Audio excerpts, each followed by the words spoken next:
Left-handed leads, comes in, bowls to pushed away into the leg side, going for that quick single. Tight. The throw misses the stumps at the far end. Wow. Well, if Brendan McCullum said, "Get out there, lads, I want to hear some positive batting from you," that was an interesting start. Pushed straight to mid-on and they ran. I mean, everyone likes to get off naught, don't they? But Yes. he had to get his skates on there, as you were saying there, Joyce. Just swung back onto his sort of toes and he's dug it out, but yeah, he's sort of always He was just home. But yeah, he don't want any run-outs. Well, that was interesting. Yep. Southey from the pavilion end. 3 slips in the gully, bowls to Crawley's on his pads, flicked away down towards fine leg for 4. Very full from Southey. He's angling the ball into the pads of Zach Crawley. And Crawley takes the first boundary of England's first innings. 9 for no wicket. Crawley waits. Bat raised. Bolt bowls to him. Solidly forward, pushing into the offside, and that's a better single. Big gap there between Williamson and Patel. Patel square cover, Williamson mid-off, and he played it between them, so a safe single. And that is tea. So Crawley will be on strike after tea on 14. Lees has 5, and it's 19 for no wicket after 6 overs of England's reply to New Zealand's 132. Full on the pads, flicked away nicely between mid-wicket and mid-on. It's running up towards the boundary. It's got to go up the slope, and it's being pursued, but it will just tantalisingly get there as a Man Mountain, Kyle Jamieson, followed the ball into the sponge. And a boundary for Crawley, moves to 19, 24 without loss. That's a high-class stroke. Southey in, clipped away nicely for 4 by Crawley. That was on the pads. He just turned the wrists on it and timed it sumptuously. Out through deep backward square leg. Fielder at long leg had no chance. It raced off the bat down to the mound stand. And England into the 40s now, 42 without loss. Southey is in, that's driven straight down the ground for 4 more. Well, that is a beautiful shot from Crawley. 2 full again from Southey. He's not got his lengths right today. Here is Bolt, bowling from the pavilion end to Crawley, drives gloriously. It deflects off the knee of Williamson and goes out towards the boundary. He has to chase that towards the rope, and he does get there, hurls the ball in, and Crawley comes back for 3. But he nearly kneed that into the boundary from wide mid-off, and there's the 50 partnership. 59 for no wicket. Jamieson bowls to Crawley. Crawley drives, he's caught behind. Crawley is gone. New Zealand celebrate. Although Crawley's come down the pitch to chat with his non-striker there, as if to say, did I hit that? I'm not sure. New Zealand absolutely convinced. Up went the finger. Well, surely you know when you've played the big drive whether you've got an outside edge. I've just been praising him, and he'd played so controlled. It's the first time actually he's taken his drive and his hands away from kind of the control. He'd been waiting for the ball to get close to his eye line. And you watch this drive, Sam, and he just takes his kind of positioning away from his eye line. The hands go a little bit too far in front of him. Yeah, it's a long way from his body. That's a huge disappointment. He'd been playing so nicely. That's driven. Oh, lovely. Beautifully by Ollie Pope. Out to the boundary in front of the mound stand. Applause all around the ground from England fans. Just lent on it, Pope, as he moves to 7. End of the over, 75 for 1. As Jamieson is in again. Oh, that's played at his edge, is it? And gone. Pope playing at 1 in the channel, just gets a thin edge through to Blundell. And, well, that experiment hasn't worked yet. Pope goes for 7, and England 75 for 2. It was exactly the sort of ball that we were saying he'd been leaving better in this innings, but it's gone down the slope a little bit. It's held its line, and it's taken the thinnest of edges, and a gleeful Blundell throws the ball in the air. England have lost their 2nd wicket. Grandon in. The first ball to Root. It's beautifully played off the back foot. Ooh. Up to the boundary for 4. To the grandstand side. It was short, it was wide, but he's played that glorious. It wasn't quite a cut, it was actually a back foot drive, and he timed it to perfection. De Grandhomme bowls to Root. Root forced that away. He caught a slip. He is. He's caught by Southey. 4th slip gully area. He was on the back foot. Thickish edge. And England have lost their 3rd wicket. Root on his way for 11. England are 92 for 3. De Grandhomme's 1st wicket. And Root in his 1st innings not as England captain, as edged one low down, really to the gully, where Southey took a good catch. It's Southey, and that goes straight through Stokes. He's nicked it, and he's out. And New Zealand have their 5th wicket. And still with 25 minutes left to play on the first day, the 15th wicket has fallen. And Stokes walks off. He's thumped his thigh with his glove there that he's peeled off. He drove, found the edge, and Blundell did the rest. Well, the game is now on. Here comes Bolt outside the off stump. He's chopped it on. Bairstow's out. A wide ball outside the off stump. They try to punch off the back foot, and he's got a solid inside edge. And England are subsiding. That's 100 for 6. Potts due in. Not sure he had that in mind earlier on today.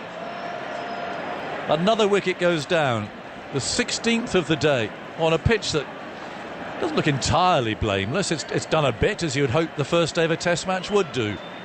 But 16 wickets? That to me looked as if the ball didn't quite arrive, and he's just tried to play it off the back foot, sort of a semi-cut punch off the back foot that might go to the sort of the cover point area. It hasn't arrived, and so he's through his shot, Bairstow, a little bit earlier than he anticipated, and he's dragged it back onto the stumps. Bolt again. Bowls to Potts, a bouncer, which hits him, and they're appealing for a catch. Up they all go, and Potts is on his way. Short ball, and I'm afraid he didn't play it very well. And it's come probably off the glove and looped up to slip. And I'm afraid, well, Potts has had what you might say an interesting first day. He's taken 4 for 13, but he's got a second ball duck. The catch taken comfortably at first slip. The 17th wicket of the day. And now England are into the long tail. This looks like Stuart Broad. It is Stuart Broad. Right. And again, someone who I don't necessarily think would have imagined batting today when he peeled his boots off in the afternoon. But here he is with 15 minutes still to go. It's 100 for 7.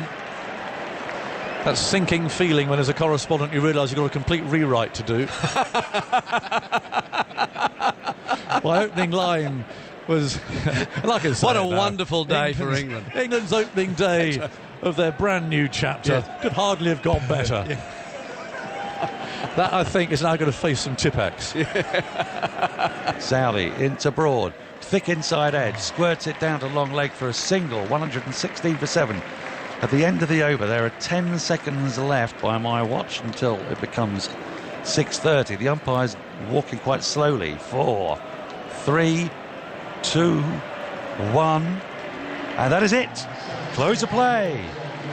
Broad and Folkes survive at the end of the day, a day which England had dominated until around about an hour ago. They lost their first wicket with a score on 59 and proceeded to lose a further 6 in getting the score to 100. 25 to Lees, 43 for Crawley, 7 for Pope, 11 for Root, and then 1 to Bairstow, 1 to Stokes, and 0 to Matthew Potts on debut. Folkes is unbeaten on 6, Broad unbeaten on 4. It has been a bemusing, baffling day. This is by no means a minefield. Both sides have bowled very well on it. But both batting lineups have been drawn to player balls perhaps they will look back on and think they shouldn't have done.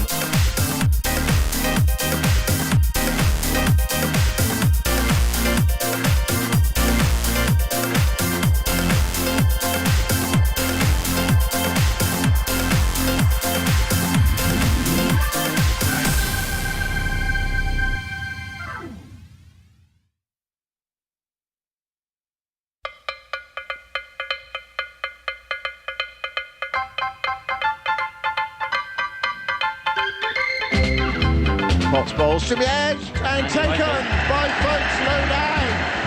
Potts gets Williamson in his first Test match over. A remarkable start for the youngster from Sunderland. Bolt again. Balls to Potts, a bouncer, which hits him, and they're appealing for a catch. Up they all go, and Potts is on his way. The 17th wicket of the day. Good morning, everyone. Hello, and welcome to Lord's for the second day of this first Test match between England and New Zealand, where we're all taking a bit of a breath and trying to relax and calm down after that frenetic madness of yesterday. Just listening back to those highlights, it seems scarcely believable.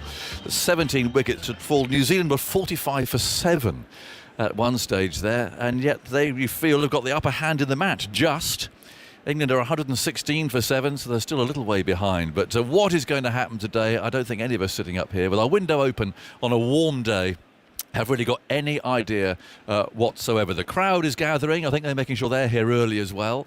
I saw Stuart Broad heading off optimistically to the nets. He'll be resuming on 4, Ben Foakes on 6. And, well, I suppose England hopefully will get to some sort of parity, and then they start again. That'll be their aim, or they'll try and get a lead and put New Zealand, a rusty New Zealand, back in again. I've got Alistair Cook alongside me, Jeremy Coney in a fiery red jumper, Jeremy. I mean, that's a bit of a message, I think, coming from New Zealand this morning. Tamarillo. Yes. Right, I stand and I noticed you realised the brand, but you had to look hard, didn't you? It's a very proud New Zealand brand. I'm not keen on making bold statements. Well, you are in that top, so you're making a very bold statement. Okay, thank you. This is New Zealand's in charge, here we come, out of our way. Well, good. Did you feel like that? Good. Not yesterday, no, not at all. Was it strange? Was it a bizarre day? It was, yeah, it was. I'll put something to you. I wandered down past the breakfasters on St John's Wood High Street on my way to the ground this morning, and there they were, the usual cheery greetings and so on. Someone said, "Great day yesterday, Aggers." I said, "Really? Do you think so? How much did you pay for your ticket?" And he said, "Well, £100. I said, "Do you think that was a great day or not?" And he thought about it, and actually, I was trying to make the point, I don't think it was a great day necessarily for Test cricket. I mean, it was a fun day, it was an interesting day, but if all Test cricket were played like that, you think, well, almost, what's the point? I mean, Test cricket is about defence. It is about sitting to your right, and you're all about how to play a Test innings and not give your wicket away and make the bowler work hard, and a game to last for 5 days and to ebb and to flow and so on. This might ebb and flow. I mean, it did yesterday, but at a harum-scarum rate. I don't mind bowlers holding sway. I think that's great. Where batsmen have to work hard and suddenly a 60 or a 70 means something. Yes. You don't want it to be the other way either, where it's bland and batsmen are scoring 600 and 700. So, but I thought it was 2 one way yesterday. Now, whether that was the bowlers or whether it was batting problems, which is more likely, it nibbled. And I've just looked at the pitch earlier today, and it's dented a little bit. So it was a bit of moisture early on in that first session in particular. I thought it actually got better. It was a toss to lose, and I thought that actually England got the better of the conditions yesterday. Yeah. But having said that, neither side really were able to... Any batsman, really, I mean, people talked about Crawley's innings, but no batsman really set his stall that you thought, gee, how is this bowling resource going to get this chap out? Yeah. I mean, he was giving half chances, and you thought, well, if you got it right, we could get him out. And as that happened, that was right. So, I mean, I just thought it was a poor piece of cricket in terms of batting. How do you feel, Cookie? I mean, it's one of the most prolific scorers of Test runs that there's ever been. Do you sit with an element of frustration when you see batsmen getting out quite so easily? I think in this case yesterday, it was just the skill level of the bowlers. They're both better bowling sides than they are batting sides. I think New Zealand have come in, I think, quite rusty in their batting lineup. They've had one game of meaningful red ball cricket, and that's not enough to get used to the conditions. And Jimmy and Stuart Broad yesterday morning, that first 45 minutes of bowling was absolutely outstanding. I was thinking, how would I be playing there? I'd be thinking, I don't know where you're going to get a run for. I think Jimmy didn't go for a run for the first four overs or so, and every ball was on the mark. So I think these teams are better bowling sides than batting sides. I think the frustrating thing for me on the England, as an England supporter, is every time this batting lineup is put under pressure, it cannot withstand that pressure. I actually don't think yesterday there was much pressure. They'd almost done the hard bit. 60 for no wickets. Exactly. And then they got the wicket of Crawley. and Jameson bowled really nicely with de Grandhomme. They stopped England scoring, and that is the time we just got to like soak up that pressure, and Pope almost did. And then he failed, and then from that moment, he failed to do it. Then when he got out, and they lost 7, the remaining 5 wickets so quickly, and that's the bit that irritates me. They can't seem to withstand any kind of good bowling for a long period of time. Lots to talk about here as the crowd gathers, looking above. It's a warm day. Good morning, Darren Bett. You can put a bit more to it there, I think, but it's a lovely day here at Lord's. Good day to you. Yes, good morning, Ag, as well. A 5-day test would be a novelty, wouldn't it? Day 2 looks like it should be dry. Now, there is a 10% chance of a light shower this afternoon after the lunchtime session, but let's hope for a dry day. There's clouds going to come and go. There will be some spells of sunshine. You're going to notice an east to northeasterly breeze picking up later on today, and temperatures getting up to 23 degrees. That's going to be the warmest it's going to be. Some changes on Saturday for day 3. Now, there's the chance of some thunderstorms pushing up as far north as London early in the morning. Now, they should be gone by the scheduled start of play, but there could be 1 or 2 lighter showers left over for the morning session, so perhaps a delayed start, and then the rest of Saturday should be dry. But we've got a stronger easterly wind, so it's going to be cooler, temperatures of 18 degrees. Do we need to look at Sunday? Well, if we do look at Sunday, it looks horrible. We've got bands of thunderstorms pushing northwards over England and Wales. Lords could be dry for most of the day, and I don't think we'll bother with Monday, day 5, will we? Oh, so you think Sunday's all right? I've looked at my app again, and Sunday looked a write-off. Looked horrible.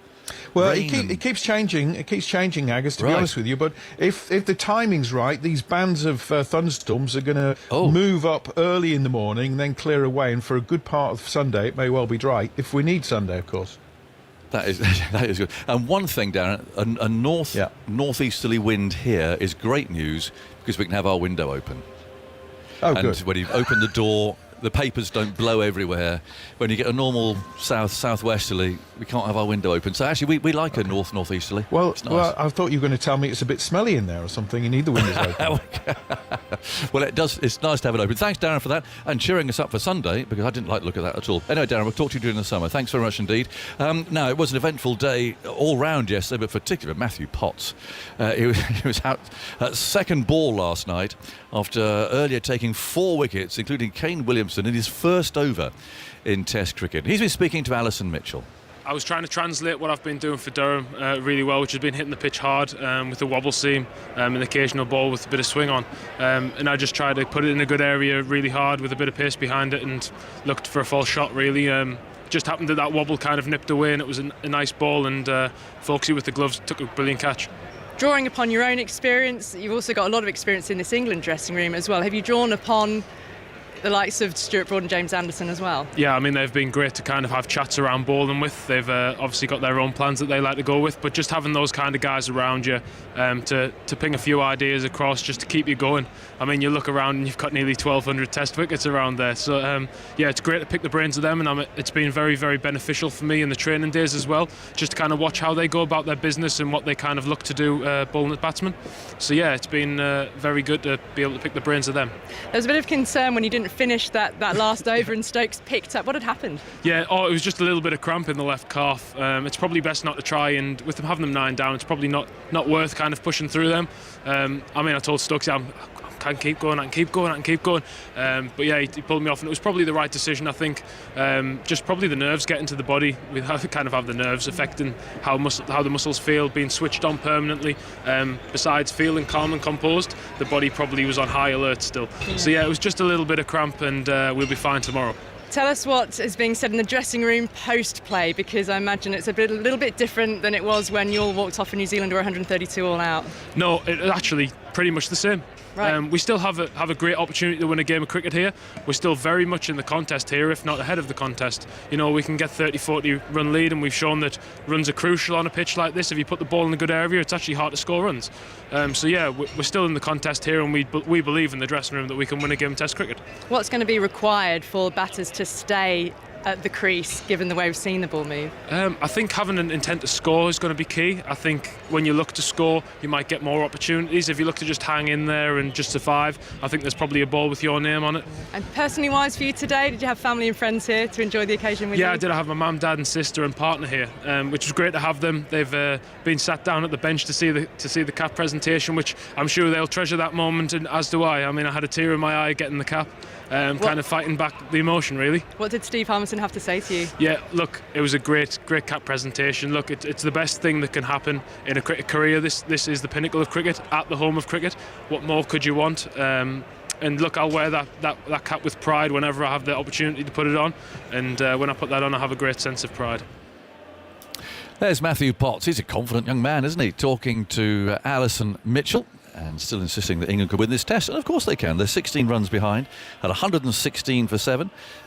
We just had the bell rung by our colleague Craig McMillan out down there at the far end. And he seemed to enjoy himself. I'm sure we'll hear all about that on the highlights tonight. Have you rung the bell yet, Jeremy? I have indeed. When was that?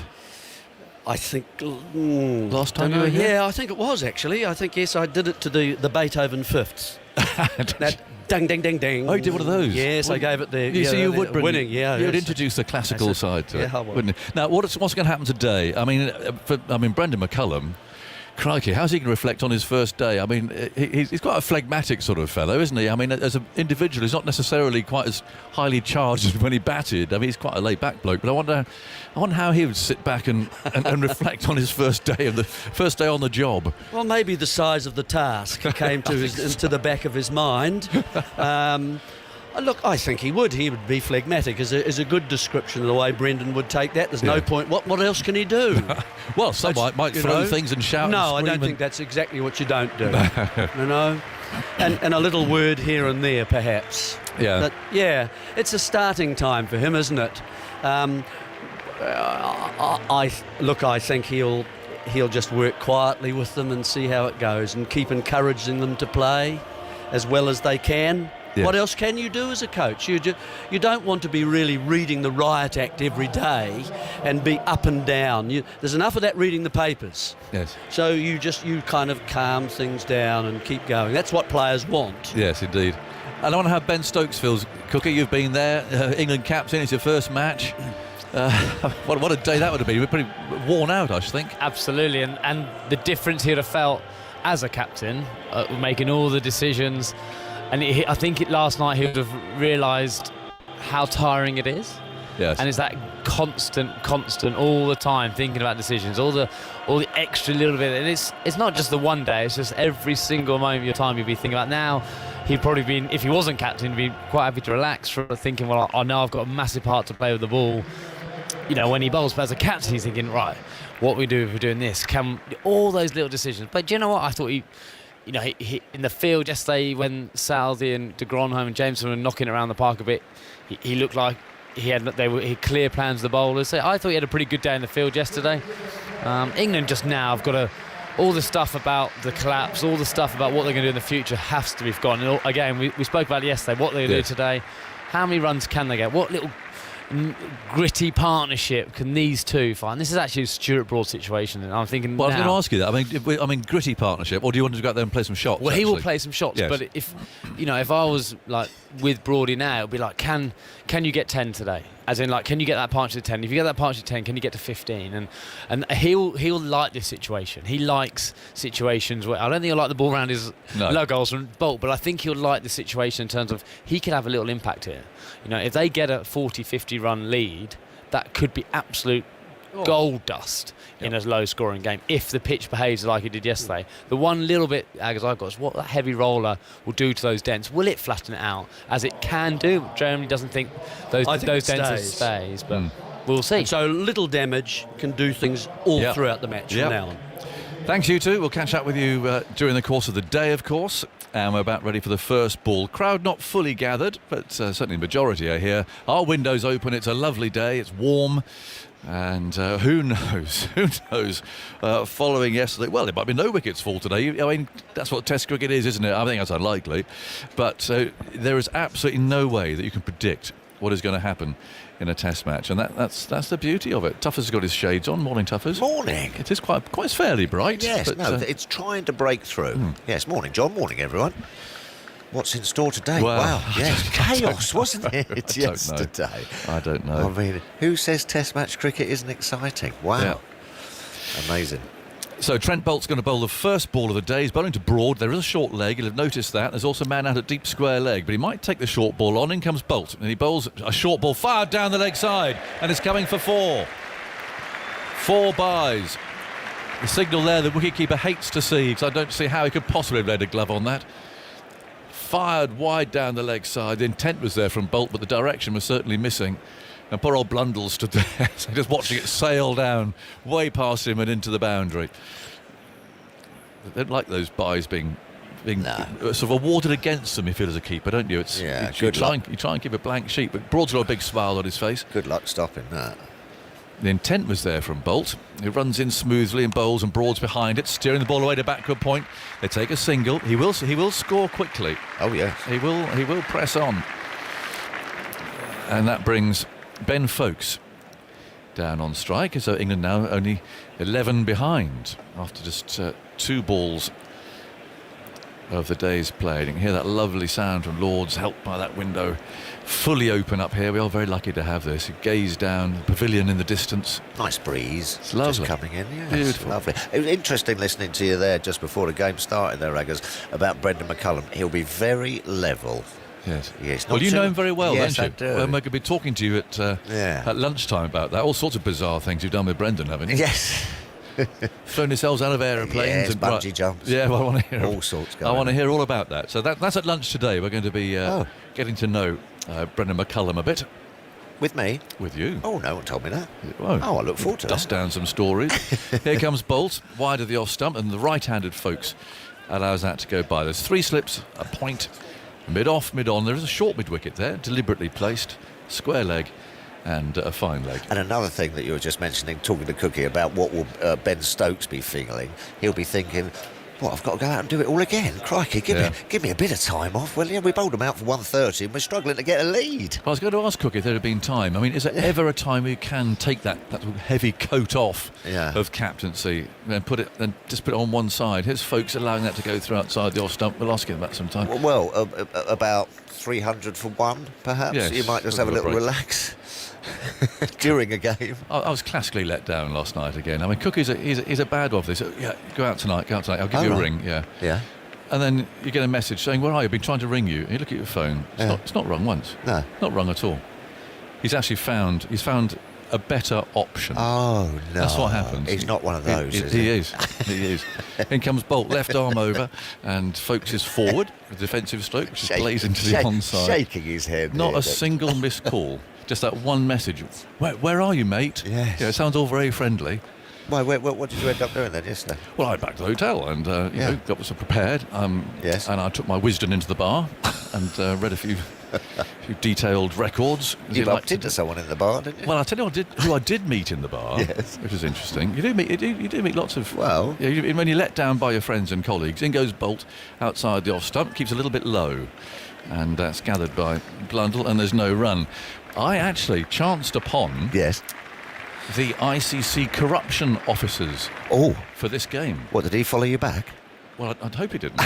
But we had actually quite a very interesting conversation. Right. It's about, he was saying 17 wickets, Aggers. I mean, is that a bit, And I said, well... He didn't believe it? Well, he said, what do you think? And I said, no. I said, come on. Honestly. I said, you've got one team who hasn't played any cricket at all, and another's rubbish. So, no. I mean, well, you know what I mean. I was. Have you not been watching for the last 2 years? Yeah. So I was a bit. I don't think there was much. I mean, the way England are batting at the moment, if they tried to throw it, they'd probably score 500 for 3. Even the corruption officer was scratching his chin. What was going on out there? So I hope I allayed his fears. Yes, I'm sure. Southey round the wicket, moves in bowls, and he's hammered down the ground by Broad. This is what we want to see. And he's having a word with Southey there as he runs past him, but it'll be a friendly one. They're good mates, those two. But Southey's put it in the slot, and Broad's hammered him down the ground. If it's up, it's off with Stewart this morning, I think. so. And if it's short, he's going to have a big yahoo over that sort of deep mid-wicket area. Yeah. I like this, though. It's the way he's got to play. Absolutely. No point poking about. No, if he can get a quick 30, perhaps, or 20-odd. Well, he's got a fine leg, deep square leg, short leg. We need a lead. We bowled him out for 132. We need a lead, don't we? Scrambling to... so, yes. Now, short leg is retreated. Yeah. Which I think is probably a good thing. I wouldn't want to be standing there, because there is going to be some short pitch stuff here. Yeah. 2 out, you're right. I think Broad will take it on, because Southey is a cunning bowler, but he's not too quick for Broad. Here we go. Southey again moves in, bowls to him, and he steps away and swipes and misses. I think he thought that was going to be a short one. Bit wider. And a bit of an ugly smear there. But his intention's absolutely clear, and they're right. Yep. 125 for 7. So England are 7 runs behind. And the crowd noise you can hear lifting. Excited, animated chatter. 125 for 7. 3 short. slips waiting. Short one. You're going short, are you? Yeah, I'm going short.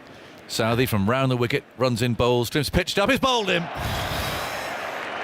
Leg stump's gone. Broad surveys it as he walks past it. Well, it was entertaining, but it was brief. And I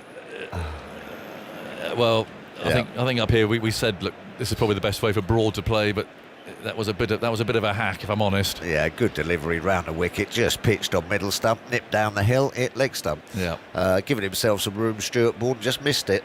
Shame, because as we were talking about earlier, a little 20 or 30 there would have just given a bit of momentum back to England. But well bowled Southey. You said he was experienced and he's canny, and he is. Kept his head, didn't he? Yeah.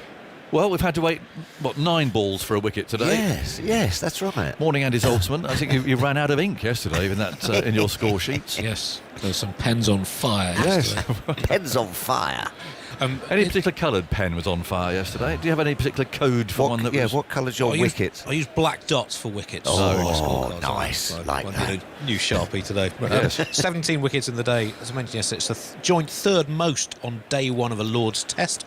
There were 20 against Ireland in 2019. Both teams bowled out on day one. 18 in the 1896 Ashes Test, and this is the 4th time there have been 17 on day one. The most recent was the dramatic first day of the 2005 Ashes. There are other black pens available. There are. Jimmy Anderson's come out at number 10, which doesn't say a lot for Parkinson's batting, but what an adventurous day he had yesterday. I got a bit of detail. Oh, go on. You'll like this. Go on. So, as we said yesterday, there's Parky, who's played in the blast the night before. They won the game. Yes, and celebrated. He's back home in Manchester, and he was in the morning. He flicked the telly on to see how England were doing. It's until 11 o'clock. Oh, okay, that's quite exciting. Right, better get organised, because I've got the whole Lancashire team coming round for a barbecue this afternoon. Oh no! Yeah, so there he is. He gets, he got the sausages. Fires up the barbecue. He gets the sausages and the burgers ready. They're all arriving. Telly's on. What's the score? Oh, the wicket's falling there. Yes. Oh, yeah, great stuff. Well, come on, the lads. Yeah. Lights the barbecue. Yes. Just reaching in for his first of the day. In goes Southey, bowls to Anderson, who's edged this. It bounces in front of second slip. Just bring us a cold one, if you could do. What's happened to Jack? What's happened to Alici there? Really? And he got the call. Oh, no. So, sorry, lads, barbecue's off. Yeah. All those sausages, all those burgers. Gone to waste. Well, to go in the freezer, I suppose. Yeah, or and giving them out as they walk he's in down. the car, he's hightailing it down the M6. I mean, if you get the call... You go. Well, if you're England are batting... Yeah. Yeah, be you're quick. in the team, you've got to... I mean, I'm sorry. Yes. You've got to go. Perhaps they should have called a spinner from sort of Surrey. Here's Southey bowling, and Anderson prods her way out to cover. And he was there sitting with his pads on at the end of the day. Just made it. I mean, what a day. What a day. But isn't it funny? I mean, Sir Alistair had exactly the same experience, didn't he, India? Called out to Nagpur. That was it. Just peeled off 100 first up, wasn't it? I think it was second up, but it was second was it? innings, Oh, wasn't it? okay. Yeah, he got a few in the first. Yeah. But sometimes that could just work in your favour, because you haven't got time to think and you just go and boom, boom, boom, boom, boom. Next thing you know, you're bowling. Yeah. I fancy him getting a few second dig. Southey bowls outside the off stump, and Anderson allows that to go flying through to the keeper. It ends a successful over for Southey and for New Zealand. England are 8 wickets down. They're 7 wickets behind. They're 125 for 8. Yeah. And Parkinson's due in next. So what a remarkable. Just as well he did put in a sort of a nice big leg of lamb. Well, that would be frustrating. Oh, that would have been a waste, wouldn't it? You'd have to take it down with you in the car. Or the night before. Yes, slow roast. Shoulder of pork. Nice. And it's just, you've taken it off the barbecue. Bit of rosemary. Yeah. And it's there ready to be shredded. Yes. They'll just get the claws out. Bear claws. And the phone goes. Yeah.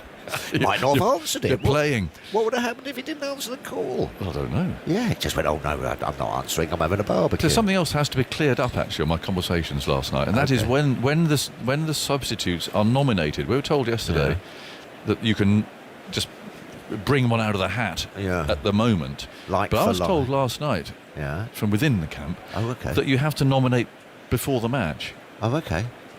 So, because we were chatting, I think I was with Cookie, wasn't I? That we were chatting about who might come in. Yeah. And I think we both sort of agreed. I think it was Alistair. I might be doing him a disservice, but we both thought Bess, because of the match and the batting, that actually he might be more of a valuable spinning substitute in this particular game in the circumstances. Yes, okay, because the leg spinner might never get on. Indeed. Here's Bolt bowling, and that's flicked out to mid-wicket, and he bats at number 11. Yes. Whereas Bess could bat at 8. Yeah. Perhaps Liam Livingston might have been nice little call. That was the conversation. So actually I was on with Michael then. Yes. Because that was the conversation. Bowls spin and bats at 6. But we decided he was classified as an all-rounder. Oh, okay. Well, Jack will be very upset that he's not classified. He got 92 here. Yeah, saw Jack this morning. Is he all right? He's all right. He's okay. Good lad. He's okay. 125 for 8. Folkes on 6. And Bolt from round the wicket comes in, bowls to him. Nice stroke there, nudging it away off his pads, out for a single to Patel. Yes. That's interesting. What are you? So they have to sort of like do. Well, we just need clarifying which is correct. COVID replacement for a batsman, for an all-rounder, and for concussion. a spinner, and concussion. Yeah. And a spinner. Yeah, I think COVID still exists, doesn't it? I think the COVID replacement. I think it's still here. Yeah. So. Yeah. But anyway, last night the word was that you had to choose and nominate before the game who your substitutes would be.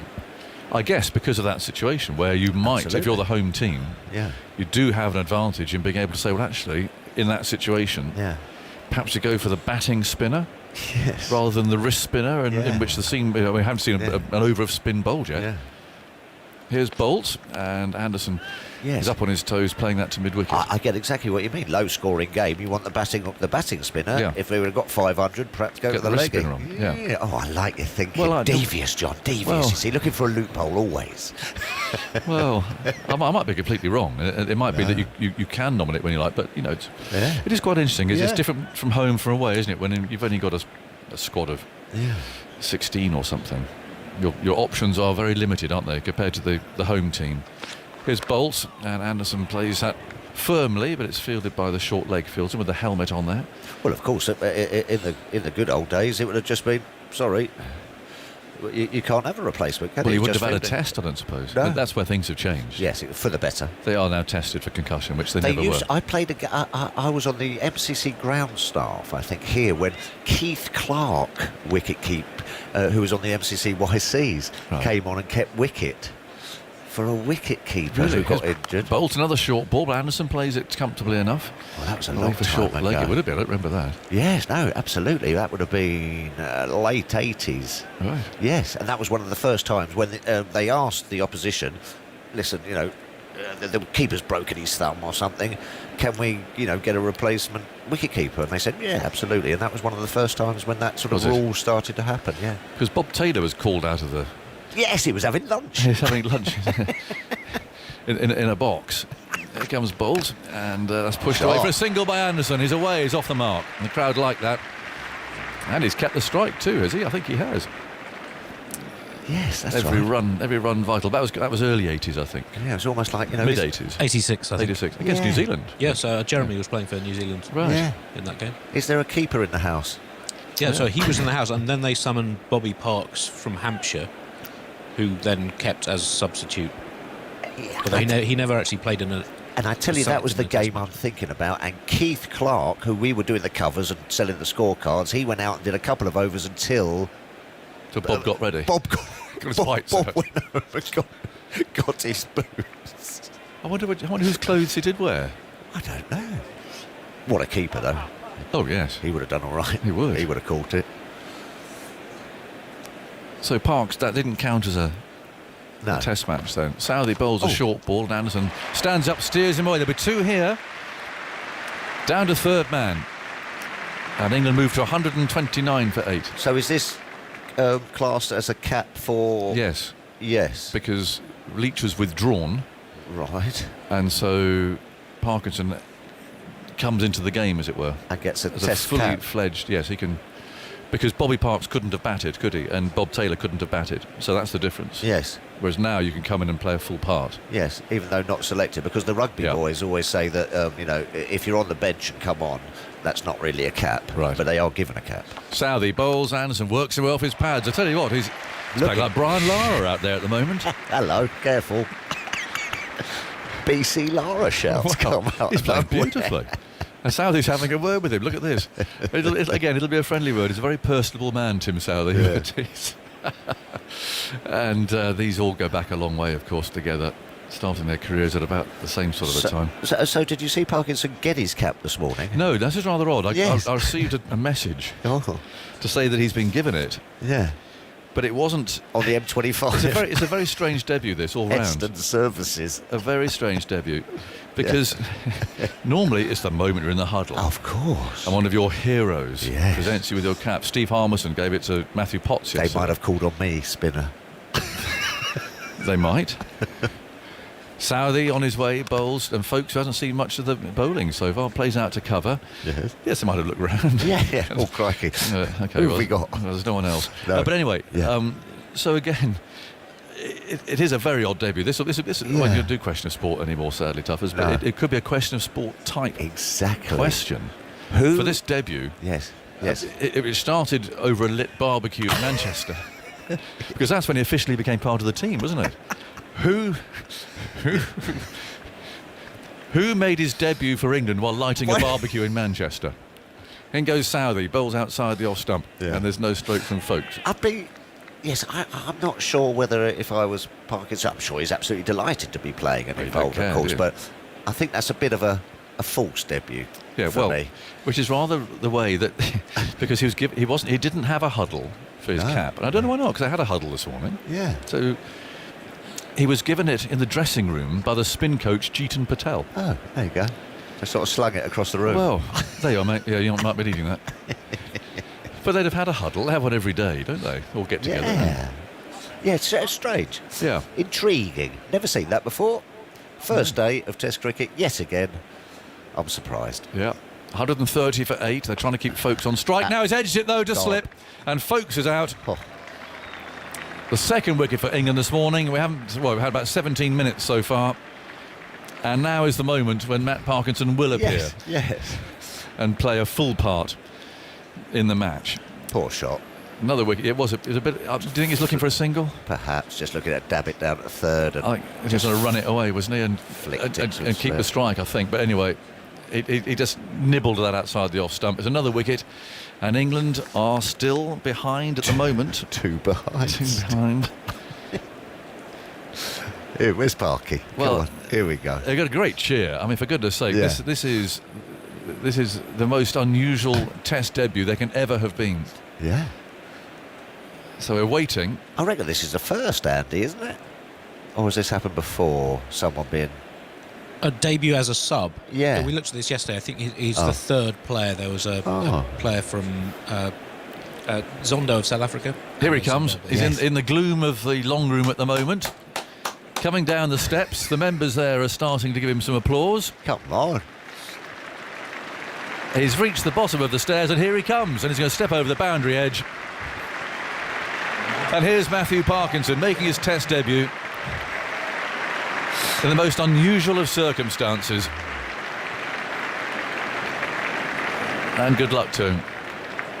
Oh, I think he should have got a bit more of a cheer there. Yeah. He was just firing on the barbecue yesterday. It's a great story. It is. It's a great story. It is. Oh, well. Well, I'd rather hope that the Lancashire players just carried on.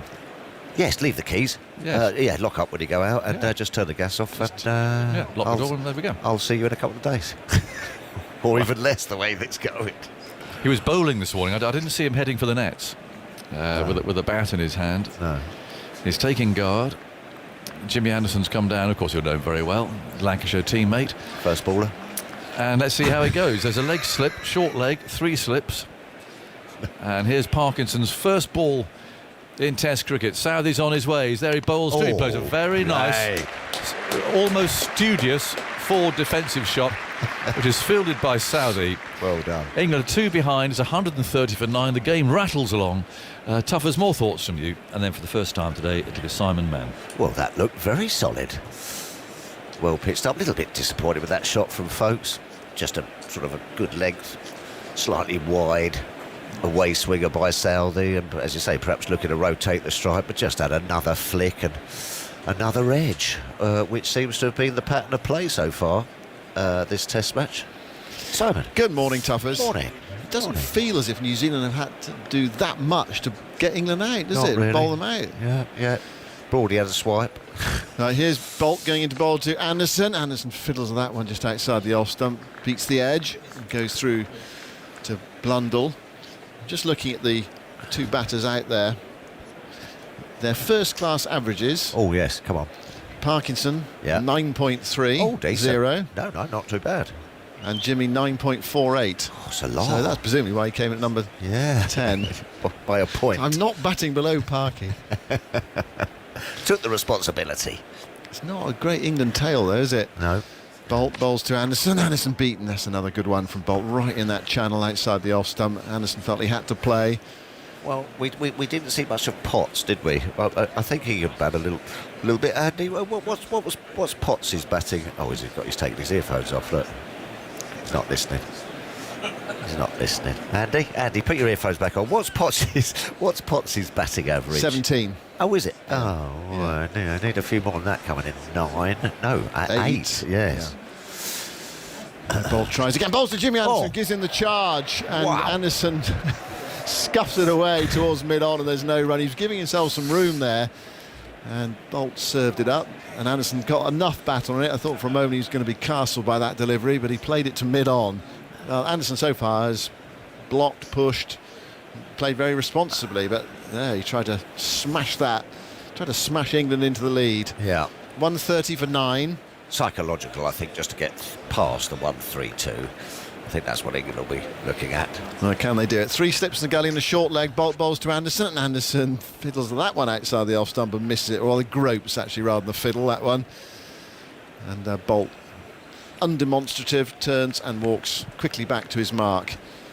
He is one of the quicker walkers back, Trent Bolt, in contrast to South, who's one of the slower ones. Anderson 4, Parkinson 0, just switched on. England have lost Broad, huge wipe at Southey, lost his leg stump, out for 9, and then Folkes, a tame dismissal, caught by Mitchell at slip. Yeah, just a little flip. Off Southey for 7. Bolt goes in, purposely bowls to Anderson. Oh, really good delivery, shout for LBW, the ball's gone to slip as well. Not out, says the umpire. There was a good delivery, that right up in the block hole, and the ball must have flown off the boot. And nothing else to slip because it was claimed. It did carry, and the DRS time is ticking down, but no interest from New Zealand. We're watching from behind Anderson, so difficult to tell where that, presumably it was sliding down the leg side. Yes, it was. Yeah. Excellent Yorker, though. Yeah, absolutely. Pluck that one from the IPL. Bolt with the pavilion behind him, goes in and bowls now to Anderson. Anderson drives down the ground. Runs from here. At least 2, possibly 3. The scores are now level. Are England to go one ahead? No, they're not. It went up towards the home dressing room. I think some players would have got 3 there. A couple of quicker players would have got 3, but they settled for 2. So the scores are now level. 132 for 9. There was a Test match England played against New Zealand not that long ago, where both sides made 350 in their first innings. Yeah, it was Leeds in 2015. New Zealand ended up winning quite comfortably, and then it was a very good 2-match series, dramatic game here that we talked about yesterday, and then New Zealand fought back to win their second Test. I think England batted first in that game, didn't they? Was that the game in which Adam Lyth made 100? Heady days, 350. Yeah. 350. Oh, when was it? 2015? Yeah. Do you remember those days? Well, everywhere else there's inflation, but in Test cricket there's deflation. Scores are level. 350, 132. Tim Southey's now taken 24 wickets at Lords. There are only 2 non-English bowlers who've taken more wickets in Test on this round. Don't tell us. Here's Southey bowling to Parkinson, and Parkinson ducks under a short ball. It's through to the wicket-keeper.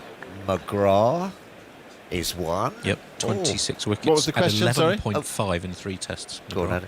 More wickets than Southey at Lords. Southey has 24. Overseas player? Yeah, overseas players.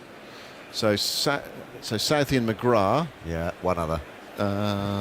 South African, perhaps? Dale Steyn? No. What am I thinking? Got to be another Aussie. You've got to have played on about 3 or 4 tours, haven't you? 132 for 9. Parkinson yet to score. 3 slips, short leg, a leg slip, the close catches. Southey bowls to him. It's full, and he turns that away, and England are ahead. Pass short leg for 1. They're coming back for the second. Throw is on its way from deepish mid-wicket. And England have a lead of 2 runs, and Parkinson is off the mark in Test cricket. Not something he would have expected to have heard early this week. Amazing. What a story. Nice little shot there, just clipped it off the pad. His highest first-class score is 21 not out. That's his actually highest score in main cricket, if you like, including T20s and 50-over matches and first-class matches. Oh, I've got the other one. Curtly Ambrose. No. 134 for 9. Parkinson on 2. Southey goes into bowl to him. It's full. He drives and misses. Well, that looked like a tempter for Parkinson there to push it down the ground. Good ball from Southey, perhaps just going down the slope of a fraction through to the wicket-keeper. Are we talking last 20 years, or are we talking... No. Going back a bit. Dennis Lilly? Nope. Lilly had 17 in his 4 tests on this ground. Malcolm Marshall? Marshall 20 in 3 matches. Oh, good shout. So he's 4th on the list. Lance Gibbs? No. Are we talking spinner or pace bowler? Pace. Southey bowls to Parkinson. Full again. Parkinson comes forward and plays that firmly away into the offside, but straight to Williamson, who's fielding at mid-off, and there is no run. England 2 runs ahead. We're in the 42nd over, so they batted a bit longer than New Zealand as well. Remarkably similar in terms of runs scored and time taken. New Zealand all out in 40 overs. Just shush, Simon. Sorry. Well, I'm doing a quiz. I'm not sure Adam wants us just to be silent for 30 seconds while the... So that's my era, just before, perhaps. Just before. Sorry, carry on commentating. Okay. Thank you. Simon. South is bowling from the nursery end. Who is it? 2 balls left in the over, bowls to Parkinson. Full again, and Parkinson drives him down the ground. It's a nice-looking shot. They'll get at least 2, possibly 3, possibly 4. It's going for 4. Oh, what a shot that is. That's the Lord's roar for about the 4th time today. Great shot, full middle stump, just a little bit fuller length by Southey, and just good position by Parkinson. Full face, just bunted it back past him. Great shot. Well, Riches, England are 6 runs ahead. I think they would have hoped for 20 or 30 this morning, wouldn't they? Yes, they frittered a couple of wickets away, really. Yes, Broad was the key, wasn't it? If he could have given it a bit of a dart for 20 or 30, would have been handy. Yeah. Got him early.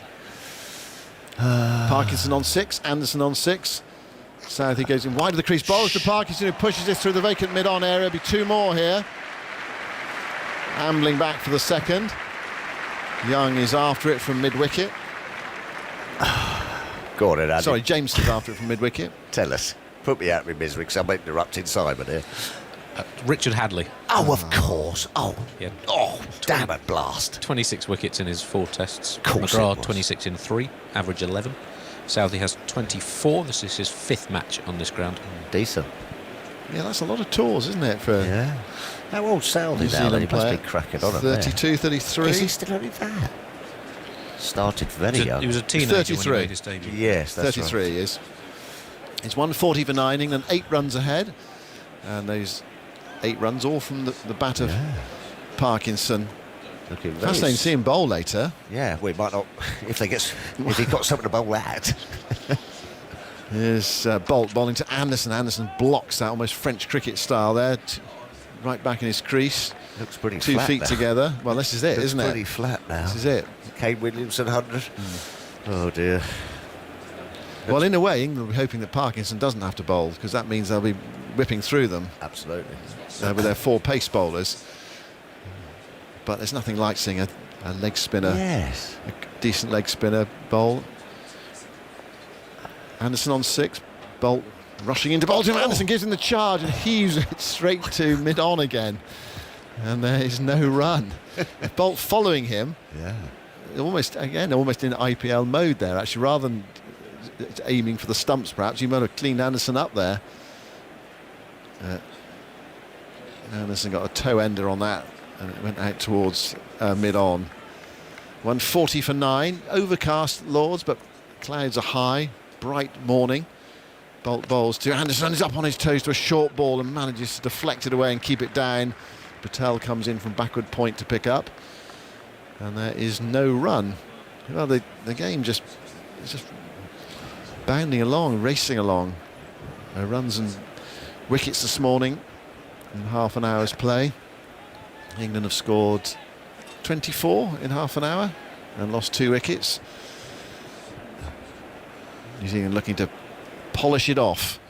Bolt bowls to Anderson. Anderson puts the bat there and nudges it past short leg. They've gone for 1 and they're going to come back for the second. They think about it. Oh, it could be a run out. Parkinson needs to get back as the throw comes in.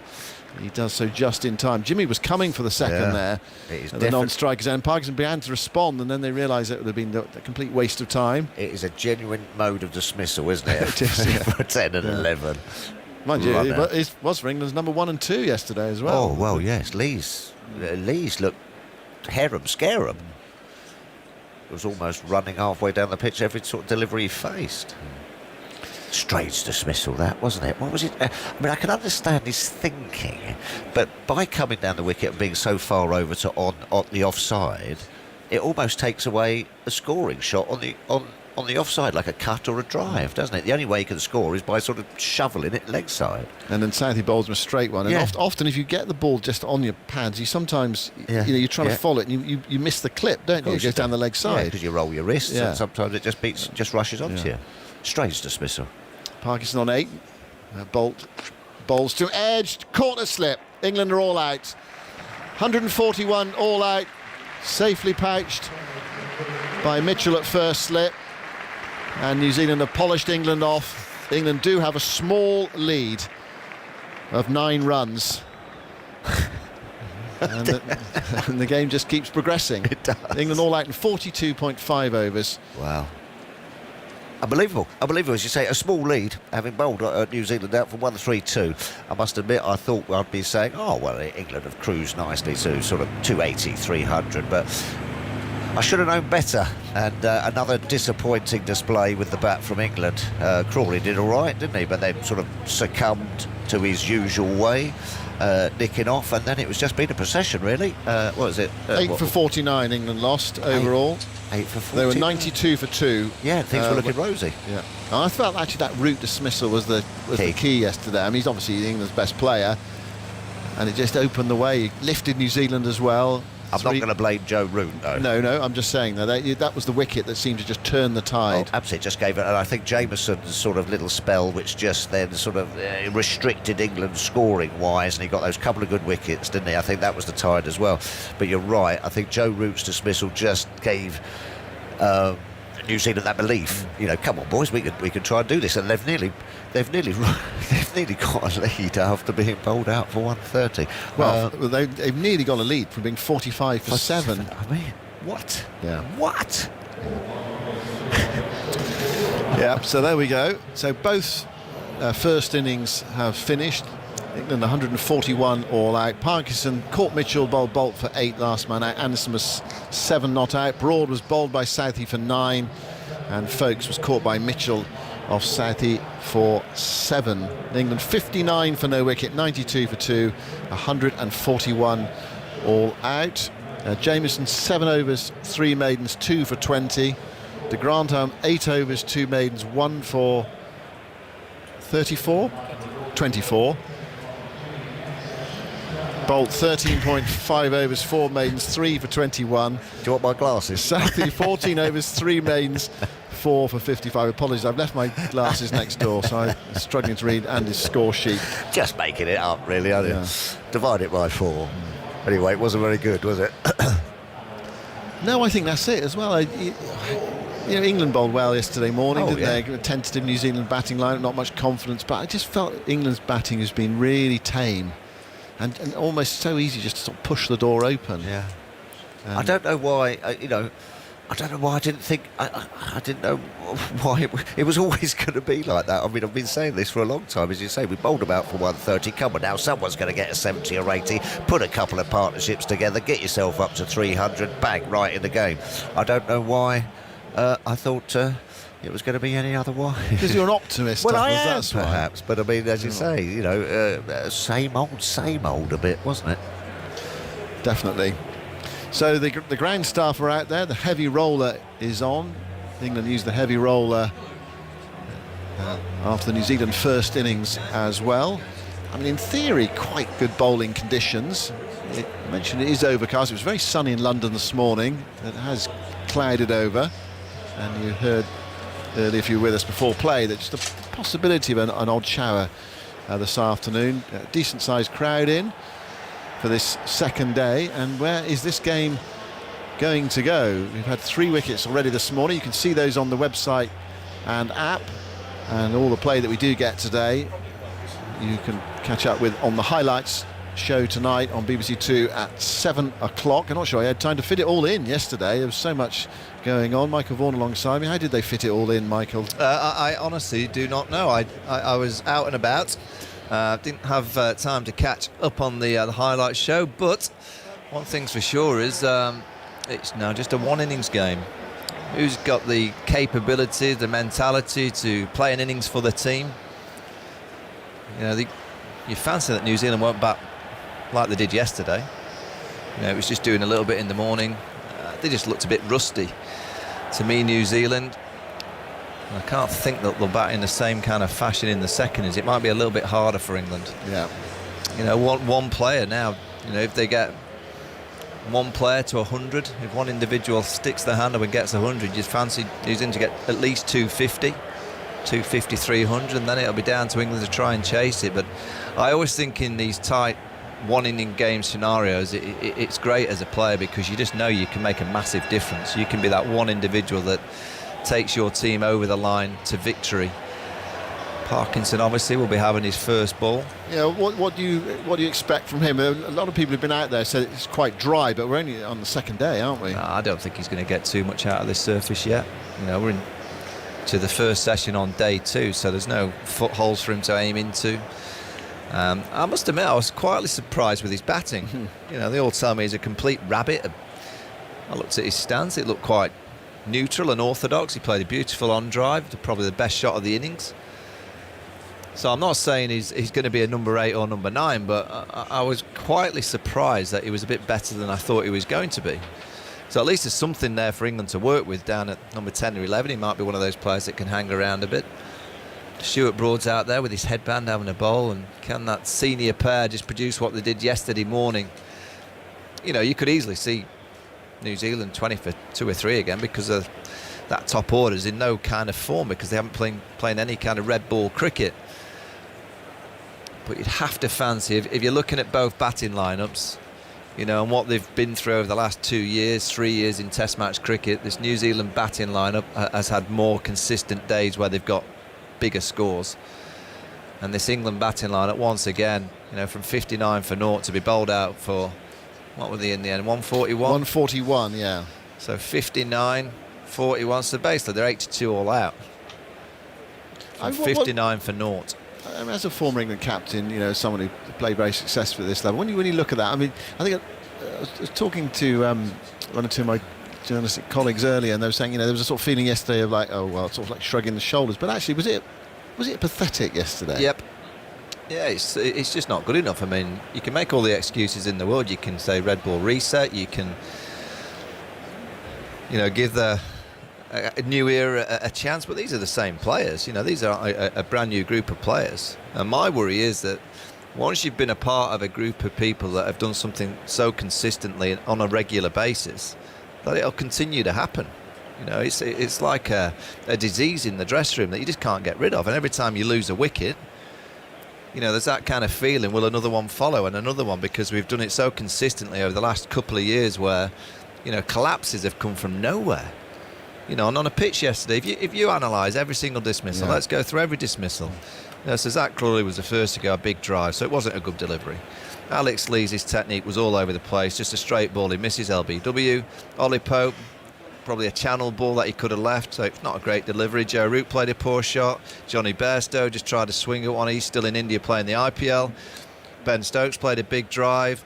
Ben Foakes played a big flash outside of off stump. Potts got bounced out.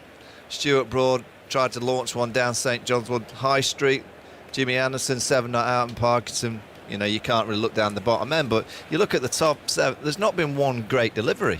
Now, if you're getting bowled out and you're seeing 2 or 3 jaffers, you kind of go, yeah, I get that. I agree the with pitch you, is doing plenty, but that is not one decent delivery that got a wicket yesterday. And that's my concern, is that they're getting bowled out on a pitch, really. Is it a 400 par pitch? Possibly not, but you'd have to fancy a decent batting lineup who adapt properly would get 250 to 300 at least. So both teams are well below par. Let's just see how this New Zealand side play. Now they know they're right in the contest, because the last session yesterday, they found that inner strength and that inner belief to get back into the game. And good teams, once they get back into the game, they don't very rarely allow the opposition back. You know, the Kiwis are now in front of the game. Yeah, it's been a remarkable turnaround. England 92 for 2 yesterday in reply to 132. Looks like they're going to get a decent lead and really put the pressure on New Zealand. But now the pressure is on England. Or is it? We're about to find out. Here's Daniel. What a gnomic utterance that was, Simon. I wonder. It's so difficult to know what on earth's going to happen. The evidence of what I've seen with my eyes does not suggest it should be 132 v 141. What I want to talk to you about, though, Michael, is Ben Foakes and his position in the batting order and in the team, because I thought there were some very interesting decisions taken by the batters today. Foakes is there as a man with a first-class average around 40, and yet Anderson was taking a single off the last ball of the over and then just eking out whatever runs they could when Foakes was on strike. Yeah. Johnny Bairstow in the same situation, you would imagine, would swing, and Foakes was just quite tentatively pushing into the offside, and yeah, that's how he got out. But Foakes is not that style of player. Foakes is more of a traditional player, and I feel sorry for Ben Foakes, because he's going in at number 7 in a batting lineup that pretty much stops at number 7. Exactly. So he's looking at 8, 9, 10, 11, and I think we're going back to the 90s when England had a tail like that. You know, I don't want to throw Ed Giddins, I think, strolled out at number 8 once in a Test match. That is the England tail this week. You know, it's a tail that, you have to be honest, if they get England 6 down, you'd expect it not to last another 30 or 40 minutes. It's going to just disappear, as has been proven to be the case. So Anderson's going to start. First ball of the New Zealand second innings. Just nibbles away ever so slightly from Tom Latham, who's back out there at 11:42, having opened the batting yesterday morning. That gives you an idea of just how insane this game has been. 2 innings done and dusted. But if England are going to continue with this, there's not many bowlers fit, so it's hard. But if they are going to pick what they see as their best bowlers, so their tail's going to start at 8, they're going to need someone at 7 who can play a few more shots. Here is Anderson once more. Latham waits and pushes it to the offside. Go through for a quick single. Shy at the stumps. Hit. That's close. This is close. Direct hit. Ooh. Now, I sense with my eyes he might just be in, but I'm not sure. It's Ben Stokes with the direct hit. It was pushed into the offside by Latham. Desperate to get off the mark. Desperate to get going. Well, he didn't dive. Young didn't put the full dive in. Now, is Anderson all right as well? Everything's happening out there. Anderson's lying on the ground, flexing his legs. Throw comes in and he's home.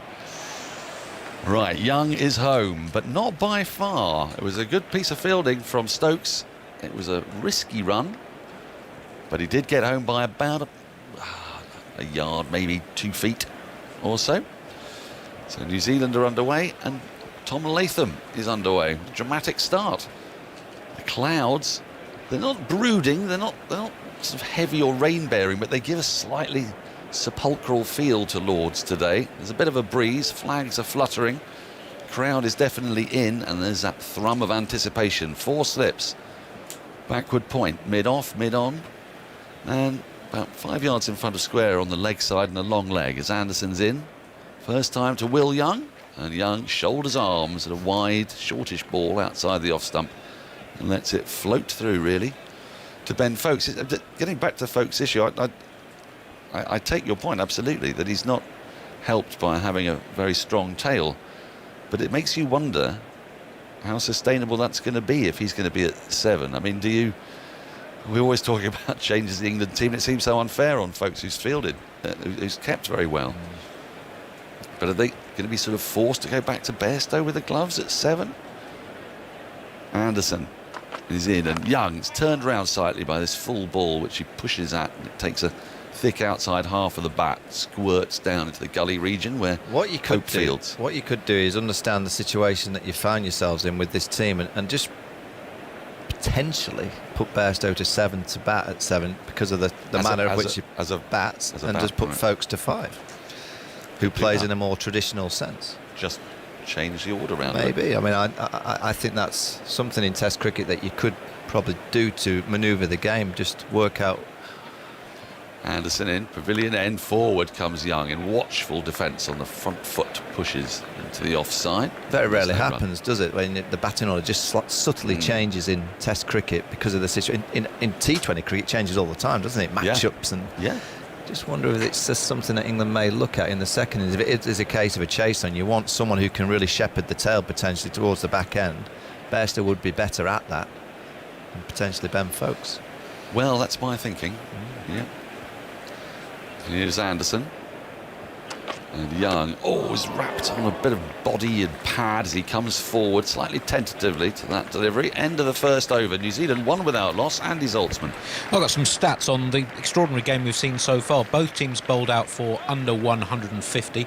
No half centuries from either side. This is the 142nd Lord's Test. Only the third in which neither side has posted a half century in their first innings. You've got to go back to 1954, England-Pakistan. For the last instance, the one before that was back in 1888 in an Ashes Test. It's only the third time in a Lord's Test that both sides have been bowled out for under 150 in their first innings, and it's the first time it's happened in a Test in this country. Both sides have been out for 150 in the first innings since 1954, the Oval Test against Pakistan, and only the third time since 1909 that we've seen both sides out for sub-150 scores in the first innings of a Test in this country. You remind me, when you mention no half centuries, I'm always taken back to Edgbaston in 81, when there were no half centuries in the whole match, weren't there? It was a thrilling game. As Broad, as predicted, is going to start from the nursery end with 4 slips, backward point, mid-off, mid-on, mid-wicket. It's a bit straighter to Latham, and a long leg. He comes round the wicket to the left-handed Latham. Latham lets this go by outside the off stump, around about 5th stump maybe. This is quite low. Well, this is hard for the England bowlers. I mean, they're full of experience, but you want more than a session or two of rest before you come out and give it everything once again. And when you strolled off yesterday afternoon, bowling New Zealand out for 132, I'm pretty sure, even though Stuart Broad and Jimmy's been around this England batting lineup for that, they wouldn't have expected at 11:45 to be back out bowling. Especially when England were 59 without loss. And 92 for 2. Broad in again. Latham clips nicely through mid-wickets, running away towards the boundary down the hills, being pursued by Anderson. They'll come back for 2. They'll get a third as well here. Well, I reckon last night, Dan, that I must ask Stuart Broad. I just wonder, because the wickets came so late in the day, I just wonder whether Stuart would have had his bath. Oh yes, been fully relaxed. Yeah, he'd had the massage. Maybe the fish pedicure. Oh, I'd have had. Yeah, well, you get anything here at Lord's. You pretty much in the dressing room. It's like being in a 6-star hotel. You can order what you wish. You ever had the fish pedicure? No, but I do in Portugal. When I go to Portugal, I go and put my awful feet in bowls of fish, and they have a nice good nibble on the old dry skin. Yeah, it's lovely. If you can get me some tomorrow in a bucket at the back here, I'll do the same. This game still be going tomorrow. We'll see. Broad is in, and staying from the crease is Young, pushing into the offside, square of the wicket. But with such soft hands, they can get through for a run. Have you ever had it done, Dan? I've never had it done. It's like if you can imagine a little finger just tickling your feet. Yeah, I can. Yeah, it's like that, but there's lots of them. It looks quite fun. Yeah, it's nice. I mean, I'm moderately squeamish at the notion. Andy, have you had your feet nibbled by fish? All my fish are vegan, Michael, I'm afraid. Yeah, it's nice. It's a nice feeling. I feel for the fish when they get munching into my feet, but...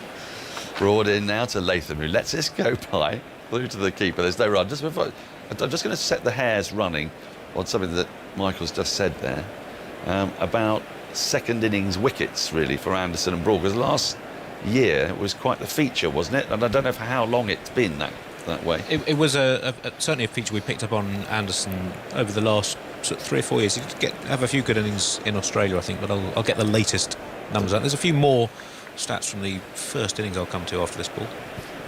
He's in overdrive as well. Yeah, he is, yeah. He's overworked as well. Broad in to Latham. Latham lets this go as well. Way too wide. A little bit of movement away and up the slope, but he's bowling so full here, Broad. It's going through very low to Folkes, who's keeping well at the moment. England's numbers 5 to 11. None of them made double figures. That's only the second time that's happened for England in the last 20 years. The other was the first innings of the unforgettable Headingley Test of 2019, when England were bowled out for 67 before Stokes performed his heroics in the second innings. So, Broad in to complete the over. There's 4 slips in place. Latham waits and then lets it go by again. A good lead from Latham. It was in the channel outside the off stump. Full again. End of the second over. New Zealand 5 without loss. Just 4 runs behind England now. And England, as Michael mentioned, lost all 10 wickets for 82. It's the 7th time since the start of 2019 that they've lost all 10 for 85 or less, which had happened only 8 times in the previous 30 years. It's not a great... No. I mean, it's a great stat, but it's not a great stat. No, but what it does is it always says to the opposition, you're always in the game. So New Zealand yesterday at 59 for 0, they'd probably say, we're down and out, but they get 1 wicket and then they One brings 10. 10. You just don't know, do you? Anderson starts a new over, edged and taken by Folkes. Will Young has gone. Pushing forward at a ball in the channel. Takes a little thin edge. Good diving catch from Folkes, diving away to his right. Two-handed, and Will Young, well, he's going to leave right now. New Zealand are 5 for 1. Yeah, it looks a good ball. Anderson is getting one to go up the slope. Nice catch for Ben Folkes, low down to his right. Yeah, he plays it late. Plays it with soft hand. It's just a ball that just bounces a little bit. Just that bit of seam movement. Twice in the game, Jimmy's got Will Young. I like that, Dan. Go on. Are you going to sing it? I'm not going to sing it. No, I leave that to Alistair Cook and Jonathan Agnew. But yes, Jimmy Anderson, clearly evergreen. At the age of 39. I once had dinner with Will Young. Did you? At Buckingham Palace. Which Will Young? No, not that one. The evergreen Will Young, not the that singer. one. Yeah. At Buckingham Palace. Did you? With the Queen. Did you? What did she cook? I actually don't think it was Her Majesty's cooking, but it was very nice. A little bit of steak on offer. Did he do a little turn afterwards by the piano? He didn't do much. No, he was just sat next to me, probably bored out of his head. But no, I was there next to Will Young. Seems like a nice lad. Yeah, lovely guy, lovely fella. Well. So New Zealand have not yet passed England's total of 141. They're 5 for 1. They're 4 runs behind. And it'll bring Kay Williamson out. Can you believe we've seen 21 wickets? How many overs have we had? There's only overs is a good point. Have we had 90 overs yet in the game? No, it was 40 overs in the first innings. Then England lasted an epic, I think it was 42.5. So we've now had exactly 85 overs, 21 wickets. 85 overs, and we've seen 21 wickets. 85. Yep, it's moving forward. That was when you used to get a new ball back when Aggers was playing. It was 100 overs to start with. Yeah, 100 for a while. But you know, it was 55 in 1948 because the Australians just wanted to blast England out with Lindwall and Miller and whatnot. So they negotiated a new ball after 55 overs. They had an invincible side and they had a new ball almost whenever they wanted it. Bit harsh. I think there was a time when the new ball came after 200 runs. That's right, yeah. Which In could the take 50s. quite a long time in the 50s. Well, it's probably about 115 overs then. That was a slower scoring decade, wasn't it? I think we've chatted about that. Right, Anderson, he's got fresh meat. Kane Williamson. And Williamson's turned round a bit, pushes the ball into the offside. A foolish ball picked up by Pope. Square of the wicket. Steve Kirby's just messaged me saying, you getting your feet nibbled. He's been in the dressing room with me and seen my feet. Do you have particularly bad feet? Yeah, it's not a great look. Really? No, it's... Are you sure you're not being just harsh on yourself? Charcot-Marie tooth disease is what I had. So I had clawed feet when I was a child. So I had to have an Right. operation to straighten. Right. And I had pins, like real screws put in my big toes when I was a youngster. That can't have been jolly. No, it wasn't. Anderson into Williamson, who defends a ball that comes back at him down the slope and pushes it just in front of him. So I couldn't argue when I'm down in Carveiro in Portugal, when I arrive at the feet nibbling place. Right. I wouldn't be surprised if the fish kind of went, oh no, not him again. Kind of jump into the next Get rejected. next tub. We don't want him. Get to be rejected by the fish would be a tragedy. Well, it would be great for the self-esteem. Anderson in again to Williamson. Williamson pushes forward in defence to a straight ball. Just gently moves towards Anderson, who bends down to pick it up. 5 for 1 New Zealand. We've had 4 wickets this morning. You can see those wickets on the highlights on BBC 2 tonight at 7 o'clock or on the BBC iPlayer. And I imagine, well, all 4 of those wickets could very well be up on the BBC website and app. You have to wait a little bit Do you for think, the Will Young wicket. Do you know, we see some pitches that do lots and we say, oh, it's just doing too much. This is one of those pitches that is doing exactly the right amount. Well, you know, just enough seam movement. Jeremy Cody said he was talking to Daryl Mitchell yesterday. Has he told you about this conversation he had? And Mitchell said that all day it was just nibbling, just enough. Always felt that the bowlers were in it. And I think that's it, isn't it? It's just doing just enough. Anderson in, Williamson comes forward to another full straight ball. There's a leg slip in place now. So Williamson, interesting position. My concern for England, I think they may get early wickets because I think it'll nibble. But my concern for England would be Blundell, de Grandhomme and Jameson. That engine of more and Southey that could potentially get 20s and 30s down the bottom end when the ball's a bit old and not quite doing it as quickly. Well, when they came out and attacked after lunch, I mean, it looked a bit reckless, but those 93 runs came in double quick time, and they look rather important now, don't they? Anderson in to complete the over. Williamson defends a shorter ball on the front foot, though, out into the offside. End of the over. Another splendid one from James Anderson. He's picked up the wicket of Will Young. 2 overs, 1 for 1. New Zealand 5 for 1, just 4 runs behind. James Anderson is the bowler who has troubled Kane Williamson the most in his illustrious Test career. Williamson's overall average 53, but against Anderson he's been out 7 times for 134 runs, so averages just 19 against England's premier bowler. Have you ever been on air and you've been sledged and trolled about your feet? Kirby's carrying on here. Last time I saw a pair of feet like them were hanging out of a nest. A nest? I mean, this is getting sledged. Is he a friend of yours, well, Steve Kirby? He I mean, was. You thought so. He was. Yeah. Broad starts a new over from the nursery end. 4 slips in place. Latham waits and then flicks away a ball slightly ill-directed on the knee hip area, goes down towards long leg. Throw comes in, they get through for a single, which will bring Williamson on to strike. With the score now 6 for 1. What a dramatic day we've had. As I say, you can see all those highlights in all sorts of varying different forms, either the iPlayer or on BBC 2 or via the BBC website and app. And well, for Ben Stokes, what a roller coaster ride. He's gone through most of the captaincy emotions in a day and a bit, hasn't he? a day and an hour. Yeah, man, I know it's his first official game as captain, but these are the kind of games now as a captain that you should really enjoy. And because it's, a move here or there, a field position here or there that can just make a massive difference. I wonder if we'll see more of him with the ball today, perhaps, than we did yesterday, as Broad is in to Williamson, who drives nicely and firmly, but straight to Stokes, who's standing at a kind of short extra cover position. That made a nice noise off the bat.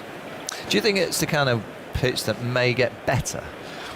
Well, at Lords, we've seen lots of cricket at Lords, and it does tend to, but the way Daryl Mitchell was describing it, it was just enough nibble in it, and it was sticking a bit in it. Do you think that's because of the moisture, or just because of maybe a bit of crustiness? It is very dry, and it's hard to keep the moisture on these pitches, isn't it? The drainage at Lords being what it is.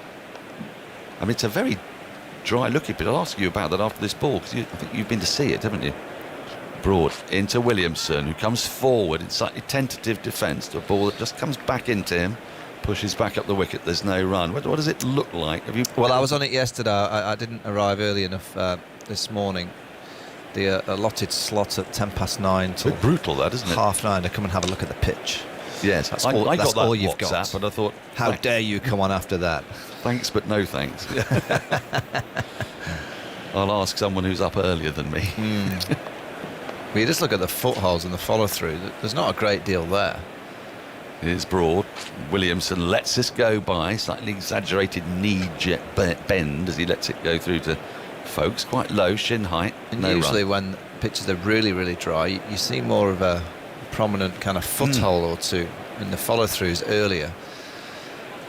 I mean, yesterday it just looked like a normal Lord's surface, well held together. You don't think Matt Parkinson's going to have a big part to play on day 2 of a Lord's Test match? I wouldn't have thought so. But what he may do, I mentioned that engine room, he might be the bowler to unlock that tail. A bit of mystery. He gets it right. Here's Broad, and Williamson comes forward, and that's good sturdy defence. Gets good stride in, pushes to Stokes in the covers, and there is no run. Coming up to the end of the first hour of play here on the second day, we've already had 21 wickets. Will Young, the man to go. Anderson with his 645th Test wicket. 5 short of another mammoth milestone. And we were going to ask about his second innings returns. I think Andy's looking them up as we speak. As Broad comes in, Williamson pats his back, flexes his knees and lets a full ball go by outside the off stump, and there is no run. Commentary continues on 5 Sports Extra and BBC Sounds, but Radio 4 long-wave listeners are leaving us ever so briefly for the shipping forecast. So it should be drinks, shouldn't it? Or maybe we're not having drinks because of the change of innings. Michael Vaughan, former England captain and Ashes winner, is going to leave us. And he'll be replaced by another former captain, Jeremy Coney, captaining New Zealand in the 80s. When did you make your captaincy debut, Jeremy? Hi, Daniel. How are you? Hello. Very well. Yes, it was in the 80s. Jeff Howarth started the 80s, 80-81 in Australia and those sort of areas, and against the West Indies. I think I was more like, I'd guess 84. So, I don't know.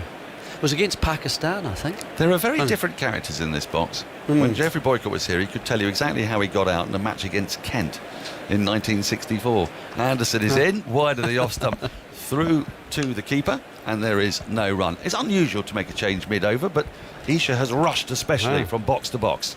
So more thoughts from Jeremy, and then it will be Isha Guha. Well, one of the things I think we've noticed so far from New Zealand batting again, and one of the issues that they have to confront is obviously playing at the wide ball, which was so problematic for them in the first innings.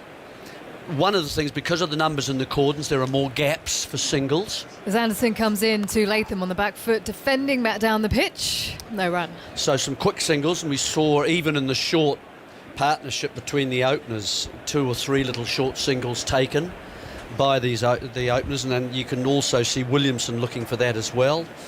they've got to keep busy, don't they? They just got a bit caught, I think, in the first innings as well, with the accuracy of Anderson and Broad in those first 40, 50 minutes of the game yesterday.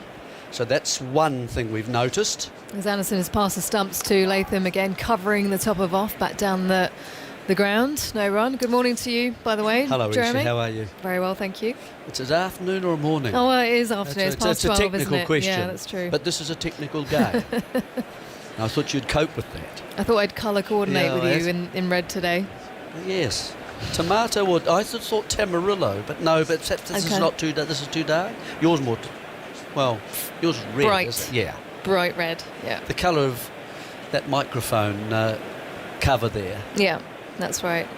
Whereas yours is a bit more orangey, isn't it? Yes. As well, Latham, guys at Alter Gully. No, anyway, I'm not a student of the colour wheel. Okay. But there we are. Neither am I. Yeah, so I mean, England obviously pleased taking the first wicket. Means that Williamson comes in early while the ball is still new, and while the bowlers are still fresh.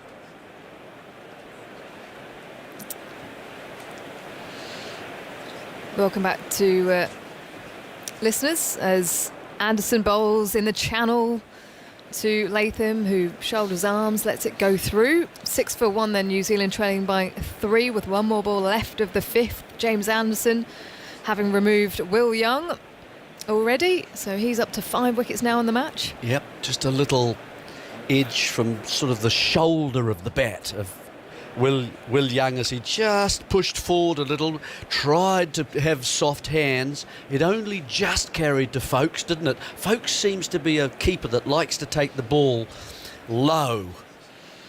As Latham clips one to mid-wicket, quite square, slightly tighter to the stumps on that occasion. Anderson, end of the over then, 6 for 1, trailing by 3. Latham on 5. Williamson yet to get off the mark. He's faced 10 deliveries. But like Jack Russell used to take the ball a bit low too, so between the knees and the ankles, that sort of area. Took it nicely, didn't he? Going forward almost slightly to his right to take that catch of Will Young to remove the first New Zealand wicket. I think Aussies, you'd find them moving up closer. They'd want to take it between the knees and the hips, that sort of area. And certainly I would think for Williamson you'd want to move up a little bit because he softens the ball a little bit as it goes through. It's been a nice little game played with Williamson. I see the backward point has gone more backward because that's an area where he does get runs away. But he went to a leg slip last over and left that, and Stokes left that area vacant and may have brought, therefore, Williamson into playing that stroke, thinking he could get a run and get underway, but brought the cordon into play because of it. 4 slips in the cordon at the moment as Broad is in to Williamson, who lets it go past him outside the line of off stump. Swivels as he comes forwards.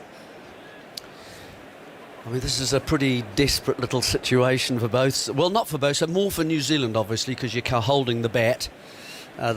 What have they managed to pass? No, they haven't yet. They haven't passed. They're still 3 behind.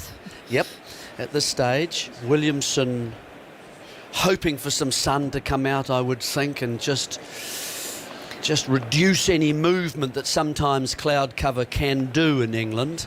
Fair amount of cloud cover here in northwest London as Williamson, slightly easier leave for him as he lunges forwards and just shapes towards Ben Foakes. Slightly more back of a length there from Stuart Broad, sporting his white headband, as we've seen in the last couple of years. Walking back with purpose as the ball gets tossed around the infield. Nice gentle breeze coming through here in the Test Match special commentary box. And a nice feel at Lord's this morning. Having watched all the carnage unfold yesterday, Jeremy. Broad past the umpire to Williamson, working the ball to mid-wicket, no run. Andy, good morning to you. Morning, Isha. To pick up on what Daniel was asking about Jimmy Anderson's performance in second innings recently, going back to the start of the Sri Lanka series late in 2018, he's bowled in 22 second innings, taken 15 wickets at an average of 44. and a strike rate of a wicket every 110 balls. That's including a good start to this innings. His first innings stats in that time have been very good, and in the previous few years before that, his second innings stats were also excellent, but they have dipped a bit in the last 3-4 years. Broad coming in on an angle to Williamson, who whips that out to deep backward square, long leg running around to his left to collect the ball in front of the grandstand. Williamson comes back and he is off the mark with a couple. So trailing by 1 now, New Zealand, 8 for 1. Nice feeling to get off the mark in that way too. That little leg side is just a friend to you at the start of your innings. Just to knock it, a straight ball, a leg stump, tucked away, pick up a couple of runs. Thank you bowler. Broad going a lot tighter to the stumps on that occasion, with the ball deviating back up the slope. Here he comes again then, as he bowls to Williamson on the back foot this time, punching the ball in front of point. And another couple to him, maybe even 3, as that's pulled up in front of the tavern stand. He'll come back comfortably, so he moves to 5 now, Williamson. 11 for 1, and New Zealand now have a lead of 2. Wouldn't call it a significant one at this stage, Isha. Well, given how this game has gone. Perhaps it's worth a couple of wickets by New Zealand in the context of this game. We were talking off air, and not to be pessimistic or anything, but a lot of people were saying anything more than 100. Oh. There's not a lot of confidence around England's batting at the moment that they might get that, as Broad round the wicket to Latham, coming forwards and letting it go past him. End of the over then, 11 for 1, 6 overs bowled, lead of 2, Latham on 5 and Williamson on 5 as well. Well, it's got to change at some time, so why not in this next innings, you know?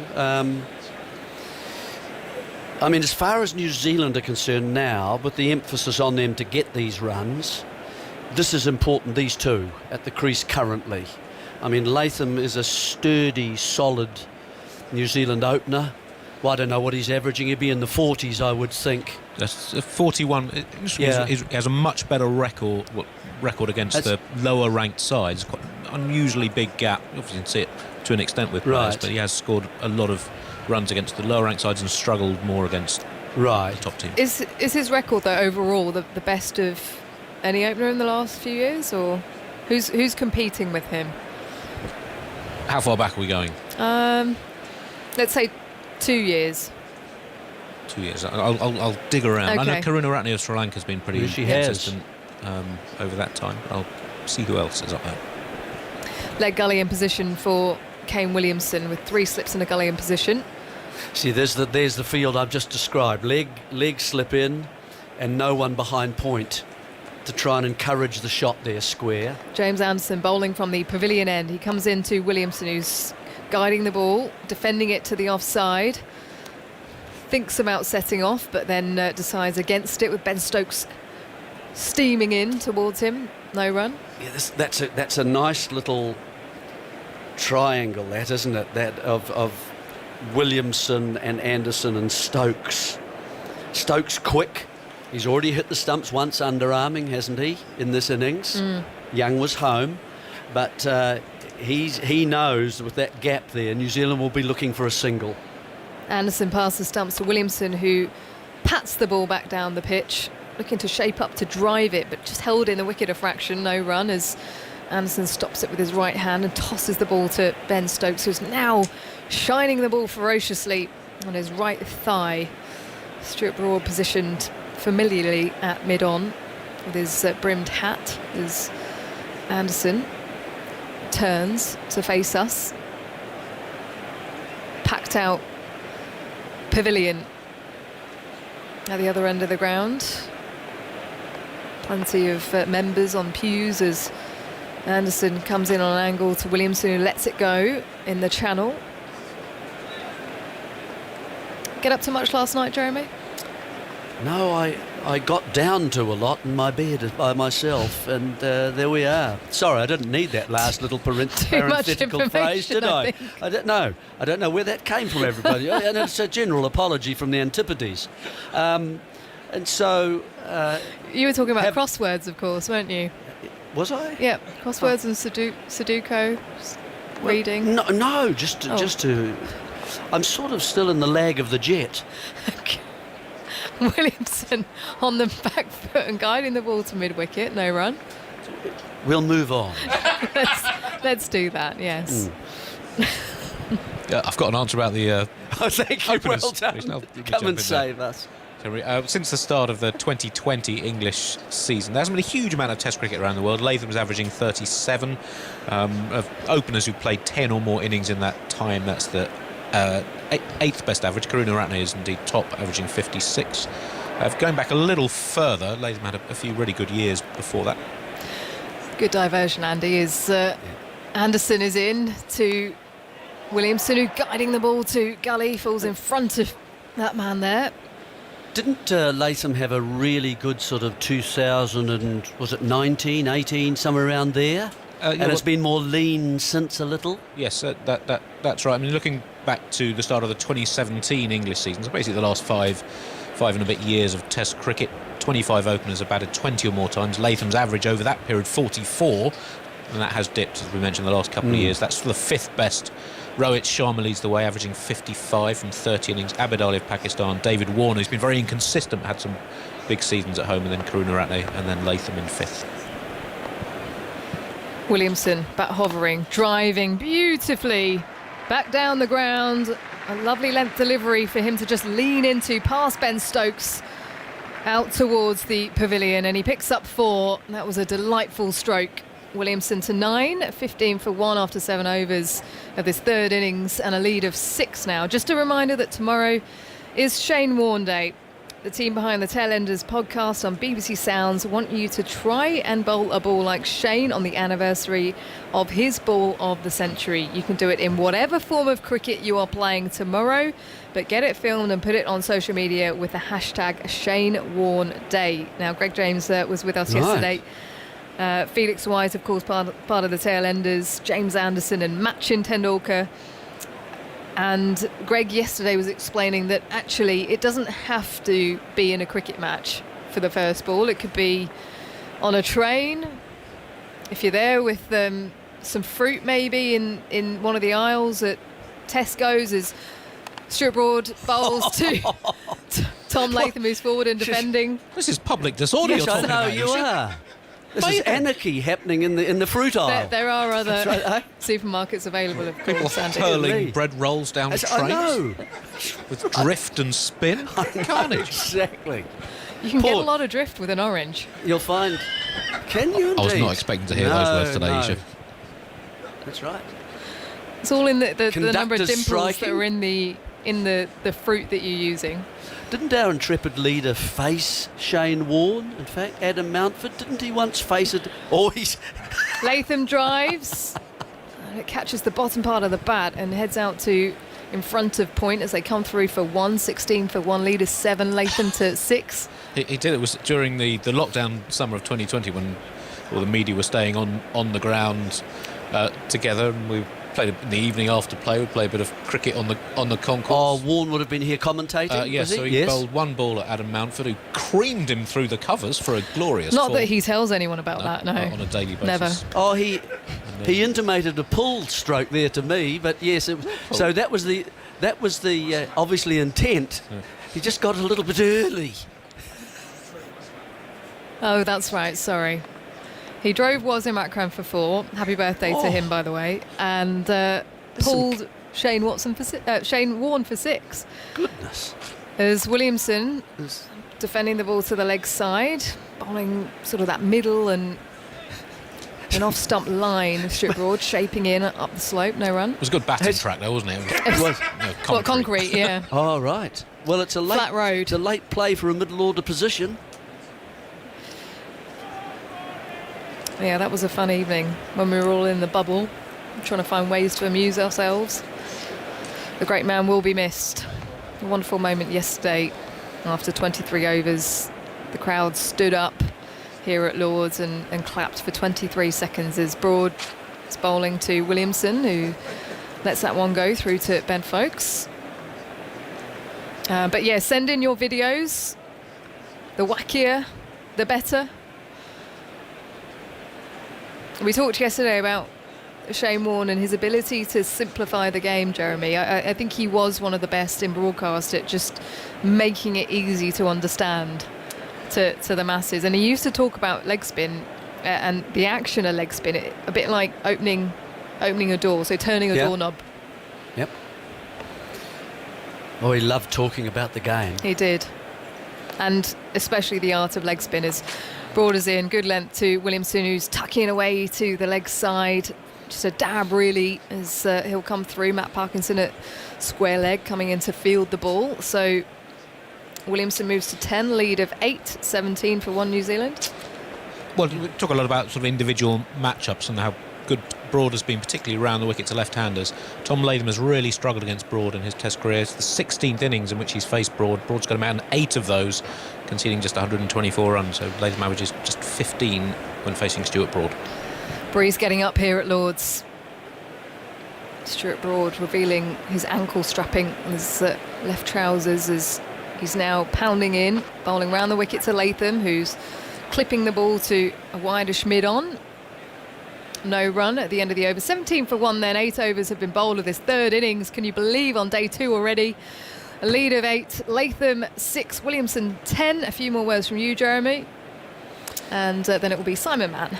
Well, it's such a close game, isn't it? I mean, no side has at any stage, while there have been the once or twice that one team has threatened to get away from the other, but then they've collapsed. And so overall, to have, a lead at this stage of 8 runs, 9 runs, and be 1 down, again, it's within the compass of kind of a really 1 or 2 good partnerships that might just make a difference at this stage. And that's what all the New Zealanders, I think, with the bat in the hand at this time, have got to be after. Here is Anderson going into bowl to Williamson, and Williamson plays defensively on the back foot back up the pitch, and it's picked up by Anderson, and there is no run. 17 for 1. Williamson is on 10, Latham on 6, and actually they've just settled things down. It looked solid out there, and it's early days, of course, and in the 9th over, but there's been a sort of arum-scam frantic nature of this game so far. The frenetic nature has disappeared a bit, and let's hope it can continue as far as the game is concerned too. Anderson bowls, Williamson turns that away, forward a square. He's picked up by Potts, who we haven't seen yet, and there is no run. England got a leg slip in with Anderson bowling to Williamson. Yeah, I was talking to Isha about that, and no one at backward point. So it's almost as if they're encouraging, leaving that vacant to get Williamson to play into that area and therefore bring the cordon into play. It's one of his areas, isn't it? Yes, it is. Behind that's square right. on the offside. But it's an interesting way. There are different ways of handling that. Leave it open. A player's strength can sometimes be a weakness, particularly early on in his innings. Anderson turns at the far end from us. Pavilion behind him. 4 slips go down and the leg slip. Bowls now to Williamson, and Williamson turns that into the onside. Potts scurries across to pick up from forward square leg to mid-wicket. Returns to Folkes, and there is no run. Decent catch from Folkes to take the first wicket. Coming forward too.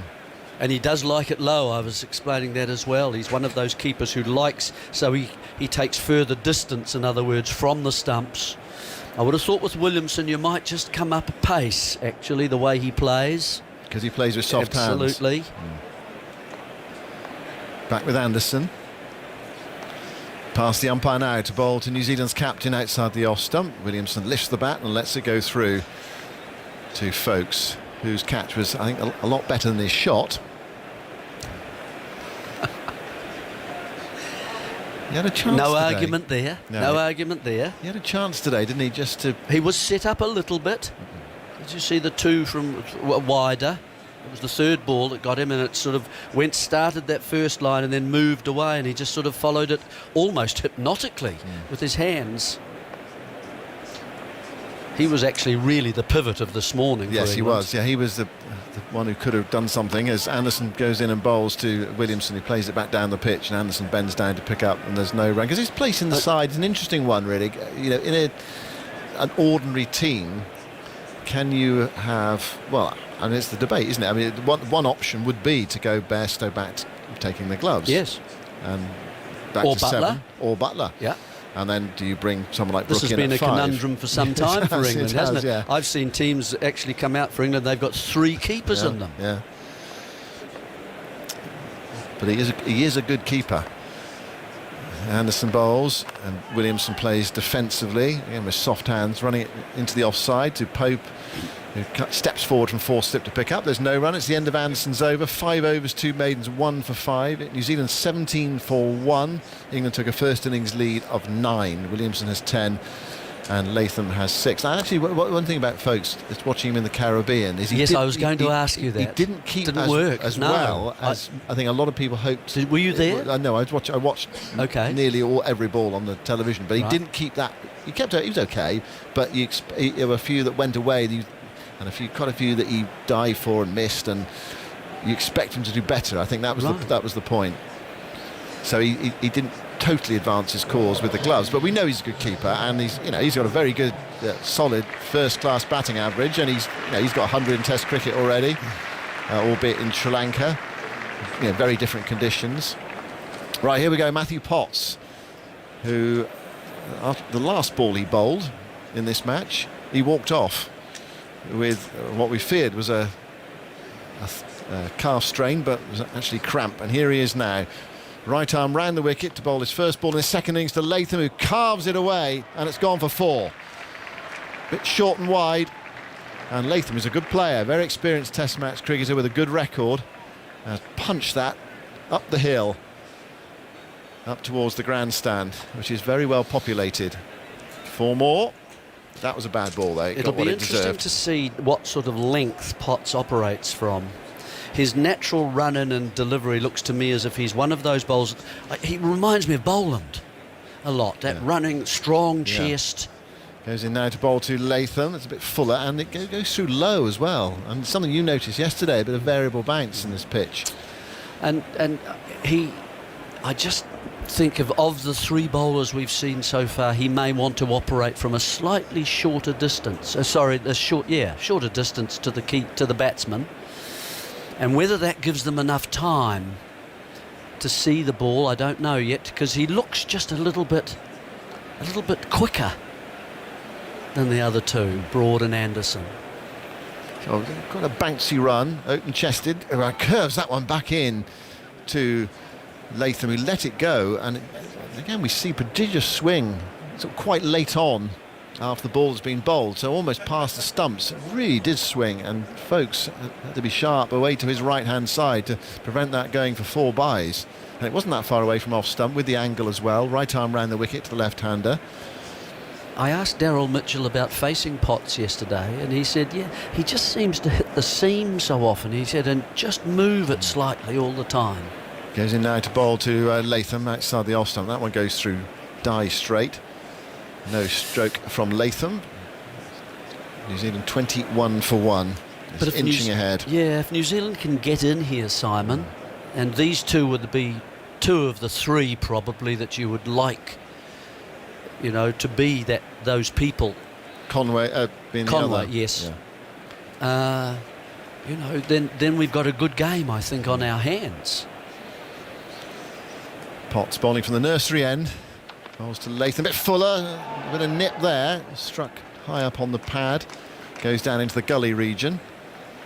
And there's no run. That was a good delivery from Potts. He actually found the length straight away yesterday. His first over was excellent. He got rid of Williamson, but first ball is right on it.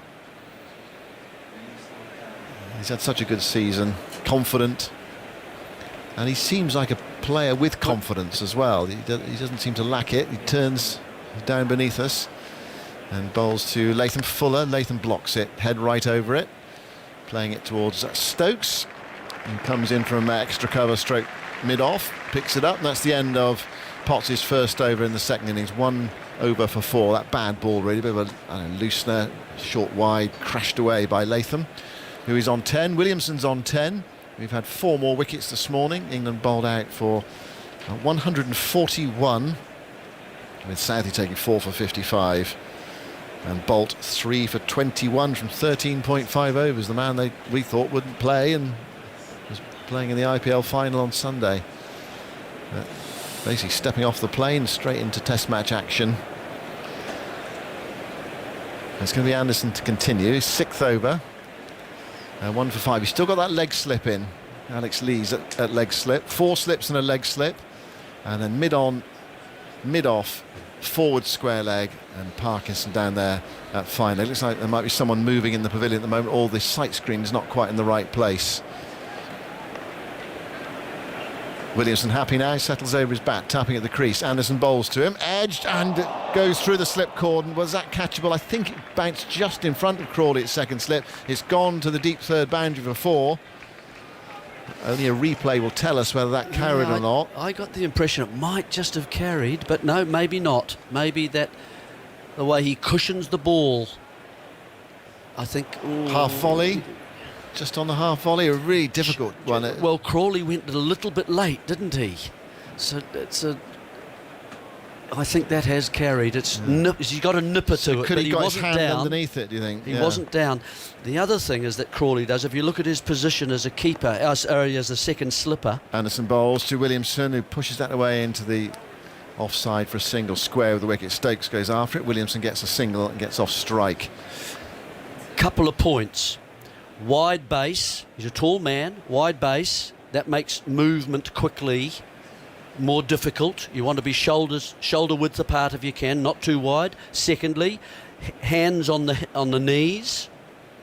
And I just think that doing that, the first point is that it takes the unit, the two hands together, it takes the unit apart. And you want to be working with one. That's your hands together. 2, by putting your hands on your knees, which you see a lot of slips do, it forces the weight through your heels, heel strike, and that's bad. You think of dancers. Where do they dance? Where's their balance? Boxers. Here's Anderson, meanwhile, goes in bowls to Latham. Latham leaves, good leave as well, quite close to off stump.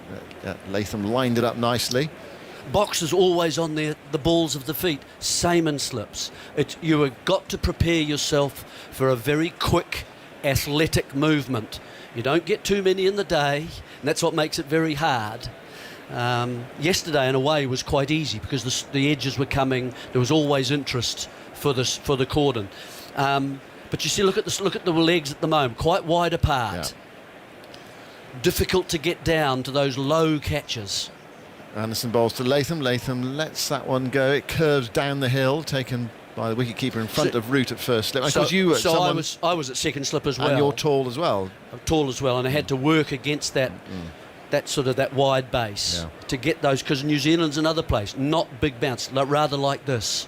So, and there sometimes you are forced closer than you actually would like, because there's not the pace sometimes as well from New Zealand. So Hadley, you'd find yourself closer than you really wanted to be. But you had to go up because that's where the catches were coming. Anderson tries again, bowls to Latham. Again, then just curves a bit outside the off stump. Latham lines it up well through to the keeper. I've seen that a replay on that Crawley catch, or no catch, back 4 times now, and I'm still not sure. Still equivocal, is it? Yeah, yes, it's not absolutely certain whether Cowdell, whether if he got his hand there, it would just be fractionally on the half volley, or whether it just might have carried if he produced an excellent grab low. Certainly going down, let's be fair about that. It wasn't an easy chance. Anyway, it's past us now. Williamson 4 more. Anderson to complete the over, wide of the crease, bowls to Latham, who stands up and punches this down the hill for 4, through the covers. Frustration from Anderson there, taking his cap from the umpire at the end of the over. He just gave Latham something to work with there, a bit wider, a bit shorter, and Latham put it away, as he did in the previous over against Potts. 30 for 1 New Zealand. They lead by 21. I wonder how Williamson feels about that. He's stood at the other end. He's working extremely hard. And this is what happens in the game as well, is that suddenly you look at the other end and the other batsman's getting quite a good few offerings and making the most of it. Potts, I thought in his first over, got better as the over progressed. Started poorly, too short, too wide, and then got a little bit more full and towards the stumps as that over. Let's see how he goes this time to the right-hander. Well, the last time he bowled to Williamson, the last ball he bowled to him, he got him out. Caught low down by Folkes. Williamson has taken his guard at the far end. We've got 4 slips in, and Potts prepares to move in from the nursery end. Past the umpire now, into bowl to Williamson, and Williamson's in behind that, playing it back up the pitch, and Potts bends down to pick up, and there's no run. This partnership has now lasted 9 overs, longer than any of the partnerships in New Zealand's first innings. They only had one partnership of over 6 overs. That's the epic 8-over effort between Mitchell and Blundell. And in England's innings, only one partnership of more than 10 overs. That was the 14 overs that the opening pair lasted. So, bowler's game so far, Simon. Yeah, definitely. Potts bowls to Williamson, edge caught, 3rd slip. He's done him again. Potts has got him again. Williamson forcing. It flew in the air. Bairstow snaffled another one. And New Zealand are 30 for 2. And Kane Williamson is out for 15. Jeremy Coney is gone. Former England captain Sir Alistair Cook is alongside me. Well, just sat down and got England a wicket. Did you see it? I did. I was just pressing the button and just looked up. Not a bad person to get twice in your first game. A forcing shot off the back foot from Williamson. Just got the outside edge. Whether the ball just nipped down the slope slightly, and actually a catch just went quickly to Johnny Bairstow, was taken very comfortably. And the game, it was just there, I was just thinking how well these two have batted. You mentioned about the longest partnership, but it obviously soaked up a bit of pressure from Broad and Anderson. And you're thinking, not looking ominous for England, but danger signs, and they strike again. Potts, as Ben Stokes says, has the ability to make things happen. What about the shot from Williamson? Did it just feel a bit too ambitious? Possibly. It is one of his areas, and when you're out of form, you kind of are looking for runs, aren't you? You feel like you've got to put a bit of pressure on there, and he actually probably went at the ball a bit harder than you would expect for Kane Williamson. Normally feels kind of a bit more relaxed. Runs have been flowing. He'd have probably let that ball come another half a yard closer to him under his eyes, and he'd have caressed it in a controlled manner there. He went pretty hard at it, quite hard hands, and that's kind of the agitation, I suppose, of not being in form. 5th wicket of this morning's play. Devon Conway is out to the middle. Here's Andy Zaltzman again. Matt Potts has bowled 7 balls to Kane Williamson in this game. Got him out twice for no runs. Only one other bowler in Williamson's Test career has got him out twice without conceding a run. That was Kemar Roach of the West Indies back in 2012. Well, fantastic for Potts. When he walked off yesterday, he thought that might be the end of his Test match, and out for another month or something like that. Like a lot of England pace bowlers at the moment, but it was cramp, and he's come back. And yesterday a wicket in his first over, today a wicket in his second over. You've got 2 left-handers out there now. Latham at the non-strikers end. Devon Conway, who made that double 100 on his debut here at Lord's nearly a year ago, is about to take his first ball. Broad got Conway in the first innings. 30 for 2. Game on. Conway on strike, gets a full ball from Potts first up, and he digs it out back to the bowler, and Potts picks up, and there's no run. I probably should know this, but Conway opened in that innings. Yes, he got did. 200. Yeah. And that's only a year ago. Now to hit number 4, it seemed, does he bat for 4 for his kind of club side in New Zealand and in the domestic cricket there, or just seems an unusual kind of demotion in one sense, that obviously fit Will Young in and Kane Williamson bats at 3, but Conway averaging 60 in Test cricket, being one of the kind of outstanding players over the last 12 months. You'd have him at the top of the order if that's where he feels most comfortable. I know that you're an opener, you kind of open, or did he just go up to open in that game and got lucky? But Potts bowls to him, it's full, he drives down the ground for his first runs here. It's going up towards the long on boundary. Stokes is sprinting after it. So too is Parkins. A bit of relay fielding, intense running to the boundary that England have been instructed to do by the coach. Stokes coming out to help Parkinson there, and return came in and they got back for 3 runs. So Conway off the mark, 33 for 2. I mean, one thing they have had to do, of course, is find someone for the Ross Taylor position in the middle order. So there's that vacancy there. But he might have been a middle order player who moved up to open for for that series, because that was the only spot for him to play. Just on that chase, I think. Just getting Zoltz to have a look. Just check that. I think on that chase, Stokes had about a 30-yard disadvantage. Here's a ball from Conway. It's outside the off stump to Latham, and Latham allows it to go through, and it's taken by Folkes.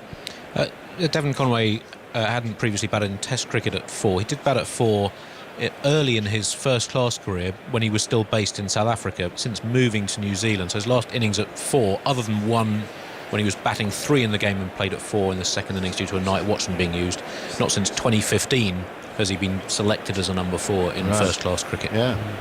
It is an interesting move, isn't it? I'd find it very strange coming in forward if you're used to opening.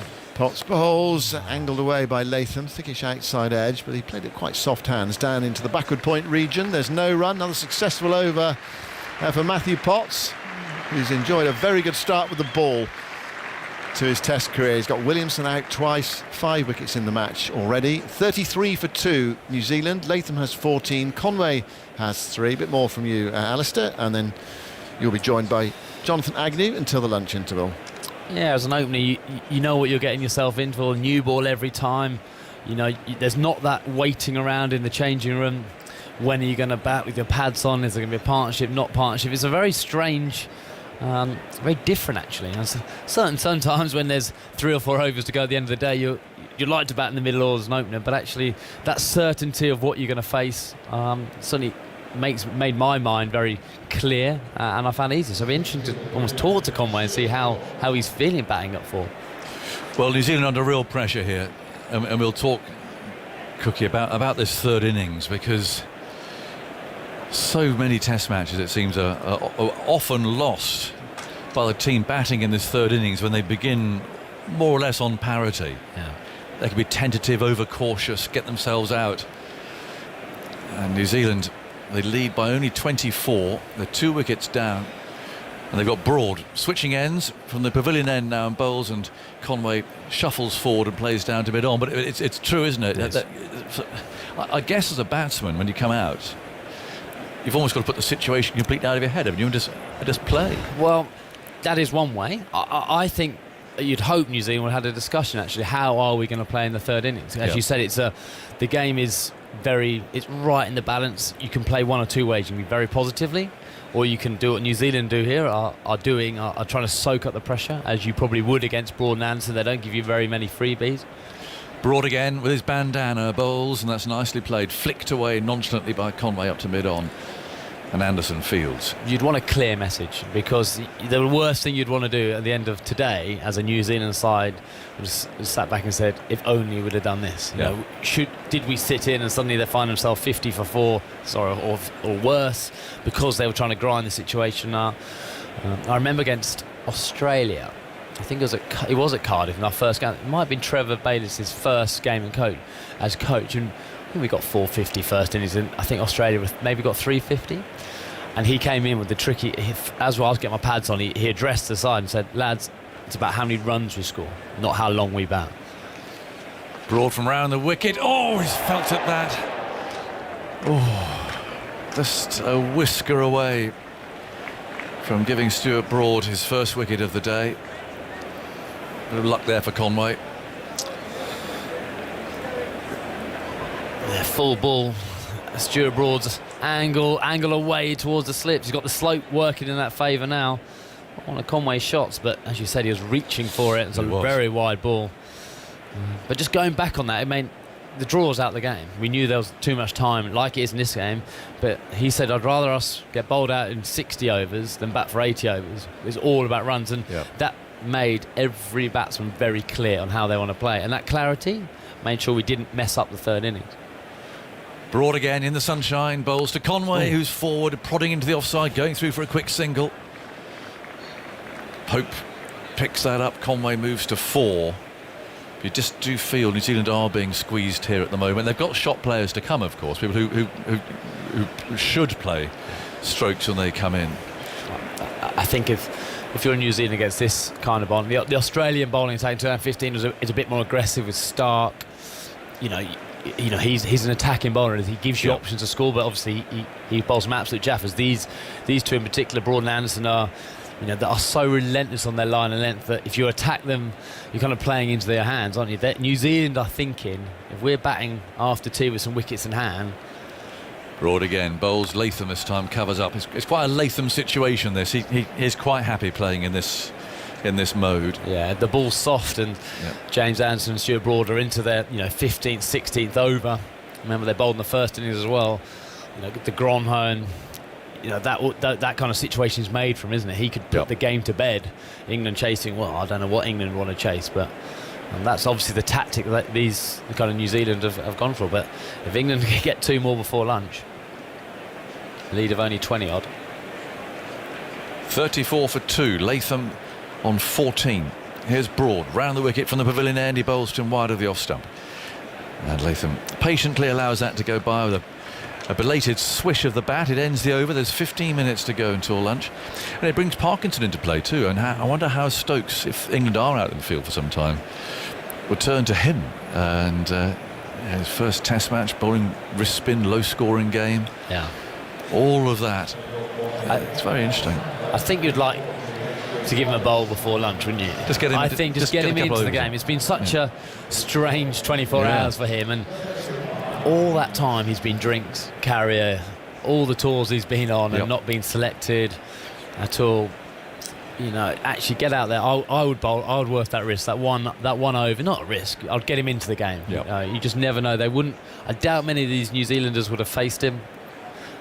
Certainly not in red ball cricket. So that would be that uncertainty. Hasn't been any spin bowled so far in this game. So at least he does know everybody, and he has done those tours.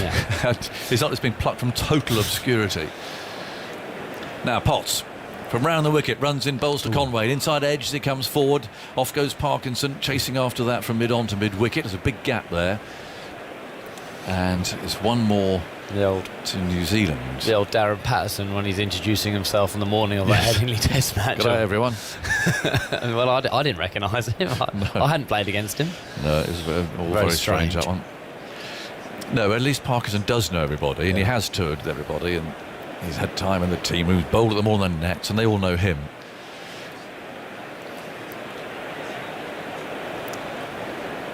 Potts kicking his heels up, bowls, and Latham's caught behind, is he? Certainly the slips thing. He's up, goes the finger. It's another wicket for Potts, although Latham's walking down the pitch for a word with his partner, which is quite unusual for a caught behind verdict, and he's going to review it. But the slips went up, and I saw Stokes from mid-off go up immediately. There must have been a sound of some sort. Director, we have a review for caught behind. Well, the original decision is out. Big moment, and it's a fair delivery. So Joe Root was sprinting from first slip. Potts, I'm not sure, thought anyone in front of the bat, I'm not sure he was that keen on the... Let's have a look. Well, it can't have been anything else. If there's a sound... Ultra edge, please. It must have come off the bat, because it can't have hit anything else. That's looking now. There's the flick. He's out.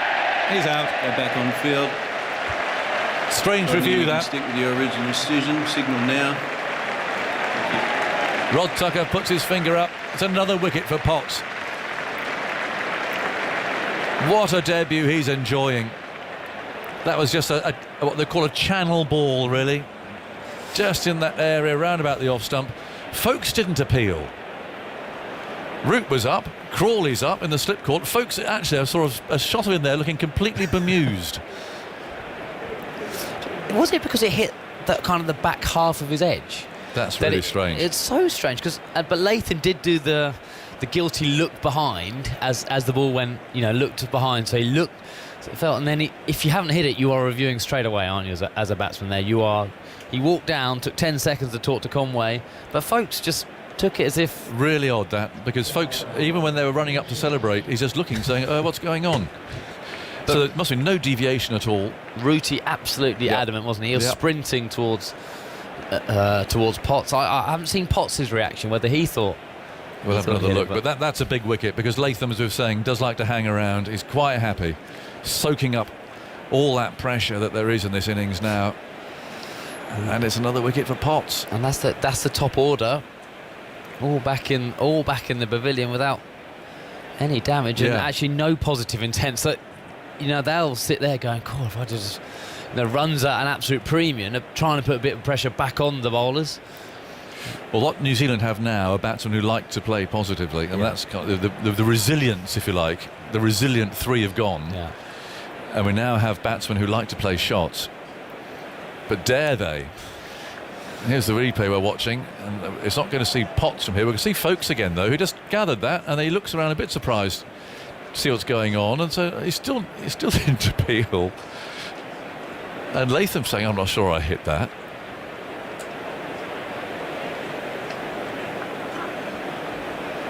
And yet, there's a big spike. There's no doubt about it being out at all. Mitchell's first ball with 4 slips. Potts running away from us, bowls to him. It's on the leg stump, turned neatly into the leg side, but straight to the fielder there, Broad, wearing a sun hat at mid-wicket. And New Zealand lead by 26, but they've lost 3 wickets, and 3 really key wickets too. The ones normally would you write down as those who could play big innings, long innings, are all back in the shed. Not that you can call the Lord's Pavilion a shed, but you know what I mean. I wonder if New Zealand will reassess after lunch. Say we've got to try and knock England off their length. Potts again, bowls a bouncer, and Jill ducks underneath it. It's collected by Folkes. Because in the first innings, Mitchell did actually look a little bit more proactive. He played I think it was first or second ball, a big stride, a big drive.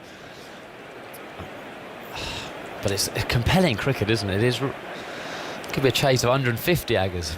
Well, what a game that would be. England set 150 to win a Test match at the moment. And that actually looks a long way off. Yep, 26 for 3 it does. Man coming into the leg side. In fact, now this is interesting. They have 3 men out on the leg side boundary for the hook shot, or at least to set into Mitchell's mind he's going to get a short ball. Just try and prey on some loosened footwork as a result, maybe. And goes Potts. He bowls on the off stump. Mitchell gets a single in that gap that was created in the offside. Stokes Fields. 1 more to New Zealand. They lead by 27. He must be compulsive. I'm not sure I like that. All the wickets have been nicked off. The top order. I know James Anderson, as I texted him last night, saying bouncing out Jameson and Southey. I know. But in general, there've been a lot of dismissals from that front foot, top of off stump. So they've obviously, again, is that McCullum? Is Alan McCullum knowing Mitchell better than we do? But obviously, with those men there, it does give that drop and run and option on. Potts set off, but Conway there has heard some conversation. It's the position of Broad that's interesting here. He's gone to a backward point, sort of a deep gully, if you like. Or just the fact that Stuart Broad's at backward point. Well, that's also quite surprising. But you've got Potts down at fine leg, so I suppose there's Broad there at backward point. He doesn't see that very often. He's creeping in. Potts is on his way and bowls, and Conway again. He does play that little flick across his pad very casually. There's an air of the David Gower about it. Just flicks it away. Yeah, he got caught, I think, at Edgbaston doing that, actually, like on 60 or 70 out of nowhere, didn't he? As he lazily flicking it to square leg. I mean, it looks very pretty, but you could just see actually might just possibly get that flick a little bit wrong. 5 minutes or so till lunch. We could be talking about, in fact, a bit longer than that, 7 minutes. We're talking to various people who know Brendan McCullum well. Our experience of him as a player, as a coach, as a friend. In Phil Tufnell's case, as a television personality. We were in New Zealand at the time when Tuffers and McCullum were doing a television series together, doing some of the extreme sports that New Zealand love, but Phil Tufnell doesn't. I assume Brendan McCullum did it like that kind of stuff. Yeah, well, we'll find out from Tuffers, but I know they did a free-fall parachute jump over Lake Taupo. They did a bungee jump. I've jumped out of a plane at Taupo. Have you? Yeah, and I think 2008, one of those tours. I think I jumped out the plane in the morning, had a bungee jump in the afternoon. I don't know what possesses you to do that sort of thing. Mitchell's on one. Slips are lined up. There's also a short leg, and Broad moves in. Bowles to him as an airy drive. That's a poor shot. Broad adjusts his bandana and looks at him, stares at him. That was a poor shot. Under the circumstances at this time and everything else, nowhere near a half volley. He's gone really hard at that. And then they soaked up the pressure, trying to be defensive. Now he's played a big drive, trying to put a bit of pressure back on. It's kind of seems to be stuck in what do you do? How do you play in this situation? And I definitely think New Zealand need to sit down at lunch and say, this is what we're going to do. Yeah. I feel as if a bit more positivity. Here's Broad over the wicket, Bowles, and that's edged and stopped there. I don't think it quite carried to Crawley. Good stop. He went very quickly. Low to his left at second slip. I mean, that hasn't carried at all. It's a carbon copy of one of James Anderson or Kane Williamson. He's got a big reach, hasn't he? Zach Crawley, but trying to get his left paw underneath it. Again, almost reaching forward. The Knicks certainly against the slope don't carry as well as they do the other end. Yeah, landed about a foot in front of him, I should think. 36 for 3. We're in the 15th over of New Zealand's innings. Broad moves in and bowls to Daryl Mitchell outside the off stump. He lets that one go through this time. Brute. I think official ball shiner these days at first slip, meticulously rubbing the ball on his very white trousers. So yes, Tuffers, I remember time was ticking away before he had to do his bungee jump, I think in Queenstown. And we were in New Zealand. I remember him messaging me saying, "God, if it rains again today, mate, I haven't got to do it. I've got to get the plane tomorrow." And he was really desperately hoping that he wouldn't have to do it. But I'm afraid I think the weather cleared long enough. They chucked him off the edge. In goes Broad, bowls to Mitchell, forward. Come off the bottom part of the bat, that, and it's fielded by Anderson. I can't imagine Tuffers doing that. He had to do it. He was signed up. Part of the deal. Off he went. It's hard. I think it's harder to jump off on the old bungee than it is out of the plane, because the plane, let's be honest, the guy behind, you're strapped to the instructor in front, and he kind of does it. Once you're strapped in, there's no there's no turning back. No. But actually, the bungee, you have to do it yourself. And, good adrenaline rush. Well, I think it's the original bungee jump in Queenstown off that bridge. His Broad bowling. Mitchell plays defensively into the leg side. Picked up at mid-wicket.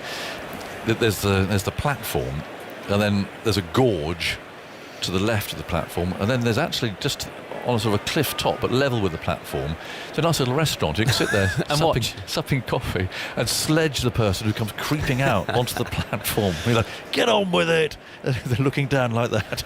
Oh dear. So it's a fun place to sit and watch the bungees. Some, of course, go walk off. They've done it so many times. Down they go. But you do have to waddle off a little bit because your legs are quite closely tied together, aren't you? So it's a bit of a penguin walk to the edge. But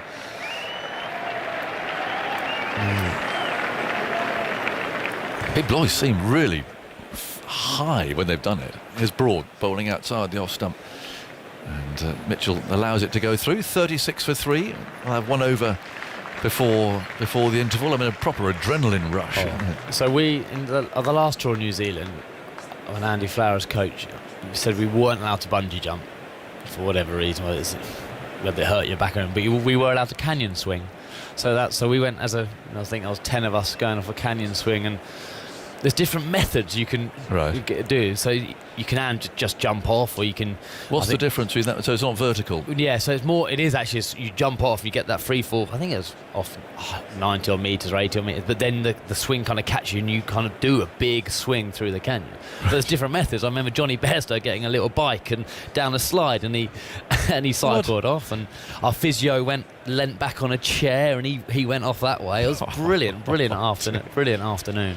Potts on his way, the last over before lunch, and Conway creeps forward, plays defensively back to the young fast bowler, who throws the ball away for someone else to polish. 36 for 3. So New Zealand lead by 27. So tales of that, and I think, the tale of Tuffers bungee jumping has to be repeated anyway. I haven't seen the series. It's on one of the more obscure channels, I think. it wasn't a BBC One or something. It was one of those. I had to go through a few apps, I think, to find it. But it's probably worth it. Potts again, and it's driven this time by Conway to mid-on. Have you bungee jumped? Have you done it? No, I haven't. No, I haven't.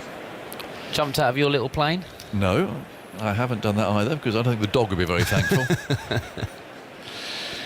No, I just don't think I'll be able to do it. It happens a lot near us. We've got Langer parachuting near us, so you see the aeroplane going up and up and up all the time. It seems to be going up about 15,000 feet, and then people get chucked out. And I mean, it raises a lot of money for charity.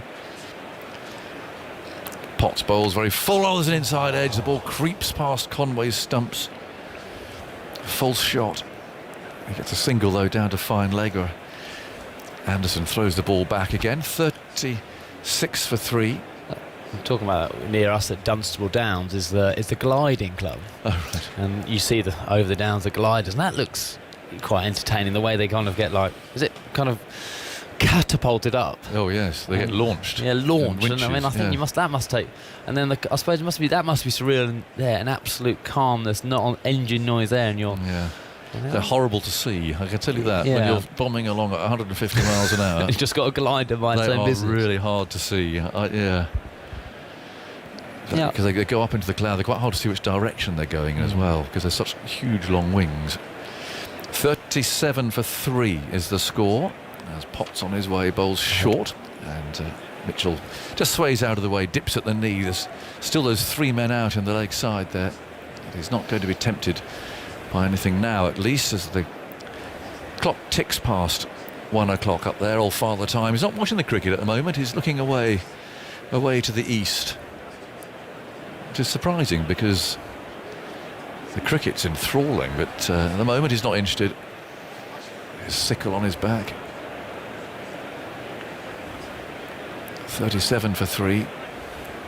Potts wearing 82 bowls. Nicely played by Mitchell, the most confident defensive stroke that he's played so far. Getting a big stride in. Playing down to mid-off. He's on 1. Conway 6. They've had, 6 wickets again in this first session of the second day. Latham, Young and Williamson dismissed for New Zealand. And earlier today, England lost Broad for 9, Folkes for 7 and Parkinson for 8. Anderson was 7 not out. Potts a bit wider of the crease this time. It's nudged away off his pads by Mitchell for a single. Pick up 1 there, out to the deep, and that is the end of the morning session. Again, vastly entertaining. The game absolutely in the balance, with New Zealand on 38 for 3, so they lead by 29 runs, with their 3 most resilient batsmen dismissed. There's more batting to come. Blundell, de Grandhomme, Jameson, Southey, of course, he'll play some shots, but the 3 batsmen that you think would be the likely 3 to really resist and play long innings are gone. It certainly hasn't been a game for long innings. No one has found batting easy.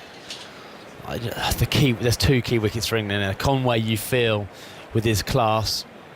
I know he hasn't had much red ball cricket recently, but his class in Test cricket over the last year or so, and de Grandhomme, he could take the game away for England quickly.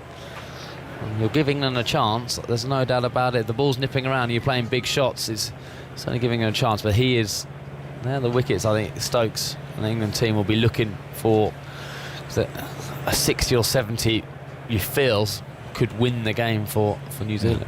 I'll be honest about Matthew Potts. I thought he's obviously got lots of wickets, but he's playing second division cricket. It's a huge step up from the second division to Test cricket. Let's see how he goes. I'm really impressed with him. The wobble scene, he's got really good control, but he still does bowl that outswinger as well, and he bowls a lovely length. The controls impress me. You'd have thought as you said, like the step up and how and whether he handles the big occasion, you never know that until you actually get there. But his control of that ball, the Blundell wicket in the first innings was seriously good bowling, away, and I know New Zealand wouldn't have seen much of Potts, and then the wobble seam straight one, to get him to leave the ball there, it just showed not only he's a thinking cricketer, but he's got the skills back and the control he's had all game. One bad ball, I remember that was his first ball of the second innings, and that cut shot to Loosener, but apart from that, it's been on the money. And not to have bowled here before, which it is not. It's not an easy place to bowl, and we often talk about the visiting bowlers who have problems here. Well, it's the same for him. The deal with the slope and the slight complications that it creates with your line in particular. He just seems to have just it hasn't bothered him at all. No, a number of times we played here, probably most famously 2009. Against Australia, when Mitchell Johnson in that first morning of that game didn't get it right, and sprayed it both sides of the wicket, and even Straussy and I managed to get over 100 in a session and got that game running. But it happens so many times. You're playing an inexperienced seamer from who haven't played at Lord's, and as an opening batter it's lovely when they hear, because it's can be such a quick scoring ground. The outfield is so fast, but he's managed to control everything and adding to England's bowling strength. So what's being said in those two dressing rooms, Alistair? What's for lunch? After what's for lunch, England, I guess they just carry on as they are. They rotate their seamers. We'll see, I suspect, Stokes bowling a spell this afternoon as well. New Zealand, that's probably where the big conversation's happening. I think so, and I think if you're a New Zealand player, you want clarity. And I think you want clarity from the leadership group, and I think they need to sit down and say, right, this is how we're going to win this game of cricket, and it's all kind of a buy-in, all in. Let's try and be more aggressive. Let's try and score the runs, and that's how I think they need to go about it. I think sitting in now, there's just that odd ball which does enough, isn't it? Out of nowhere, brings that edge. A partnership, the highest partnership in terms of overs for New Zealand so far has been 9, isn't it? I think so. There's a wicket there, and I think there's got to be some runs scored to get over a lead of 150. 200 would seem a magic number, wouldn't it? Well, it's a fascinating game. Cheers, Cookie. We'll see you later. Really fascinating game, and there's no knowing what is going to happen, which twist and turn it'll take after lunch, which will be around about 20 to 2 if you're clock watching or whatever you may be up to on this bank holiday Friday. But keep the radio not too far away, because it's an absorbing game. So unpredictable. It really is. So 38 for 3 at lunch means that New Zealand lead by 29 runs. Now, so as promised during this interval, we're going to find out more about England's new red ball coach, Brendan McCullum. In a moment, we'll hear from his former New Zealand teammate Craig McMillan. We'll hear from Stephen Finn, who is captained by him from Middlesex after suffering from his bat famously in that 2015 World Cup match in Wellington. And we'll also hear from Phil Tufnell, who, as I was saying earlier, accompanied McCullum around New Zealand making a travel documentary. But first, here's the man himself, and ahead of this game I sat down with Brendan McCullum and we spoke about the excitement that has followed his appointment. I've had plenty of messages, a lot of excitement from not just guys involved in the media world, but also in the cricketing world. And look, there's a big job in front of us, but I'm looking forward to it. Yeah. You seem to come in on the outside a bit. I mean, is that how it always was, or were you always interested in the job? No, look, once Rob rang me and sort of said, would you be interested in looking at something like this? We're getting some applicants together, and would you be keen to have a look at it? And initially I hadn't really thought about it. I was kind of had quite a nice life, rocking around doing the media and sort of a little bit of franchise coaching and things. And then once you sort of start to think about it, and you think about obviously the opportunity, the size of the opportunity, the job that needs to be done here, and where your skills are as a person and as a leader as well, they started to kind of align and started to get a little bit gruntier with your aspirations. So then obviously the process was to unfold, so went through that. They seemed to like what they heard and got the chance to take the job. So looking forward to it. I know it's a big job. I know it's not all going to be beer and skittles, but we go in with best intentions, and I look forward to it. Yeah. When you applied for the job, was it sort of Brendan McCullum, the attacking and positive cricketer, or did you have to present, I don't know, a more thoughtful approach to being the coach for England starting at bottom? Well, I don't know. I guess I just was authentic and went in there and sort of said what I believe needs to be done, or how I like the game to be played. It's not rocket science. It's sort of, you're trying to take wickets with the ball, and you're trying to shift some pressure or understand pressure, and also shift pressure with the bat back onto the bowlers, and you chase the ball hard in the outfield. It's not an overly extravagant game plan, but it's got some nice simplicity to it, and in and around that you try and be the best version of yourself you can, and buy into the team. So if we can do that, then I think we've got enough talent that sits around English cricket to be successful. Yeah, and I guess one of my skills is try and take noise away from guys as well. Obviously this is a much bigger task than what I've done previously, but that's certainly things that I tried to do, is try and quieten some of the noise which surrounds cricket in general. It's such a pressured sport, and sometimes there's no rhyme nor reason why you succeed or fail. So you take out a lot of that external noise and allow guys to just try and be the best version of themselves out there, and try and realise their talent on the field, even though there's lots of pressure at play. And your policy, is it going to be by and large to pick the best team? And obviously I'm referring to Stuart Broad, Jimmy Anderson and those sort of things that we've had obviously over the last year or so. Rotation and rest and so on. Again, that's been a much talked about topic in English cricket. What's your means of going about this job? Yeah, I'll probably get in trouble here, but I like to pick your best team every time. I think you never take anything for granted. You never know sort of where things will go in the long term. Obviously my job will be to plan as if we live forever, and sort of live as if we died tomorrow as well in the setup as players. So look, I think some bowlers have told me previously that you never get tired bowling for test wins, so as long as we're challenging for wins rather than trying to hold on for draws, then I'm sure the guys will be up and ready to go. But they know their way around the park. We've got 280 test matches between Broad and Anderson alone, I think. It's not their first rodeo, and I'm sure if they're tired or they need a break, they'll let us know. But if they're the best guys to be playing at the time, then for sure they get picked. They've had successful careers together. There might be times where it may not have been, the combination might not have been quite as good as what everyone had hoped, but there's circumstances around that too. Sometimes we might not have got enough runs. We might have been bowling in the most benign conditions and things might not have been quite right. So I'm certainly not against picking them together, no. And do you see it as kind of baby steps to start? I mean, England are bottom of the ladder and they hardly win a game at the moment. So, I mean, is it literally day by day, match by match? Yeah, I think so. I think you get the team together first and foremost, and you sort of start to understand the guys, work out how they work, try and just not impose, but try and put a little bit of that positivity across the group as well. And obviously Stokes and myself have got a relationship which needs to get going pretty quickly as well. So once we do that, then I think we're able to build from there. But look, I'm under no illusions. It's a big job, but it's a good time to take over. Everyone's ready for change. Everyone's ready to do things slightly differently, and I think that's where my skills sit. Yeah. How well do you know Ben Stokes? Not that well. I know him. Obviously, I played against him a number of times, and I've followed him from afar. Plays the game how I like to see the game played, and he puts bums on seats with his style of cricket too. So I think he's going to be a wonderful leader. I think he's going to be a leader where guys, that he'll go over the wall first, and they'll go with him.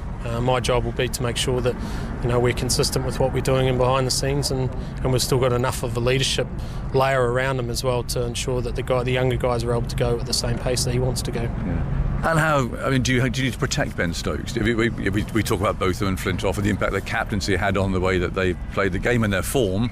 Are you mindful of that? And are you going to? I mean, how do you stop Ben feeling restrained by the captaincy, if you like?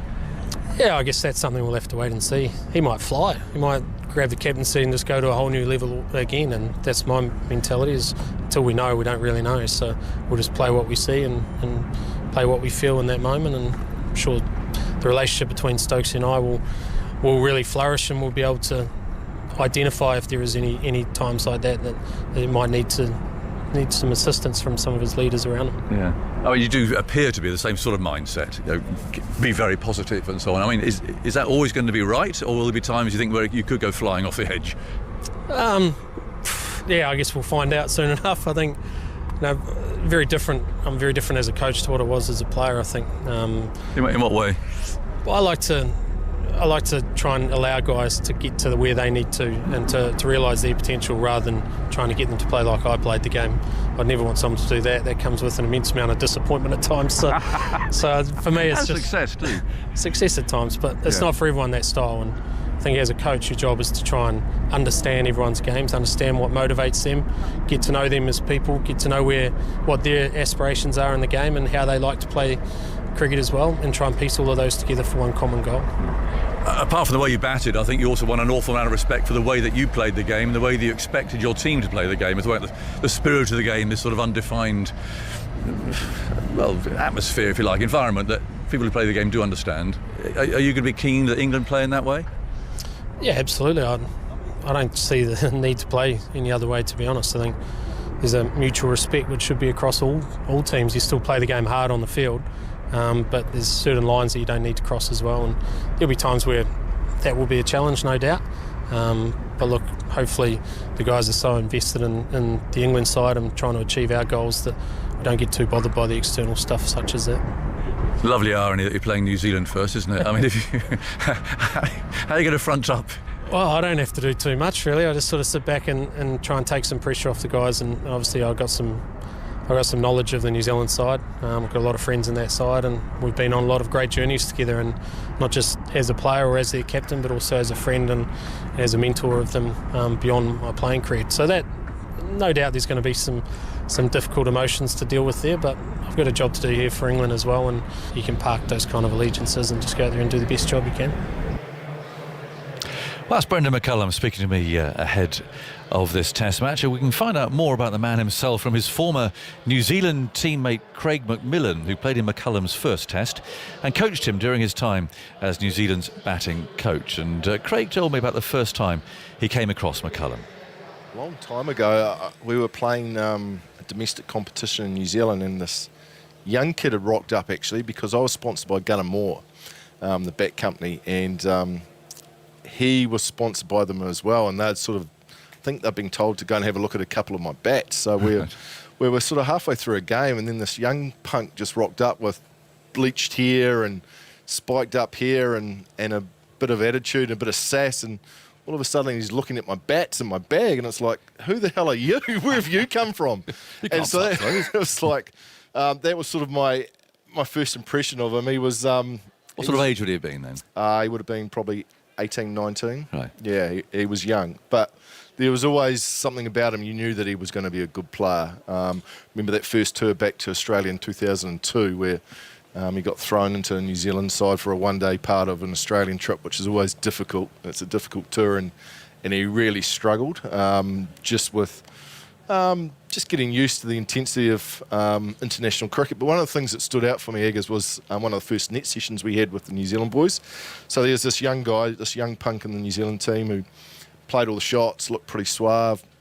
So I thought I'd test him out with a few of my bouncers in the nets, because I love bowling bouncers. So it was always a bit of an initiation for a new player on the side, just to see how they took it on. And I remember bowling bouncers to him, thinking I was bowling quite quick and he'd have a little bit of trouble on the hard Australian net surfaces. And I remember him taking every bouncer I bowled on, not swaying or ducking anything, not letting anything go, but prepared to take it on and pretty much middling everyone that I bowled. So I sort of sat back and thought, this guy can play. There's something about him. I like him. Yeah. Was that dashing side of his play evident from the very start? I mean, did you think actually when you saw him play, you can't carry on playing like that, you're going to have to rein things in a bit?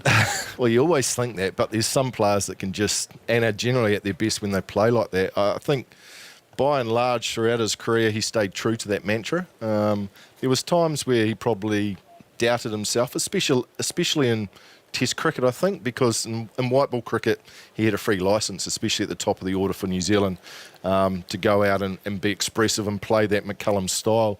Test cricket, when he tended to bat at number 5, he was a little bit uncertain, and I think perhaps the last 18 months to 2 years we saw McCullum just play with that freedom. Of course, his last Test innings, fastest Test 100 in Test cricket, that was the pure Brendan McCullum. That was no respect for the bowler. I'm going to play my way. If it's my day and it comes off, look out. It's going to be a good day. If it doesn't, we'll have another crack tomorrow. Yeah, and it must be brave to play like that in Test cricket, because you're going to get some criticism, aren't you? I mean, if you have a bit of a swish and get out for naught, people go, oh, you can't play like that. And you've got to be able to take that. Correct. And I think at times and I'm talking a little bit from experience here as well, that wears on you, and you do doubt yourself and question whether you can continue to play like that. But I think that was one of the things that he talked about, and he said, look, if I'm going to play, this is my style, this is my best chance of being successful, I'm going to stay true to it. If it comes off, it comes off. If it doesn't, we'll live to fight another day. Yeah. Did others try and play like him, or did you just kind of accept this bloke's just different? Well, I don't think you can have 11 blokes in a team playing like that, Aggers. Yeah. Well, it would be entertaining if you did, but I think you can always allow a couple of players in your side to have that freedom, and so the situation of the match doesn't really matter. But I think the great thing about Brendan, he showed that there's a little bit more substance to him than that, remembering that he's got a test triple century where he batted over 13 hours, and if you can only play one style of cricket, you don't have those sorts of numbers next to your name. So he showed a maturity and an ability to move with the situation. That saved a test match for New Zealand that really they had no right at all in saving, the fact that he batted for 13 hours for that 100. So, and that was the motivating force. I mean, for him to completely change his game and to bat like that was simply saving the match. Well, it was, and I think it also, one of the key factors was when he became captain. I think he felt that he needed to get more out of himself if he was going to be leader, if he was going to ask other players in the side to step up and perform. And so he had a knack that others like to follow him. So he is a true leader. He'll say, right, this is what I'm going to do. Come along for the ride, and others jump on the bus very quickly with McCullum. And I saw that in the changing room, that 2015 World Cup, which was an amazing time for New Zealand cricket, and just the momentum we got throughout that tournament with Baz, with the way he played at the top of the order, which set a real tone. And the others, the great thing with him as captain, and I'm sure that will transpire into him as coach, is he gives belief to players. So all of a sudden, you can have some average players who all of a sudden think they're a bit better than what they are. And there's just that confidence within a changing room that filters through. And I guess that's because his strength is, and that's what he's going to offer most to England. I mean, I've worked with him a bit. He doesn't strike me as being a coach who can be buried in a laptop. Correct. He's a gregarious fella. He loves a chat. He'll have a beer in the evening. He's very, very relaxed and easygoing. And I think he's more, I suspect, who just goes around and builds people up. Correct. Rather than too much overwhelming with technicalities. Correct. His game was never based on the technical side of the game. But his strength is man management, and he's a people's person. So he enjoys having a drink, having a discussion about your life and what's going on. He'll get to know the players well. The players, I mean, it's going to take a little bit of time for him, but once he bids himself in and he's worked out the players that he believes are good enough to play for an extended period of time, he'll back them to the hilt. And one of the things that Mike Heston and Brendan McCullum did when they came in as captain coach of that New Zealand side is that in the previous period, there'd been a lot of chopping and changing. So players always felt they were playing for their positions, which is a really unhealthy state to be, as all ex-players know. You always think, I need to perform or I'm going to be dropped. Or he came in, backed the players that he had, and gave them enough rope to either succeed or fail. You know, it wasn't, and so they knew that if they were good enough, they were going to get an extended run, and they weren't playing from game to game for their position in the side. And you sort of look at England in the situation they're in, which is quite similar, I think, now to where New Zealand were back in 2014, 2015, where there's a lot of uncertainty about players, about places, about performance. So he'll make some decisions pretty quickly on the players that he sees that he wants to be associated with, and then he'll give them every opportunity to be the best player they can. It seems a brave choice, doesn't it? I mean, England at the bottom of the rankings, as we know. They're having a terrible trot at the moment. They've gone for somebody who's got no experience of coaching at this sort of a level, not even first class. I mean, are you surprised? And do you think actually it's a great opportunity for him? I mean, there's no can't go down. I mean, he can grab this team by the scruff of the neck. Yeah, he can, and once he gets the buy-in of the players, which along with Ben Stokes, I think will happen very quickly, Eggers, I think you'll see the England side move up the rankings very quickly. And I look at this England side and I think they're too good. There's too many good players for their record to have been so poor over the last 24 months, and for them to be ranked where they are, it just doesn't make any sense. So I think, yeah, you could say it's a brave decision, but then you look at previous choices that just haven't worked as coaches, which have been the stock standard. And I think in many ways it is a reset. I know that Ben Stokes didn't like reset word used the other day. He said blank canvas. You can use whatever term you like. But in many ways, I think with McCullum coming in, with the way he goes about things, with not having a lot of coaching experience in red ball cricket, but he's played over 100 test matches, so he knows how red ball cricket's played. And he'll be very clear in the style and how he wants his players to go about it. Yeah. I'd quite like to have had a beer with him last night. I mean, what a first day that was. He's sitting there at 2, 3 o'clock in the afternoon thinking, what's the trouble? God, what an easy job this is. Yeah. And then, of course, it all goes completely belly up. I mean, he's seen there in a snapshot of a day what England's issues are, I think. Yeah, it was a day of emotions up and down, wasn't it? And fluctuating emotions from the start of the day to the end of the day. Look, the one thing I think I'd say about Brendan is that he would have been very level, very calm. And I think that's always important as a coach. And one of the things, when I was part of the Black Caps coaching setup, the players are the ones that ride the emotions up and down through their performances. As a coaching staff, it's really important to be level so that they see you as being calm and composed, and so that you're not up and down like the players are. And I think he would have been very calm in his message yesterday. It would have been interesting days play, boys. Yes. Perhaps we missed an opportunity, but hey, we're still slightly ahead of the game. Still a lot of cricket to be played. Let's make sure we're a bit better tomorrow and we do this. He would have been very clear. He would have been very calm. And that's what you'll get with him. You won't get any ranting or raving. That's the last thought. You New Zealanders are very proud about your sport, aren't you? Rugby and cricket, you really are. I'm guessing, but I hope it's right, that there'll be a lot of pride within New Zealand cricket that actually McCullum's got this job, because it is a big job in the game. And there's something that New Zealand has produced a cricketer of this standard and now coaching an England team. Would I be right in thinking that? Yeah, I think that's a good way to look at it, Eggers. I think for many years, New Zealand perhaps, if we're talking cricket, didn't get the recognition they deserve for the resources we have, the playing numbers we have, the conditions we're up against in terms of weather and facilities. We really shouldn't be competing with some of these other sides in the world. So, and do the best. And to win the World Test Championship last year, I think, was a big tick in the box for what New Zealand does in terms of how they go about things. So good recognition for New Zealand. And there are a lot of people very proud of the fact that one of the biggest coaching jobs and one of the biggest cricket teams in the world is being led by a Kiwi. So, it's very significant and, very proud.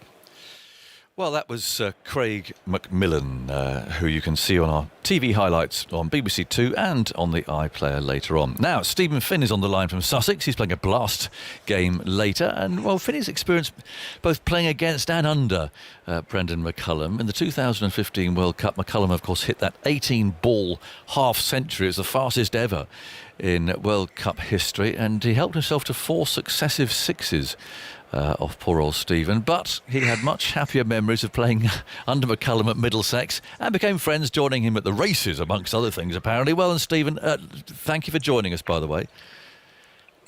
It's a pleasure. Good afternoon, Aggers. It's nice to hear your voice over the airways again. Oh, well, that's nice. And actually, I thought quite speedily going through that part about 2015. I knew you were listening. I didn't want to be too unkind about it, but that was a savage day, wasn't it? Not speedy enough.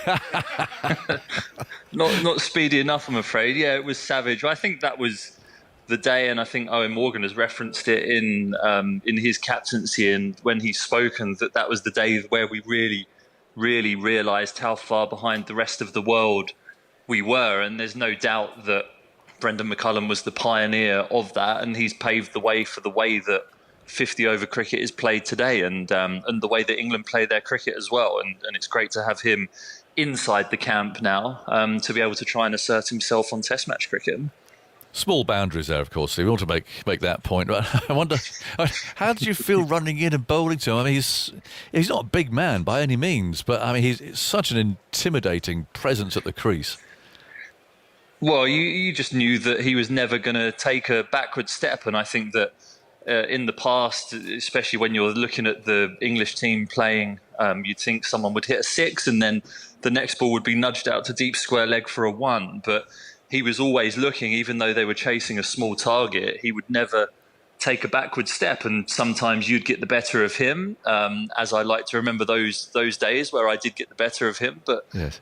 There were certainly days like that in New Zealand where you're running up and you feel like everything that you try and bowl, he's just going to hit for 6. And that's certainly what happened that day. Yeah. So when you teamed up at Middlesex and he came and played here, and of course you were part of that, very much part of that team. Did you ever talk about it? Yeah, we did a little bit. I think it was more an acknowledgement of the fact that that's the way that white ball cricket was going to be played. We didn't necessarily talk about that day. I tried to avoid that as often as I possibly could. But no, we more sat around and just acknowledged the way that, not necessarily he changed the game, but the way that we did feel so outpaced on that day in Wellington, and how that had influenced the way that England then went and played their white ball cricket under his good friend Owen Morgan. So, yeah, we definitely sat around and chatted about that. And actually, one of the ways in which we became friends with the New Zealanders was that whenever we toured there or they toured here, in and around the games, it would be very sociable. We'd pick each other's brains about cricket. We'd sit around and have a drink. We'd go to the races, like we did in the photo that you alluded to.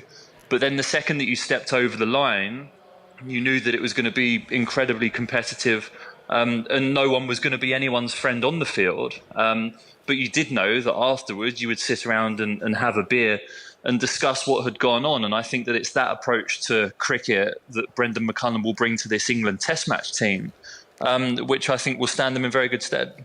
Yeah, it's interesting because we haven't really touched on that side of it so far when talking about McCullum and the manner in which he played the game and he expected his team to play the game. And we often talk about the spirit of the game up here, and that line is impossible really sometimes to absolutely identify where it lies. But when it comes to McCullum and New Zealand, you know exactly what side of the line they are on, and I suspect he'll bring that influence to the England team as well. Yeah, absolutely. And I think that influence is already there from the way that those series were played. From when I started playing against New Zealand in 2013 onwards, those series were always played in that spirit, super competitive on the field, but friendly off of it. And I think that that's a nice way to play cricket. And actually, when you create that environment within a team, that's when I think you get the best out of the players, because there is so much scrutiny and pressure on the players anyway, because of the amount of analysis, the amount of TV cameras that are at games. It's so important that when you do have opportunities to remove your mind from playing cricket, that you do that. And Brendan is an expert at doing that. And I think that that's something, again, as a coach, I know he encouraged his players to do it as a captain, whether it was playing golf, whether it was finding other interests. And I think that that's something that he'll bring to this team, because as an England team, there's a lot of scrutiny, there's a lot of pressure. And I think that his job, or part of his job, will be to try and alleviate as much of that pressure as possible and free people up to play their best cricket. Yeah, and that's the last thought, Stephen. I mean, is it wrong to assume that because you see the gung-ho, swashbuckling, attacking batsman, that's actually what he's going to be like as a coach? You know, we've talked about the way Ben Stokes plays his cricket, and you can see obviously great similarities between the two that we see out in the middle, you know, when a game is being played. But actually, is he more, I don't know, restrained and calm and thoughtful actually in the dressing room, and the influence that he'll have on his players? Yeah, absolutely. I'd say that even though sometimes it may have looked gung-ho when he was batting, there was always an element of calculated risk. And I think that that's such an important thing to have when you play in that manner, that you have that calculated risk about the way that you play. And I see that with Ben Stokes, the way that he advances down the wicket, the way that he set those attacking fields yesterday. He wanted to try and stack the odds as firmly in his favour as he possibly could. And I always got the feeling that Brendan McCullum was doing that when he played. And I think that also it's not necessarily encouraging the team to go out there and play in that swashbuckling, aggressive manner. I think it's about picking the right personnel for the different spots, which I think that he will do, and encouraging them to be the best versions of themselves in those roles. Because you look at the development of someone like Kane Williamson, Tim Southey, Trent Boult under his leadership, he's encouraged them to become the best versions of themselves, and has produced and influenced some really, really great cricketers there that aren't necessarily in that swashbuckling mould, but he definitely helped forge those players. So hopefully he can get his teeth into the young players that we've got now, and even a few of the old ones too. They've showed some willingness to try and learn and get better under his leadership, and that will help English cricket produce a team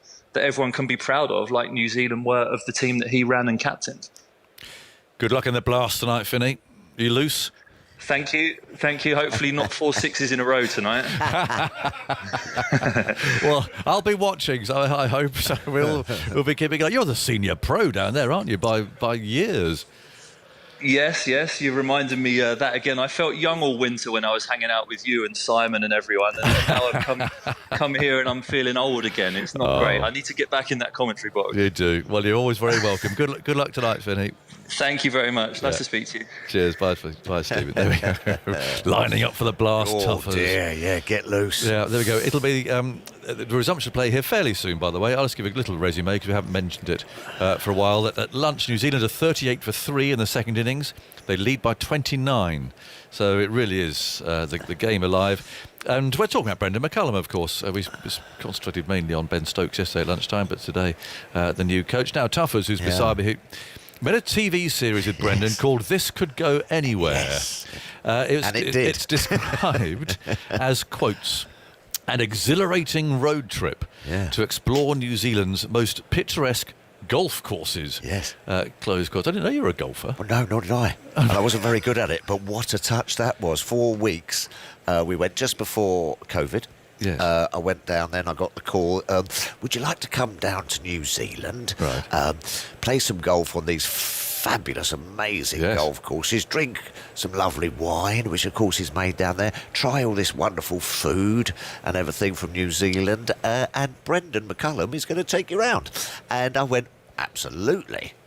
When's the flight? Did you know him very well? Didn't know him really well at all. I mean, might have seen him walking around a bit in a media stand. And I went down there and got on famously with him. We had a fantastic 4 weeks. Just sort of clicked straight away, really. Yeah. Very approachable guy, Brendan. You know what I mean? As soon as I got off the plane, I think I walked off, I don't know, 40 hours or something like that, all a bit, oh God, like that. And he was waiting for me at the airport about 6 o'clock in the morning, and I sort of come along, oh, hello, Brendan, hello, mate. Got to shake his hand, and he said, are you a hugger or not? I gave me a great big hug. You know what I mean? I sort of went, well, OK, I'll give you a hug as well. You know, it might be chucking up a little bit. I've been on the flight for 40 hours. But just straight away, as you said, very approachable, very great sense of humour. But I was just listening there as well, very calm. You know what I mean? I'm one of those guys that makes you feel calm and makes you feel good about yourself, and not sort of like, I'm a bit worried about this and a bit worried about that. I was a little bit... Which you can be sometimes. Well, yes, right, yes. You can be a bit anxious. Yes, that's right. And he's got that ability. And I was just listening there to Craig McMillan. He said, what will happen is that at the end of the day, they'll walk in and Brendan will go, well, I think we've missed an opportunity there, boys, but not to worry. Another day. Yeah, come back tomorrow. This is what we should have done, and let's do that. Anyway, good luck. Have a nice trip, and off we go. A very sort of level-headed kind of guy for such a positive kind of guy. Hasn't got a backward step in him. No. But then some of those guys could be a little bit raw, can't they? But he sort You're on the road together for a month. For a month. It was wonderful. Played some of the most beautiful golf courses over there. I was a little bit disappointed, though, that I was the one that had to jump off the tallest building in Auckland, get thrown out of a plane over Lake Taupo, and then do the biggest bungee jump in the Southern Hemisphere. He sort of disappeared there. He didn't do any of that at all? No, he didn't do any of those. So he's obviously canny as well. Obviously not stupid. But no, had a wonderful time with him. As you say, beautiful country, isn't it, down there? But just really enjoyed his company and just got on with him so well, so easy, such a really easy manner about him. How disappointing. I assumed that he'd be sort of coaxing you up there to do your bungee, because I know you're a bit reluctant. Well, absolutely. I'm not too... Yes, I don't like the old heights and everything like that, but I sort of said to him afterwards, well, Brendan, why didn't you do that? Yeah. I thought all you New Zealanders were sort of, all this sort of like a, extreme adventure. And he said, no, mate, we just put it on so you lot can do it. Well, he's obviously got a very sensible side to him. Yes, but also you just got that he's got that little look as well. That, you know what I mean? There's that steely detection. Strikes me that he's someone who you would follow. Oh, I mean, absolutely. If he is your captain, you are going to go out there and you're going to you're going to just bowl your heart out. Absolutely. I would have loved him to be my captain. Yes. He's that kind of guy, or my coach. He's just that kind of guy that you instantly warm to, and you sort of. Yeah, you want to do well for. Yeah. He's a top man. I like the idea that he's really taken this challenge as well, because he has never coached at this level, No. so they're Craig or first class level and so on. I mean, it is a big job, and there is a lot of scrutiny, and whether it's right or wrong. There has been a lot of sort of positive build-up about it, because those people who have come across McCullum think is a very good choice. But that again is sort of setting up for someone who's actually is not used to doing this. No, but I don't think that'll faze him at all. You know, that won't matter. He won't mind that people are saying this or what have you. He'll just go, listen, you know what I mean? This is the thing that I want to do, and I want to get my teeth stuck into it as well, and go about it and do it his way. You know what I mean? I don't think he's going to be sort of, I don't know, selectors. Obviously, he's going to be listening to all this kind of thing or looking at the papers. He's going to stick to his plan, and he won't waver from it. You know what I mean? He'll have it in his head what he wants to do and how he wants this England team to move forward. And even though he'll be very sort of like, oh, well, that's a great idea, he'll have his own ideas. Yeah. What about his golf? Does he smash it miles? Well, no, not really. I outdrove him a couple of times. You're joking. Actually, no, I didn't. Get out of it. That's I did. nonsense. Hey, I know, I did. You must be off the red tees. Listen, I'm not bad with the old big dog. I'm not Get bad. out of it. You outdrove Brendan McCullum. Yes, I did. Get You've out got to of it. ask him. I did him by about 20 yards on a couple of times. Absolutely. I might have nicked a couple of games off him as well. I think he plays off 9 and I'm about 18. But I might be a bit of a bad Cape Kidnappers, that's one of the famous ones. We played there. Oh, it was I've amazing. flown round that, it's beautiful. Oh, right on the cliff edge. Oh, absolutely. Did you put a few in the ocean? Yeah, yes. And then we also went down to Queenstown and played down there. But just loved every minute of his. And also another little, because we were talking about cricket as well, and it was all things like that, during the show and what have you. And of course, he got the fastest 100, didn't he? Yes, indeed. He got his fastest 100, and he went His in. last game. I think he went in at about 30 for 3 or something like that. And he was wondering. He was looking at the telly, going, "Well, I haven't got a defence to play this," because it was jagging all over the place. So he said, "Well, listen, I'll tell you what I'm going to do. If I try and defend and play properly, I'm just going to get out like all the other boys have before me, so I'm going to take it on." Next thing you know, fastest 100 ever. You've got 30 seconds to tell me through your bungee jump, and come on, talk us through it. Well, I threw up twice on the way to it. I know you're anxious. Yes, I was. Yes, I threw up outside Louis Vuitton. In the high street at Queenstown, because I was that nervous. But it was horrific. I didn't mind jumping out the aeroplane, because I think you're so high up you sort of lose a bit of perspective. Yeah. You got someone with you? Yes. Well, I've got an SAS bloke strapped to my back, which was handy. But the bungee jump, terrifying. I just can't see you doing it. No, I know. Well, I got a little nudge because I was sort of wavered as I got to the edge, and I was going, I don't know whether I want to do this. And all of a sudden they went, oh yeah, I just felt this little nudge in the back, and I was off. Do you remember anything about it? No, I didn't. Close my eyes all the way down. Dip into the water? No, it wasn't one of those ones, no. But closed my eyes on the way down, and up, and down, and up, and out, and bounced about. I would have paid good money. But I gather this is still on Netflix. It's on Netflix. Watch it. This could go anywhere. What's it called? This could go anywhere. Yes. I'm going to watch it tonight. Yeah, it's good. Right. Thank you, Philip, and thanks to everyone else who contributed towards that, and I hope that's helped everyone learn a little bit more about England's new coach, Brendan McCullum, who'll have talked to his charges, I'm sure, during lunch. They're out there in the middle now. Very interesting to see how New Zealand go about this session now. They lead by just 29, and they've lost those 3 top-order batsmen, and play's about to get underway. Dan Norcross will start us off. Thank you, Jonathan. We've got 4 slips in place and a forward short leg. Yesterday at this time, New Zealand were 39 for 7. Today, they're 38 for 3. And when they came out, 39 for 6, I beg their pardon. They were very rapidly 45 for 7, and they came out after lunch with a very aggressive attitude. I don't think we'll be at that stage just yet, because we've got Daryl Mitchell and Devon Conway in. Mitchell is facing up to the first ball. It's going to be Stuart Broad to bowl it from the pavilion end. Those 4 slips in place. In he comes, and Mitchell comes forward in watchful defence and shoves that admonishing bat in the air. So no thoughts of a run. He's got a very, very definite no, hasn't he, Michael Vaughan? Yeah, good afternoon, Dan. Good afternoon, everyone. You just mentioned that change yesterday from New Zealand when they came out throttling. I think the game will kind of rely on that. When New Zealand go for that, when they decide, right, enough's enough of playing like the proper way, we've got to go for it, we'll decide the game. Because if it comes off and it works, I think New Zealand will get enough runs. Broad, head banded, runs in, and Mitchell covers up in defence, pushes back to the bowler.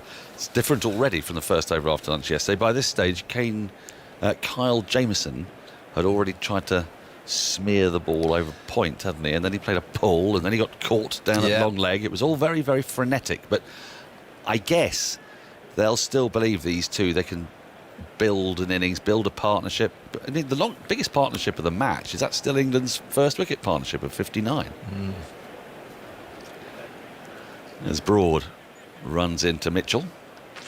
Mitchell plays the short leg, a shortish ball, gets up on his toes, plays it on the bounce. We can't hear you yet, Andy. Your microphone's not on. Yes. Oh dear. But I'm pretty sure it is. There's not been many runs scored, so I'm quite confident that it is the highest partnership. It is the highest and the longest. You're back, Andy. It's the only... Yes. Hello, everyone. Happy afternoon. It's the only partnership of over 10 overs so far in this match. Wow.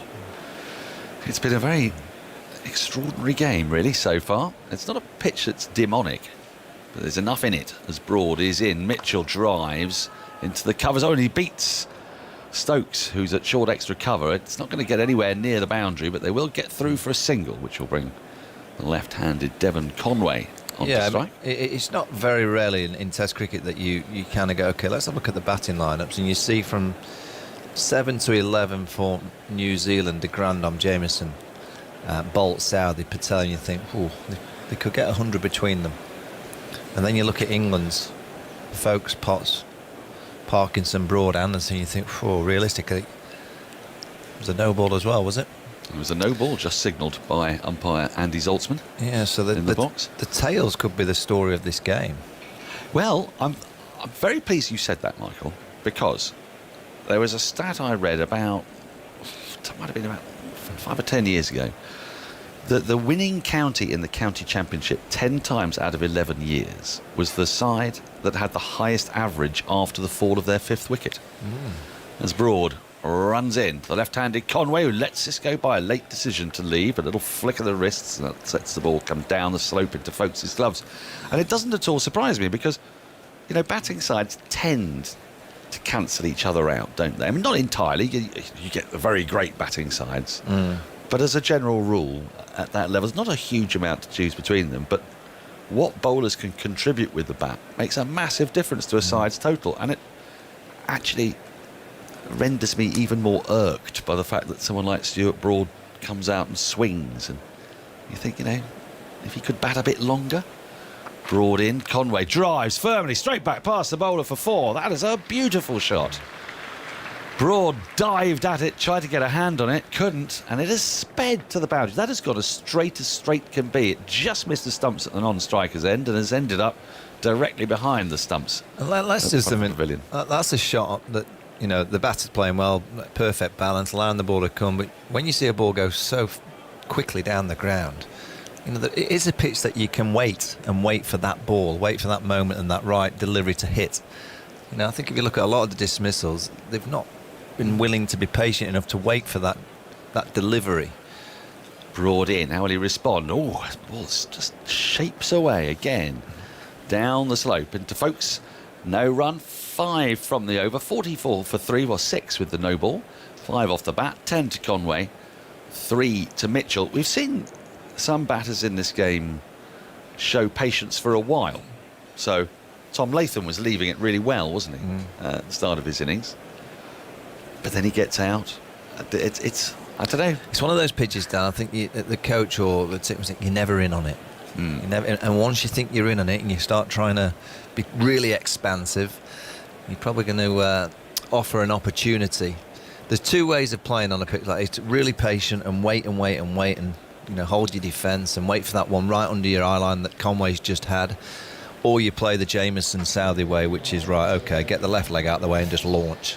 Yeah. It seems to me if you're caught in between that, You're not having a great deal of success. That's exactly it, isn't it? Yesterday we saw an awful lot of indeterminate playing and prodding at balls, and then and England as well, at the back end of yesterday, just starting to sort of nibble, but without real purpose.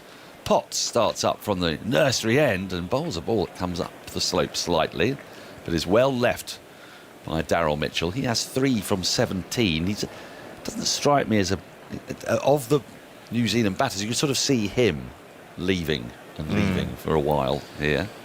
Yeah, I mean, England have got these 2 fielders on the boundary on the onside to Mitchell, and they had 3 before lunch. So clearly they've seen something in his game that they feel there's an opportunity there with the short stuff. Here comes Potts once more, and that's left alone, wider this time. Quite full. Left by Mitchell, no run. Mitchell's strike rate in first-class cricket, so Test and domestic long-form cricket, is 48 per 100 balls. So, yeah, fairly steady. It's fractionally over that in Test cricket, but he's not played a huge amount of Test. I mean, that's actually not much more than Alex Lees is for England, although in Tests, Lees is scoring at 27 per 100 balls early in his Test career. Digging in. Well, he did try and leave a lot yesterday, didn't he? And eventually sort of got himself out as Potts is in. Oh, and that keeps low. Is just dug down on by Mitchell. And it's a little sign of unevenness there, because he had to be he's hurried to get the bat down. If he hadn't done, it would have got him on the shin. A fancy umpire's finger would have gone up. Well, there's been the odd ball bounce through to the keeper over the course of the couple of days so far. Yeah, he plays it nicely. His bat comes down nice and straight, hits the bottom of the bat, just scoots along the floor just a little bit lower than expected. Potts in, 4 slips in, and that was guided with an angled bat down towards the deep third boundary. It's been pursued by Ollie Pope and Alex Lees, and neither will get there before the ball just thuds onto the sponge for 4. Nicely played. That it may look moderately like an edge, but it wasn't. It was just one of those little starts after lunch for New Zealand where they've had a couple of boundaries, and that leads now at 39.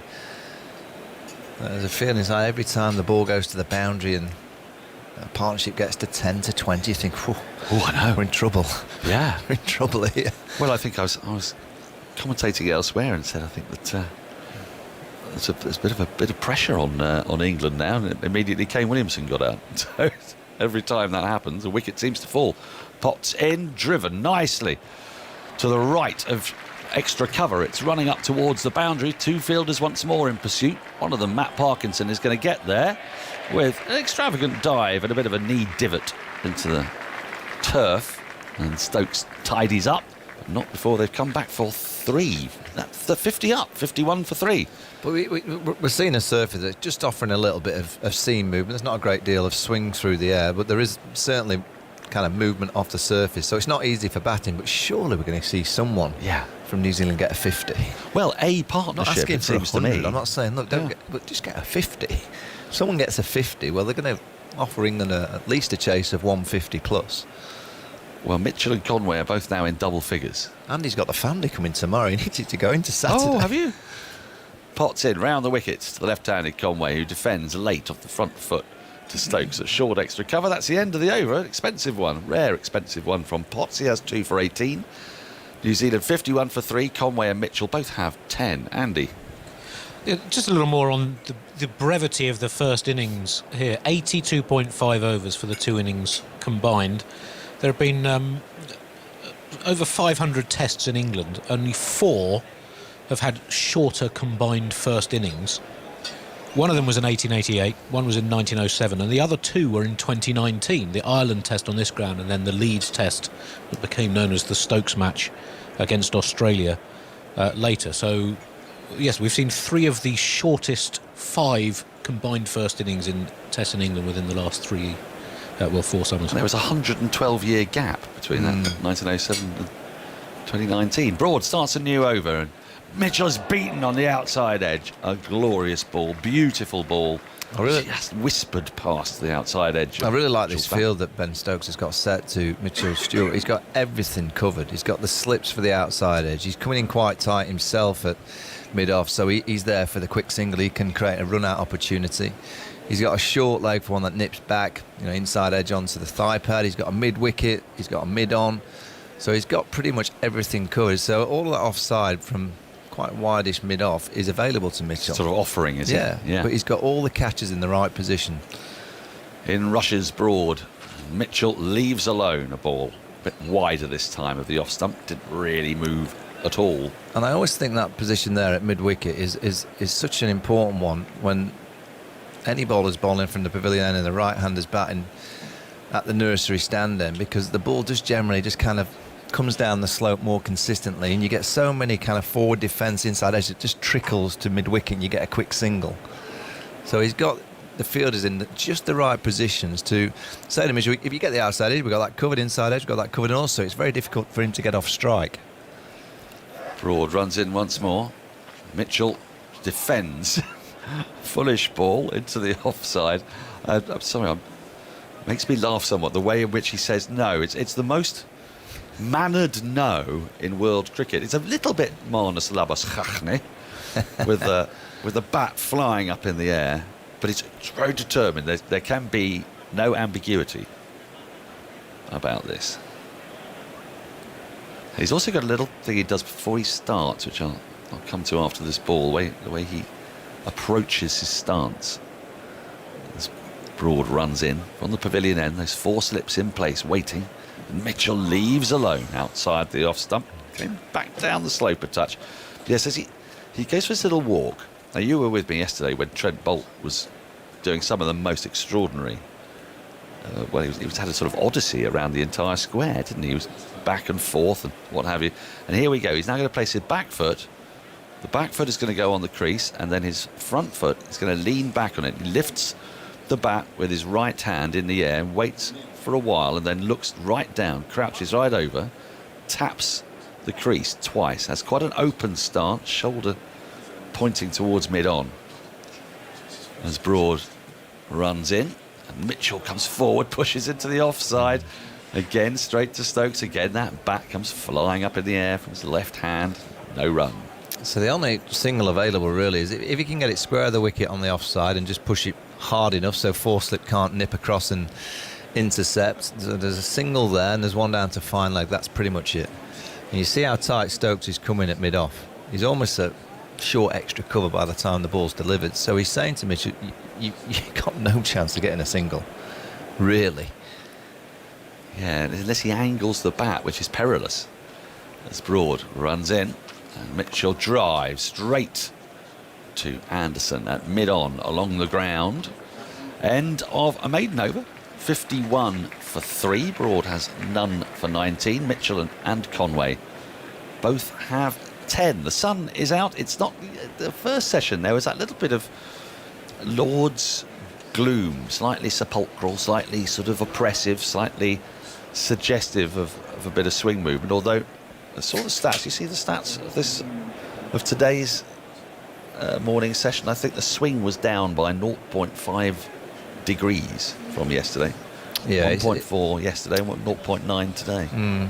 It just feels perfect for batting. It does, doesn't it? This afternoon, probably more so than any other time in the game. I think yesterday was just a little bit of, I don't know, humidity.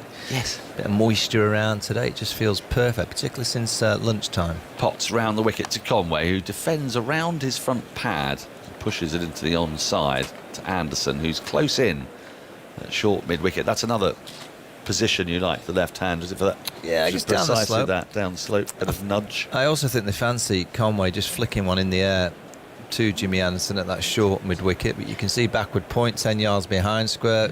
Stokes at mid-off goes in quite tight, so there is and you could see Conway with this field nicking a single square of the wicket on the offside because it's available. Whereas you've got a square leg, that short mid-wicket, mid-on, there's not a lot available on the onside. Potts is bowled very straight to the left-handers as a rule when he's come round the wicket. He comes in from almost behind the umpire, and this is a little fuller outside the off stump, but Stokes is quickly onto it, running from that fairly straight mid-off position. And where Stokes is very good because he's an outstanding fielder. He can just look at the body positioning of the batter and he can see that when that forward defence is about to be played, you just watch him, he goes. You know, he goes, he starts to run forward knowing that there's a chance that they might just drop it and try and take the single. It could create an opportunity for him to have a dash at the stumps. He had one in the first over, didn't he? Hit the stumps, Yeah. and Young was just in. Just in. Potts in again, round the wicket, driven into the ground, and Stokes takes the crowd catch. Not many people fell for that crowd catch. Nah, it was an obvious one. Well, I don't. Maybe. I seldom say this, but maybe we do have a knowledgeable crowd in. I always think Lords generally are quite. I would say of all the venues, Lords.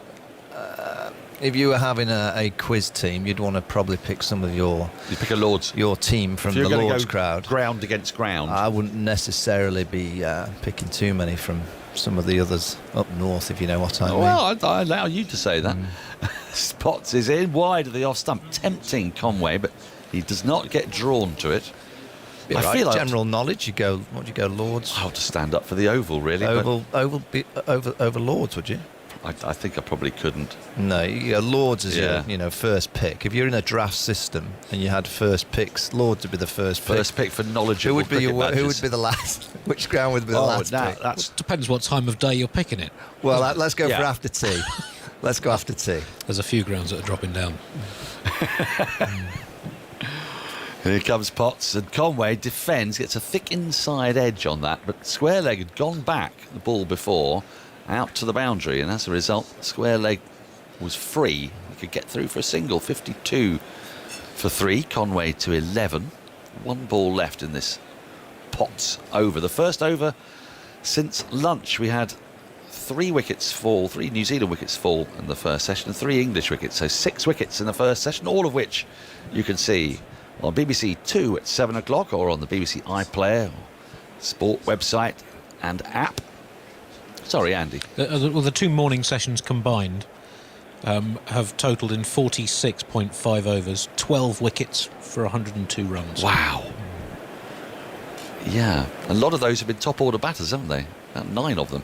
Here's Potts outside the off stump. The ball goes through low to Folkes. That is Dan, I have the end of the over. I have a semi-solution to overrate. Can you give me that? I will listen to it, but I'm very conscious of the fact that Simon Mann is hovering moderately malevolently behind me, and he's got to get on. Or should I say, Andy, you like this? You like this? If you said, so there's 90 overs. So yesterday there was 77 overs. Well, I know there was a lot of delays with obviously Jack Leach's injury. There was obviously lots of wickets, so that takes a bit of time out of the day. But 77 overs to be bowled. If you just said, look, 90 overs has to be bowled, and you just carry on until the 90 overs are bowled, do you think the players would get round quick, and the umpires would get the players round quick, if they knew that they had to bowl the 90 overs? Well, it used to happen, didn't it? You had to bowl 90, and no, it didn't seem to have much effect. So what I'm saying is 13 overs last night would just carry on as long as the light was okay, the weather was fine. You would just bowl the 90 overs. Yeah. Do you think the players would go around a bit quicker? Well, you'd hope they would, but I don't think it happened in the past when you had to bowl the 90 overs. We had really late finishes. Broad goes in and bowls, and forward goes Conway, playing that towards cover, and there's no run. Were you talking quizzes just now, Michael? We were talking about if you were picking quiz teams, say like in a draft situation, and you'd pick your teams on grounds, right? So the intellect of supporters at certain grounds, because Dan rightfully said they're a very knowledgeable audience here at Lords. Right. And I said if you were picking a quiz team, you'd probably start with your draft pick here at Lords. Okay. Or you'll probably say Bristol. No, not necessarily. No, not necessarily. I've got a quiz question for you then. Oh dear, I didn't say I could answer the question. Just picking the team. It's one to interest results as well. Here's Broad bowling and a drive from Conway to a ball that's full, out towards mid-off. Well, people can listen at home as well and see if they can come up with the answers to this question. 22 grounds in England and Wales have staged one-day internationals. What's the question? What are they? Are you including women's one-day internationals? Sorry, men's one-day internationals, yeah. Men's one-day internationals. Right, let's go through them. Tunbridge Wells. An early shout for Tunbridge Wells at the back of the box from Dan. Here's Broad bowling to Conway outside the off stump, and Conway leans forward and lets it go. I mean, it feels like the best batting conditions of the match now. It doesn't feel this pitch is that many demons. Every now and again, though, one will swing or the ball will move, so you have to be watchful. But the opportunity here for 22's a lot, isn't it? Yeah, opportunity here for New Zealand. 52 for 3. I mean, there is actually a lot of logic to it. You just need to apply quite a bit of logic. Oh, so it's one of those trick questions. No, not a trick question. It's not. In no way is it a trick question. Okay. But you need to get to your answer. You need to apply some logic. Here is Broad bowling outside the off stump again, just curving away a fraction down the slope to Conway, who allows it to go by, and it's taken by Folkes. I heard a shout for Scarborough. Yeah. So is that one? Tunbridge Wells and Scarborough. Yeah. They are there, are they? They've held. Tunbridge Wells is the famous game in which Kapil Dev made his 175 not out, having come in at 9 for 4 against Zimbabwe with that turned India's World Cup campaign around in 1983, and England played in Scarborough in the 70s. Great ground, Scarborough. A wonderful place, yeah. Broad bowls to Conway. Conway covers up to a ball heading for his off stump, pushed away to the covers, and there is no run. Mitchell has 10, Conway has 11. New Zealand are 52 for 3. Andy, how many have you got to? They lead by 43. I haven't started yet. How many have you got? Well, with the added of Tunbridge Wells and Scarborough, I've got to 11 so far. 11. So look, it's early days. Okay. And logic and Friday afternoon generally doesn't come into my equation. 3 slips in, 3 saving one on the offside. Mid on, forward square leg and fine leg. The field for Broad going in round the wicket to the left-handed Conway.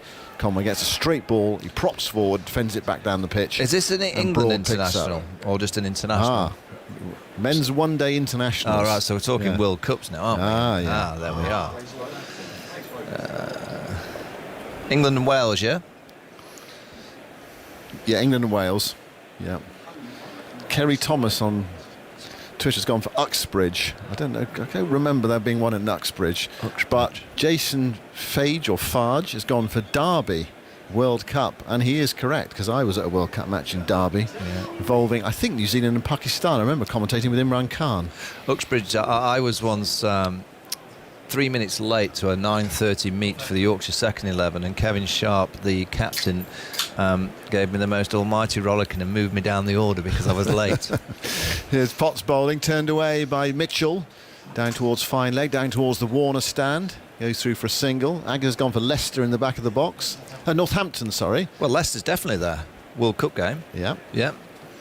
I think Scotland played a World Cup match in Leicester in 1999. Yeah. Northampton was the famous game where Bangladesh beat Pakistan in 1999. I've got 15 so far. So it's 22, is it? 22. So I've got Somerset. Yeah. Victor's best one-day figures. Bristol, Notts, Leeds, Birmingham, London ×2, Tunbridge Wells, Scarborough, Durham, Old Trafford, Northampton, Leicester, Derby, Cardiff. That's 15. Yeah. Canterbury, yeah. 1999, England played in Canterbury. Potts bowls and turned away by Conway. Just got the bat down in time there. That was heading for his middle and off stumps. It turned it away backward a square. England have a fielder coming in from deep backward square to pick up. Hove, yeah, that was the Hansi Cronje match. Remember that one? When he was on his microphone with Bob Warmer. Ian Clark, Burton-on-Trent Cricket Club, held an ODI in 1975. I think it was East Africa. Now Kenya versus Holland. I'm not sure about that one, Ian. That's not on my 22 anyway. Possibly it could be 23. Well, Ian. You've got to know the answer if you're the quiz master. Well, I think it is 22. Potts bowl, short, pulled away. Good-looking shot by Mitchell towards the deep forward square leg boundary. Brilliant fielding by Broad in front of the grandstand. Magnificent piece of fielding. Diving away to his left-hand side. Kept it down to 1. It would have been 4.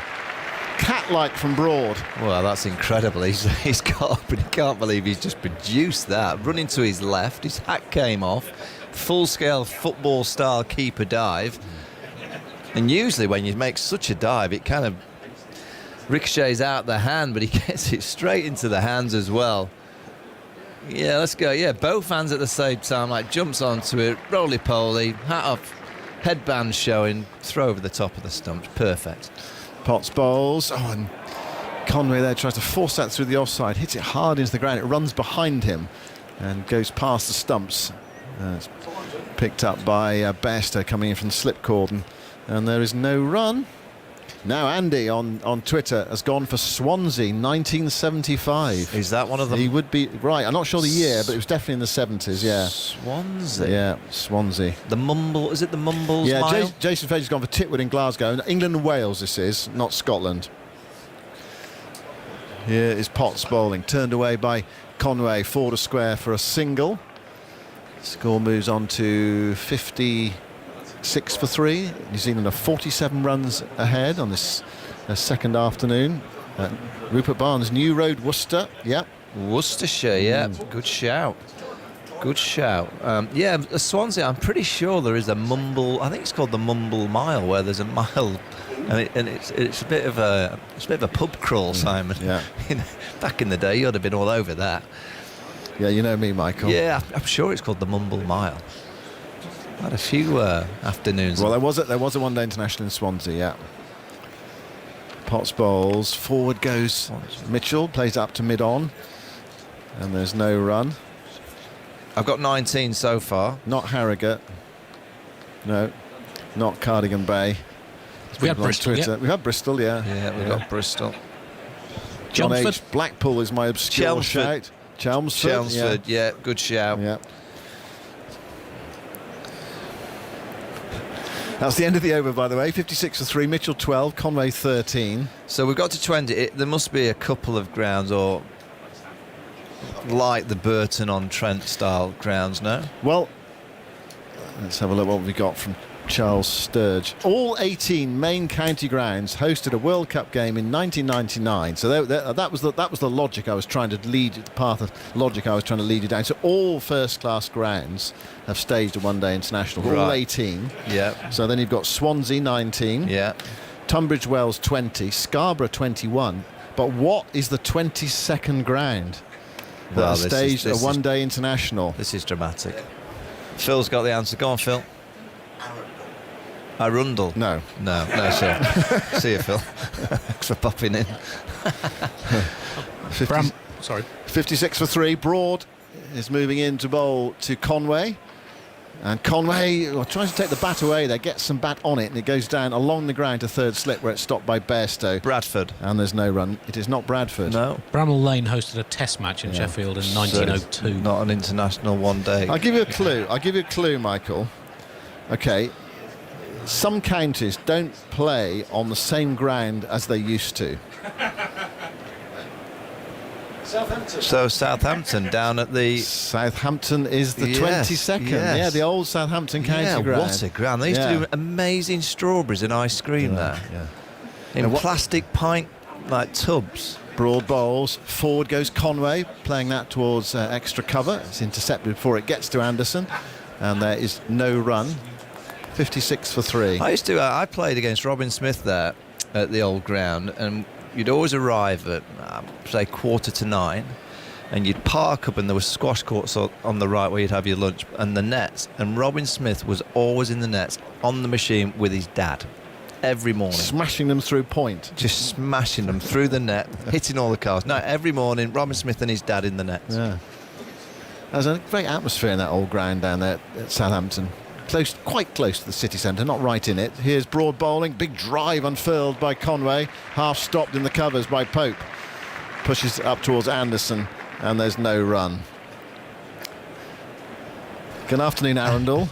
Yes, that was my contribution, Arundel. Yeah. Got absolutely slaughtered. Yeah. Talking to Robin Smith, I played against Robin Smith in a one-day game at Harefield, and he was he'd broken his thumb and he was coming back, and there was a big buzz about the ground and everything. Robin Smith's playing, so we were all a little bit nervous and a bit young and what have you. Graham Rose come up to bowl.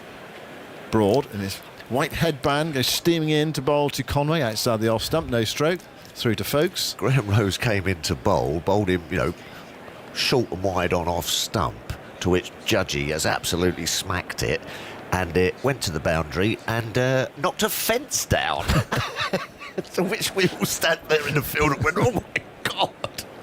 Yeah, that was a square cut, that was. We hadn't seen anything like it. Yeah, knocked a fence panel down. Amazing. Got him out with an arm ball.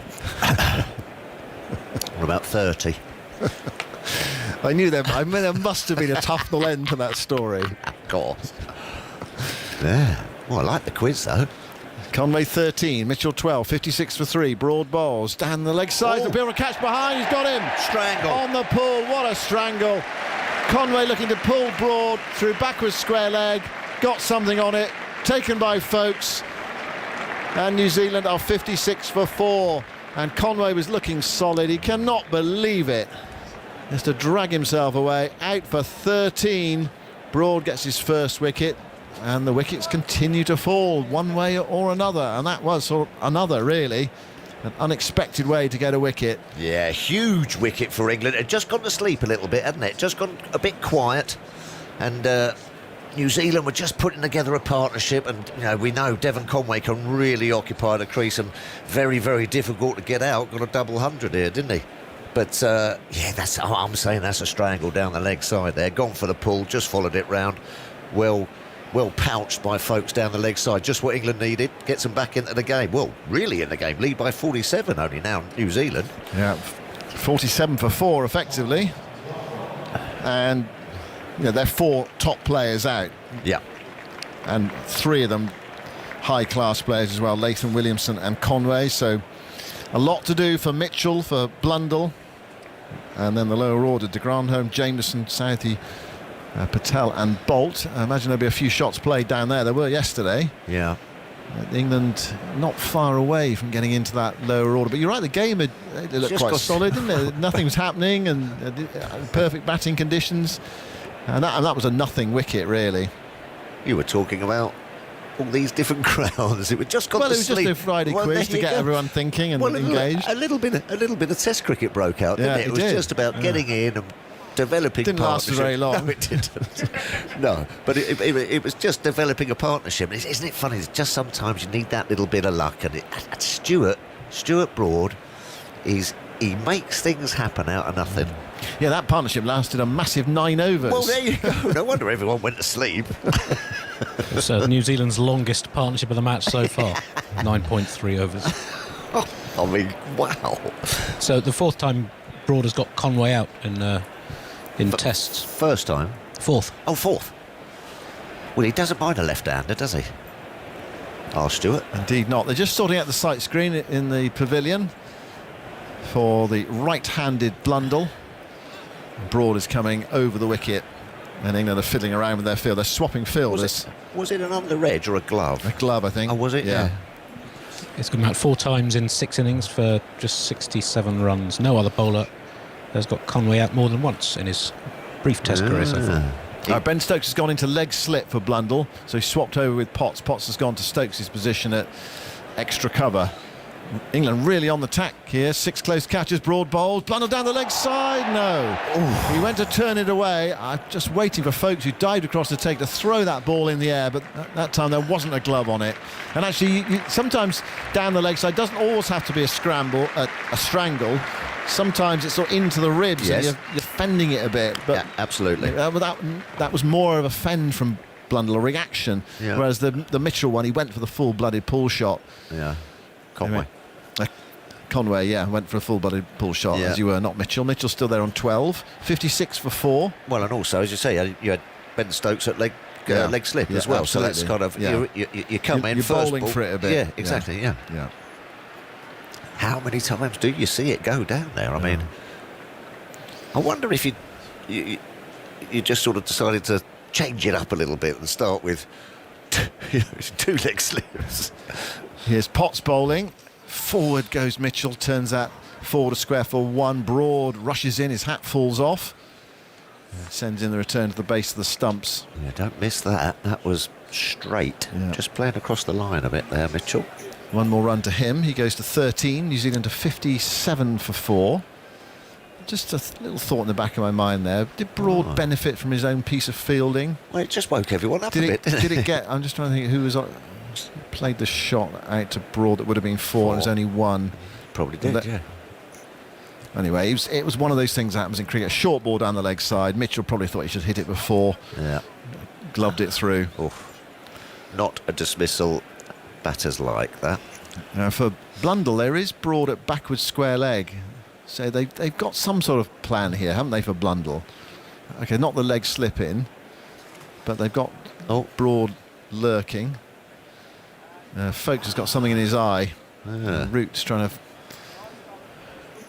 little speck in the eye. It's horrible, actually, when he looks so innocuous. But if you're a wicket keeper, well, any fielder, if you can't see properly, you're just flicking your eyelid. It's irritating. You've got to be able to see that ball clearly. Anyway, he seems okay now. 4 slips in. 4 saving one and a fine leg. Potts bowls, and Blundell gets one on his hip there. And they've got a plan, haven't they? A little bit. Blundell nudged it down towards fine leg. That might have one been more run. That might be a Brendan McCullum. McCullum, it might be. I see a subtle plan. Broad goes back towards deep back of square leg now for Mitchell, who's more established. He's been there for 32 balls, which is, context this game, relative riches. 58 for 4. The lead is 14-9. No one has got past 15 in the second innings. 4 have got to double figures, though. Potts bowls, full outside the off stump, driven by Mitchell. Nice looking shot, stopped by Stokes, who's predatory on that offside. He's such a good fielder as well. Often you have a sort of average fielder there in that position, but not with Stokes. You need to be careful, don't you?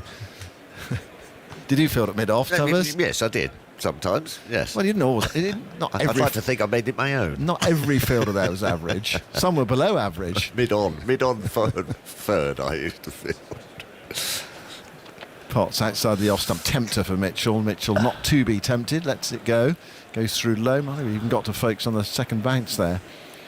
It's funny, actually. What the pitch is going to be like on the 5th day? We won't find out, I don't think we will, no, unless it absolutely hammers down for a day and a half.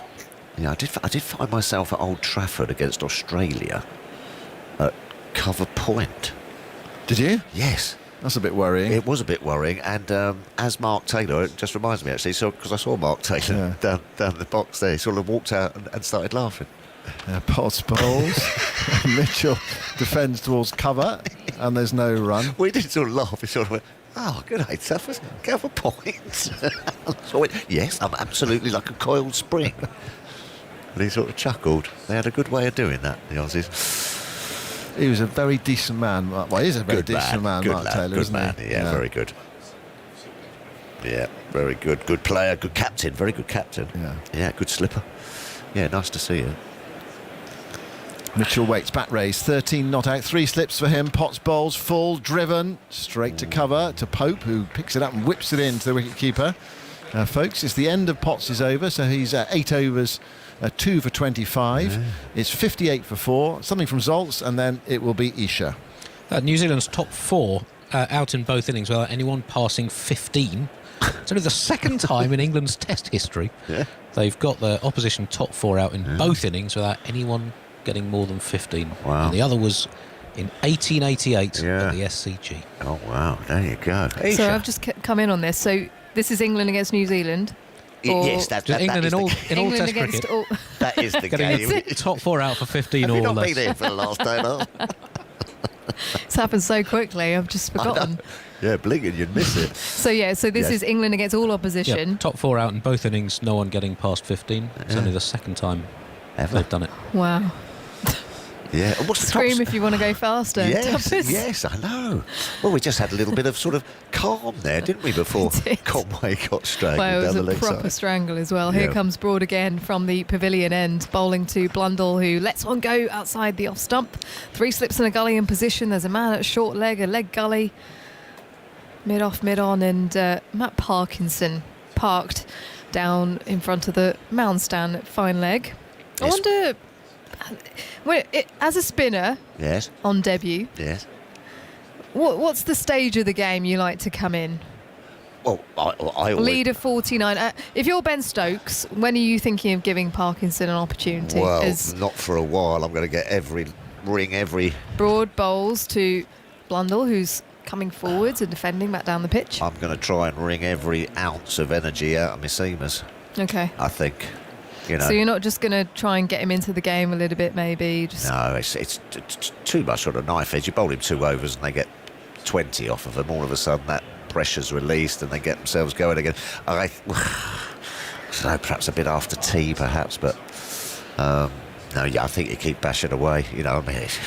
Crikey, the seamers not particularly tired, are they?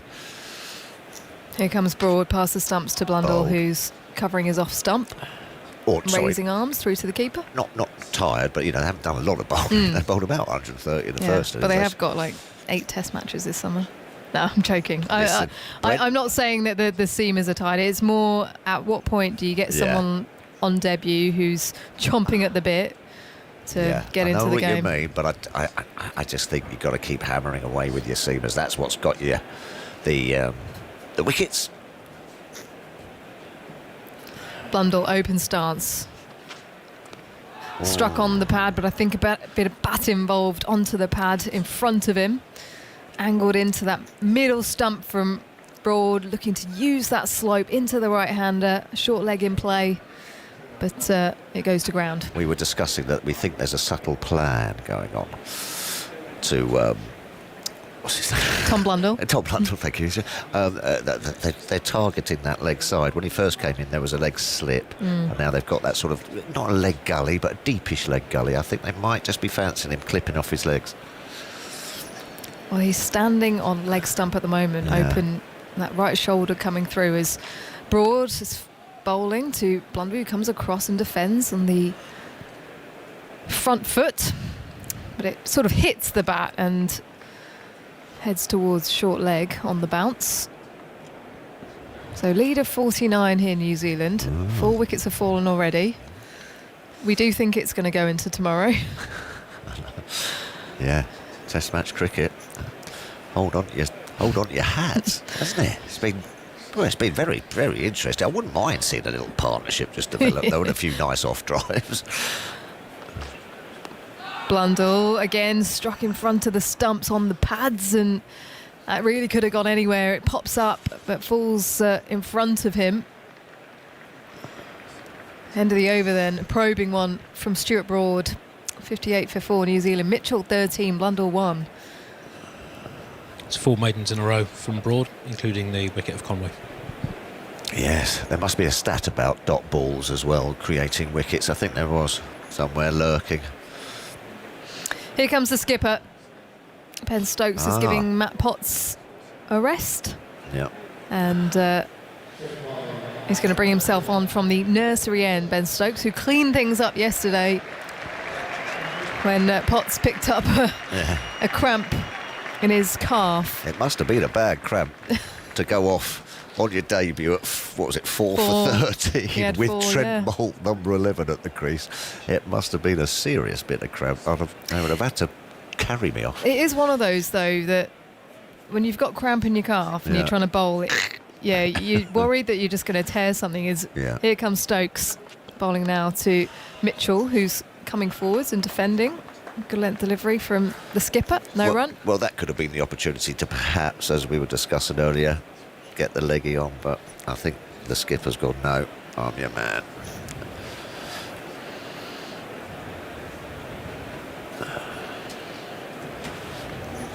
Well, Mitchell has scored test tons before and probably knows how dangerous he can be, so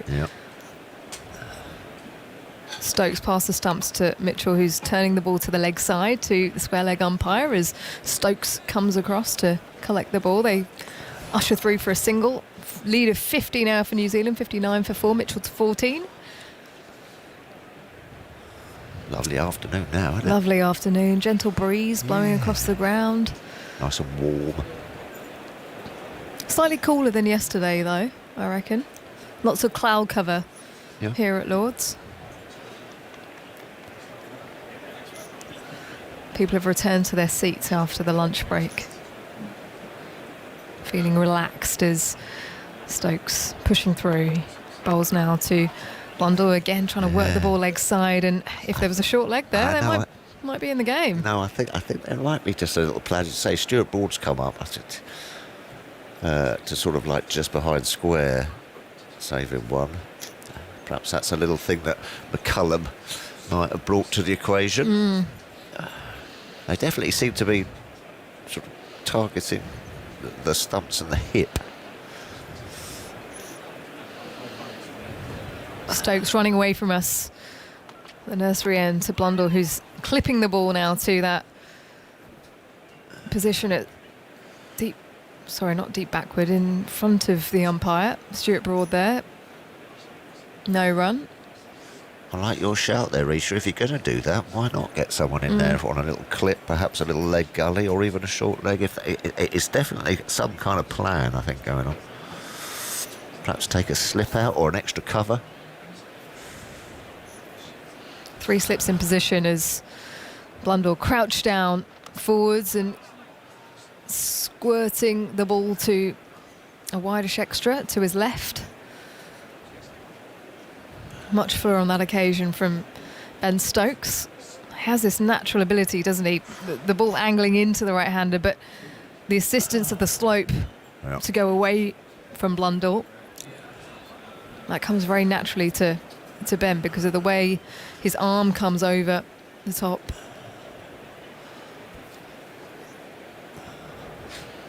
Arms pumping.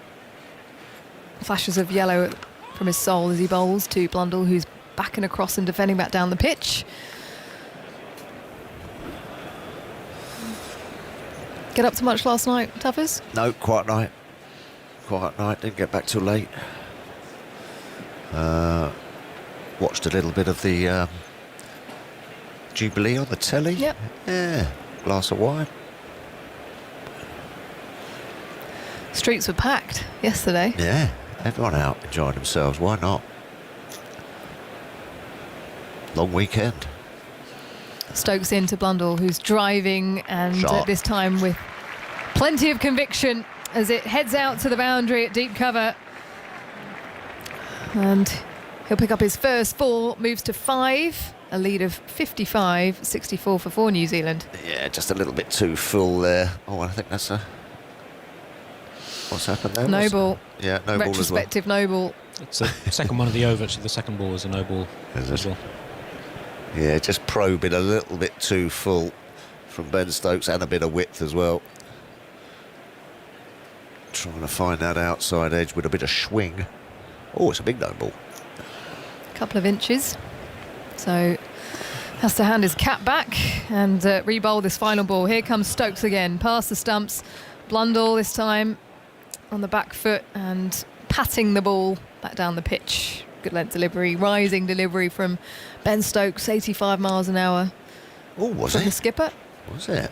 65 for 4 then. That's good heat from Stokesy. Well, he has the ability, doesn't he, to bowl the kind of 83, 84 mile an hour delivery and bash a length, or be the enforcer and go a bit quicker. Yeah. I mean, it's good to see, isn't it? Because you always feel that he's got an injury. You don't want to see him doing too much. Knees and elbows and back. Back. You don't want to see him churning out 10 or 15 overs too many times. But got to do it for the team here. Broad to continue his 12th over of this innings. He's gone for 1 for 19.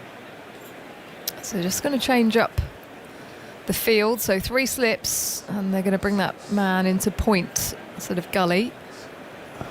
A wideish mid-off, mid-on, mid-wicket, and fine leg. A short leg in position as he comes in from the pavilion end. Struck on the pad, he thinks it's out. Stuart Broad, he's appealing ferociously. Daryl Mitchell on strike. Ooh. And it's given not out. But he's going to return to the top of his mark. I just wonder if there was bat involved. Height. Was it going down the leg side? A bit of everything by the looks of it. Stuart Broad gave it his just nipped too far much down the leg side. Yeah, and a bit high as well. But he gave it that sort of, didn't look at the umpire run down. Yeah. Going, that's got to be out. Yes, I know your game. It looked good from here, but as you say, we're behind the batsman. Mitchell gently taps his bat down. Now bat waving in the air in front of the stumps. Open stance like Blundell's. As Broad is in to Mitchell, who lets that one go wide of the off stump from Broad, the one that goes the other way. There's been some good carry on this surface. We have seen the odd one that's stayed low. Yes. Tough as though. Yesterday there was 1 or 2 that stayed severely low.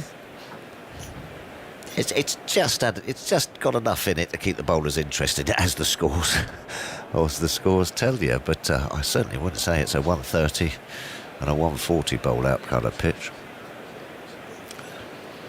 Broad past the stumps, wide of the crease to Mitchell, who's tucking the ball to the leg side. What did you get up to? Anything last night? Where did you go? Just popped into the Italian at the end of the road. Bit of dinner? Bit of dinner. Nice. Paolo's, best Italian in London. Oh, lovely. There are Italians available, but this is just my own opinion. What'd you go for? Seafood. He kind of just makes it, he'll just make whatever he feels like on the evening. Yeah. It gets inspired. Yeah. Oh, okay. Home cooked food. Broad bowls to Mitchell, turning it down to fine leg. Mohaginson with a diving stop, and I think he's done well. Pulls it up inside the rope, tumbles over the boundary in the process. There's a clap from Joe Root as he goes to retrieve a massive divot in the ground. But yeah, he's done well there to stop the fall. Yeah. Yeah, good bit of fielding. First time he's sort of been in the game. Or has it gone for 4? Oh, might have just got away with it. Great stop. And as you said, nearly took half a Lord's with his sort of left knee. Massive divot. I think he's done well there. Winning the crowd over here at Lord's, Matt Parkinson. And Mitchell was only able to pick up a couple. Yeah. Racing way down the slope. Mitchell to 16, then lead of 58 for New Zealand, 67 for 4.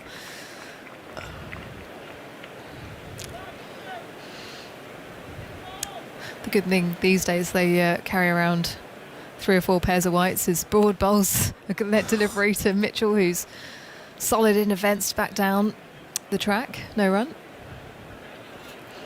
Nice old green stain. Left part of his trousers. Yeah. What's good for getting those out? I can't remember back in the day. Isn't it baking soda? Sitting there Bit of baking soda. Something or other. I don't have stats on that. Do you have... Do you do your own washing at home? Washing up stats. Andy? Not washing up. What's it called? Washing machine? Washing machine, yes. Washing machine stats. Leg gully back in position for Tom Blunt. No, for Mitchell, in fact, as he decides to advance as Broad moves slightly wider of the off stump, lets it go at the end of the over. 67 for 4 then. Lead of 58, Mitchell 16, Blundell on 5. Yeah, he's looked reasonably secure, hasn't he, Mitchell? Well, it's just been a period of calm, hasn't it? We haven't had too many of these periods in the last day and a half. Yes, he's looked to get on the front foot and hit through extra cover a couple of times, but apart from that, left well, covered up that. He's played well for that sort of 4th and 5th stump line and picked length well. So yeah, probably one of the only batsmen in both teams to have done that. It can be done. You wouldn't have thought so, given the way both teams have batted so far. Absolute helter 21 skelter. wickets before tea on day 2 as Blundell is forwards, covering the off stump to Ben Stokes. A good length delivery. Finds its way to point, no run. Yeah, that hum has gone up after lunch, hasn't it? Everyone's having a good time, aren't they? Apologies, 24 wickets. I'm behind. It's been happening that quickly. I thought you were giving me a concussion test there for a minute. How many fingers am I holding up? 3, 4? Blundell keeps one down, a short ball bowled from Stokes. Bit of aggression. We do see it from him every now and then. Exploring halfway down the pitch. Doesn't get hold of it, but he does manage to keep it down in front of Stuart Broad at square leg. No run. Yeah, good short ball that. He's played that quite well, managed to get on top of that and sort of like knock it down. That's his game, isn't it? As you say, Ben Stokes, he can bowl that really late swinging, sort of full delivery and slip you a quick bumper. Mixes them up well. The sun just breaking through the clouds. Blundell hunched over as he lunges forwards, almost jumping as he does it. It goes past him outside the off stump.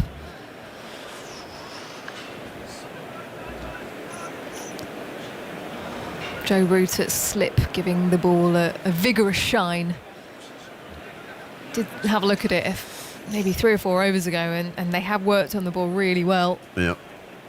28 overs old, and at that stage, Potts and Broad were still getting a little bit of shape, but Broad not getting loads of shape at the moment.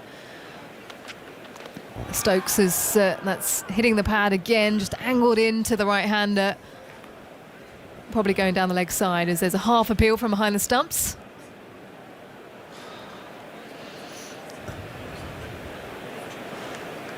I'll tell you what, it was busy at lunch. Yeah. I popped out. Yeah. Well, out the back there. Yeah. Good, isn't it? Barely move. No, everyone having a chat. Glass of 2. It's fairly unusual after a couple of years of COVID where you're squishing up against people. Yeah. Oh. Yeah. Yeah, that's all gone, hopefully. Blundell still is quick forwards and defending, catch the outside edge through to third slip. Nearly really late on that ball as Stokes angles it in. Yeah, hooping, isn't he, that? He's getting it a swing here, Ben Stokes. Both ways.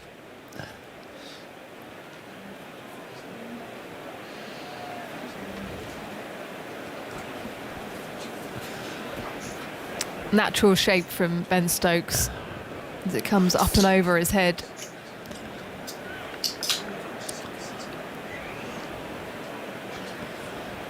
The captain pushes away into his stride now to Blundell.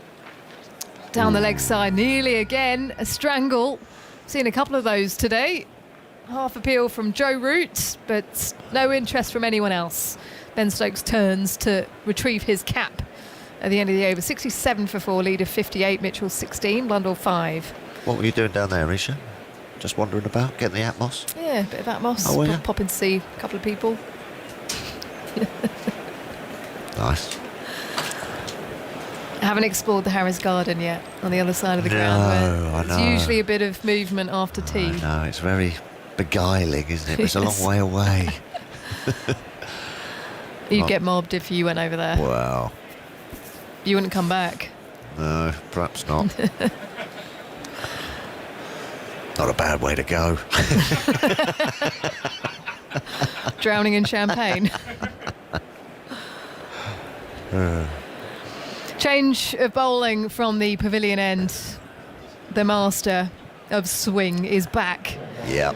James Anderson. Can he do it again? Come on, that's what Ben Stokes will be saying to his premier seam bowler. Give us another burst. Get me 2 more quick wickets. Darryl Mitchell on strikes. 3 slips in play. It beats the edge. First ball zipping through from James Anderson in that channel. He's got a leg gully in position as well.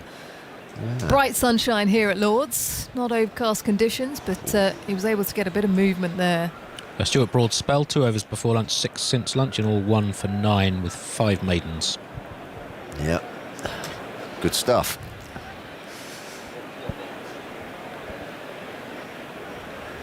Here comes Anderson again. Mitchell, this time easy leave as he delicately places that left foot forwards and raises his bat. Yeah, he's left it the best out of everyone, hasn't he? Just on that off stump. The main thing about both of these teams is that they've just been playing that sort of 4th and 5th stump line, but he seems to know where his off stump is and left it well. Hence, he's still there. 16 off of 46 balls, not particularly going anywhere, but holding England up at the moment.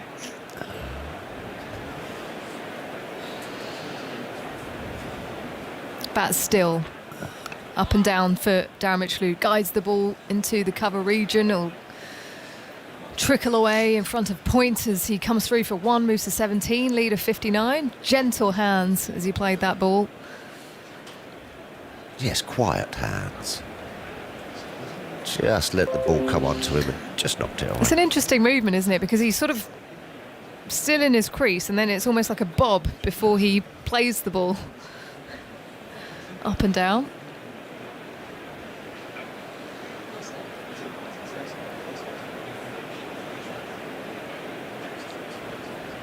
Anderson shuffles forwards in on an angle, chasing his shadow to Blundell, who's tucking the ball to square leg, no run. So yeah, you have to go and check this Italian out, by the way. Yes, will do. What was that? A bit of calamari in there? Yep, calamari, mussels, prawns. Yeah, lovely. Bit of cuttlefish. No. No. Squid ink. No squid ink. No, I don't know why they do that. I know. It's all for the texture and the colour, isn't it? Well, it is, but it just doesn't do it for me. Bit of parsley, bit of garlic. Oh, lovely. Yeah. Blundell playing the ball down, but that stayed really low. He got into position to play it on the back foot, and it hit the bottom part of his bat into the floor. What, are you a spaghetti tagliatelle penne? Like a bit of spaghetti. Just spaghetti, yeah. Just a bit of spaghetti. Well, we were talking to our friend from Hong Kong, and he was discussing the fact that there's a big debate between the Chinese and the Italians about what came first, noodles or spaghetti. Oh, oof. Here comes Anderson to Blundell on the back foot, guiding it to the bowler, no run. Amazing what human beings can find to argue over, isn't it? Yes, I don't want to get in the middle of that one. And while you debate that, I'm going to leave. Mitchell 17, Blundell 5, a lead of 59 for New Zealand, 68 for 4. The players are going to take drinks, and in will come Dan Norcross. Yeah, he's holding England up, Mitchell. Well, someone had to. Well, someone has to bat like a batter at some point in this match, don't they? You're going to get the odd one. I mean, are you finding, Tuffers, like, one's attention span is just disappearing? I'm going, oh, what's going on? I know. No one's nicked one to slip for the last 15 minutes. Come on. The game's drifting. You're departing, and a man who didn't nick to slips for 15 minutes, sometimes 150 minutes. Occasionally whole days he allowed the game to drift. Former England captain Alistair Cook. Are you talking about my captaincy letting the game to drift? No. I'm talking about your application and your denial at the crease, which is what we've not seen a lot of denial in this game, but Daryl Mitchell's sort of being a bit denial-y. I mean, what is the longest innings in terms of balls in this match so far, Andy? Alex Lees lasted 77 balls. Right. Zach Crawley 56. No other England batsman made it as far as 30 balls. In New Zealand's first innings, the longest was de Grandhomme's fine innings of 42 not out off 50 balls. That's the longest innings, yes. In this innings so far, we've had. Young was out early on, but Latham 14 off 33, Williamson 15 off 34, and Conway 13 off 34, so they've all got in. And how many's Mitchell now faced? Because he's got to be up there. 47, so 47. Challenging. So the top is still 77 balls of Alex Lees. Heady heights. Well, exactly. So look, there's a sort of feel, isn't there? We were expecting a partnership to happen, and in this session the ball's not really done anything like as much. The one wicket to fall was a strangle down the leg side. Devon Conway's wicket. You can check that out on the BBC website and app at any time you want to. But batting looks a little bit easier. I wondered, did we see a bit of reverse from Stokes? There was one that boomeranged in the previous Stokes over. No, I'm not sure it's reverse. He does have the ability, doesn't he, to swing it both ways. He does get probably just past the perpendicular, which makes the angle, the ball swinging in slightly easier to bowl. But to explain, you mean the bowling arm comes a little bit past the perpendicular over the head. Yeah, yes. which there makes the in-swing slightly easier, but his ability to bowl the outswing is kind of very unusual. But yeah, the hour has been England holding. There's not been a huge amount there for them. They haven't given an inch. Actually, to be fair to New Zealand, it's their first period of time that any batsman have had any kind of not control, but has been quite calm, hasn't it? And there was a bit of surprise when Conway kind of got strangled out down the leg side. So it's almost just been like normal Test cricket, but yes, I mean, look, it's taken 4.5 sessions to do it. I wouldn't go so far as to say that this is the moment to file your tax return, but it's getting nearer to that sort of feel. Yes, Andy. Well, one wicket for 30 runs in the 13 overs in the hour since lunch. 2 and a bit and over. The only thing, another thing about this wicket is we saw that great shot from Conway in the first over after lunch, that on drive he absolutely nailed. But every other ball, which is unusual at Lords, hasn't flown to the boundary. There haven't been many all game flown to the boundary at any stage. And even in that session there was, batsmen have struggled to time the ball. as well as I suppose you kind of come to expect when it comes to Lords. The sun out and not a huge amount of grass on the wicket, but it's compelling Test cricket. I know it's different, but at some stage there had to be a partnership. Yeah, and look, it's very exciting because New Zealand lead by just the 59. Stokes starts up after drinks with 3 slips. His first ball is defended square of the wicket on the offside. Daryl Mitchell, as he has done throughout his innings, signals no by raising his bat skywards. You feel now with pretty much straight after lunch, England, who have had 4, 5, 6 slits at some stage, have gone pretty regulation fields, and the extra covers come in. But I think the game will change when one more wicket goes. Obviously, de Grandhomme next in, then James and Southey. You feel that is probably where this game kind of hangs up. Yeah. Stokes in, outside the off stump, bit of zip through. I haven't checked his numbers, 83.9 miles an hour, that one, but he feels like he's been the fastest England bowler on show in this match. He bowled a couple of quite speedy deliveries in the previous over. 68 for 4, Mitchell 17, Blundell 5. But I think you're absolutely right, Alistair. Once a wicket falls, then you're down to New Zealanders who are very aggressive. Here is Stokes, and Mitchell pulls out through deep backward square leg, and it will not be cut off by a diving Stuart Broad out there. He pulled off an absolutely sensational stop about half an hour or so ago, but that just went between him at deep backward square leg and the long leg, and more than trickled, actually. Went quite firmly into the sponge for 4 valuable runs for Daryl Mitchell. Yeah, as soon as Mitchell's come out to bat, they've had the deep backward square leg out, and at some stage they had three men out there, so it's definitely a plan to keep using the bouncer. Not often you see Jimmy Anderson and Stuart Broad at fine leg and deep backward square leg. Here's Stokes again. Forward comes Mitchell, pushes into the offside, fielded by Pope in the covers, and there is no run. Normally that one of them's at mid-on, talking to the bowlers who's bowling, but now I suppose Ben Stokes has to field there, but seems to want to field there with his being the captain, and his dodgy fingers stops him catching. But actually I like him at mid-off. I think he's got so much on his plate as a captain all-rounder. To stand at slip as well is, I think, a bridge too far. 3 slips in, Ringfield in the offside as Stokes is in. That all swings in very late and is dug out by Mitchell expertly, actually. It was very close to hitting foot before bat, and had it done that, there would have been an enormous appeal, but he survives. Just going to take a little look at this on the replay. And that is, yes, he just managed to jam down on that at the last minute. Had he not got bat on it, would have thudded into pad. Yeah, not that I know too much about reverse swing, but that's not reverse swing. The shiny side, the shiny side is on the offside, so it should tail in, or in swing, conventional swing at the moment. Here's Stokes to complete the over, driven into the offside to the left of mid-off.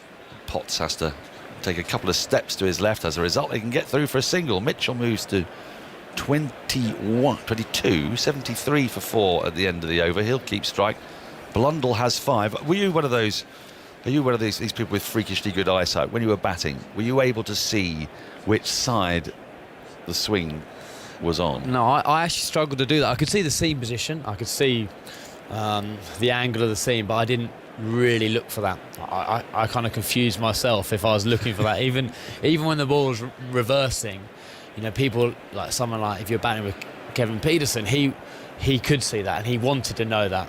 Even when the bowler running in and they're hiding, you see James Anderson sometimes covering the ball, but he can't cover it in your gather, can you? So no. Actually you do get a glimpse, but I wouldn't. I would just try and play the ball and react to it rather than premeditate and maybe guess. Anderson starts a new over and Mitchell defends the first ball. Well, pushes actually the first ball to mid-wicket where Potts is fielding along the ground off the front foot. I just want to do a quick shout before I bring you back in.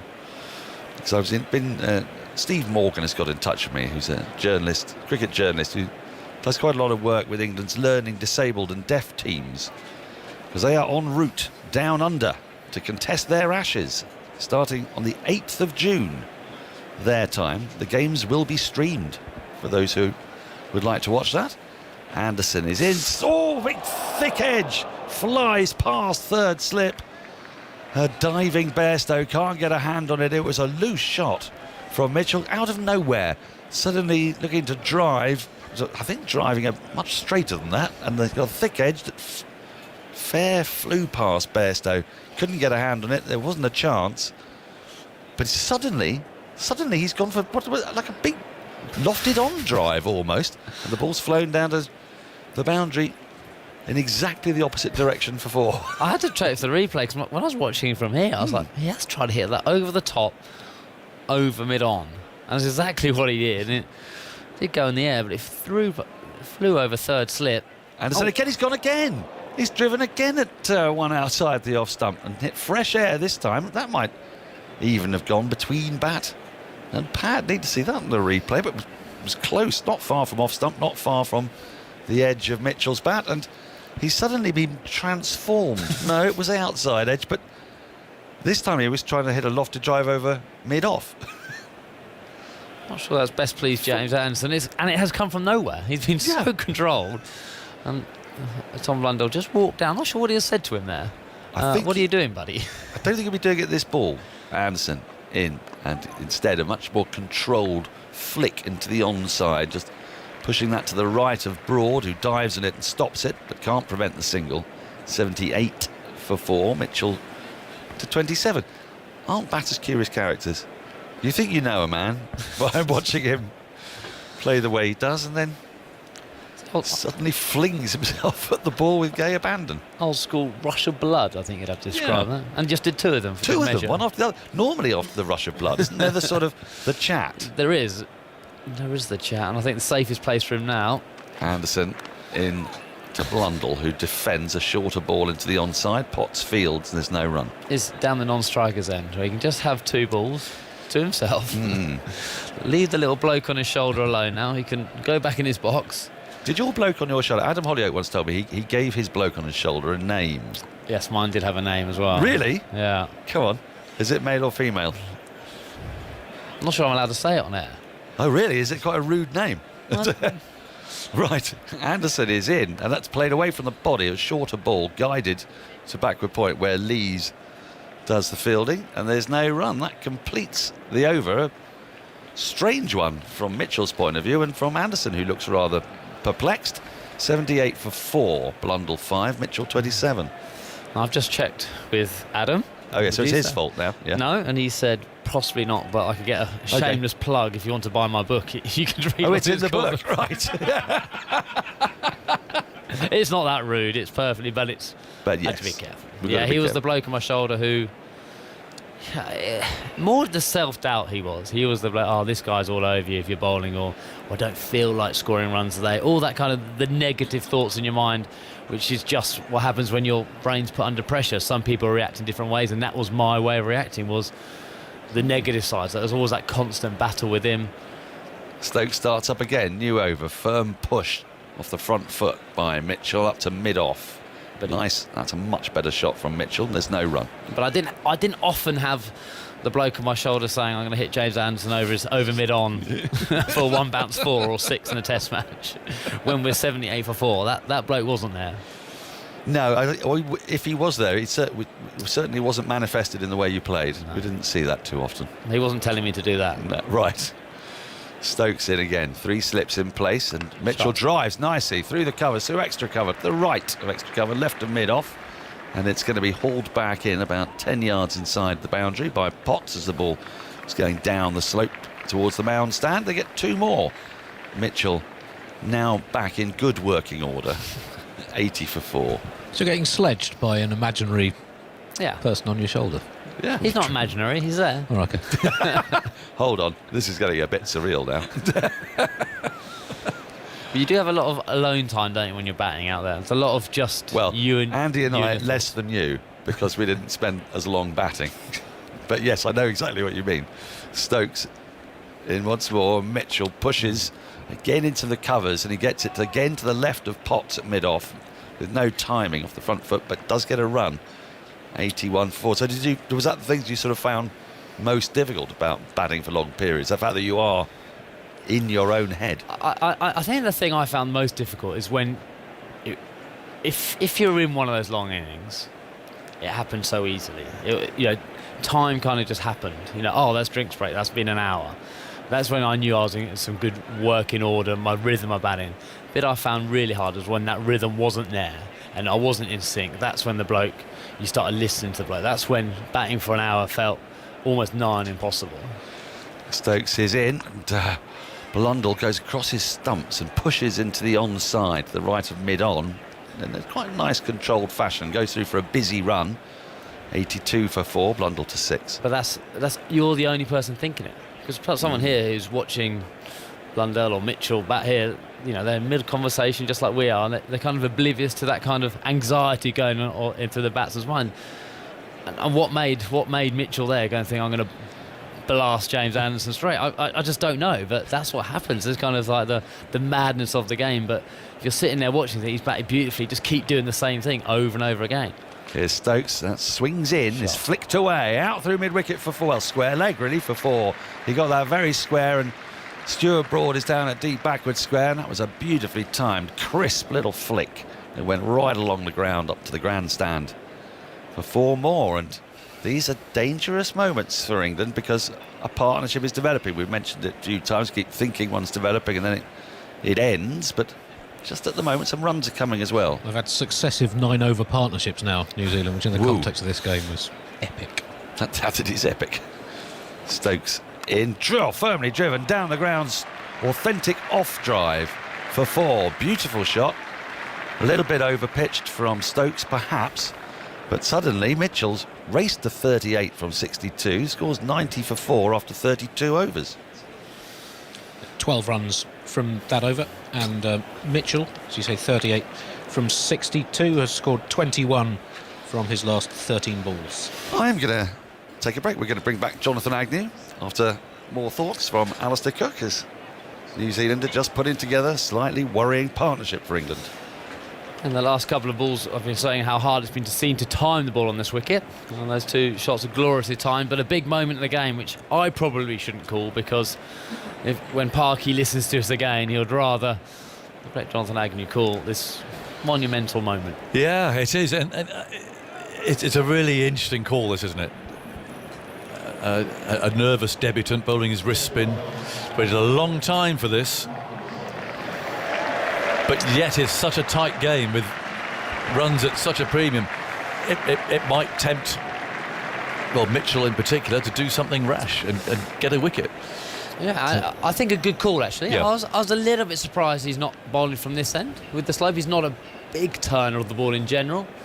But he does land him. We played against him for Essex a couple of weeks ago, and one of his good strength is his consistency. He does land them, and here he goes. He's bowling to Blundell. He's bowling from the pavilion end. There's a slip and a leg slip.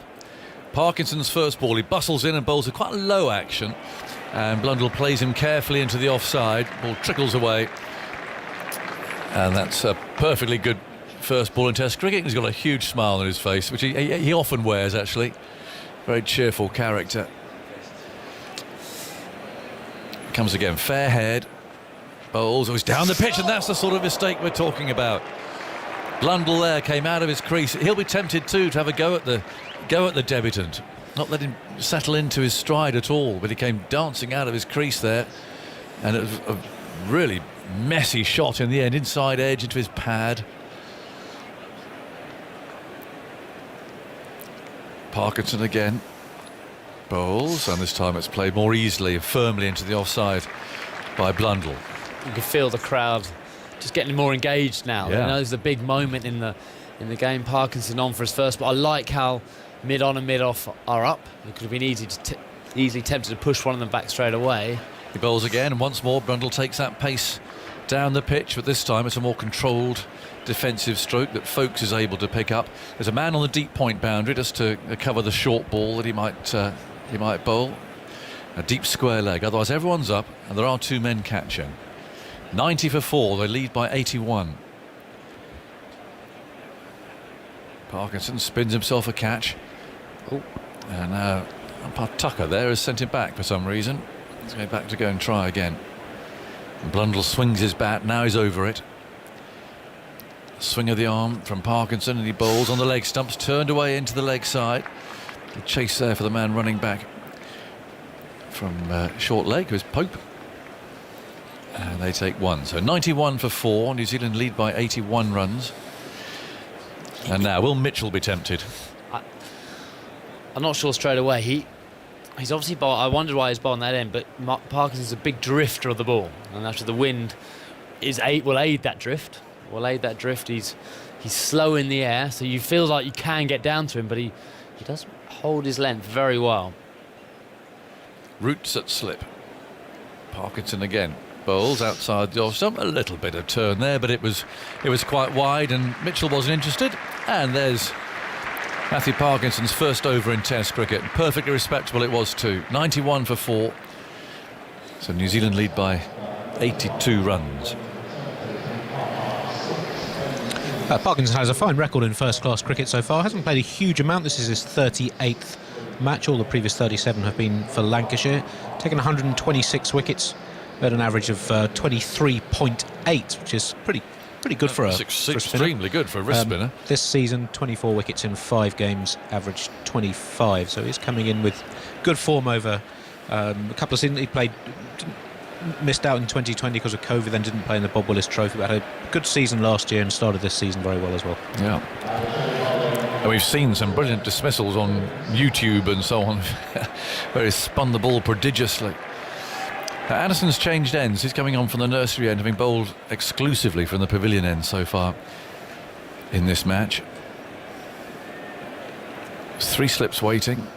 Blundell is on 7 from 31 balls. Anderson runs in and bowls to him just outside the off stump. A better length that. Blundell likes to get on the back foot. Forced on the front foot there, and then he took the bat out of the way. They've got to try and bowl that full length at him. 91 for 4.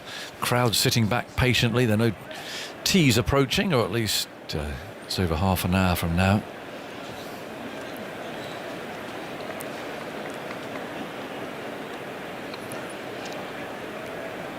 Anderson wheels round again. A little outswing there for him as Blundell lets it go.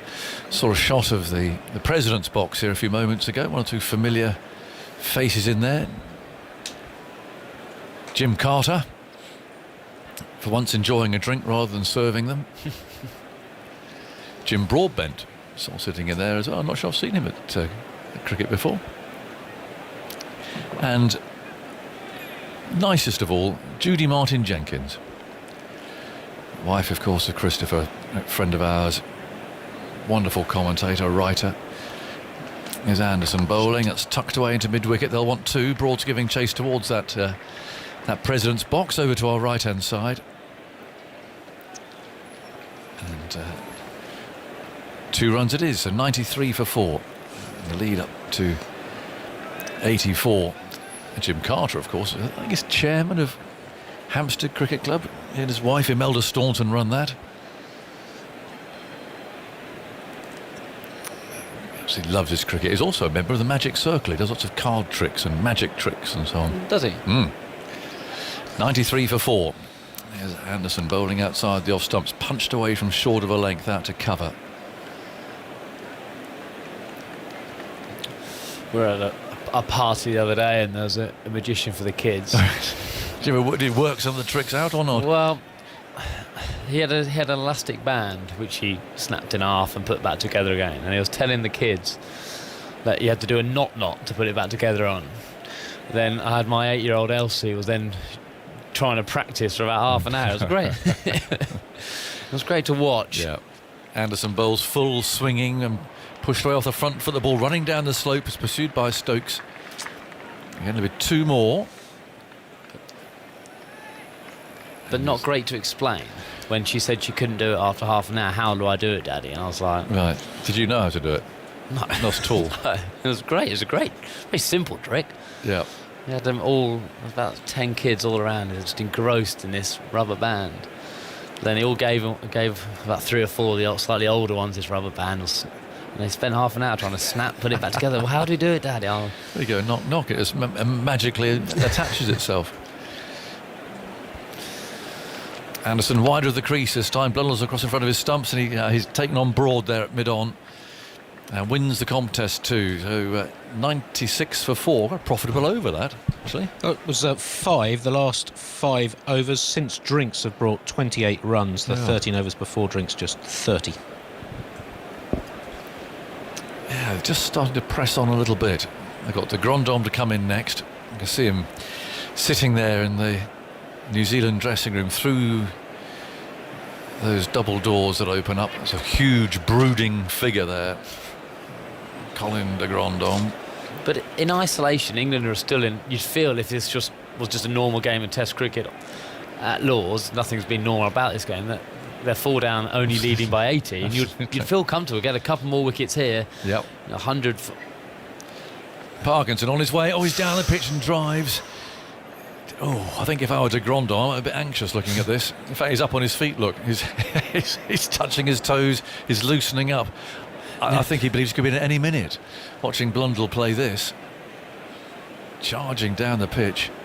Parkinson bowls him again, and again he can. Oh, dear, it's a horrible shot. Parkinson's tying him up in knots here. He came down the pitch and tried to drive through the offside. In fact, the ball dribbled away to mid-wicket. Yeah, not a huge amount of spin from Parkinson, but great drift, and he's trying to hit out to the sweeper, I'd say, to Ben Stokes' left-handed. He's inside edging every ball at the moment. Parkinson again. This time, he just defends this one. I think to try and settle de Grandhomme's heart rate a bit. It's never a great sign if you'll look up the balcony, the next bloke in doing on his stretches. Getting loose. When he puts his helmet on, he really knows you really know he's not fancying you. Oh, I agree. Look, he's stretching his legs now.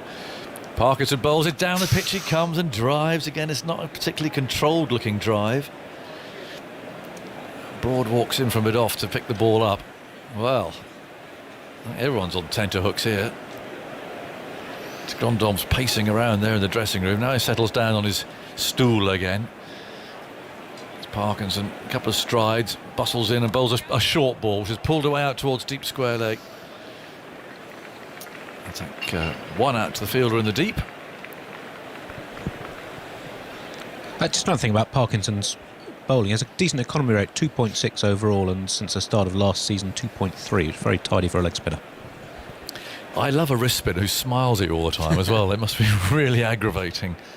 Yeah, Shane Warne would do it, wouldn't he? And he comes once more. Bowls. And Mitchell's not taking any chances. He simply defends the last ball, which rolls up the pitch for Parkinson to field. And another warm hand of approval from the crowd, and even a whistle or two. As Parkinson pulls his cap on, Stuart Broad gives him a low 5s as they walk past each other. Johnny Bairstow does the same. And slowly but surely, Parkinson will just feel that he's just settling in here. And doing a good job. England have conceded a few runs the last few overs, and he's come on and landed them straight away. He'll feel part of the game after his slightly strange day yesterday. But I was just going back to that point of New Zealand lead by 90 or 88.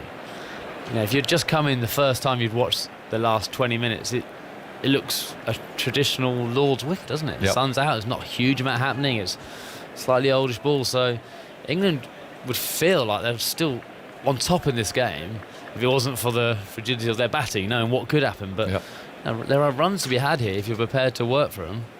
In goes Anderson and bowls, and that's punched off the back foot by Blundell. Scurrying for his single, the throw misses the stumps. I suspect he was just about home, but it was nip and tuck, and poor old de Grandhomme's up again. He's going to be exhausted by the time he walks out to bat. But actually, that's good running. It's something again that New Zealand had to keep doing. He was in his ground. Every run is significant. But all we've had, the only wicket since lunch, was that broad long hop down the leg side, wasn't it? A strangle. Is Anderson bowls, straightens a little. Mitchell plays it carefully out to Stokes at mid-off. So that's actually all. It reflects rather what you were saying. There doesn't seem to be anything wrong with the pitch at all. The old ball keeps a bit low. It's not got a lot of pace about it. No, definitely nipped yesterday. Actually, I just had a quick look at the degrees stats on Hawkeye, which it says is in 0.7. Obviously, that figure is kind of here or there, but it's exactly the same as it was last year when Conway got 200.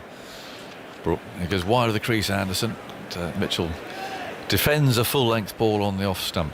So you just say it's a traditional English wicket, a little bit in for the bowlers. The batsmen have to earn the right to score runs, and when the ball gets slightly softer, we haven't really had this period in the game, have we, yet?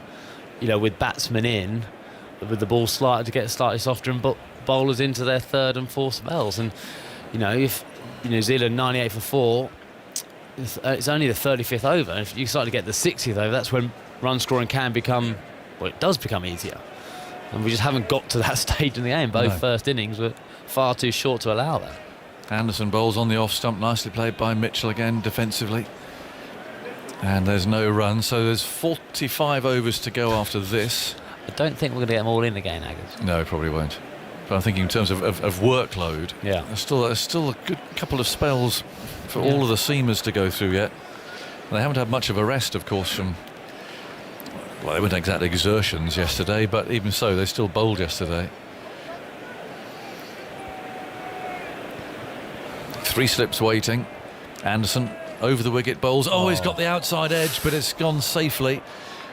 And there's half a stop there, a backward point, and they'll come back for 2 as the ball trickles down towards third man. That was a looser shot. Not much footwork there. Driving through the line of the ball. And the 100 comes up for New Zealand, so they lead by 91. With 25 minutes to go until tea on the second day. Mitchell 40, Blundell 14. A real battle again.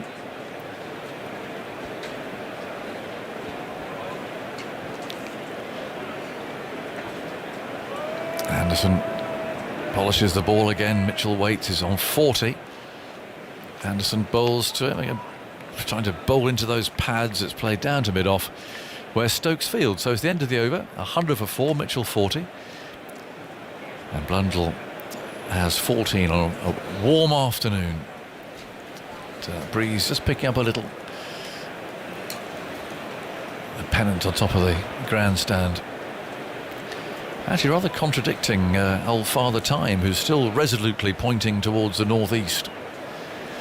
But yet the pennant on top of the grandstand is pointing, well, it's blowing a completely other direction, which is rather strange. Jeremy Coney's, well, he knows a thing about wind or two, don't you? Having played many years at Wellington. I say, we're talking about wind. We've never roomed together. No, we haven't. In goes Parkinson. That's flicked away down to mid-on. And Blundell again being quite adventurous.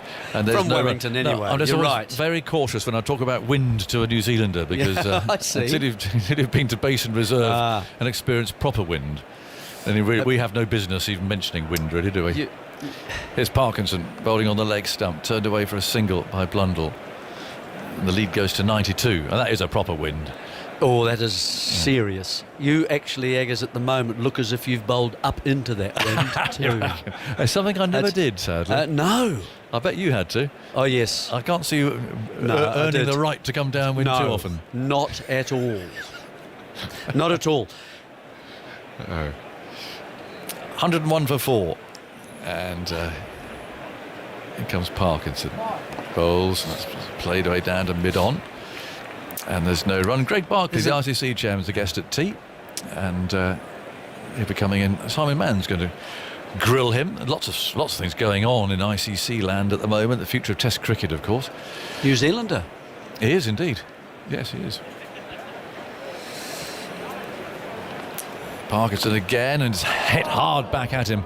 A crowd catch. I think the ball bounced out of Parkinson's hands. Blundell remains on 15. Affable chap. Yeah. I don't know him at all. Is he? I don't know him either. No. Really, sorry, I couldn't make a comment. No. Here comes again Parkinson. That's played off the back foot this time by Blundell. There's no run. Down to mid-on it goes. I think he's quite outspoken about the whole structure of Test cricket and the World Championship until New Zealand won it. He doesn't like it, does he? No, but then New Zealand won it and it seems to have gone a bit quieter. Here comes Parkinson again and bowls, and another wristy flourish there sends the ball into the leg side. They'll pick up a single. I think his opinion might have changed. Yeah. It's now a jolly good thing. Well, isn't it nice to have a leg spinner bowler? Oh, yes. I mean, we've seen medium pace followed by medium pace, right arm followed by right arm, and slip cordon followed by... and suddenly a leggy. Yep. And he's bowled nicely too. I mean, they're not helpful conditions for him necessarily. No. But he's certainly been teasing Blundell. Well, Blundell, that last over was the first time he actually got to Parkinson and got him. He was too close the first few times and was almost yorking himself. But that one he actually hit a bit more powerfully. Well, de Grandhomme settled down again. He may not have seen him, but while he was watching up there at the open window, Blundell facing Parkinson, who's up and down, is stretching his legs, is getting ready to go out. He thought it was going to be in any minute. Well. But he's settled down again now. In fact, I can't see him at all. Bit of a delay here. I think there's drinks brought out for the batsman with about 22 minutes to go until tea. Well, seeing an England leg spinner bowl at Lord's is pretty rare. Adil Rashid played in the 2018 test against India here but didn't bowl. England skittled India twice. It was the last... Lancashire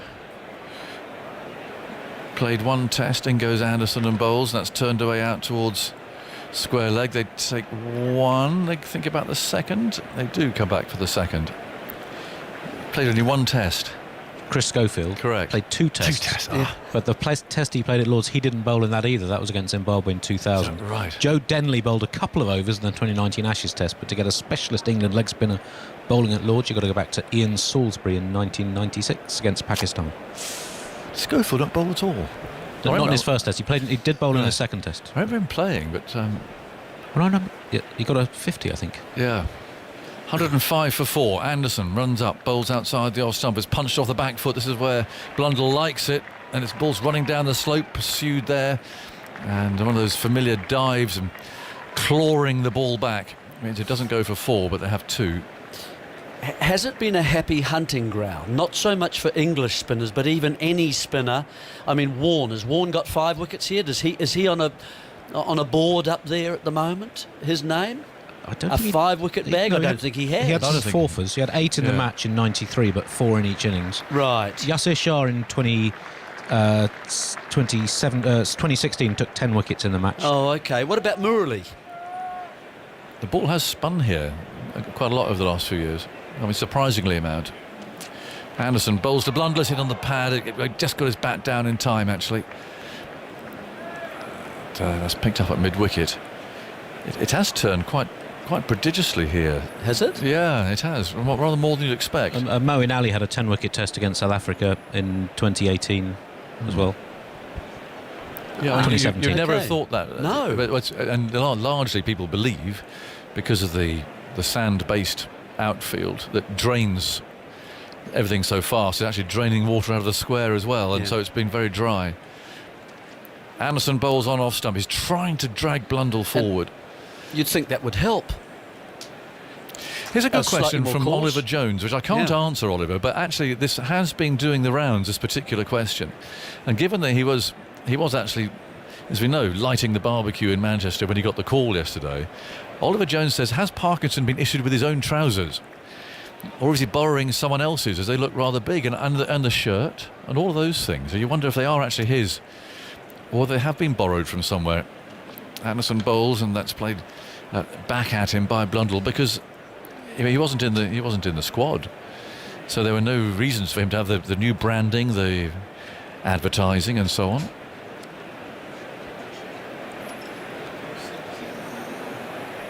So we shall. I'm not sure who to ask that question to, Oliver, but thanks for putting it to us. Well, what about Matt Parkinson? Just pop down. Yes. What, you going to ask him? Yes. Oh, you do. Yes.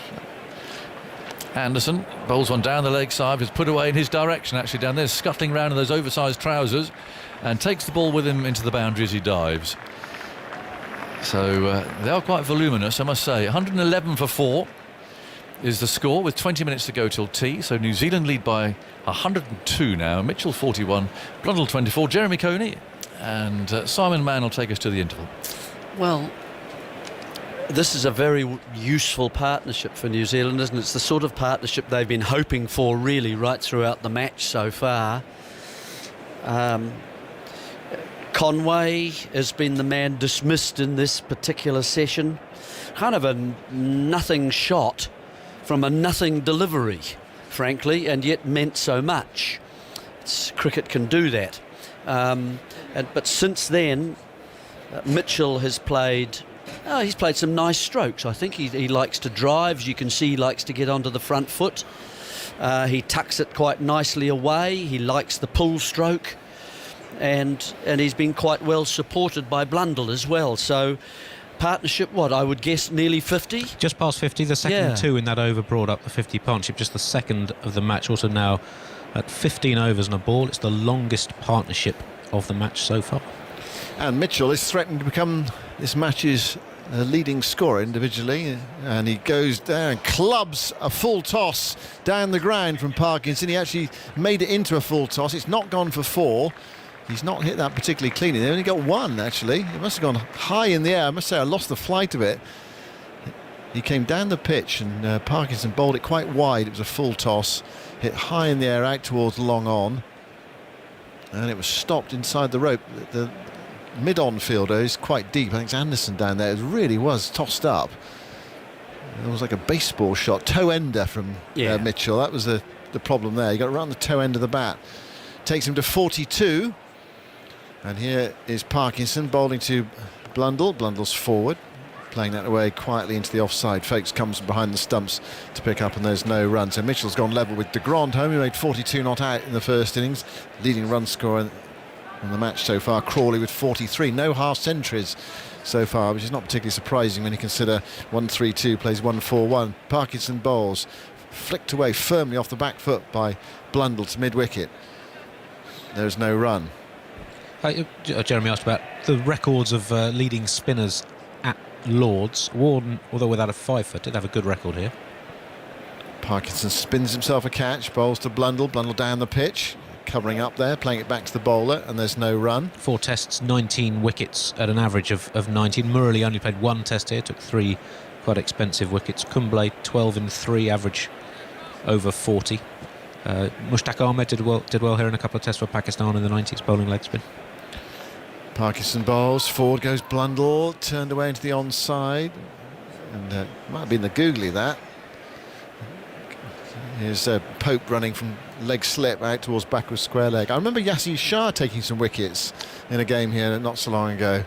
He took 10 for 141 in 2016. 112 for 4. New Zealand 103 ahead.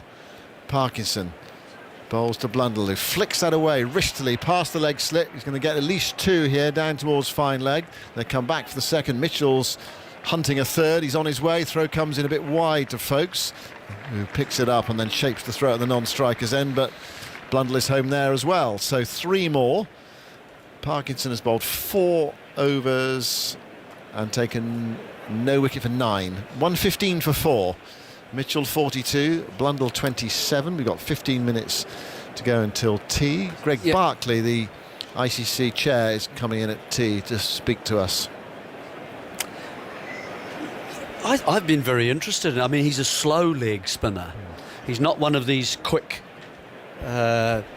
through the air leg spinners that doesn't give you much time to get down. In fact, he invites you to come down. Really, it's an open invitation. It means if he drags down a little bit, it's very lazy from the pitch. You don't want to just drag it down short. It just sits up for you, and sometimes you can mistime those. But there, I mean, that had time for Blundell to get right on the offside of the ball and get it quite fine, didn't he?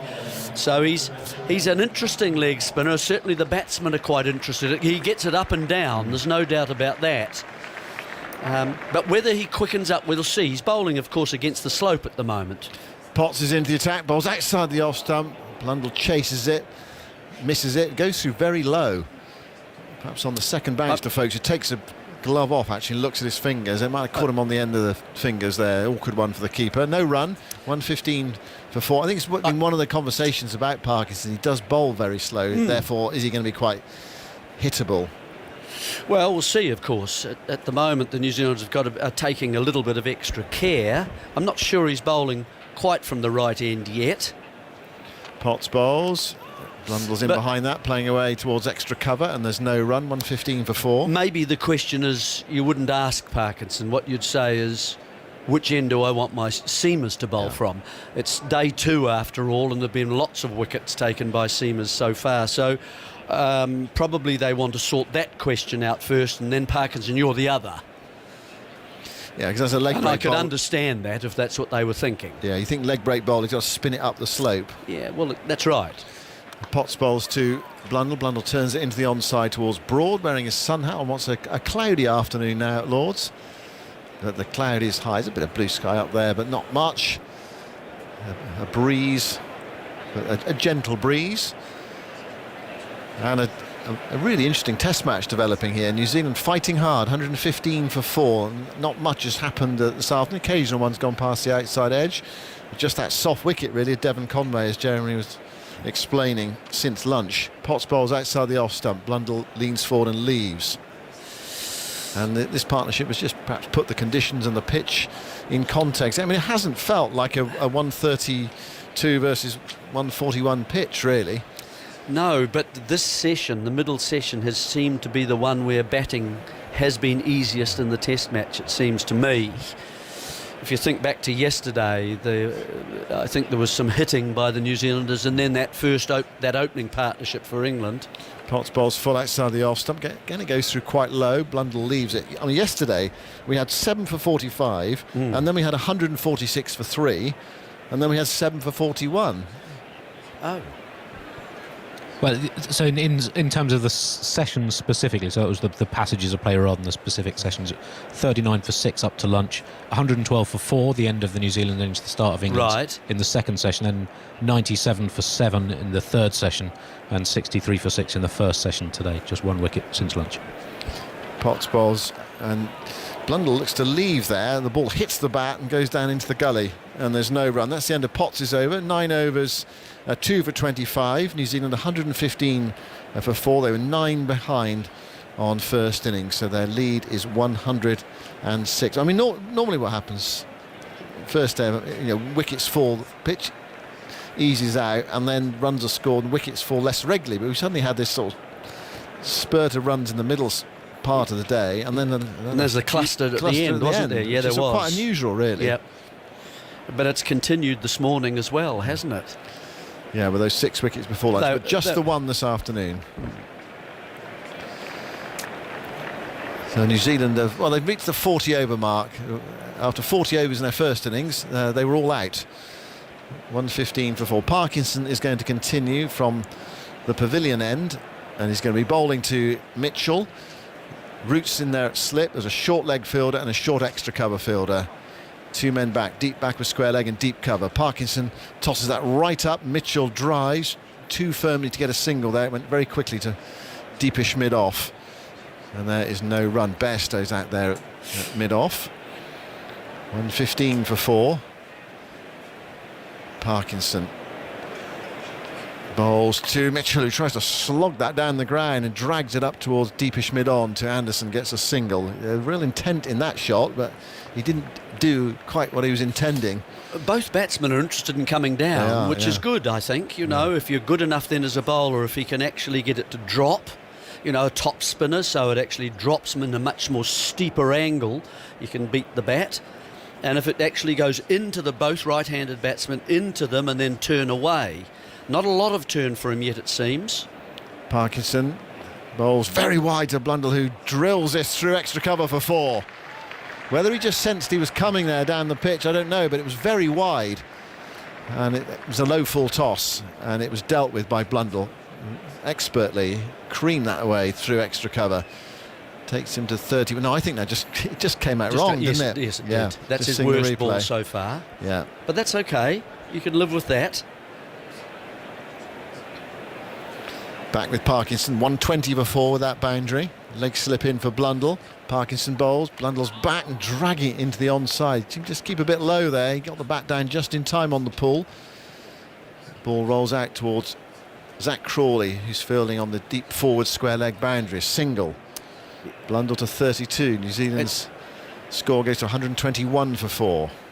Yeah, you don't mind that though, do you? I mean, the straightish mid-wicket is preventing the straight bat shot, so you want to hit square. Your boundary's covered by the man on mid-wicket.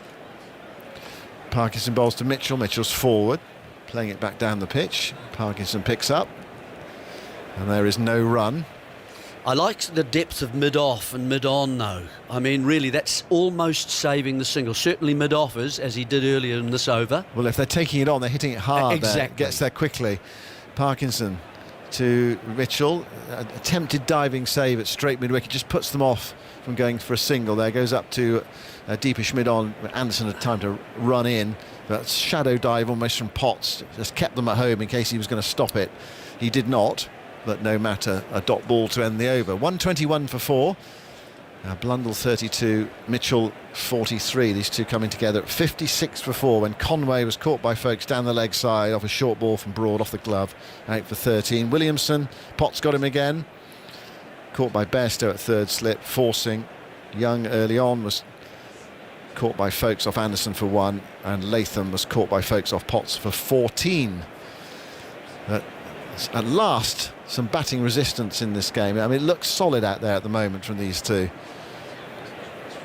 Blundell waits for Potts. 3 slips in. Bowls to him, and Blundell's in behind that.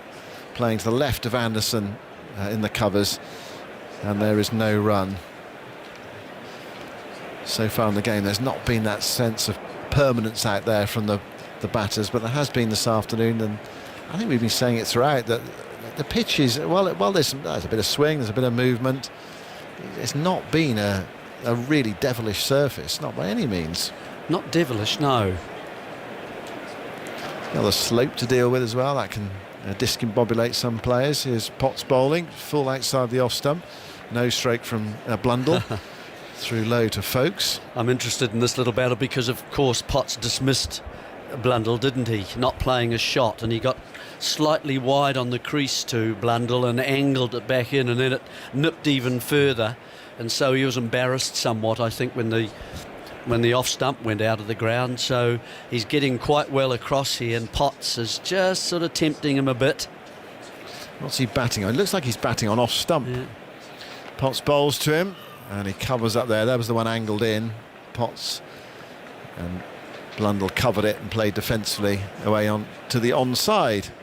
Well, it means, doesn't it, that at the square leg, you don't want to be playing as a batsman. If you are going to get that far across, you want to be using as much of the bat as you can, full face of the bat. So it's and those two positions are actually covered quite well. Well, there's now now there's a man. Yeah, he's taking mid-wicket out and putting it deep back with square leg. Potts bounding in from the nursery end, bowls outside the off stump, and away curver to Blundell. Not so much swing, just sort of away curve really. Collected by Folkes. 121 for 4. The lead 112 for New Zealand. If you were sitting in that New Zealand dressing room, Kane Williamson, what would you like? I mean, I did like millions, but I mean, you know, what would you feel reasonably comfortable with in that? What do you want to get up to? What's your target? Well, if the pitches, as the batsman was saying this morning, I don't know whether that's true or not, they tend to protect themselves a little bit, and said it was nibbling. Potts to Blundell, full edged, but along the ground it beats Root and goes down probably for a single. Root fielding at first slip. Folkes dived across him. Root got something on it. It wasn't a chance. It bounced or sort of scuttled really off the outside edge, and Crawley chased it back. So one more to the total. 122 for 4. Blundell goes to 33. Gee, that ball's dying, isn't it? Yeah. That really. Yeah. I wonder if this pitch is. It's starting to get a little bit lower. In which case you want to be bowling much straighter, don't you? And coming in from delivering from nice and close and high, so you're getting LBWs and perhaps little grubbers along the ground into the stumps. Potts bowls to Mitchell. Mitchell is forward. Nice looking defensive shot, solid. Goes to Bairstow, fielding at extra cover, and there's no run. So what about this target? Well, when they started batting in the second innings, you would have thought a 200 lead would have been pretty pleasing, and especially when they lost 3 wickets. With this partnership, I mean, obviously they'll get as many as they can. There's so much time left. There's no need for them to declare or anything like that. So, and that may not happen anyway. You'd be bowled out. So, when would they feel safe? Depends on what the pitch is doing at the time, doesn't it? What happens to this surface? Does it get better? Does it actually start to get a little bit low and so on? 250? Would that sound to you absurdly high? No. I mean, chasing 250 in the... You think it, with the time left in the game, it'd be what, third Whether day they can pitch? get there or not, who knows? Yeah. But if they have the choice. But anyway, that's a long way away. Yeah. At the moment, it's 112 for 4, effectively. 113 for 4. England with a first innings lead of 9. Parkinson, new over, bowls to Blundell. Blundell down the pitch, hitting it the stumps with a non-striker's end with that drive. That was going for 4, but the 12th fielder got in the way, the stumps. The umpire leaping out of the way, Michael Gough. Really well struck, crisply struck by Blundell. Again, taking Parkinson on, prepared to come down the pitch to meet him. And getting to the pitch of the ball, and it's just a question there whether he got his fingers on it. That's the danger with a stroke like that. Yeah. There was no appeal, but he was very close to it, though, with his fingers. Spins himself a catch again and then prepares to go into bowl to Blundell. Blundell dead bats that. Doesn't even get off the pitch. Folks steps out from behind the stumps. He's quite low with his body, isn't he, when he delivers the ball? I think that's why it gets so high. If you think of Warne, it's a very straight, powerful position at the at the point of delivery. If you look at, he's just down, the back is down.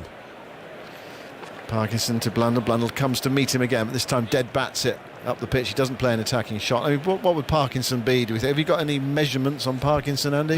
Not from today, from the one Not day from as his he trousers. played last year. He was running about 46, 47 No, miles. I was thinking in terms of height. Oh, height, sorry. Like he's sort of 5'8" or something like that? Did you say he's 5'8"? Yeah. Moves into bowl to Blundell, goes back and nudges this past the leg slip field. They're going to get 2 here. Trot back for a second. I think Pope originally there thought that Crawley was going to come in and field it from on the boundary, and then realised he had to chase it himself. Otherwise they might have got 3. But it's an area that he's obviously I'm thinking about Blundell. He's sort of worked out that's an area I can score if he just gets a little bit short. Sorry, carry on. CricViz, amongst a myriad wonders, do track the release height of bowls, so I'll have a look at that over the tea break. Okay. 124 for 4. Blundell on 35. Parkinson bowls to him. He goes back and forces that into the onside, straight to Potts at mid-wicket, no run. That's the ball I'm talking about. You don't want to be hitting too square. That's the one you miss, not using the full width of the bat. So he's just got to be happy with that and just try and pick out either side of Potts. Last ball of the over coming up. Might be the last ball before tea. In fact, I think it will be. I think they're making a change. They're taking Pope into silly point from leg slip. And here is Parkinson. Last ball of the afternoon session. Parkinson bowls, tossed up. Short, actually, in the end. And it's clubbed away. This is going for 4. Broad can't stop it. He just allowed that to bounce and then get back onto the back foot and smash it away. 128 for 4, and a good end to the session for New Zealand, and it has been New Zealand's session. They were 38 for 3 at lunch. They've added 90 in that afternoon session, and it has felt they've put this pitch and the conditions here at Lord's in perspective this afternoon. And perhaps it's putting a bit of pressure back on England now at the tea interval, with some power in that New Zealand lower order as well, with de Grant home to come and Jameson as well. I mean, you never know. Someone like that can come out and club a quick 50 or 40 or whatever, the way he plays, and just upset your rhythms as a fielding bowling side. So there we go. Intriguing test match. It really is. It's turning into a very interesting game. And New Zealand will feel, when you consider where they were yesterday in the game, you think they're probably just ahead at the moment, but well, they can change quickly. Have the runs on the board, don't they? They have to be made. Not really, I don't think, a surface for Parkinson yet. Not a great deal of turn. It is a day 2 surface after all. As this ages, he might find that he does get some more assistance, maybe also trying from the nursery end. Perhaps you get a little bit more. He's had 6 overs. He hasn't gone for too many, 3.5. No, it's New Zealand's session for probably the first time. Oh, no, perhaps they've halved some other sessions as well. But that was New Zealand's session there. Indeed, yeah, emphatically. Well, they did quite well yesterday evening, didn't they? Well, they did for an hour anyway, or half, 3/4 of an hour. Yeah. But a very good half a session. Yes. They took about 7 England wickets, for not very many. And they polished off England this morning. So we've had now 5 sessions of this test match. New Zealand 128 for 4, so they're 121 runs ahead. Is that right? No, my arithmetic is wrong. 119 runs ahead, New Zealand. Mitchell's 43. Blundell is on 39. Latham out for 14. Young for 1. Williamson for 15. And Conway for 13. Quick look at the bowling figures for you. Anderson 11 overs, 1 for 36. Broad 12 overs, 1 for 21. Potts 10 overs, 2 for 26. Stokes 4 overs for 24. And Parkinson 6 overs, no maidens, no wicket for 21. So this test match is fascinatingly poised at tea on the second day, and play will resume in just over 15 minutes time. Now our tea time guest is Greg Barclay, who's the chair of World Cricket's governing body, the ICC. Just shaking hands and saying hello to Jeremy Coney. Yes. Actually, 2 fellow New Zealanders. Yes, yeah, that's dead right. Yeah. Around the world. I'm sure you know each other very well. Well, Greg was elected chair in November 2020 and has had to oversee the World Game during this disruption of COVID. As I mentioned, Greg is a New Zealander. He's watching the World Test Champions. I am. Although at times you'd wonder, wouldn't you, the way that things have unfolded over the last day and a half. Well, it has been a good fight back from New Zealand, very much so. What should we start talking about? First question, what's your biggest priority or biggest problem as chair of the ICC at the moment? Oh, well, the biggest issue that I had probably through the first half of my tenure was just making sure we could deliver all of the ICC events. COVID's obviously because impacted. of COVID. Yeah, that's right. And we've postponed them, transferred them. Week by week protocols were changing, rules were changing country by country. So the team did a fantastic job to get those delivered. And of course, we need those events to ensure that we're still driving those commercial revenues off the back of them. A number of members are very reliant on ICC distribution, so if we were to have a detrimental impact on revenues, then that will filter down. So that was a huge focus. I guess the single big issue that we've got in front of us now is we're creating the cycle for the next 8 years, building a calendar including a future tours program. It's just fitting everything that we've got into that calendar. ICC events, there are more of them now. We've got one every year. We've got men's and women's events. Those events are bigger. We've got more teams in the events, so it's going to take more time. And of course, the growth of the leagues, proliferation of leagues, and the T20 leagues. Yeah, domestic leagues exactly are sort of coming up, forcing things from the bottom. So the bit that's getting squeezed, obviously, is bilateral cricket, and with only 365 days in a year, we can't make the calendar bigger, so we've just got to try to fit in everything that we've got. So that will be a real challenge, and I think there'll be some unfortunate consequences from a playing experience point of view and a revenue generation perspective for some of those countries who just won't get the amount of cricket that they will hope to have, and they won't get exposure against particularly India, to a lesser extent Australia and England.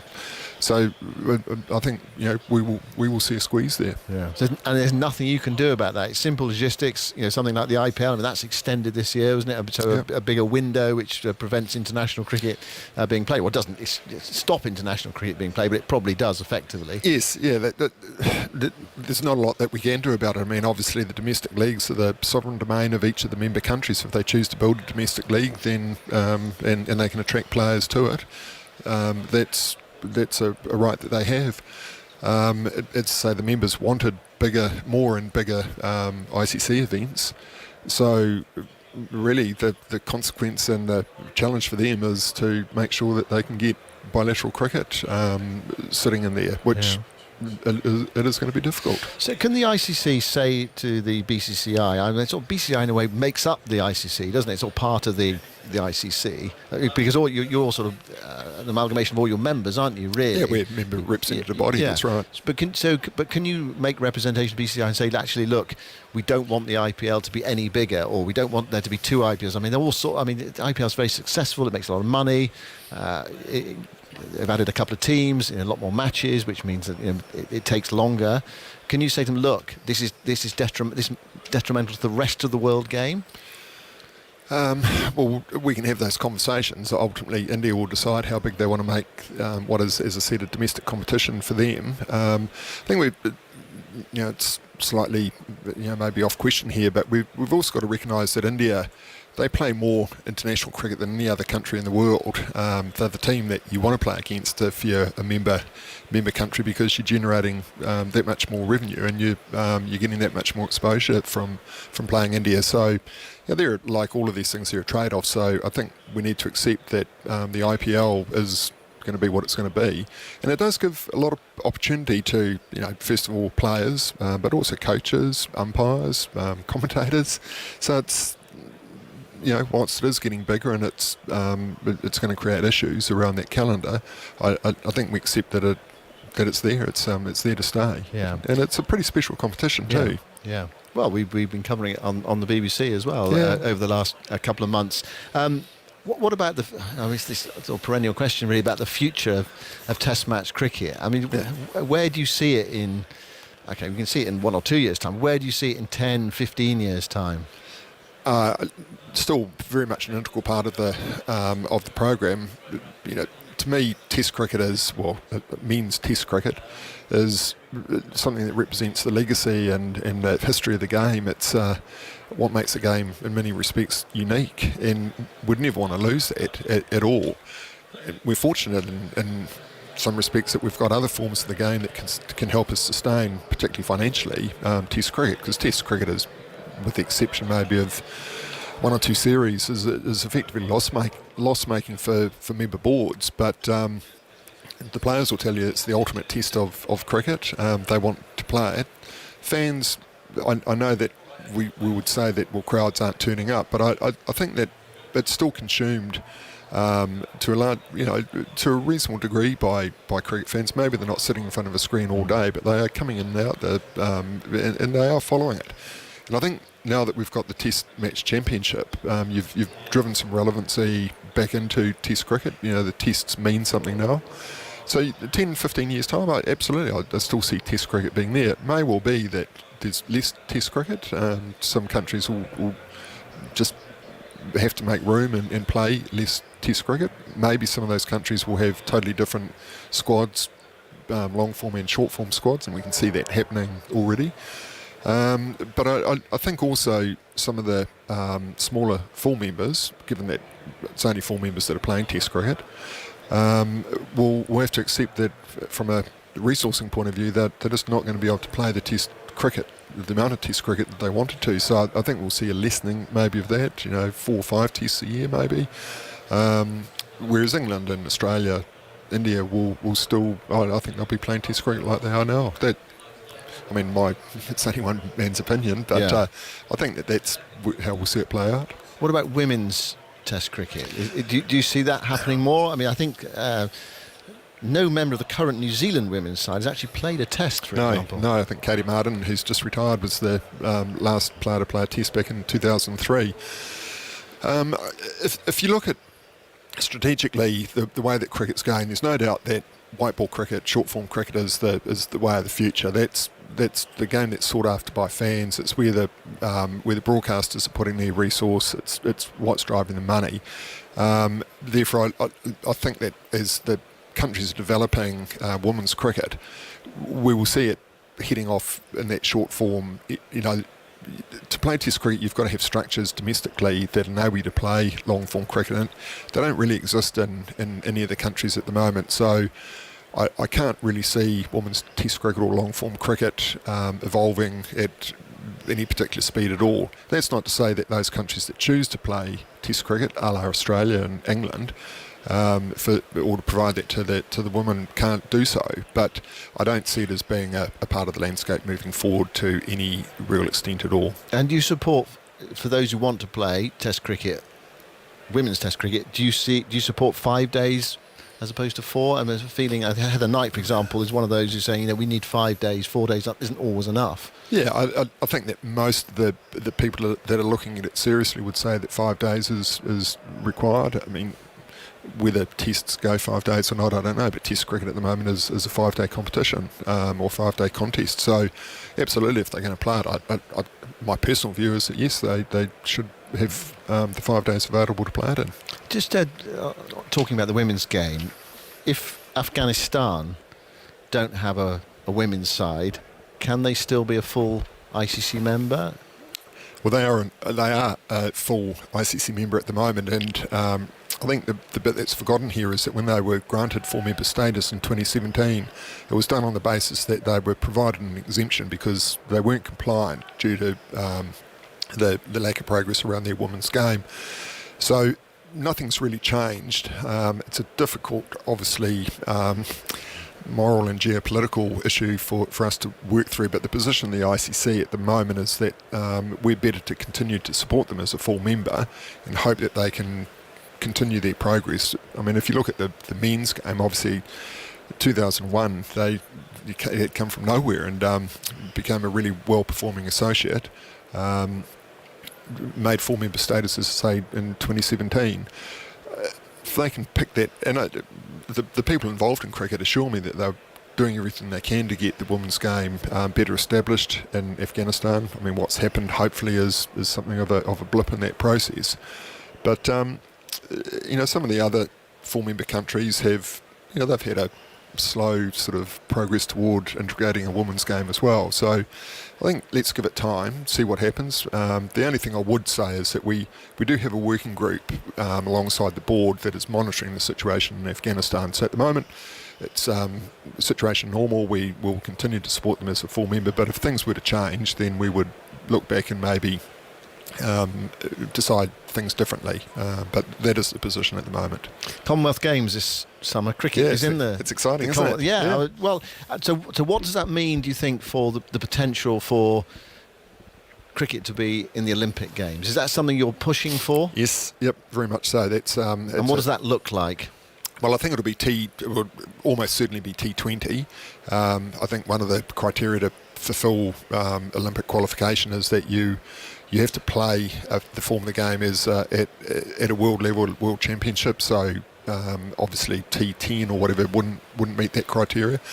So T20 being the short form, given we've got about a week to fit it in, will be the form that we will use. 8 teams maybe 10, men and women. And I think it's a great opportunity particularly for the women's game. I mean, the men, you can almost pick the qualifiers there or thereabouts now, but for women it's really exciting. There'll be countries like Malaysia and Thailand and real comers in cricket that will have an opportunity to compete in Olympic Games. And the profiling that it will give their sport in their countries and their regions is going to be huge. So I think that the opportunity is a really, really exciting one. And so is it going to happen?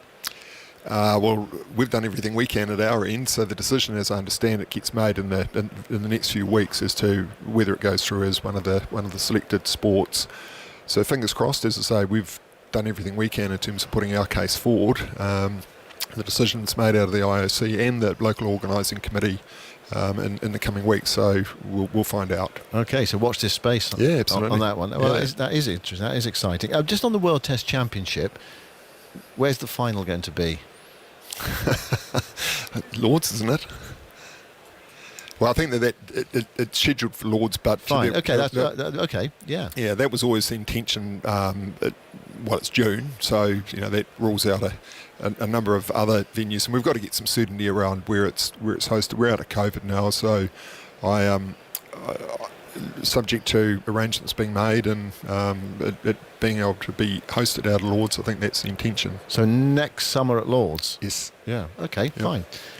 Can we get India to play Pakistan in Test matches, or is that beyond the scope of the ICC? Yeah, unfortunately it is. It's well beyond our remit. It'd be wonderful if we could get them together to play bilateral cricket, but at the moment the only cricket they're playing is through ICC events, unfortunately. But yeah, that would be great for the game, wouldn't it? And a wonderful spectacle to get them back in a Test match series. Is there an unwritten rule that India have to play Pakistan in the World Cup because they don't play normally bilateral series? So you always schedule an India-Pakistan game in a World Cup? Yeah, well, if effectively if you've qualified, then you play everybody that's in that tournament. So Pakistan and India obviously will be there, and yes, they play each other. It's one of the most sought after games. In fact, I think whenever tickets go on sale, the India-Pakistan matches, they're gone in a blink of an eye. You need to rejig the sort of format of the competition so they can play about 4 times in a World Cup. Yeah, that'd be great too. That'd be great. But look, geopolitically, clearly it's very, very difficult between those countries at the moment, and I just hope that they can work through the issues and get back together again to, as I say, have some meaningful bilateral series. What about climate change? I mean, it's something that's seemingly affecting lots of people's lives. Yeah. Cricket involves a lot of travel, doesn't it? It does. All around the world, these bilateral series, even something like the IPL, people are, well, not so much this time because it was only played in Mumbai and Pune, but normally people are going all around the world, all over India, all over everywhere. What's your view on that? Is it like there's almost nothing we can do, or do you have a policy on the amount of travel and the nature of that travel? Well, we don't actually have a policy at the moment, but I'm keen to actually start to build a pseudo policy and maybe get some basic protocols in place, because it's not just travel. The carbon footprint's obviously a big issue, but there are a whole lot of things. It's water conservation, the way that we're using water for pitch preparation and grounds. There's a whole lot of things that we could actually be doing that would make a contribution to maybe improving the approach, and that's a direct thing. Then there's obviously the influence that hopefully we could bring to bear in terms of the game, and making people aware of some of those issues. So I'm pretty keen in the coming weeks and months, and we've discussed it as a board without having formalised anything at this stage, but yes, it's very much sitting there as one of the issues that I think that we need to address on a proactive basis. The players are coming back. I see that. Back after tea. Just one very quick question. How much power does the chair of the ICC have? I mean, are you sort of based really on collaboration, getting people together, or can you make specific decisions, say this is what we need to do, this is what we must do?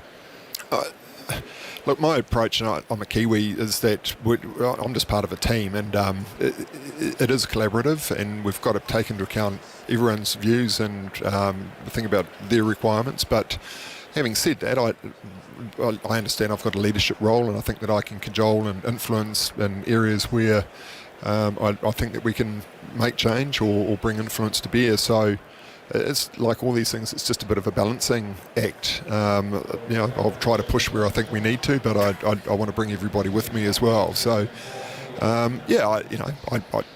have some influence. I just try to use it responsibly. Greg Barclay, thanks very much. It's been fun, thank you. Chair of the ICC, short but sweet during this tea interval. It's raced by. Thanks very much indeed. It's a pleasure for your time. You're chair of the ICC. Are you allowed to support New Zealand, or have you got to be sort of quasi-neutral? I don't know if I'm allowed to, but I do. Here's Potts going into bowl to Mitchell. First ball after tea is turned away into the onside towards mid-on, and there is no run. Thanks very much, Greg. Here is Daniel Norcross. Thank you. Thank you very much, Simon. 128 for 4. So Matthew Potts. Often say, don't we? Bring on your best bowlers and your best commentators as well after the break. Matthew Potts has come on debut. He's taken 6 wickets. I suppose you might argue that might be the right man for the job. He's in now, and that's turned away into the onside, out to deep backward square leg. They've dawdled the first, and so they'll just get the 1 run. 129 for 4. Yeah, sorry about that technical malfunction, but Simon can't distinguish between one on button and the other. Welcome back, Michael Vaughan. Yeah, good afternoon, everyone. It's back to normality, isn't it? Normal Test match cricket has resumed in the last hour or so. Yeah, it's been nice. How are you finding it? Well, it's a little bit concerning that we're not seeing plenty of wickets.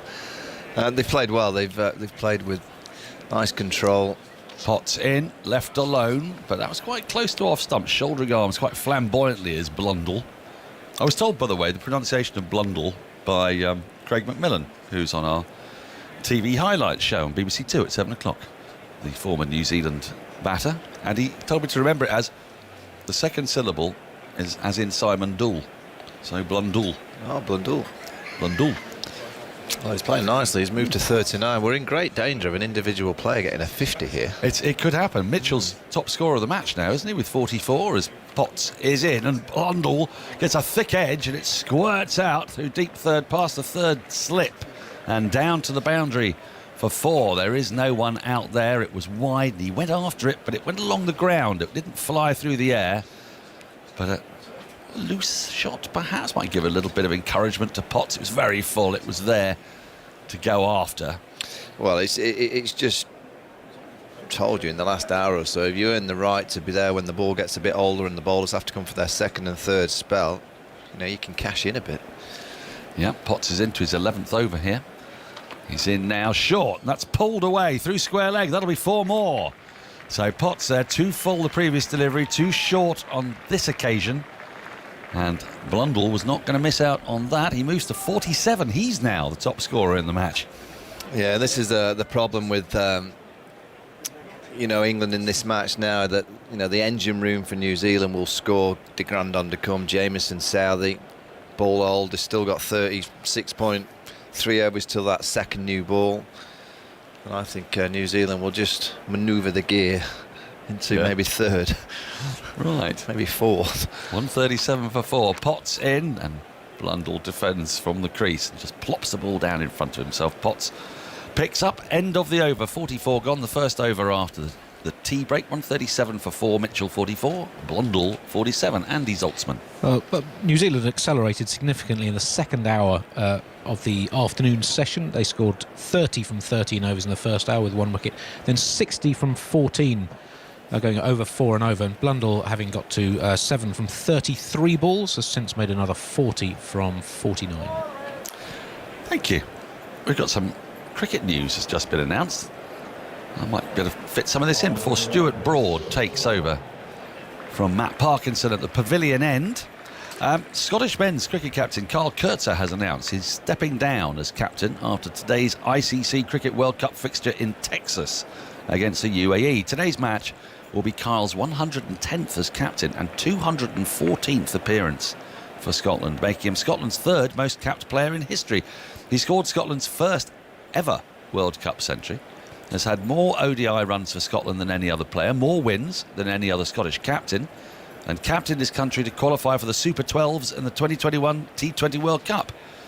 He was named the ICC Men's Associate Cricketer of the Decade in 2020 and awarded an MBE for services to cricket in the same year. So congratulations to Carl Kurtz on a great career. He'll be sorely missed by Scotland cricket. Put up a pretty good showing in the T20 World Cup, didn't they, last October, November? So here's Broad to start the new over. 3 slips in place, and Mitchell comes forward and defends up to mid-off, and you get the sense he started to feel like he owns the place here, Mitchell, because he played that shot and then he sort of walked after it, rather admiring the defensive shot up to Anderson. There's no run. There's just this sense, isn't there, of calm and confidence that's just come over these two batters, and that's what's so weird, because we haven't seen anybody really. Maybe Zach Crawley gave a hint of that yesterday, but pretty much everyone else, it's been a struggle in this Test match, and England desperately searching for wickets. Broad is in. Mitchell flicks the ball into the onside. It was ill-directed ball from Broad, perhaps on the pads, and it's been worked out to deep square leg for a single. Well, it's the conditions now that you're crying out for someone like a Mark Wood or a Jofra Archer, pace, just someone that can just make something happen.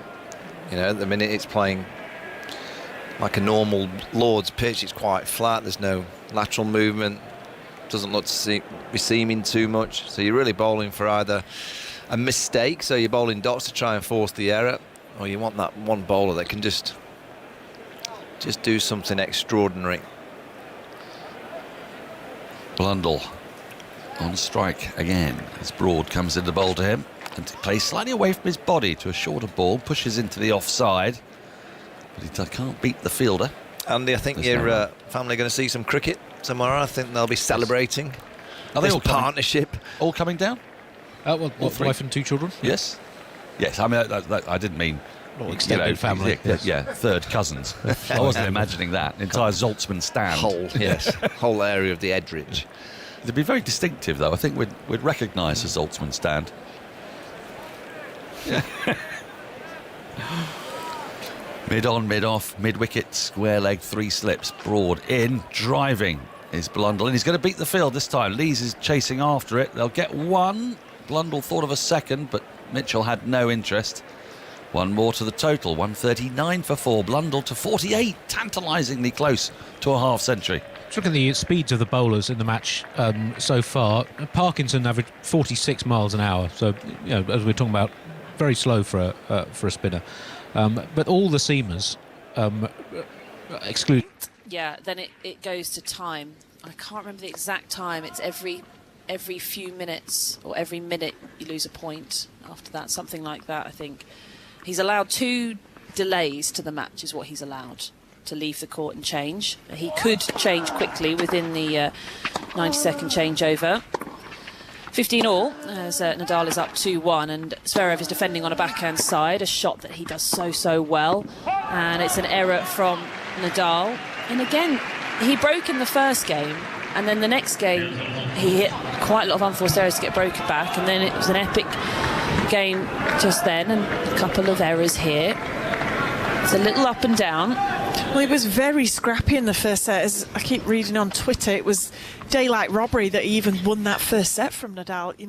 Zverev was the better player statistically. He hit far more winners, albeit he hit more unforced errors, but he was the one that was really dictating the rallies. Rafa was just kind of hanging on in there as best he could, and then luckily for him, whatever your routine is, you have to work it out, and it becomes instinctive that you just deliver it, but it just gets you in that moment, that present state to face that delivery. And all the great players you see, they just do the same thing every single ball. Play different shots because the balls are different because of the lengths and the lines, but the pre-delivery, you see a lot of coaches talk to younger players now about your pre-delivery routine. You have to try and find it and own it. Yeah, just keep delivering it.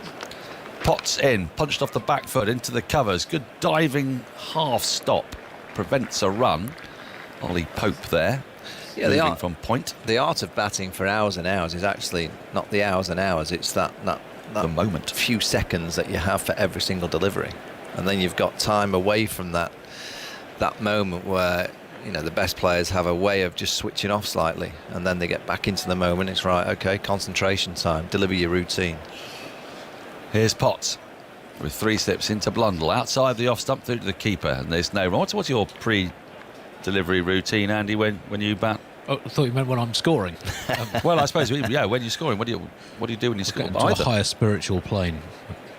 Yeah. When I can't remember. Have you played this season? I haven't played since 2018. No. We've got to remedy that. You're due a game. Dan, have you played this I haven't played this season. I played last season. My pre-delivery routine is always the same. I hum the first few bars of the Stranglers version of All Day and All of the Night in my head. Do you? Yeah. Go on. Outside the off stump through to the keeper, and there's no run. Come on, the bowler's just bowled delivery. He's now walking back to his mark. Just want to be with you in the daytime, all day and all of the night. Da-dum. And then you're ready. I'm ready. And does it work? Not at all, man.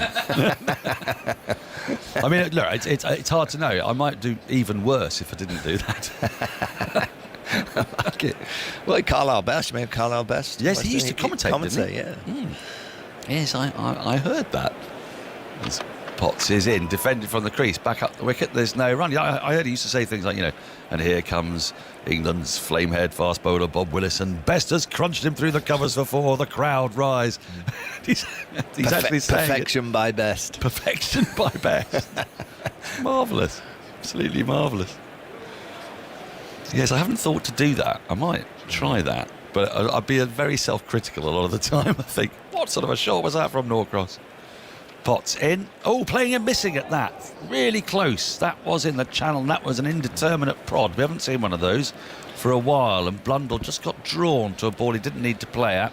But defensively, and it went through low to Folkes. There's no run. Yeah, if you see players out of form, I think a lot of the chats that you have with players is to just try and get back to delivering your routine. You know, if you can deliver your routine and stare at the ball and react. Now, a lot of what happens out in the middle, you allow external noises to come into your head and start to worry a little bit too much about. Here's Potts. That's on the pads, and it's turned away around the corner, backward a square. Alex Lees will move from mid-wicket to backward square leg to field. A leg bye is signalled. That is the end of the over. 140 for 4. Blundell 48, Mitchell 45. I mean, even Viv Richards had a routine as well, didn't he? It was a very swagger. It was a swaggering routine, yeah. He'd swagger on, but then between balls, you'd do that sort of swagger towards square leg, wouldn't he? And chew vigorously and sort of nod his head and come back. And that is a routine, I guess. Absolutely, it's a routine. Yeah, that's, you know, even though it looked the coolest of routines of all time, it was a routine that he would have been getting himself in a state to face that next delivery. You know, all the noise that you can allow into your brain about, you know, the previous dismissals. You failed to score any runs the week before. What happens if I don't score today? I might not be in the team the next week. Here's Broad. That's a full straight ball played from the crease by Blundell into the onside, picked up by Anderson. Yeah, it's harder said than done, but you know, if you can just allow yourself to be in that moment, and that ball, Adam Gilchrist always says, the only thing that matters when you're out in the middle is that ball. And it's easier said than done to get yourself into that mental state of that is all that matters.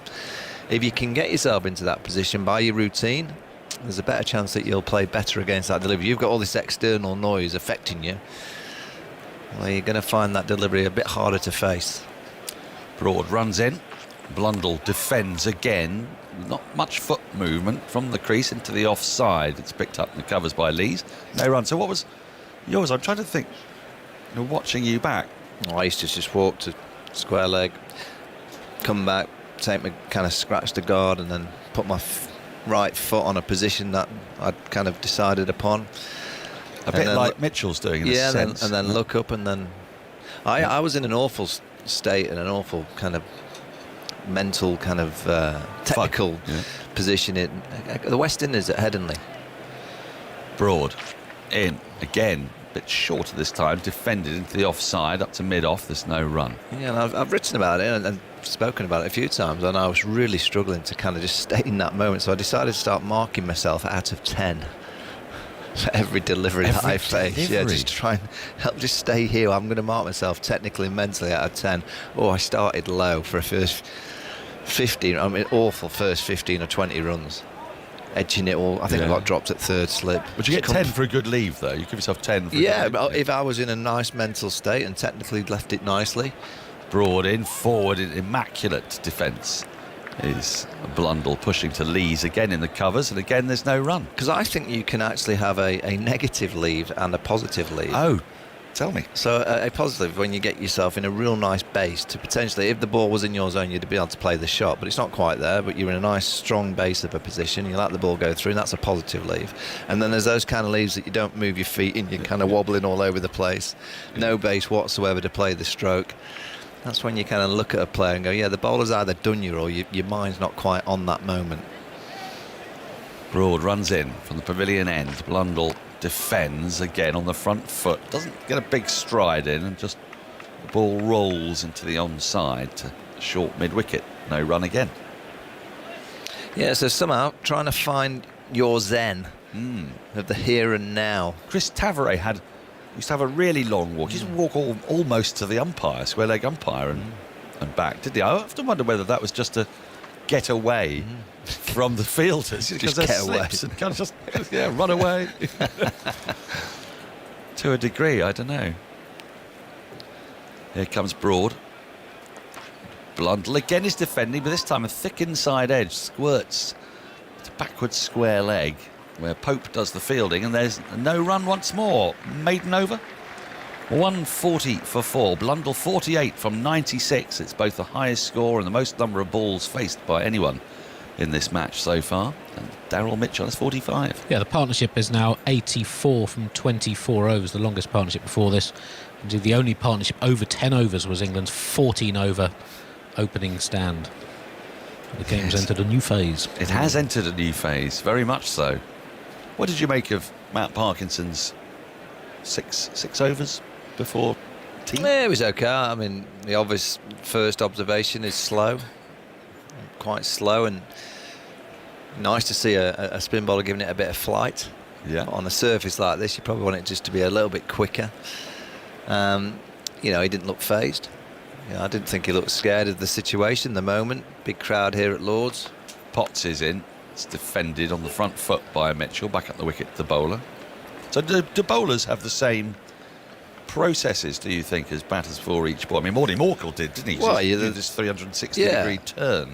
The perfect example is the late, great Shane Warne. You'd always remember Shane at the end of his mark, almost like taking a pause. Yeah. And he's probably just in his mind going, right, I'm in the moment, and this is what I've got to deliver, this ball, and it's only this ball that matters. As Potts comes in. Oh, that's a thick edge, squirts away through square leg. It's pursued by Lees. They're coming back for a second, and they'll get it easily enough, because as Lees slid to stop the ball, it actually just evaded his grasp like a bar of soap in a bath. And they get back for a couple. 142 for 4. I just wondered, did you see a kind of Matt Parkinson set up for each ball? He got through his overs very quickly. I didn't see it as much or as prominently as you would have done Shane Warne. Yeah. But I guess comparing Matt Parkinson to Shane Warne at the minute is probably a little bit unfair. Potts in, and Mitchell tries to leave this at the last minute, deflects it into the ground to diving third slip. Bairstow stops any run. Well, just looking at the CricViz speed data for wrist spinners in Test cricket since 2017, 36 wrist spinners have bowled 5 overs or more in Test cricket. And Parkinson's average speed of 46 miles an hour today is the lowest of any of those 36. The highest, Rashid Khan bowls sort of flat, fast leg spin at 56 miles an hour. Easy for you to say. I was going to say bowls flat farts. Here's Potts. Very full, and that's driven back to the bowler. And he swings out a hand. Broad moves to his left to field from mid-on. That was right in the block hole and dug out well by Mitchell. That has been the word on the street about Parkinson. About one of the reasons that he hasn't played yet is the pace. So they want him to be... But Shane Warne wasn't quick, was he? It's a general rule. I mean, he got a lot of action on the ball. And obviously, I mean, would be quicker than 46, but can't imagine he'd have been too fast, as a rule. Potts in, played out. He got a little edge on that, maybe. It's bounced in front of Folkes and squirts, well, bounces off Folkes, and then the throw comes in. Broad flings himself to his left to prevent any overthrows. No, a bye, I think, was signalled there. Was it? Yeah, it just... Yes, it was. It was a bye. It bounces in front of Folkes, hits him on the knee. Yeah, that left knee, it was quite a way off his left knee. And then Stuart Broad had mid-on, the ball was thrown at the non-strikers end, and I think Broady realised that he better get backing up quickly. A rare bye. Potts in, played out outside the off stump. A loose shot from Blundell at the end of the over. It was not there to be hit. It was a bit too full, and he's just had a little pokey waft at it. It's gone through to Folkes. That's the end of the over. Blundell 48, Mitchell 47. New Zealand, they're not cruising, but they're sitting much more comfortably on 143 for 4. Andy Zaltzman is going to pick up, and then take a break. Simon Mann is going to come back and press the correct button. To slightly correct the stat, I was looking at one-day international stats, but the test stats are basically the same. Parkinson the slowest, 27 wrist spinners since 2017 in Test cricket, and Rashid Khan the fastest. Yasir Shah, the leg spinner who's played most, averages 50. Oh, let me see. I want to find the column's gone for me. 51 miles an hour, sort of in the middle. So Parkinson 46 up to Rashid Khan 56. Yeah, something in and around 50, I reckon he needs to get himself to somehow. Just I don't know. easy that's going to be for someone like Parkinson to suddenly find a few miles an hour extra. But I did like a little bit of flight. I can imagine with a bit of flight and there's more purchase and a bit more for him out of the surface, it could be quite handy. It's 143 for 4. I've got some more quiz questions for you, Mike, Brilliant. if you want them. Yeah, let's go. Come on. Now, I only raised this because I did an event for the Cricket Society in London. You know, do you ever do those heads and tails? Have you done some of those, you know? Yeah. And rather than doing heads and tails, I like to do cricket questions, you know. Heads, if this is the answer. Tails, is that the answer? Here's Broad going into bowl to Mitchell. The 3 slips in bright sunshine. Mitchell turns that away into the onside for his 48th run down towards deep mid-wicket. Oh, and in fact, they're coming back for a second as the throw comes into Folkes from Pope. Good from Mitchell, takes him to 49, having this race with Blundell to be the first player in the match to make 50. 145 for 4. And I managed to, there were probably, 70 people there. And I managed to, in the heads and tails, the first question wiped out about 65 of the 70 people. That's perfect. That's what you want. Well, he sort of, in a way, I felt we'd taken the money off them. You know. What was the question? Well, the question was this. I think you'll get the answer to this right, but nearly everybody didn't. Right. This is a bit worrying. And I've never done that before, where everybody's just about wiped out with the first question. Broad going into bowl to Mitchell, short ball. Mitchell ducks underneath it, and the question was this. In the year 2000, which county won all 3 domestic one-day trophies? Was it heads Warwickshire or tails Gloucestershire? Well, it was Gloucestershire. So you'd have stayed in, but nearly everybody. So I would be one of the 5. You'd have been one of the 5. What was the prize on offer? What was the prize? I can't remember, actually. I honestly can't remember. Usually there was a bottle of wine or something. There was a prize, yeah. So you'd have made it through to the second round, but actually I had to relent and say, okay, that was just a trial question. Everyone stand up again because I felt so embarrassed. Such a Broad bowls, another short ball to Mitchell, who's on 49. He ducks underneath that. So the second question was this: who won the first women's 100 competition last season? Was it heads, the Oval Invincibles, or tails, the Southern Brave? It was the Invincibles. It was indeed the Oval Invincible. You're going so I'm well. carrying on. I'm winning a bottle of red here, or something nice. You're carrying on. Yeah. Question number 3 was: who is West Indies' leading Test match wicket taker? Is it heads Courtney Walsh or tails Curtly Ambrose? At 145 for 4. Here's Broad going into bowl to Mitchell. Mitchell turns that away towards mid-wicket, and there's no run. Still can't get that 50th run. So is it heads Courtney Walsh or tails Curtly Ambrose? I reckon they're very close. I'm not sure, but I would probably. Is it heads? So I put my hands on the head for Courtney Walsh. Yeah, I'm going to go head. And it was Courtney Walsh. Yeah. And they're actually not that close. 519. Oh, really? Plays 405. Yeah. Not close enough. So you're going well on that, Mike. You've got the first 3 questions right. Question 4 was this one: who is Pakistan's leading run scorer in men's Test cricket? Broad bowls to Mitchell. Mitchell comes forward and plays that into the offside. Sets off the singer's not there. Chance to run out. It hits the stumps, but I think he's back. They're going to go upstairs, but it looked to me from here as if he got back. The throw came in from Lee's cover. TV umpire director, we have a review for run out. Best side on angle, please. Just seeing it now. If he'd gone much further, he'd have been in big trouble. But is he back? Yes, he is. Yeah, bat's ground. Ready to make my decision on the screen. Not out. Not out. I repeat, not out. That's Paul Rifle, our TV umpire for this game. So Mitchell there looking for his 50th run. So Pakistan's leading Test run scorer, men's cricket. Heads, Yunis Khan. Tails, Mohammad Yusuf. Let's watch Broad. Andy Saltzman's got a smile on his face next to me. Here's Broad. Bowling to Mitchell. Mitchell tucked up by that one, then nips back and goes away into the offside. Picked up by Bairstow, so he can't get his 50 in that over. So it's over to Blundell now to become the first man to make 50. 145 for 4. I'm going to put my hands on my head for Yunis Khan. You're going well, Michael. That's 4 out of 4. You're progressing well. I must have won by now. Well, I think actually you probably did. You got close by this point. Even after I'd wiped out nearly everybody and got them all to stand up again.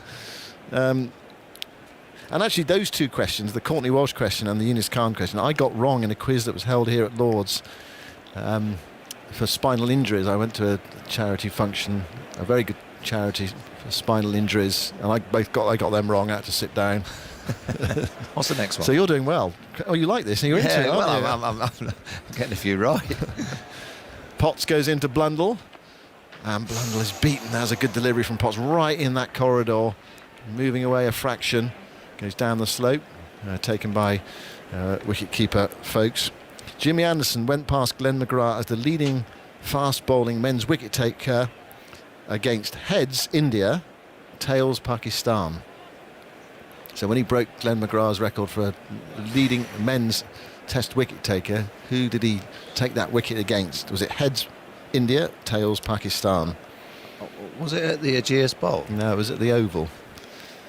Here's Potts bowling. And Blundell defends. Goes away out to cover, and there's no run. What was that night at the Ageas Bowl during the first COVID kind of bubble life when he got that wicket late and we had to hang around all day? That was the 600th. 600th, that's right. Yeah. This is when he went past Glenn. Okay, so I'd have got that wrong because I'd have thought it would have been at the Ageas. So I'm sitting down now. Okay. I've gone. So you'd have said Pakistan, would you? Yeah, I would, yeah. Potts bowls and Blundell goes across his stumps and plays out towards mid-wicket, and there's no run. So you're out. It was India. Can get back to having my dinner. So 16 dot balls in a row to Blundell since his last run. Yeah, that's what England need to do on a pitch like this now that's not offering a great deal. They've just got to try and bowl for dots, try and force the error. Still got the 3 slips. He's got a field set for straight bowling. He's got straight extra cover, straight mid-wicket, straight mid-on, straight mid-off. So he's setting all that from straight extra cover right through to third slips available on the offside for the batter. Potts was very full outside the off stump, guided square with the wicket for 4 by Blundell.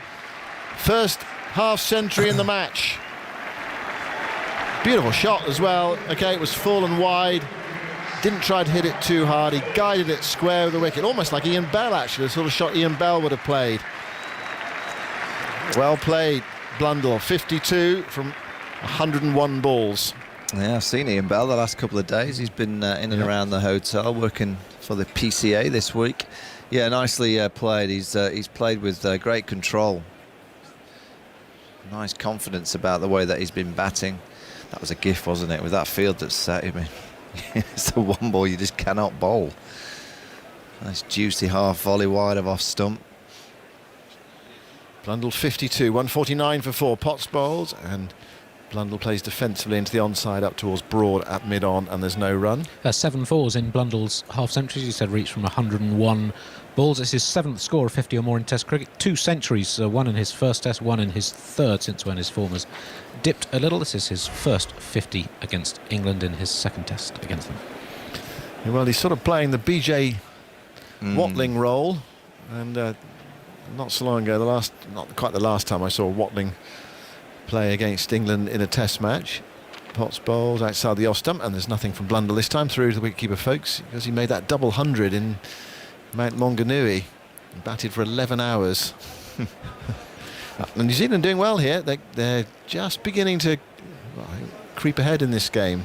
Well, this is such an important session in the game because New Zealand have now got a ball that's old, soft.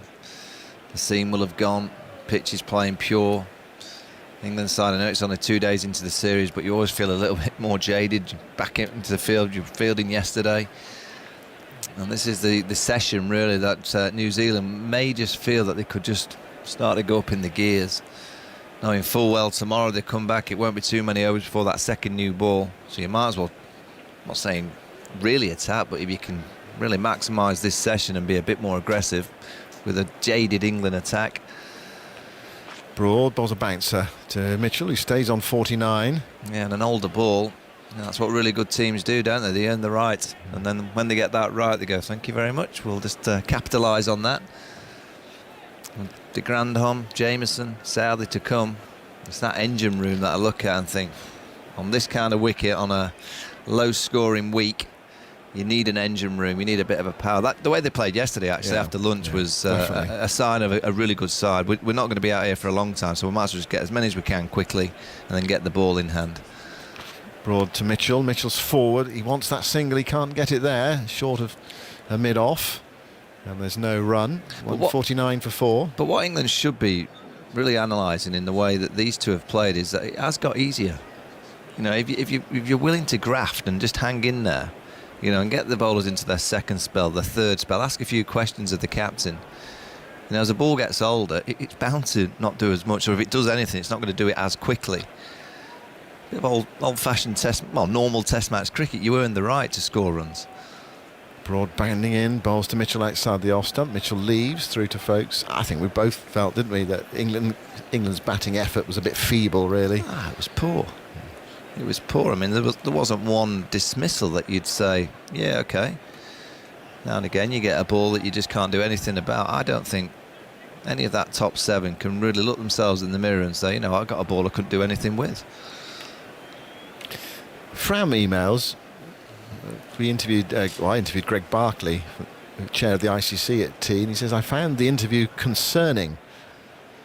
Broad moving in to bowl to Mitchell. There it is. There's his half century, clipping that off his pads down towards deep back with square leg. Pope picks up, whips in the return. Warm applause around Lords for that half century from Daryl Mitchell. 150s on the board for New Zealand as well. The lead is 141. This partnership is moving towards 100. It's 6 away. So there's another milestone reached, and Mitchell has played very well indeed. Yes, Mitchell's half century coming from his 97th delivery. It's his 5th in Test cricket in his 10th match.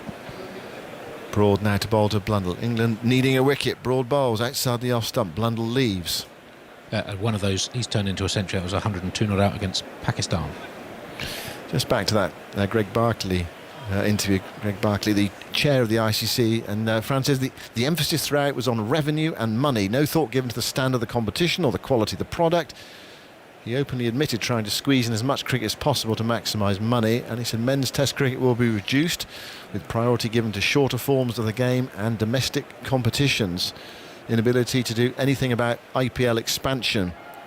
ICC are meant to be, and in capital letters, the world's governing body, says Fram. Broad bowls. Oh, and Blundell is forward. The optical illusion, actually, for a moment there, I thought he played forward to that and the ball had gone behind him, but actually a strange one from high up. Sometimes it does look a bit different how it plays out on the field, but it went into the onside.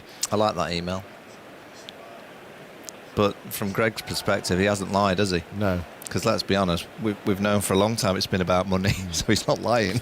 Yeah. And you sometimes get administrators come and start saying, you know, it's about the good of the game and development. Nonsense. It's always been about money. And also his admission, basically, that the IPL is all powerful. Well, the IPL is just a juggernaut that's just gathered more and more pace. I mean, I don't know if you saw recently, but Forbes did a evaluation of the teams, and some of the teams are now valued at over $1 billion. Now, when you think about however many years, I think the Rajasthan Royals, I think, were bought for 60 million. I think Rajasthan have been valued at $960 to $1 billion.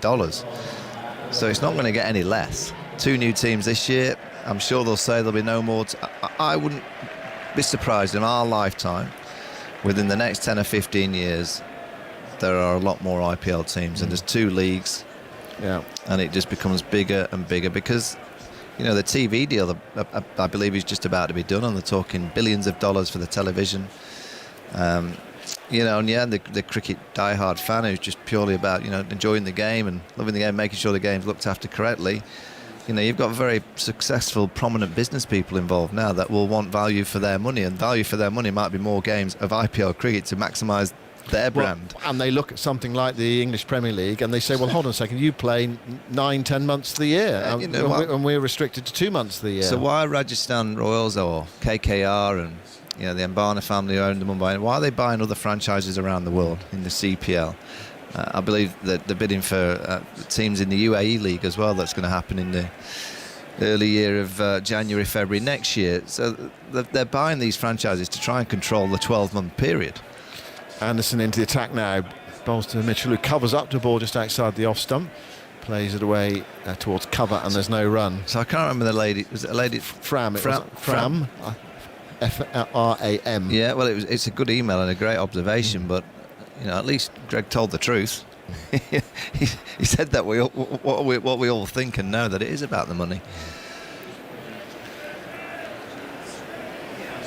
Yeah, I mean, he did say that there will probably be less Test cricket played. Anderson bowls wide of off stump, and there's no stroke from Mitchell.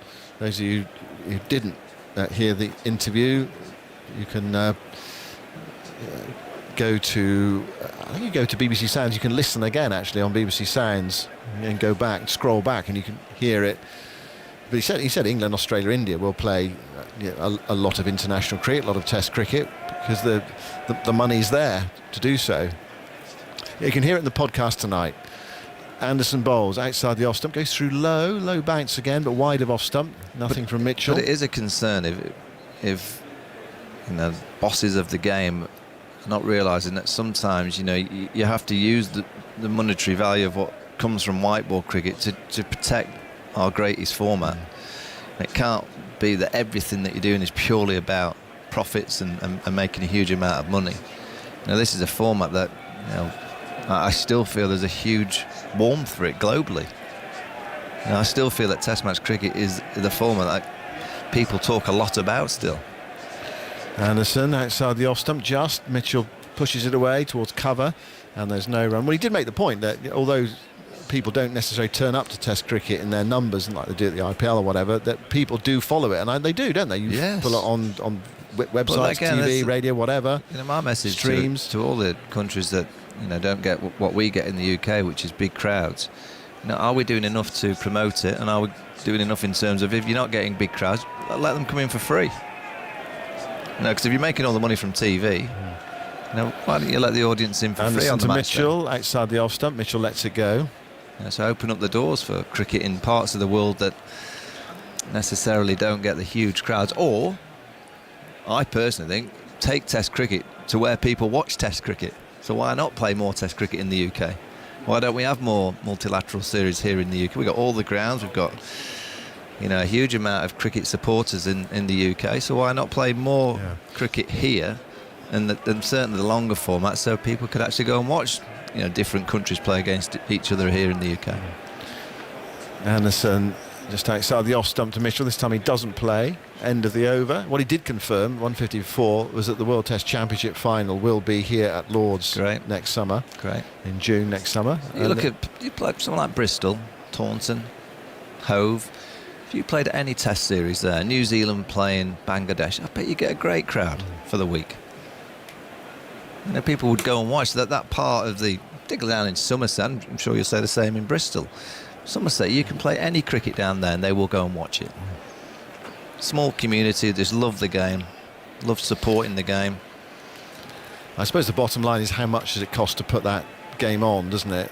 That's the thing. I mean, that's what the individual boards logistics are finding. Cost. Yeah, that travel and hotels. And it's 150 for 4. New over from Stuart Broad, bowling from the pavilion end, goes in now and bowls to Blundell, who pushes that way into the offside. There's a missed field at backward point by Bairstow, who slaps the ground. They're coming back for the second. Throws on its way, and the throw just didn't have enough power in it to Folkes, who then hurls the ball at the non-striker's end, because the runner back to that non-striker's end was just struggling to make his ground, Mitchell.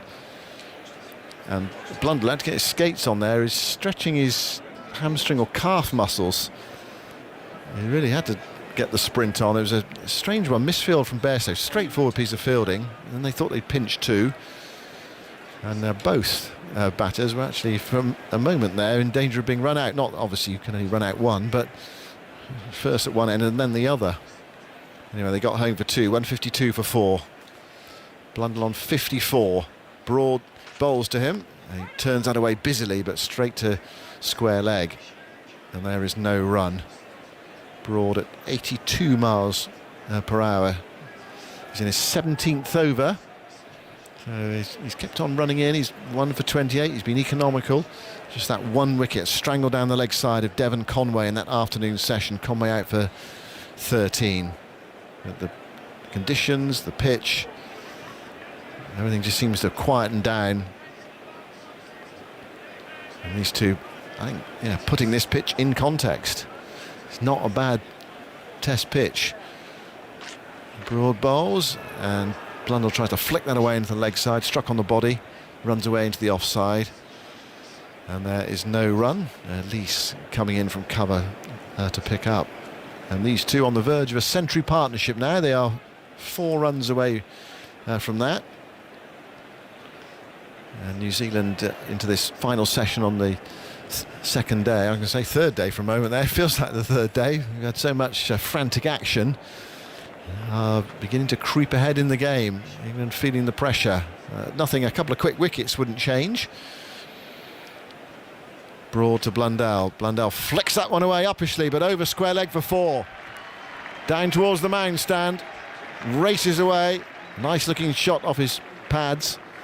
There was a yelp from perhaps Bowler, one or two of the slip fielders, but it was over the head of the square leg fielder. And there we go. There is the 100 partnership raised by Tom Blundell. And going past Mitchell and pushing New Zealand ahead in this game. Jeremy Coney's here. First time we've seen a New Zealand batsman really try and hit into the air. Well, certainly Blundell anyway. We've seen Mitchell try and drive to use the air a little bit, but they generally wanted to keep the ball on the ground. Broad tries again, bowls to Blundell. One of the crease Broad there. Blundell across his crease, turning into the onside to Jimmy Anderson at mid-wicket. The 100 partnership came from 29.5 overs. Prior to that, there'd been 329 runs in the game for 24 wickets, an average partnership of 13.7 off 26 balls. Yeah, different game now. Last ball of Broad's over, 17th. Coming up, bowling from the pavilion end here at Lord's, with 3 slips in to Blundell, who drives nicely, but straight to mid-off. There is no run. It's 156 for 4. New Zealand lead by 147. Some drinks are being brought onto the field, so not an official drinks break, I don't think. But both batters are having a drink. We only had tea, 40 minutes ago. Anyway, Jeremy, and then it will be Isha. Well, as far as New Zealand are concerned, obviously they're delighted with the way this partnership is continuing for them since the dismissal of Devon Conway. Sort of piece of non-cricket, really. Not a very good delivery, not a very good shot, but with the appropriate dismissal. So, well, it's building, isn't it, Isha? Don't you think? I mean, it's not a big lead. It's building, but it's building. It's yeah, building, and that's all you can say at this stage. It's not large enough yet to be significant, but it's pushing. There'd be a lot of England fans that probably think that it is large enough at this stage. Yeah, 147. Lead of 140s. Yeah. No, but if you look at the pitch, it has flattened out, bright sunshine. If you spend time at the crease, then there are runs to be had. Well, that's been the first time a batsman has had 100 deliveries, isn't it? That they've both faced 100 deliveries, these two.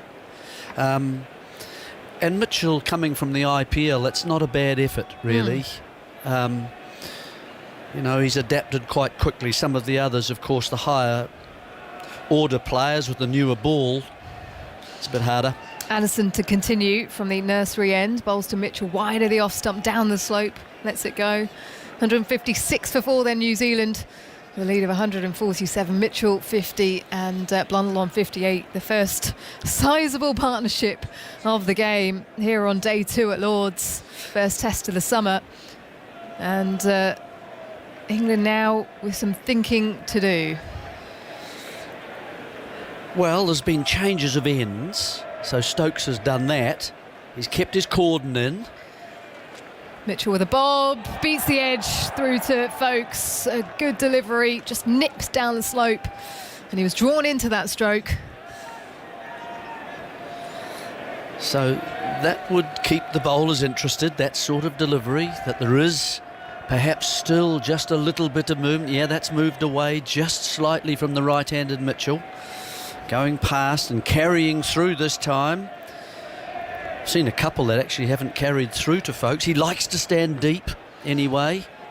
Blustery conditions, Anderson bowling into the wind to Mitchell, who's defending on the front foot to mid-off, no run. he's been the first person I've noticed in the game who's been prepared to sometimes come out of his crease, stand out of his crease, and try and perhaps affect, the bowler's length just a little. He's a competitive man. His dad used to coach the All Blacks. That's right, John Mitchell, as he lets that one go outside the line of off stump in the channel from Anderson. But he likes the battle, and he's quite a new addition to this side, really. I mean, he hasn't been in it he's played quite a lot of seasons in New Zealand, just the local cricket there, but just recently, I think he played against, his debut might have been against England when they played at Hamilton. That dreadful match. 3 slips in position as Mitchell is forward, covering the ball to the offside. Extra cover rushes round to his left to collect the ball. No run is taken. There is a man out at deep point, so that's just offering him the option to just drop and run. 2 men back deep on the leg side at long leg and deep backward square. I reckon I aged 5 years rather than anything. There's been a few of those games recently. Weary tread I took with me. Anderson turns around, running away from us. The sun pokes through the clouds to Mitchell on the back foot and working it to mid-wicket, but Anderson's too quick to the ball for them to take the single. Andy? Yeah, that game at Hamilton was when Mitchell made his debut. He scored 73 in that match. And Root got runs as well, didn't he? Yeah, New Zealand won up in the series in the second and final test, scored 375. England that's 476, but it took them 162 overs. Root made 226 and 100 for Burns. And then New Zealand 241 for 2 with hundreds for Williamson and Ross Taylor. Match drawn. Yeah, that was the test match I think you referred to at Tauranga. Was the first test match of that series. That was the Jofra Archer match when he bowled over after over. 40 overs after in that over. innings. Yeah. New Zealand 156 for 4 here. Yeah. And change of bowling from the pavilion end. On comes Ben Stokes. Went for 24 from his 4 overs before tea. Mitchell 50, Blundell 58. Can the captain inspire something here? He's got 3 men back in the deep on the leg side, a short leg in position, a mid-on, just 1 slip, a man down at third, an extra. Well, he got it to swing, didn't he? Quite a lot when he bowled those last few overs, not many. I don't think he's looking to swing the ball here, Jeremy. With the 1 wide slip there. And there's now an extra person on the leg side. So 3 men back in the deep, a mid-wicket and a mid-on and a short leg on the leg side for Stokes. We saw this a bit from him in the winter. Some in the short Ashes. stuff. Yep.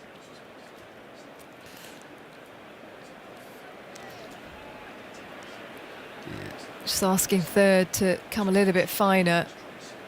That point region is vacant. In fact, he's come into a fly slip, Alex Lees, as Stokes approaches the crease. Bowl short to Blundell, who manages to keep it down, but catches the bottom part of the bat and it trickles its way to mid-on. As if we were going to expect anything different than that one. Well, Blundell he's a former opener and got 100 at Melbourne where it bounced against, all the Aussie quicks. He likes hooking, but whether this one is a bit more difficult because it's standing and sitting in the pitch a little bit longer, we'll see. Blundell crouches down, back and across, and pulls this one into the ground, out to backward square for a single. Moves to 157 for 4, lead of 148. Blundell to 58. The third man is pretty important, isn't it? Because, if the fact that he's bowling to right-handers, he's still got to get the ball outside and over off stump so that you're actually reaching for it to have to get it across there. You don't want to be bowling it kind of too straight, I don't think. And that's, you stop the ramp over the keeper. Mitchell to face the short stuff, and he just ducks underneath that one casually. This is, I've seen heaps of this, of course, but from Wagner. And the fact that it's across the right-hander makes it very much harder to fetch from outside the off-stump with some safety. Whereas this is slightly easier, I think, for a right-hander against a right-arm bowler.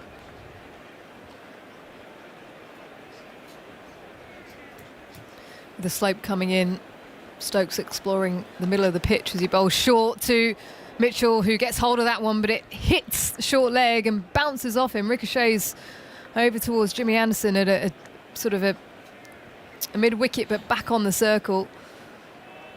So no run taken.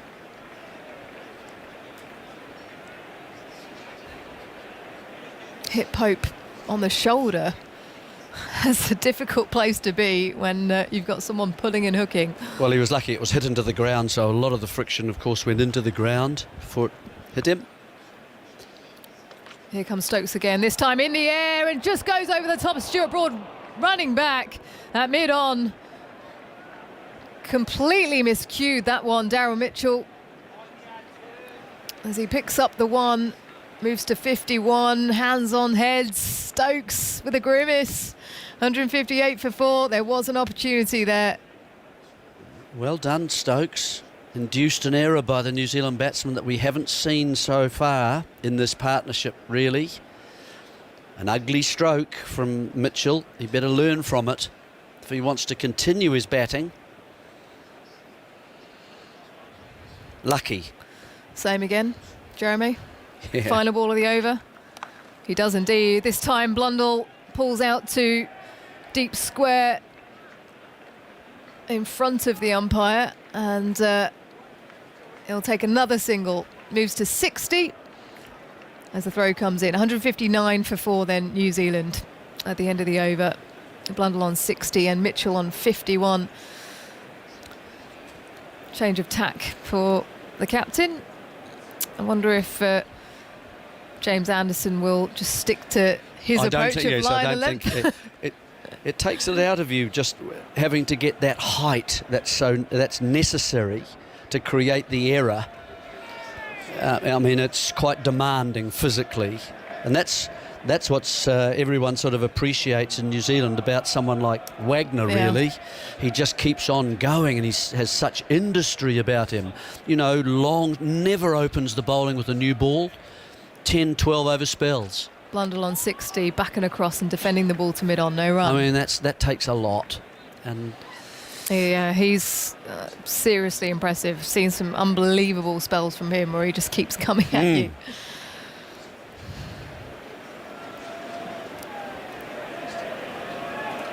Yeah, battering ram for New Zealand. Not featuring in this test match. But also very accurate too. It's not as if he wastes it. It's always aimed at the body. It's always around about neck high. And you're having to do things. Blundell lunging forwards. Lets that go from Anderson. I don't know how many wickets he's got. I mean, would he have between 200 and 300? It must be.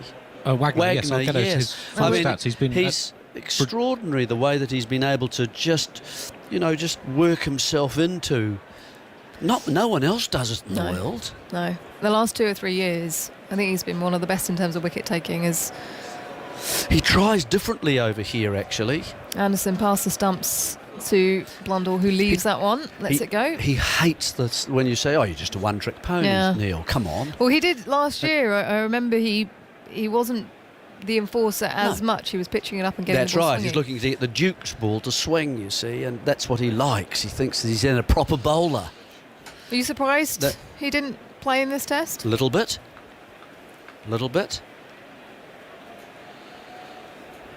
Anderson from the nursery end.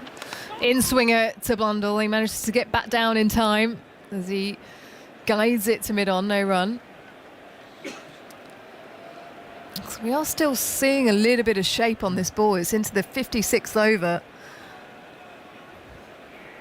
Even though not completely overcast, there are a few clouds around, but the sun is very much out. It's going to be interesting tomorrow, Jeremy, with a bit of rain around. As Blundell steps forwards, then lets the ball go past. Down the slope this time from Anderson. Overall, Neil Wagner's taken 244 wickets. There you are. In just 58 tests, so over 4 wickets per match, average 26.4. And some fives. He's got 5 wickets, hasn't he? Those bags. 9 5-wicket hauls, best of 7 for 39. And since the start of 2016, as Anderson is in again to Blundell, again that solid lunge forwards, Ricky Ponting style at the end of the over. 159 for 4, lead of 150. Mitchell 51, Blundell 60, and he'll get you to, oh no, another few minutes before Aggers. Sorry, bit premature there, sorry. Yes, Wagner, since the start of 2016, 40 tests he's played, 177 wickets, average 23.8, right up there with the best in world cricket. Yeah, he's been a very handy addition. Unfortunately, New Zealand with Bolt and Wagner haven't been able to find an off-spinner yet with those follow-through areas of a left armour outside a right-hander's off-stump. Would have been very handy to have that, but we just haven't encouraged enough spin bowling in New Zealand at all. It's a bit of a similar tale here in a sense, isn't it? I was going to say, it sounds familiar. Yeah. Here comes Stokes, the talisman, the captain, bowling the short stuff. Mitchell bobs, but then allows it to go over the top of him. That one with that extra bounce, really putting in here. The skip, 159 for 4, New Zealand with a lead of 150. New Zealand in the ascendancy after a couple of torrid days with the bat. 132 all out in the first innings before England posting 141. We thought the game might be over today, Jeremy. But there was a chance, wasn't there? Mitchell on 51, bat hovering in front of the stumps as he's backing across, this time pulling wide of Stuart Broad this time. He's not been getting hold of it, and he'll head out to the boundary in front of the tavern stand. But again, not in control, hands on hips for Ben Stokes. He knows this is the right option, certainly to Mitchell, as he moves to 55, 163 for 4, lead of 154. Yeah, that's 2 missed shots in 2 overs now, and that hasn't happened in his innings so far.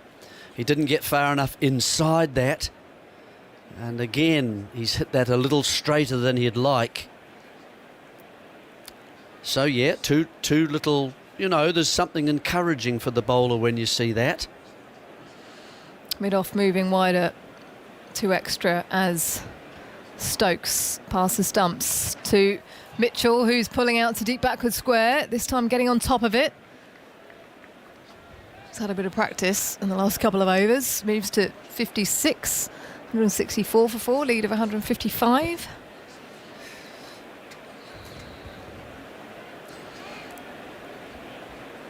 So Blundell, who has looked a little bit more in control of the short ball. Is there going to be a change of tack here? Man moving into square leg, Ollie Pope there, with a man behind him at deep square. Yeah, that's not a bad position. He's moved into sort of given himself a bit of time to see the stroke. And if he doesn't control it, there is a chance of that position.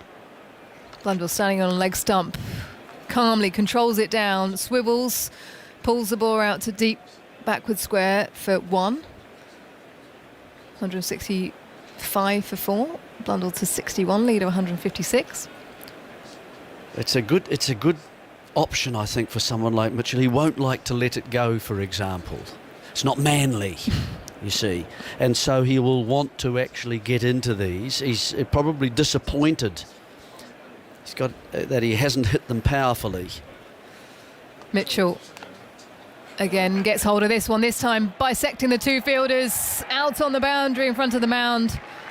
Deep backward square and square leg really converging on each other.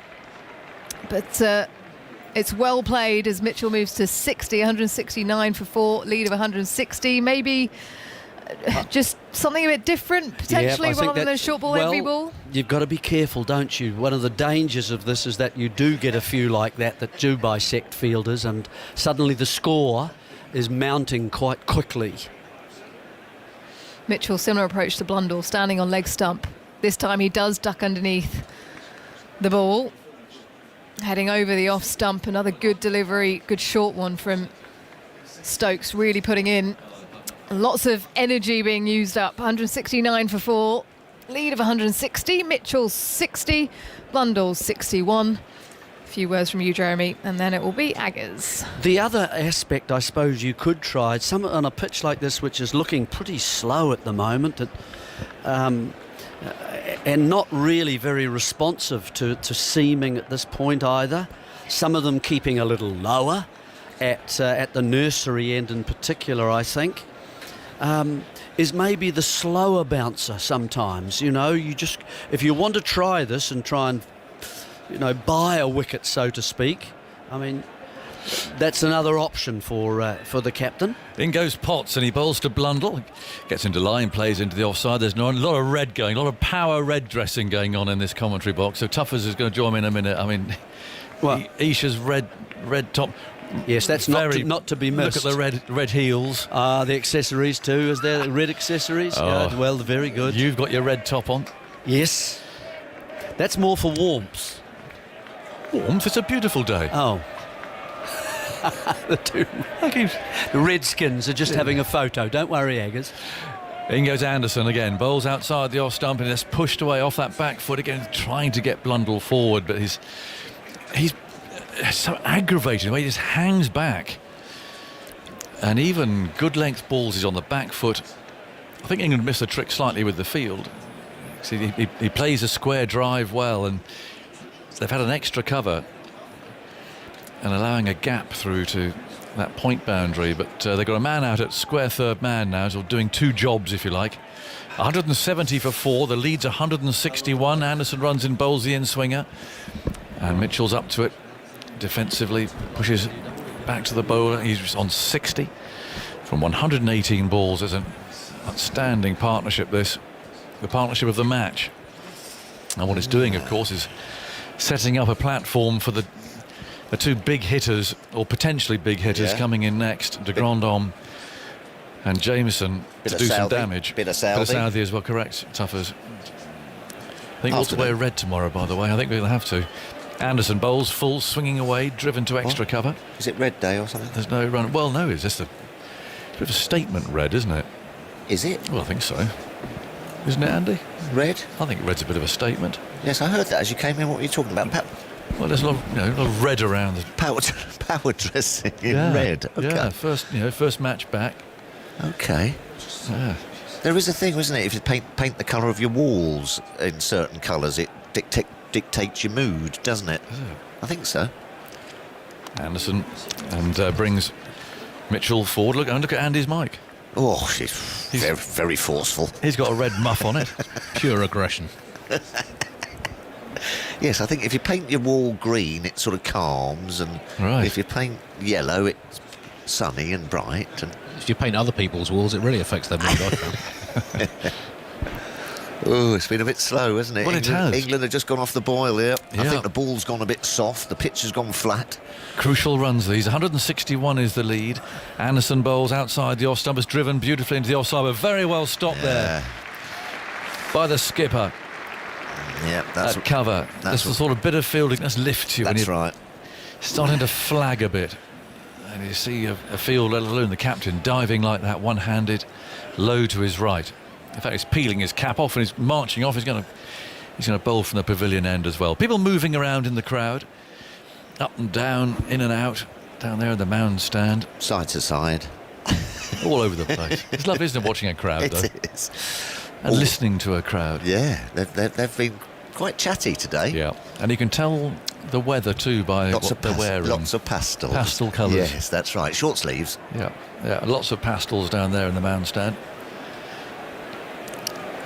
So Stokes from the pavilion end, and the pavilion's just thinned out a bit. Maybe actually they're sitting inside. There's Stokes on his way, bowls a wayward bouncer down the leg side. It's a bit of leg theory, John, isn't it? Well, it looks as if they've got two men back, and yes, a very strong leg side field. They're trying to trap him, basically. In fact, as a third, Johnny Bairstow, I think it is, just signing an autograph out there. Bit of Dougie Jardine, isn't it? Gubby. Well, it's not quite, yes. Bit of leg theory. Not quite a full leg theory. Well, we're not allowed anymore. We bowled that once. Did you? Yes. It was when, do you remember the old Bodyline? People listening will remember the old Bodyline programme. Yeah. I'm talking the 80s now. Yeah. Here comes Stokes and Bowles. He has taken the pull on. It's got it very fine. And Potts will field it below us. And there's one more to New Zealand. Gerald, the chap who played Harold Larwood, I mean, he was a lovely fellow. He didn't necessarily look like Harold. He had very flat feet, and so he ran into bowl doing his Harold Larwood impersonations. It didn't quite work. Anyway, the point was that it was an Ashes year. Yeah. And I'm searching around, and I'm going to go, because Andy's going to look it up. I'm searching, I think it was 1985, that Ashes year. Because we were playing Australia at Grace Road, and it was all pre-arranged, because David Gower was our captain. And I can't think who was batting. It might have been someone like Wayne Phillips or someone like that was batting. Oh, right. Yeah, I remember. And so it was a pre-arranged moment in which it was Jardine in the Bodyline programme gave 2 claps. So that's it. That's all he had to do. And they were, oh, OK. And they will go across. So then comes Stokes round the wicket. Now he's changed his line and bowls, and that's brushes the pad. Folks can't stop it. Again, the chase for Potts, who picks up one-handed below us. Field it. It's outside our open window. They come back for a couple of runs, actually, not leg byes. So Mitchell goes to 62. So sure enough, the appointed moment, I was bowling, David went, and so all the fielders went across into the leg side and stood there, because the fielding actually was also slightly comical in this, and that they stood there with their sort of hands cupped like that, all standing there, exactly how you wouldn't do it in real life. No, the old crocodile. Yeah, it was. It was the crocodile, all standing there. Here's Stokes round the wicket and bowls short, and he's hit that harder. But only for a run to deep backward square leg. Crawley throws it back. One more to New Zealand. Runs coming quite easily. 164 now is the lead. And so, of course, ran up and bowled obligatory Bodyline delivery. Yes. Which, of course, was called no ball, because it was just the way that it was. And I received a very friendly warning from the umpire, who was in on the game, of course. Yeah. And that was it. So, but I wouldn't like to say that it was quite as lethal or as potent as Harold's. No. But it was more lethal, I think, than the television production. There's one outside the off stump. Folks dives to his right and gathers that. There's no run. That's where the no ball rule with 3 behind the leg side, that's what stopped it, wasn't it? Because they all just went behind the leg side. I can remember turning up here as a young man and being introduced to Gubby Allen. Did you? As Middlesex, yes. Gubby Allen. He was the one who refused to do it, wasn't he? He did. He ruled the place with the rod of iron here, didn't he? Yeah, he did indeed. Gubby. He didn't fancy That's it. his stand over there. It is indeed. With the scoreboard on it. That's right. And refused to do it, and then got sent home, I think. Well, I think he got sent home. He was the vice captain, I think. Oh, Here's Stokes. This is down the leg side. Again, it just rushes along the ground there. It landed in a rough patch up in the bowler's footholes, and was gathered by Folks tumbling to his left. Yes, it was made in 1984, but broadcast in England for the first time in 1985. Right. Ashes. Good shout. Summer starring Hugo Weaving in his first TV role as Douglas Jardine. Went on to star in the Matrix films and Lord of the Rings, various other things. Right. Who was Harold Larwood? He had very big feet. Harold Larwood was Jim Big Feet Holt. What else has he been in? Jim Speedboat Holt. Yeah. There he is. He's been in Packed to the Rafters in 2009. Crocodile Dundee 2. Oh, that was obviously the highlight. Yeah. Wow. Because it was an Australian production, wasn't it? Has it got his size foot there? No. He's got his stats. From Harold Larwood to Crocodile Dundee 2. Well, there you go. Type. Yeah. Good casting. I do remember. It was actually very popular here. Everyone watched it. They sort of got the idea of what Bodyline was. It was just done. Yeah. It's very hard, isn't it? If you're acting and you've got to do something like play cricket or play football, it's very difficult. It never really comes across on the telly, does it? Not really. And here's an outside edge. Has run away down towards that third man boundary. Anderson doesn't look pleased. And the fielder gives that up, and runs are starting to flow really quite prolifically now for New Zealand. Not necessarily through any more shot play, but they're just getting themselves in. And actually, I think, doing the pitch justice. It's not been a bad strip at all. One or two have kept a little bit low.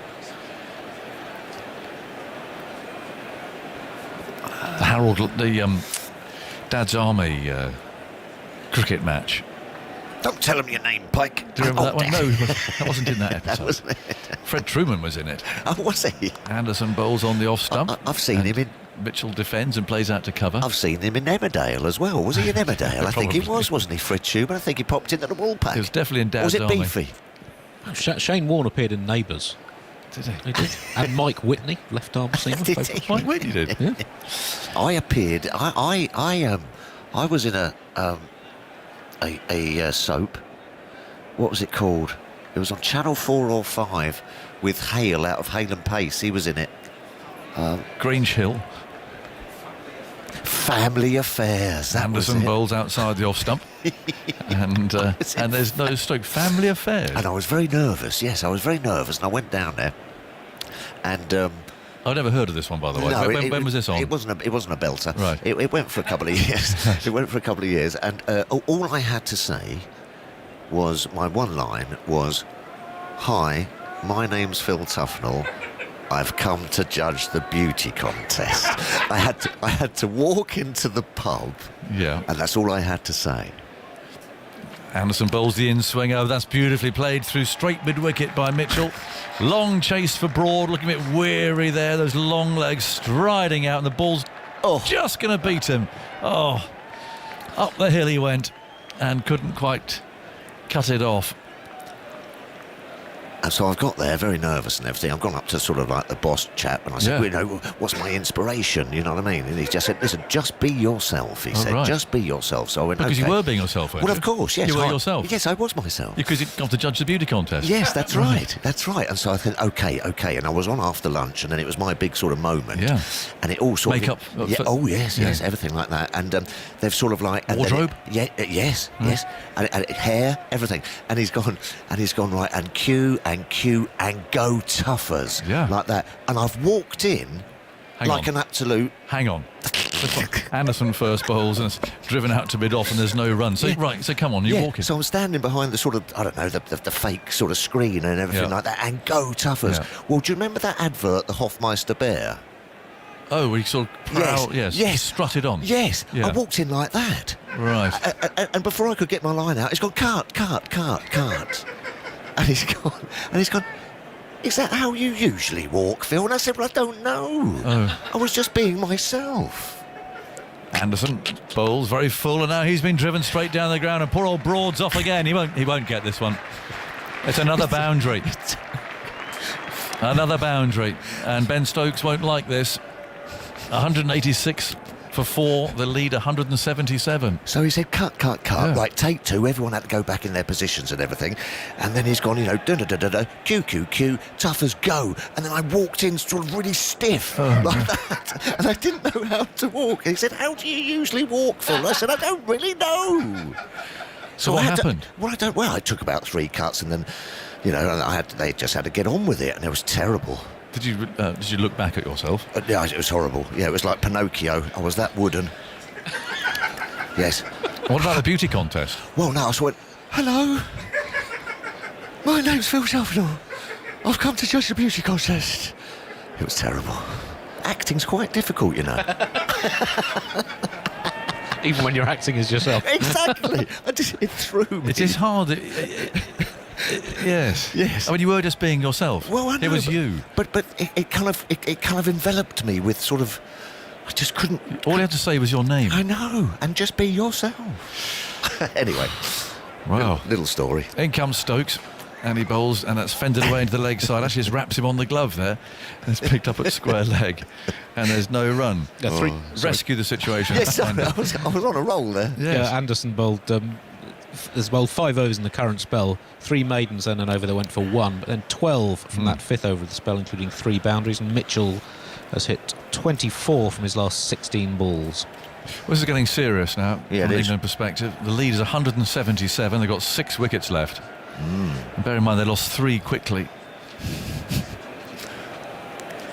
186 for 4. Stokes strides out. He's looking purposeful, running in now. The sun. Oh, it was a terrible ball down the leg side, and that's called a wide. But, nowhere near the batsman at all. Folks collected it. Oh well, so that was that was it. Yeah, it was. You weren't invited back. No, I wasn't invited back. It wasn't BAFTA. I wasn't up for an award for it and everything, but it is a little bit tricky. Yes, there have been a few sporting actors and actresses. To go back to Dad's Army again. Yes. I say Fred played. He was a ringer. He was brought in as a ringer by Captain Mannering. He's one down the leg side, and folks gathered it, but he broke down. Oh, he got injured. He got injured. What? Tearing into bowl. He did a hamstring or something, didn't he? And what, in real life? Well, he actually did do a hamstring. No. That was all part of the thing. Well, fortunately, Fred could act. Oh, could he? Yes. And so Fred, playing himself in this, actually was able to play himself. Yes. And he was told to break down, so he broke down. Yeah. I think he went in the back. And so Private Godfrey is there at the end and hits an unlikely winning run. In comes Stokes and bowls on the off stump. No, they shout. Blundell remains on 63. So so Captain Mannering's cunning scheme to bring Fred Trueman in backfired. Yeah, as most things did for Captain Mannering. Yes, didn't go well. And who was that? John Lemessurier was. Yes, who was he? Uncle Arthur. Yes. Yeah, he was sergeant, wasn't he? Yes. Always sort of selling nylons or watches or something. It's very that's Private Walker. Oh, was it Walker? Oh no, a spiv. Yeah. And here's the next one, which has played away into the offside. Pike has been on view from the boundary. He has indeed, wasn't he? He was Edgbaston. Valentine. What's his name? Is it Valentine? No, it's not. What's his real name? I think it is, you know. No, it's not. It is something Valentine. I'm sure it is. What's his real name? Pike. Don't tell him your name, Pike. Andy's on. I've had a bad moment. I've got to look him up. Everyone's shouting. I hear millions of people shouting. Ian Lavender, of course, sorry, Ian. It's down the leg side and collected by Folkes. And there's no run. Which obviously throws so many things around. One of them's got a stick. Brain's in one. We were over on some random soap opera a minute ago. No, Ian Lavender came on probably 12, 15 years ago now. Yeah. I think it was Beefy who was in Emmerdale. Came in for a pint. Someone definitely came in the wool pack, I know that. 187 for 4. Blundell's on 63. Stokes approaches, bowls short again. He whips it away into the leg side. This isn't working. Well stopped down there at deep backward square. No, you're right, Tuff. This isn't working. This isn't working. I mean, how many wickets have fallen so far? 24. I reckon about 23 of which have come as a result of pitching the ball up. There was the long hop from Broad down the leg side that got a wicket earlier today, but otherwise it's pitching the ball up and getting people caught. They're having a drinks break. Anderson had a couple in the first innings. Caught down by Potts. Deliberate short, yes. That is true. Right, we're having a drinks break. This is probably a relief for everybody. The groundsman's coming on with a bucket, and they're going to have assuage their thirsts. And Tuff, as I'm going to leave you. No, I enjoyed that, John. Random thoughts. Not much was going on. No, we'll have a grown-up conversation now because Dan Norcross is coming in. Andy, was Beefy in Emmerdale? I'm just I don't have a database for that, Tuff, as I'm afraid. I'm sure. This partnership is now 132, which was what New Zealand scored in their first innings, their entire team, and the partnership has lasted 38.1 overs. Just 11 balls short of what the entire first innings lasted. Hello, Dan. Hello, I've returned to a box which is in chaos. No, we're just talking about cricketing actors. Oh, cricketing. C. Aubrey Smith, we've had him, of course. What was he in? What was he in? He was a Hollywood star. Oh, was he? Yes. And bowled what? What did C. Aubrey Smith bowl? Sort of medium pace posh, I should for think. England. Did he? 1890s against South Africa, I think. Yeah. Oh, well, there you go. I'm not sure he knew it was a test match when it happened. I think it was one of these games that was retrospectively turned into a test match. Was it South Africa? Was it one of those? Yeah, I think it was, wasn't it? How many others are there? Well, we've got. Oh yes, that's right. Oh, and you've done Fred, of course, on Dad's Army. Yes, winning the back. So Colin Cowdrey, Godfrey Evans, and John Arlott were once an episode of Hancock's Half Hour on the home service. Wow! But both of them did appear in an episode of Emmerdale in 1995. That's come from the Gary Richardson. The Gary Richardson. Who appeared in an episode of Emmerdale? Beefy. Oh, Beefy? Yeah, popped into the Oh, Willpack. of course, yes. Well, he did a lot of panto, didn't he, Beefy? Yeah. And hang on a minute. I mean, yeah. The Test. That Jack Warner enterprise in about 1948. I was going to say. It featured featured the England players as themselves. Right. It's the last Test, and it's got Len Hutton in it, and Dennis Compton, and what have you. It's a desperately turgid and awful film, Is actually. it? But yeah, But it's there. The acting in it is abysmal. Yes. Well, a bit like Escape to Victory. You remember? Yes. Well, we were just saying that. That's how we got onto it. Oh, sorry. Yes. Yeah. Well, no, it's very difficult to actually then try and replicate sport. It is, isn't it? Yes. Although I have heard that the film about 1983 World Cup Indian campaign, whilst not being a great film, they say that they've recreated the cricket as well in that as has ever been done. Just a reminder, though, because it is the drinks break, I'm just going to move off. We'll come back to actors, don't worry. Sorry.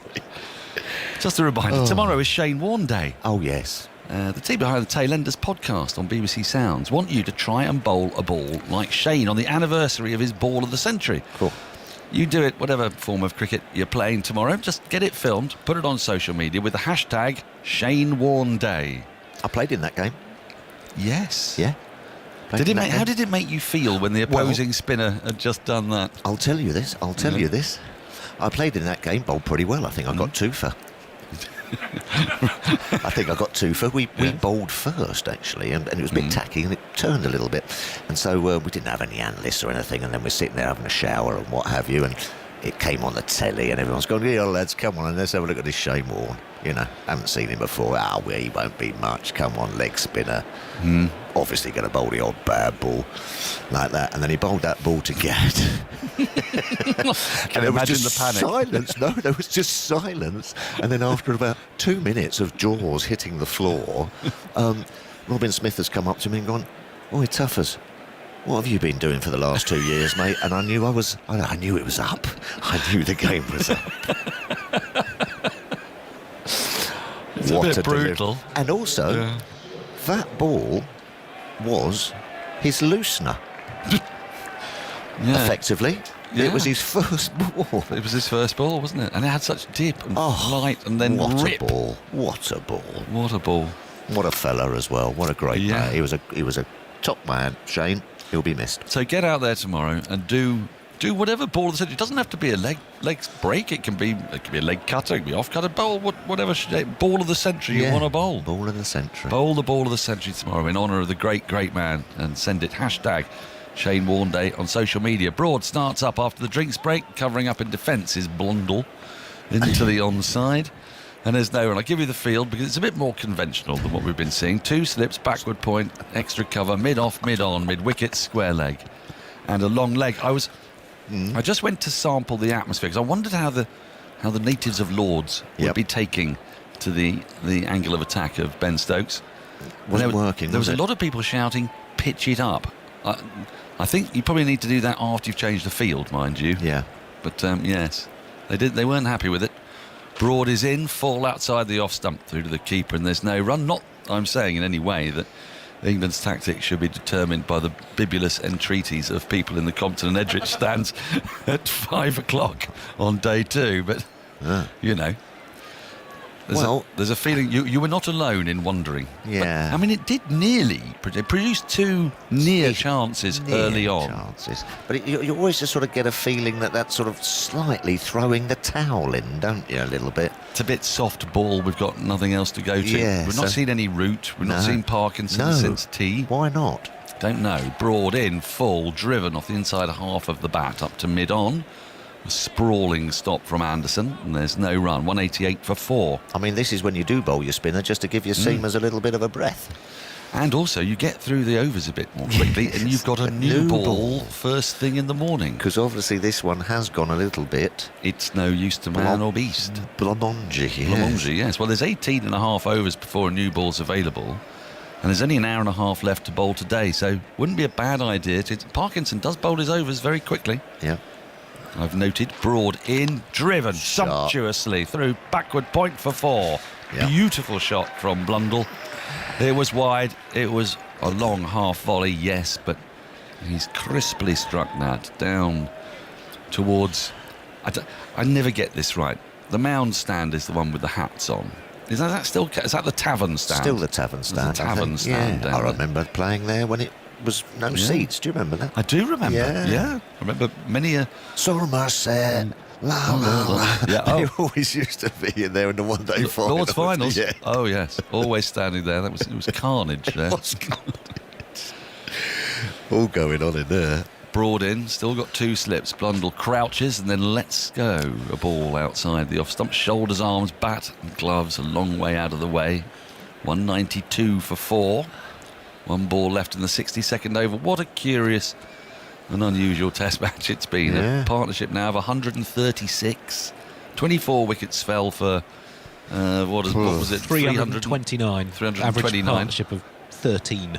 Average partnership before this one. 13. What? Yeah. Well, I think they've just realised it's a test match and decided to play accordingly. As Broad is in, and that's all cut nicely again, straight down to the Tavern Stand again for 4. This time off the back foot, previous one off the front foot. Broad scratches his mark, but he knows he's just missed his length there, and the lead is now 187 at the end of the over. New Zealand 196 for 4. Concerning. Yes, well, at the start of this partnership on CricViz, England was 65% to win the game. Yeah. Well, about 20 minutes ago, New Zealand was 65% to win the game, and I would think that's gone up a little bit more since then. The thing I was feeling after that, chaotic first day here at Lord's was I can't see New Zealand messing it up twice, but I can see England messing it up twice. Yes. Yes, and I suppose one might say that's the problem. Yeah. Okay. Now then, yes. Matt Parkinson's going to bowl. I'm going to ask if you just move slightly this way, because I find it quite tricky to read the leggy when he's bowling towards me. So I thought I might have just a little look at the monitor to see what he's doing. Okay. Because he's very much obscured, is Matt Parkinson, by Folkes and the batter, and they always get in the way of the ball, I find. Yes. Other people. Do you have that problem when you're batting? Yes. Yes, I won't rely on it entirely, but I might just want to have a little gander as Parkinson is in. That's down the leg side, flicked away to the short, fine leg, who is Ollie Pope. Let me give you the field for the leg spinner. Root at slip, Lees at backward point, who then got extra cover. Mid-off and mid-on are really quite a long way back. They're giving a single, really. Then there's a straight mid-wicket, short fine leg and a deep backward square leg, and a sweeper, a deep extra cover. Down the wicket comes Mitchell, flicks away at this. He didn't put that exactly where he intended, and he squirted it out to deep backward square for a couple of runs. Potts runs in from the boundary in front of the mound stand to do the fielding. 2 more to Mitchell. He has 77.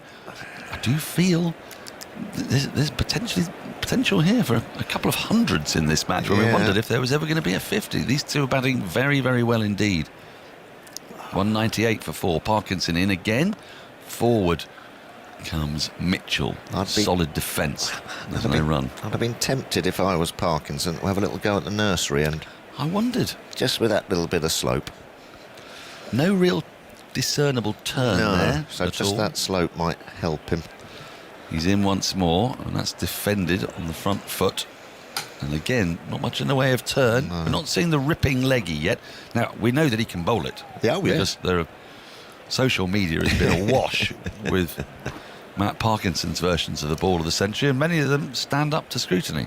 He'll be doing well to rip it up the hill on the second day. Wide of the off stump and left alone on this occasion. Well, that's the thing. I was wondering, it seems obvious, doesn't it, to just let him have a drift. And then you can bowl a Google, which then will go against the slope and fox you. And again, forward comes Mitchell to get a ball that doesn't really turn, but he was on the money there, Parkinson. 198 for 4 at the end of the over. Blundell 72, Mitchell 77. He seems to have accuracy and lands it. You're a bit...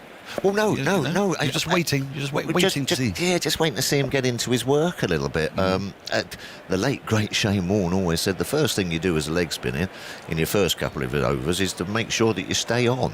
Right. So you get into your work, but Yes, I've been seeing those things on social media of balls pitching leg stump and hitting the top of. It just seemed to be a little bit quicker, I must admit. And I know this has been sort of said about his pace and what have you, but those ones I can remember seeing in bowl for Lancashire were just that little bit more fizzy. Yeah. It's a little bit up in the air at the moment. Bit of nerves, perhaps. Could be. 198 for 4. Andy. That over from Anderson that was hit for 3 fours. The first time he's been hit for 3 fours in an over in a test match since December 2019 in Centurion, and the first time in a home test for 4 years since the Leeds test against Pakistan in June 2018. Which was that over? Did I miss that one? Mitchell hit him for 3 fours the last over of his spell. Right, Broad runs away from us. The nursery end, 2 slips in, bowls to Blundell, who manufactures a back of a length ball out into the onside in front of square. Lees has to move from square leg to field, and so they get through for another run. Philip Tufnell has left us, and former England captain Alistair Cook has joined us. And we find ourselves back where we were 2.5 hours ago, and still no further breakthrough for England. Normally Tuffers is very good at getting wickets when he's on air. It's been a fantastic partnership, hasn't it? It's been controlled, apart from those 2 whooshkas from Mitchell out of nowhere against Anderson. Broad in, outside the off stump, left alone by Mitchell. And a couple of Ben Stokes off the pull shot from Mitchell. Apart from that, Blundell's batted excellently, very controlled. I don't know if England have missed a little bit of a trick with him. They haven't had point very much. We saw the stat when he got to 50, how square he scored the runs. And England have had a mid-on, mid-off and extra cover quite straight to him. Whether they could force some more fielders square and try and encourage him to play down the ground. I think he scored 2% of his runs down the ground. So that's an area they could look at. Broad in. Mitchell works this ball into the onside, straight to Bairstow at short mid-wicket. He's very short mid-wicket there, and there's no run. But fundamentally, we're on day 2. The sun's out at Lords. It's a good wicket.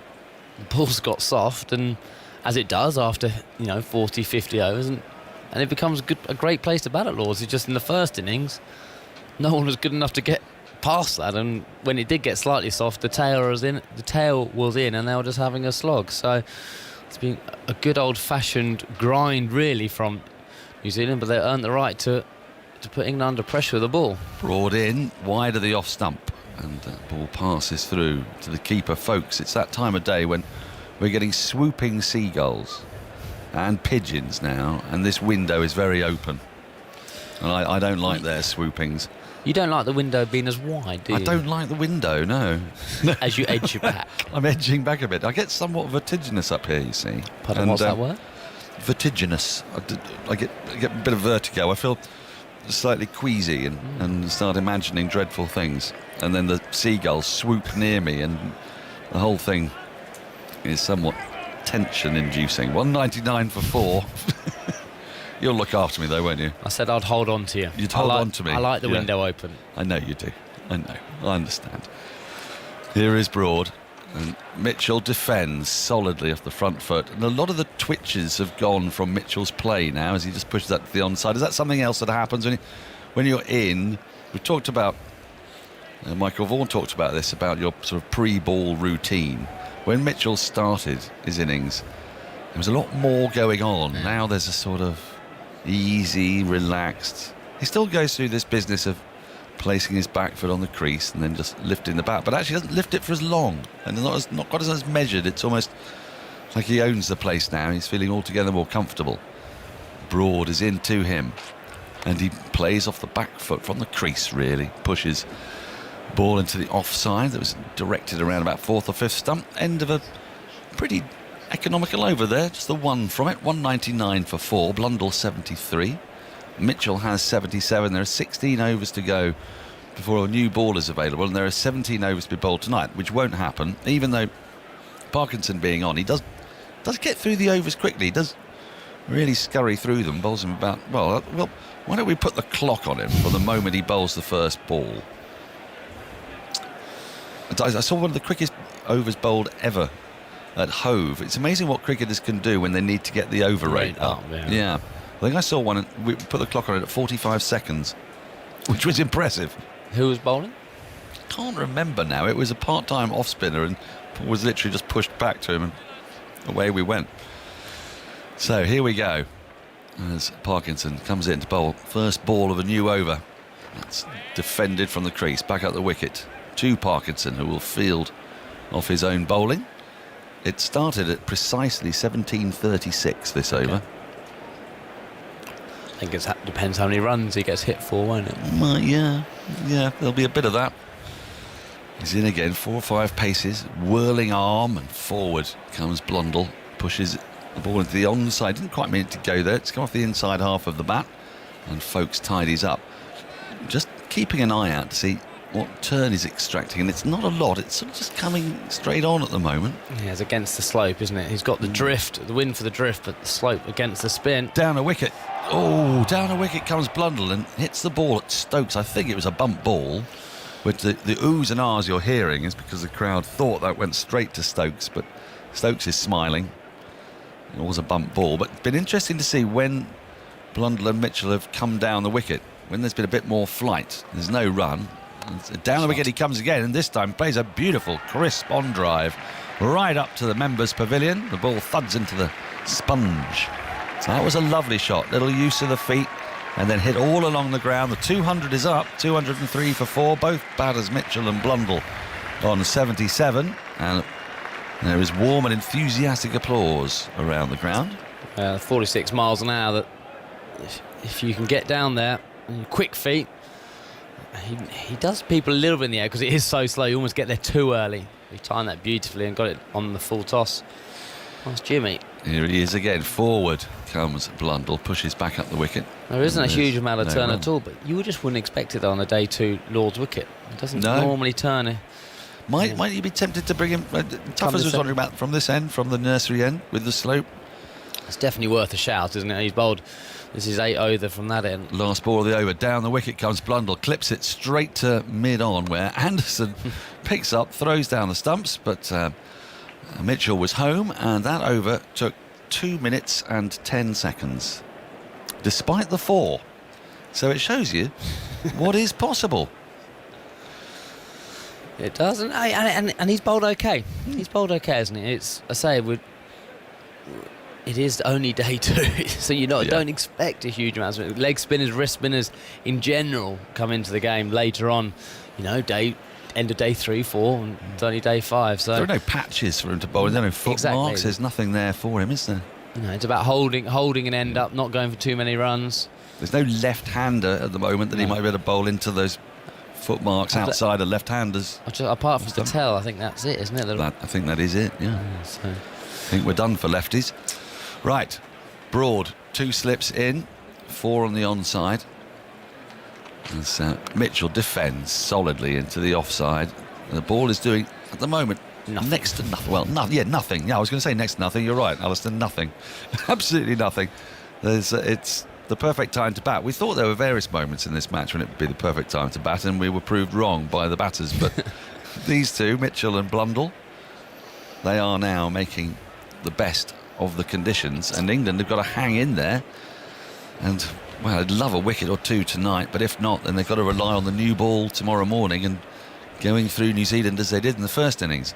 Broad in, and solid in defence again. Is Mitchell hits it firmly to Stokes at extra cover. Sorry, Dan, I thought you'd finished there, but I forgot you waffle on. I do waffle a bit. I'm a bit of a waffler, yeah.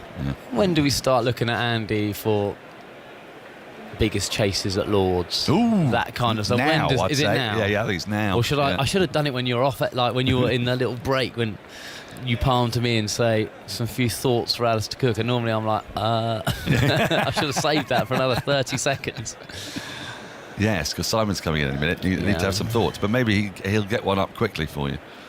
Broad in, again defending from the crease. It's all hitting the middle of Daryl Mitchell's bat at the moment, this time back to Broad, the bowler. And there's no run. The crowd has got... They're not restless exactly, they've just not had much to shout about from an England perspective, but the Kiwis in the crowd will be loving this. 2 batters with every chance of getting hundreds to their names, both of them on 77. both batting impeccably. Very rare we're seeing moments of rashness or lapses of judgment as Broad is in. Down the leg side, flicked away down to long leg. And there'll be one. They'll come back for a second as the throw comes in. Good fielding down there.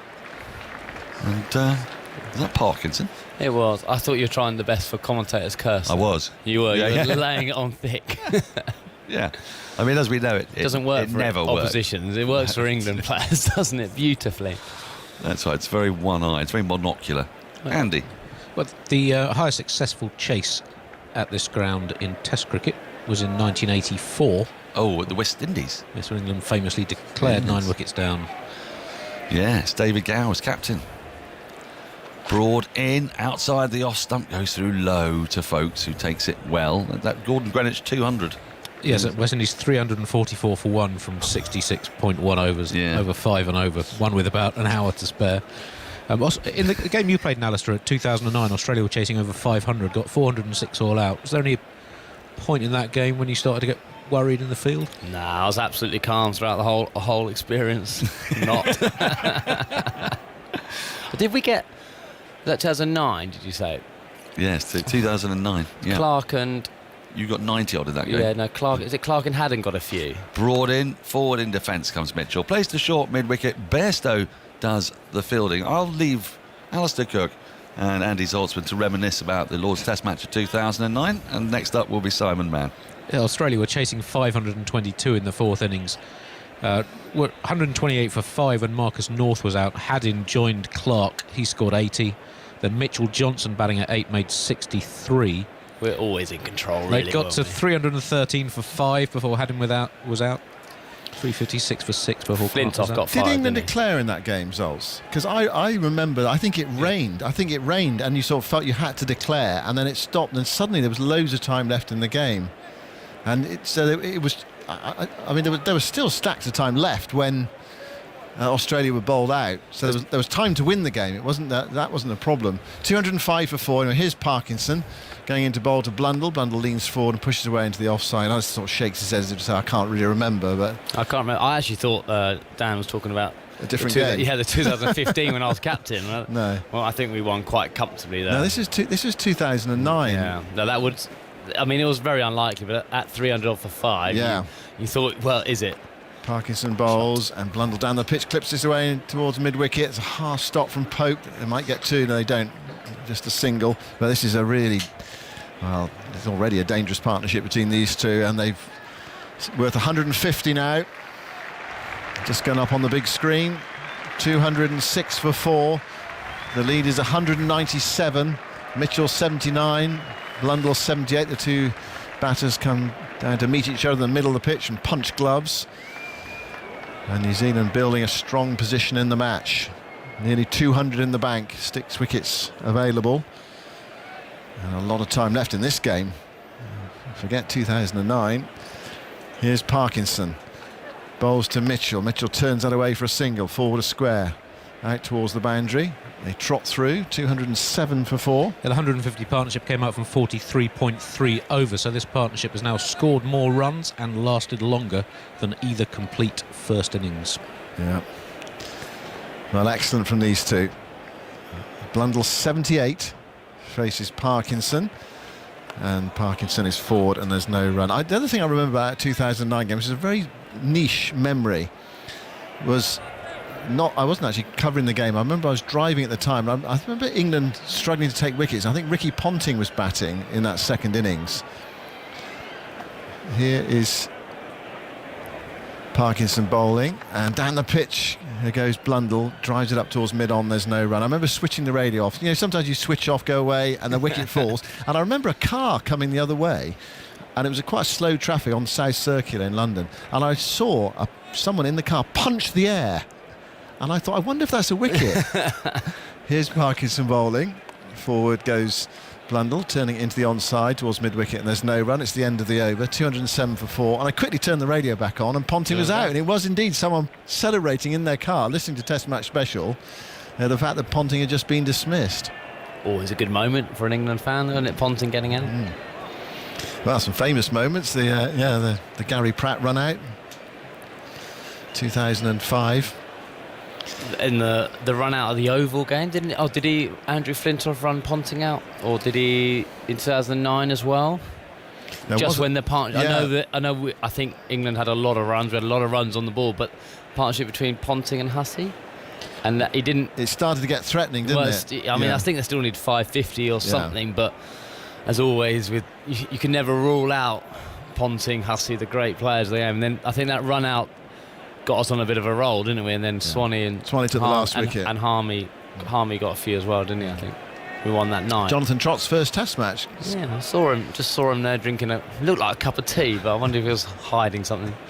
Mitchell on 80, faces Broad, bowling for the nursery end. Mitchell in behind that, playing defensively back up the offside. Broad picks up from his own bowling, and there is no run. Yeah, Australia chasing 546, so a tough ask, but with 217 for 2, Ponting on 66, he was run out, and then the next over, Michael Clarke was run out for a duck by Strauss. Yeah, I think that hit me at short leg, and Luke went straight to short leg to, I'm going to say, leg slip, and then he flicked it at the stumps. Yeah, hit it at the stump. I think it hit my foot. Broad moving away from us, bowls to Mitchell. Mitchell turns that away down towards fine leg and might go for 4. The chase is on. Sliding save on the rope is successful from Parkinson in front of the Warner stand, and they come back for 3 runs. Now the run's beginning to flow. Score goes up to 210 for 4, and the lead is now over 200. 201 for 4. It was about this time yesterday that England's collapse started, when Joe Root was out. And what a transformation from this time yesterday to today. New Zealand in control of this Test match now. Well, even when Conway and Mitchell walked out after lunch, saying if they get a lead of anything over 150, 200, New Zealand will snap your hand off it. But actually, almost after lunch, not much has happened off the wicket, hasn't it? The one wicket has fallen since lunch was a strangle down the leg side. Broad bowls to Blundell. Blundell across his stumps, turning into the onside. They get a single towards forward square leg. Lees runs round to his left-hand side, sends in the return. Almost as if the pitch is just a totally different pitch. And I'm sure someone in Hawkeye or someone will be able to tell us the actual how much it has stopped nipping. Because even plays and misses. There was in the first 4 sessions, it was almost every over it felt like there was a play and miss or something was happening, but actually straight away after lunch it's kind of just calm. There's been calms about the batting, and whether the pitch has got easier to bat on. Broad bowls to Mitchell on leg stump, turned away to mid-wicket, short mid-wicket. There's no run. What did you think of the pitch yesterday? Did you think it was that difficult to bat on? I was just chatting downstairs, and I thought England bowled in that first session as well as you could bowl in Test match cricket. I thought it was absolutely outstanding bowling. There was a bit of movement in the wicket, yes, but they gave New Zealand absolutely nothing. And a lot of the way New Zealand got out were playing defensive shots. Yes, they might have been on 4th or 5th stumps, but that's the pressure of, I think, the way that England bowled on him. And so in isolation they don't look great, but actually in context they made sense. Broad to Mitchell outside the off stump. Mitchell plays at that, pokes it away towards Stokes at cover, and there's no run. But then if you looked at England's batting, they were 60 for 0, and it was calm, wasn't it? I know Leeds, he didn't look at his most fluent best. I'm not sure he ever will look at his fluent best, but it was controlled, wasn't it? Everything was controlled about it. But England's batting, there's a lot of kind of forcing shots for dismissals. Bairstow, Root, Stokes, Crawley. Pope was defending at 6th stump, quite a wide one actually. Almost the England batting aided their dismissals, if that makes sense. Broad outside the off stump. Mitchell leaves this one, stays on 83 at the end of Broad's over. So I looked at the Hawkeye stats, and it was just an average first day at Lord's wicket. What is expected to happen in nipped at 0.6%, that is the average. So it wasn't above, didn't move anything like more than it has done at all. So this is what you would expect, wouldn't you? You'd expect on day 2, Lords with the sun out. It might be totally different tomorrow with that cloud, the overhead conditions change, don't they? We know that changes a lot at Lords, and if the new ball tomorrow, it might go back to zipping through a little bit. And this is why this partnership has has been so crucial for New Zealand, because they've had the good conditions today, but they've made the most of it. Yeah. They've absolutely made the most of it. And if one of those first innings people had got through to 30 and 40 overs with batters in, I think we'd have seen cricket like this.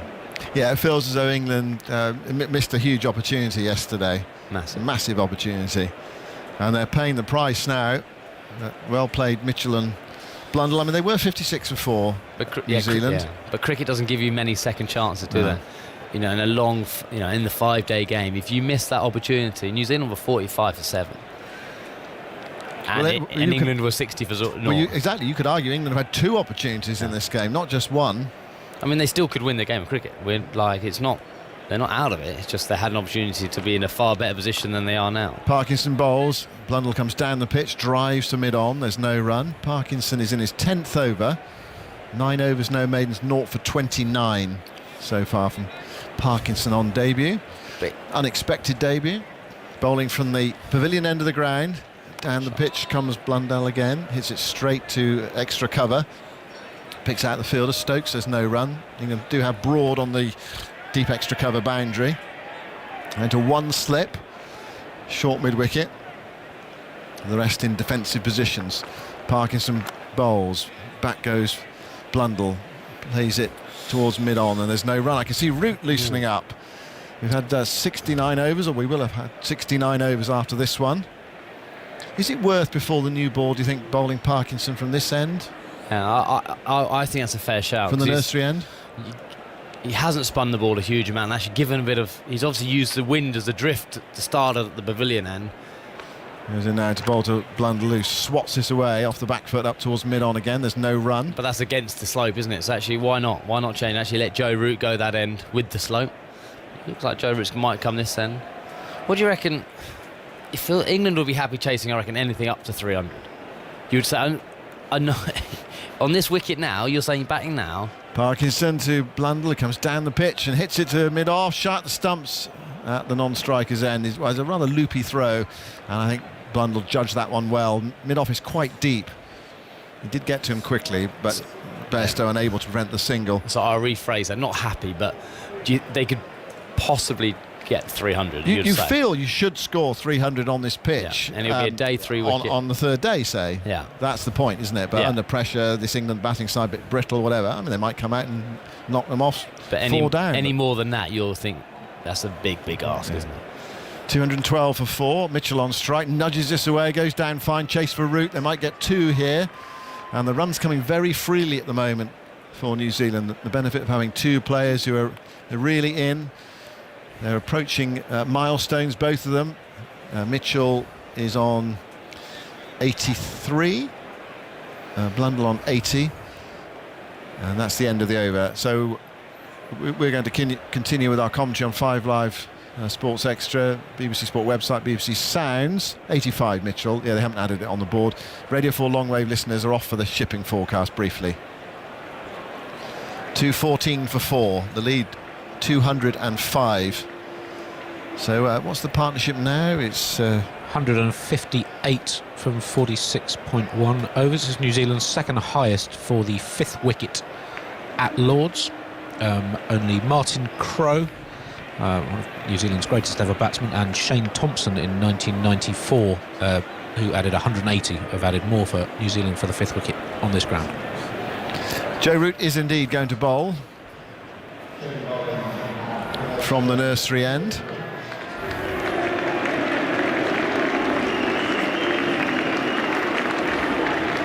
It almost sounds like he's being booed, but we know that's not the case. So 45 test wickets for Joe Root at an average of 45. That's quite a lot of wickets, isn't it, 45? Yeah. Well, he nearly got a 5-fer in PE, didn't he? And he did get a 5-fer in that India series, yeah. But actually it was one of those days when he took 5 for 8, but probably felt wretched that evening because England had been crushed in the Test match. Really bizarre, isn't it? You know, as a bowler, you take 5 for 8. What a day! First 5-fer in Test cricket, but as captain, he had to shoulder the burden of another heavy defeat on the same day. With England bowled out after he'd taken all those wickets. 2:14 before he's going to bowl round the wicket to Blundell. He's got a leg slip and an orthodox slip. And here he goes from the nursery end, and he bowls outside the leg stump to Blundell, leans forward and turns it backward a square on the onside, and there's no run. He's got a 6-3 leg side field. Pack the leg side here. Going to bowl quite negatively, trying to probably clip that rough with the leg slip in. Blundell try and work everything to the leg side. Everything we're pitching on and on around leg stump. Oh! Root bowls. There's appeal for LBW. Bowling round the wicket, hitting him outside the line of leg stump, or pitching outside leg stump. It's not out. Got to have a look, surely. England are thinking about the review. Timer going down. I don't think they're going to have a look. There was a big shout from Root, but and it was quite full. It was close. Round the wicket though. Surely it's going to pitch outside leg stump. And I mean, what he wants to do, of course, is pitch on and straighten bowling his off breaks. We'll have a look in a moment when we see the technology. Root bowls into the rough outside the leg stump, and batter there, Blundell struck on the pads. He looks to clip that away. I'm just seeing another replay now of that LBW shout. Yeah, definitely pitched outside leg stump, I would say. It would have hit the stumps, but now they have put the technology on it. And where is this pitching? Yeah, pitching outside. Get back in my box. What did I say? Review it. Yeah, Root bowls down the leg side, turned away backward a square for a single by Blundell. We are 10.5 overs away from the new ball. England 206, New Zealand 206 runs ahead, 215 for 4. Blundell on 81. Welcome back to our Radio 4 long wave listeners. 215 for 4 New Zealand. Root bowls to Mitchell. Mitchell clips into the onside, beats the dive at straight mid wicket, goes to Stokes at mid on, who hurls the ball to Folkes, but not before they've nipped through for another single. And it feels as if the runs are coming just quite steadily here for New Zealand, and there's nothing much England can do about it at the moment. It was the 70th over. There hasn't been a maiden since the 56th. Yeah, quite a telling stat, that. Blundell on 81. Root bowls to him, and he goes to the sweep shot. As an appeal from Folkes that time, as it hits him on the pad. Nothing from Root. I think he knows that pitched outside leg stump. It's picked up at leg slip, and there is no run to the end. The Root over.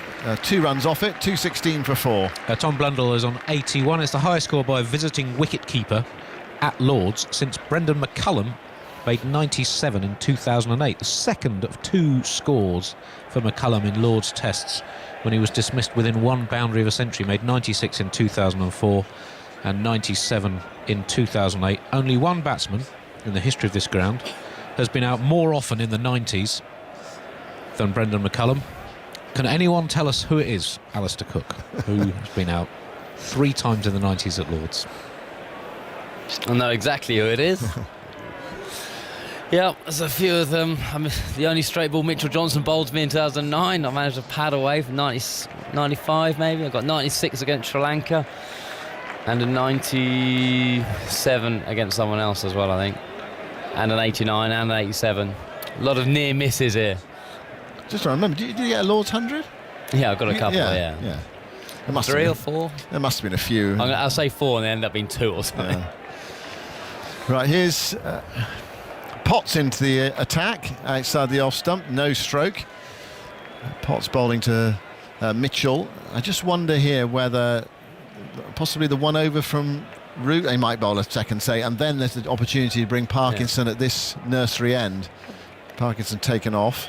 I think you'd give Root another 1 or 2. He just changed a little bit of how Blundell was playing, and Mitchell there just, a couple of sweet shots, a couple of half shouts, whether it's worth another over or so at him.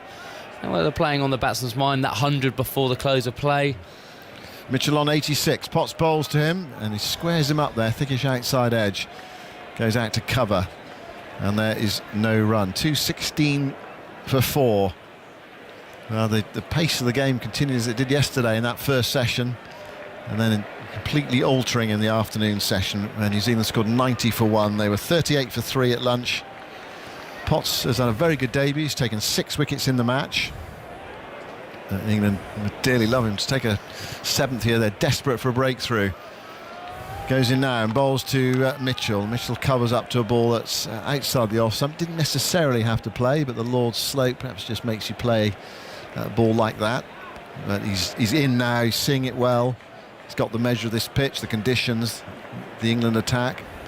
and he's eyeing a Test 100 at Lords, as is Tom Blundell, who's leaning on his bat at the non-striker's end. We've got 29 minutes left in the day's play.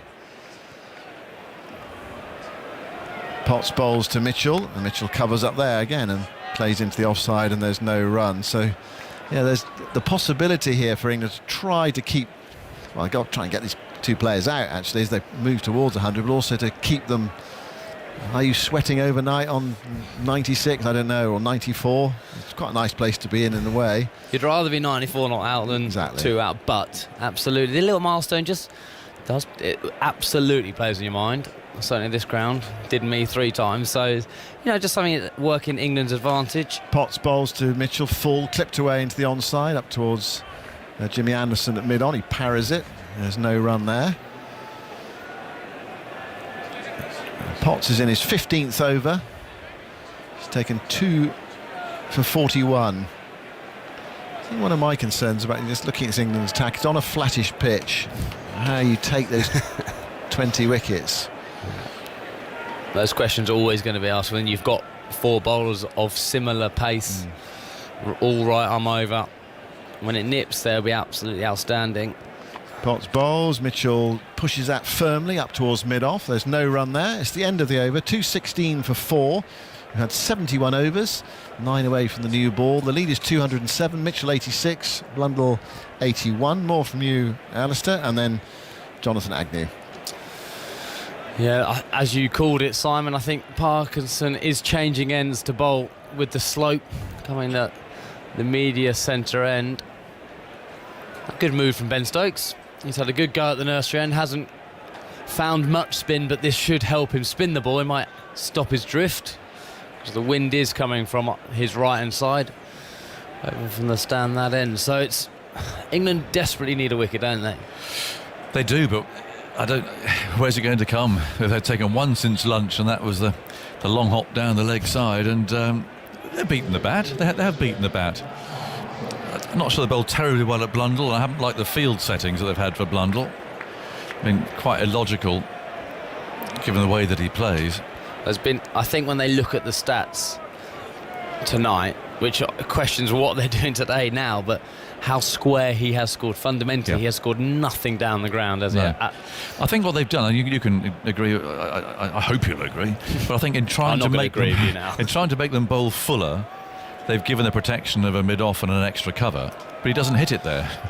Here's Parkinson, and his first ball from this end brushes the pad or the bat, one of the two, runs away down to fine leg for a couple, but he doesn't hit it there because he's such a back foot player who plays from within the crease. When it's pitched up, he's bound to hit it square. So there's 4s have all gone through cover point, and there's an extra cover standing there and a mid-off, and the ball doesn't go there. Well, I think the challenge would be, can you force them to hit down the ground? Can you bowl the line? So full and so straight, and see what happens from there. And I think maybe because Mitchell does score down the ground, they've kind of morphed it into the same plan for both batsmen.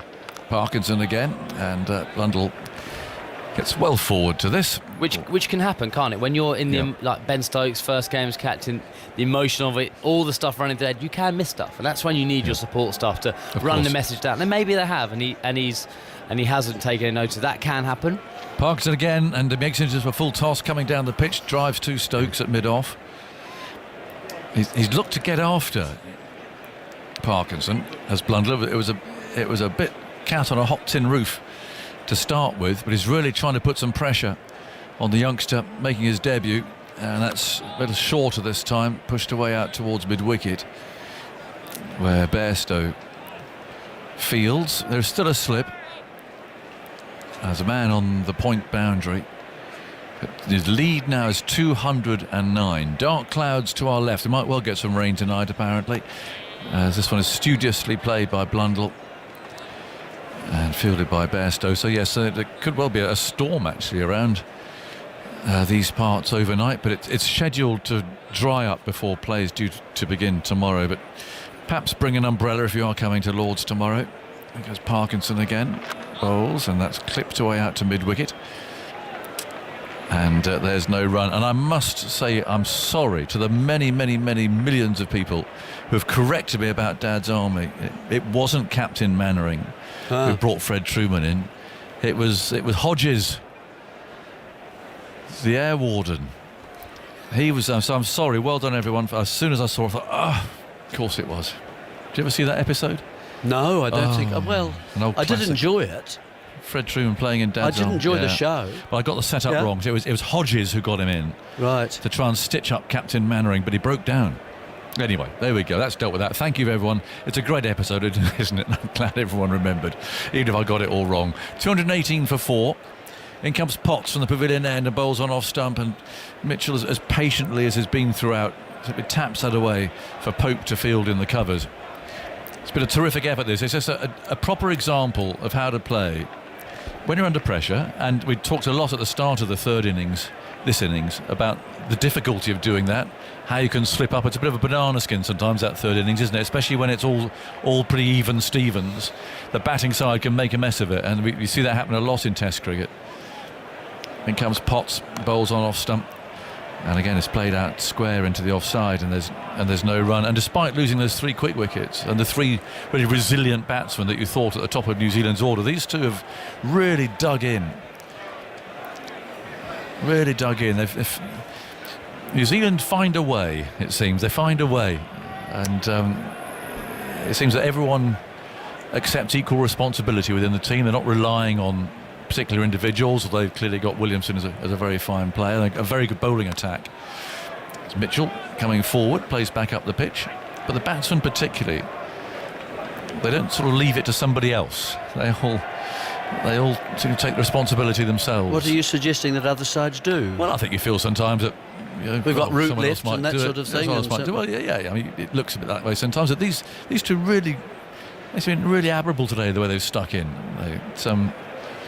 I think they've put proper context to the pitch, by the way. I mean, well, I think the pitch has become a little more placid. Yeah.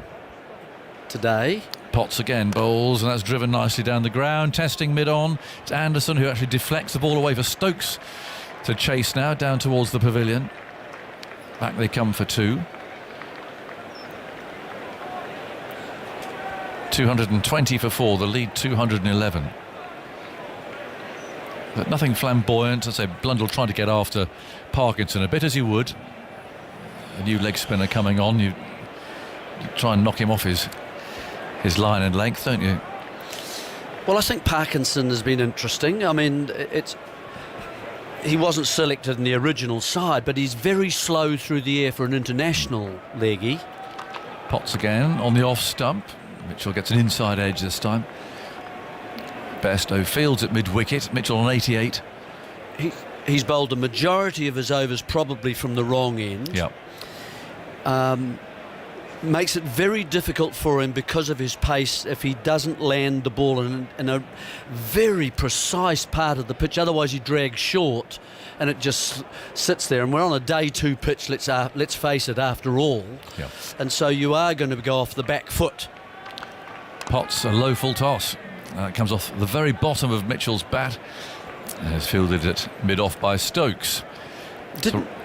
Sorry, so I was going to say, rather a chastening day for England it's been, because those first 3 wickets they took, suddenly back in the game again, and everything was even Stevens. But it's New Zealand have just clawed their way into this position. Discipline, patience, all those sort of things that we talk about in Test cricket. Yep, they left the ball better today, I think. Yep. They've learned from the first innings where they all followed wide deliveries.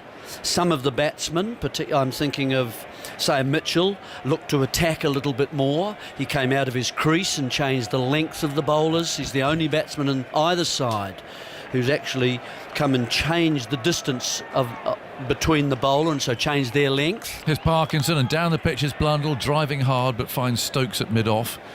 He's trying to attack him, trying to intimidate him. Hasn't really succeeded so far. No, he's almost yorked himself a few times. Parkinson once more bowls, and Blundell defends this time. And I mean, Parkinson plays so much one-day cricket. He's used to batsmen charging down and having a go at him. But it's different when it's a test match. But you've also got to get past the bat, don't you? That's where you bring... I haven't seen him turn one past the bat yet and bring the slip into play. No. He goes again and bowls, and that runs on the straight and played off the back foot by Blundell. He finds Broad out at deep cover.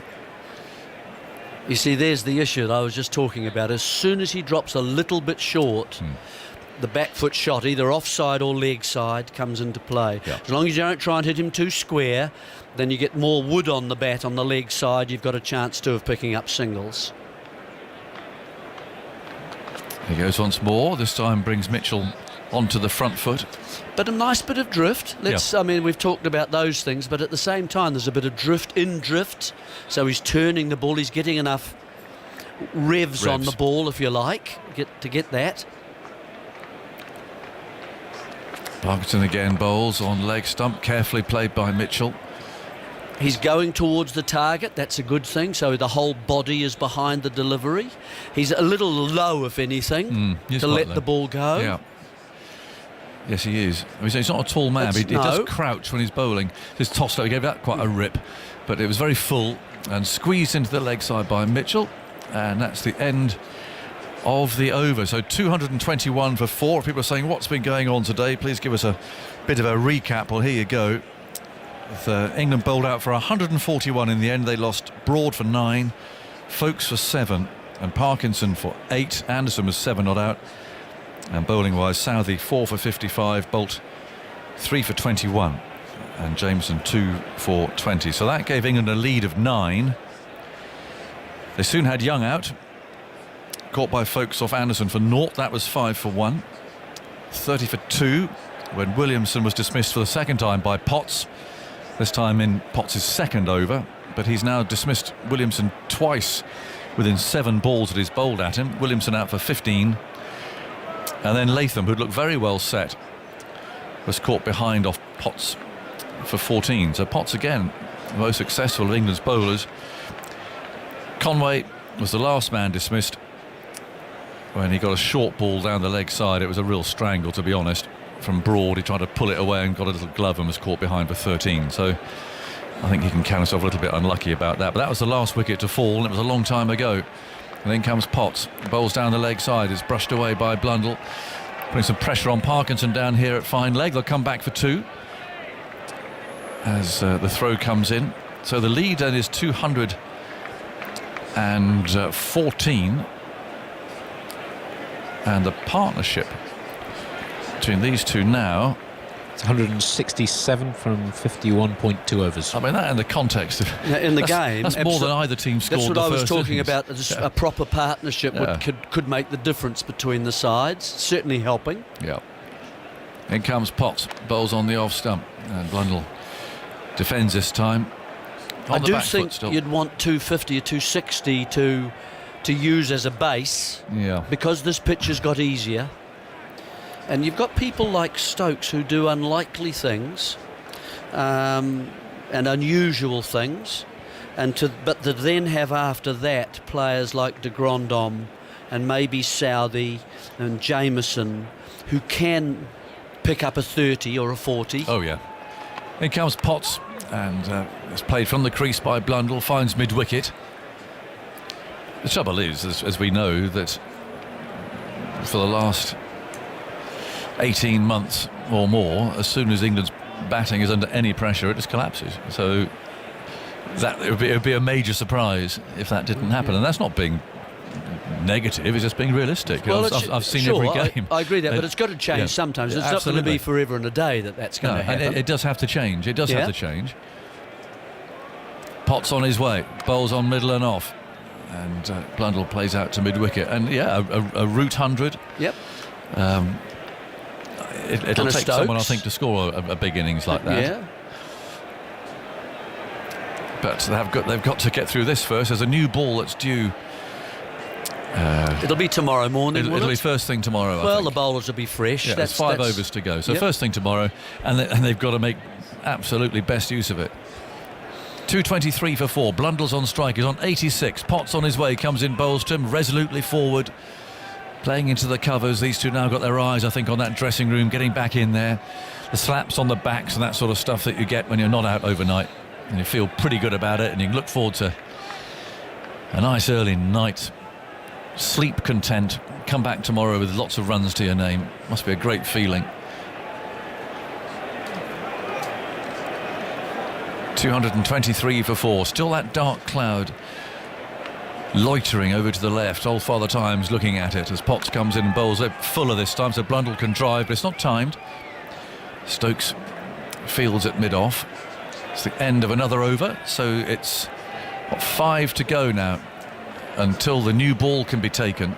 Seems to have taken a long time to get there today. England have been desperate to get rid of this one, which they don't feel has been particularly productive. Mitchell 88, Blundell 86, and that's the recovery from when Conway was out at 56 for 4, so still England right in it then.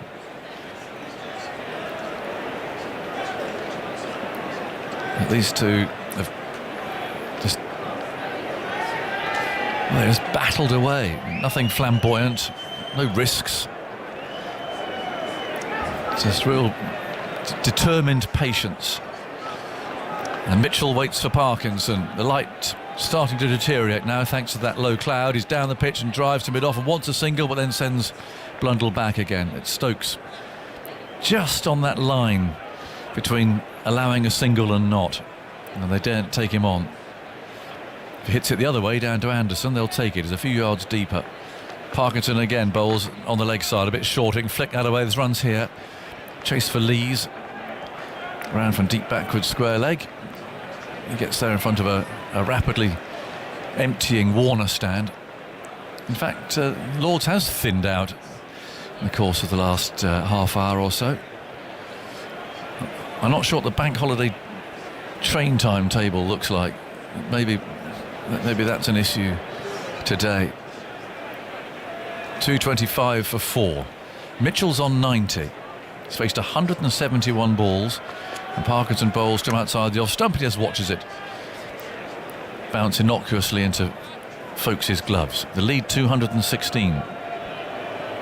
Parkinson spins himself a catch, blows into his hand as spinners do. There's a leg slip there now as he bowls, and Mitchell is forward, playing that carefully for Bairstow to retrieve at mid-wicket. Pavilion's also thinned out. Lights on in the committee room over to the left. As Parkinson bowls a poor ball down the leg side, it's quite short.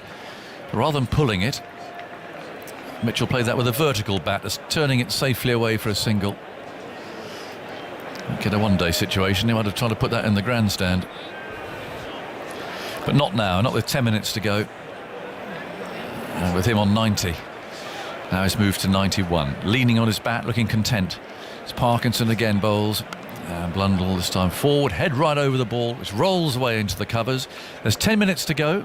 New Zealand's lead is 217. Is by no means insurmountable as far as England are concerned. At least not usually, but they are in this trough of depression, I think. The crisis about their batting, the confidence, and this is going to be challenging. 226 for 4, 10 minutes to go. Jeremy Coney and Daniel Norcross to take you through to the close. Yeah, I wonder if it's just a little bit chilly too for the leg spinner. You got to have the nice warm hands too to get those fingers around the ball to really give it a rip. I've seen him bowl a googly, he's bowled that, so he's got that within his armoury. The other thing he can bowl is one that comes out of the front of the hand. Potts starts a new over from the nursery end. Forward is Mitchell working into the onside. So he's developing a number of sort of skills that he can use, but I do think the main one really at the moment, just watching him, is the pace of the ball in the air. He's just got to work on that. That's his main thing for me. Just want a little bit more. A little bit more, so whatever happens at the other end happens a little more quickly. That batsmen haven't got time to come down and then sort of make a little mistake, but they can cover it. It doesn't turn quite so fast. All those things. A catch, a nick that'll carry. You know, all those things come from a little bit more speed. Abdul Qadir, remember him? Yes. Quite flicky and quick through the air. A magician. Make a mistake, you're gone. Yes. You know. Can't recover. lights are on, and there are 10 minutes to go. I don't think it'll be a problem. I think we'll get through to the close of play. Potts is in, 3 slips are in. Flicked away nicely by Mitchell. Nice firm push to Bairstow, but straight to Bairstow. He's played well there, hasn't he, today? Through that leg side, just a little clip.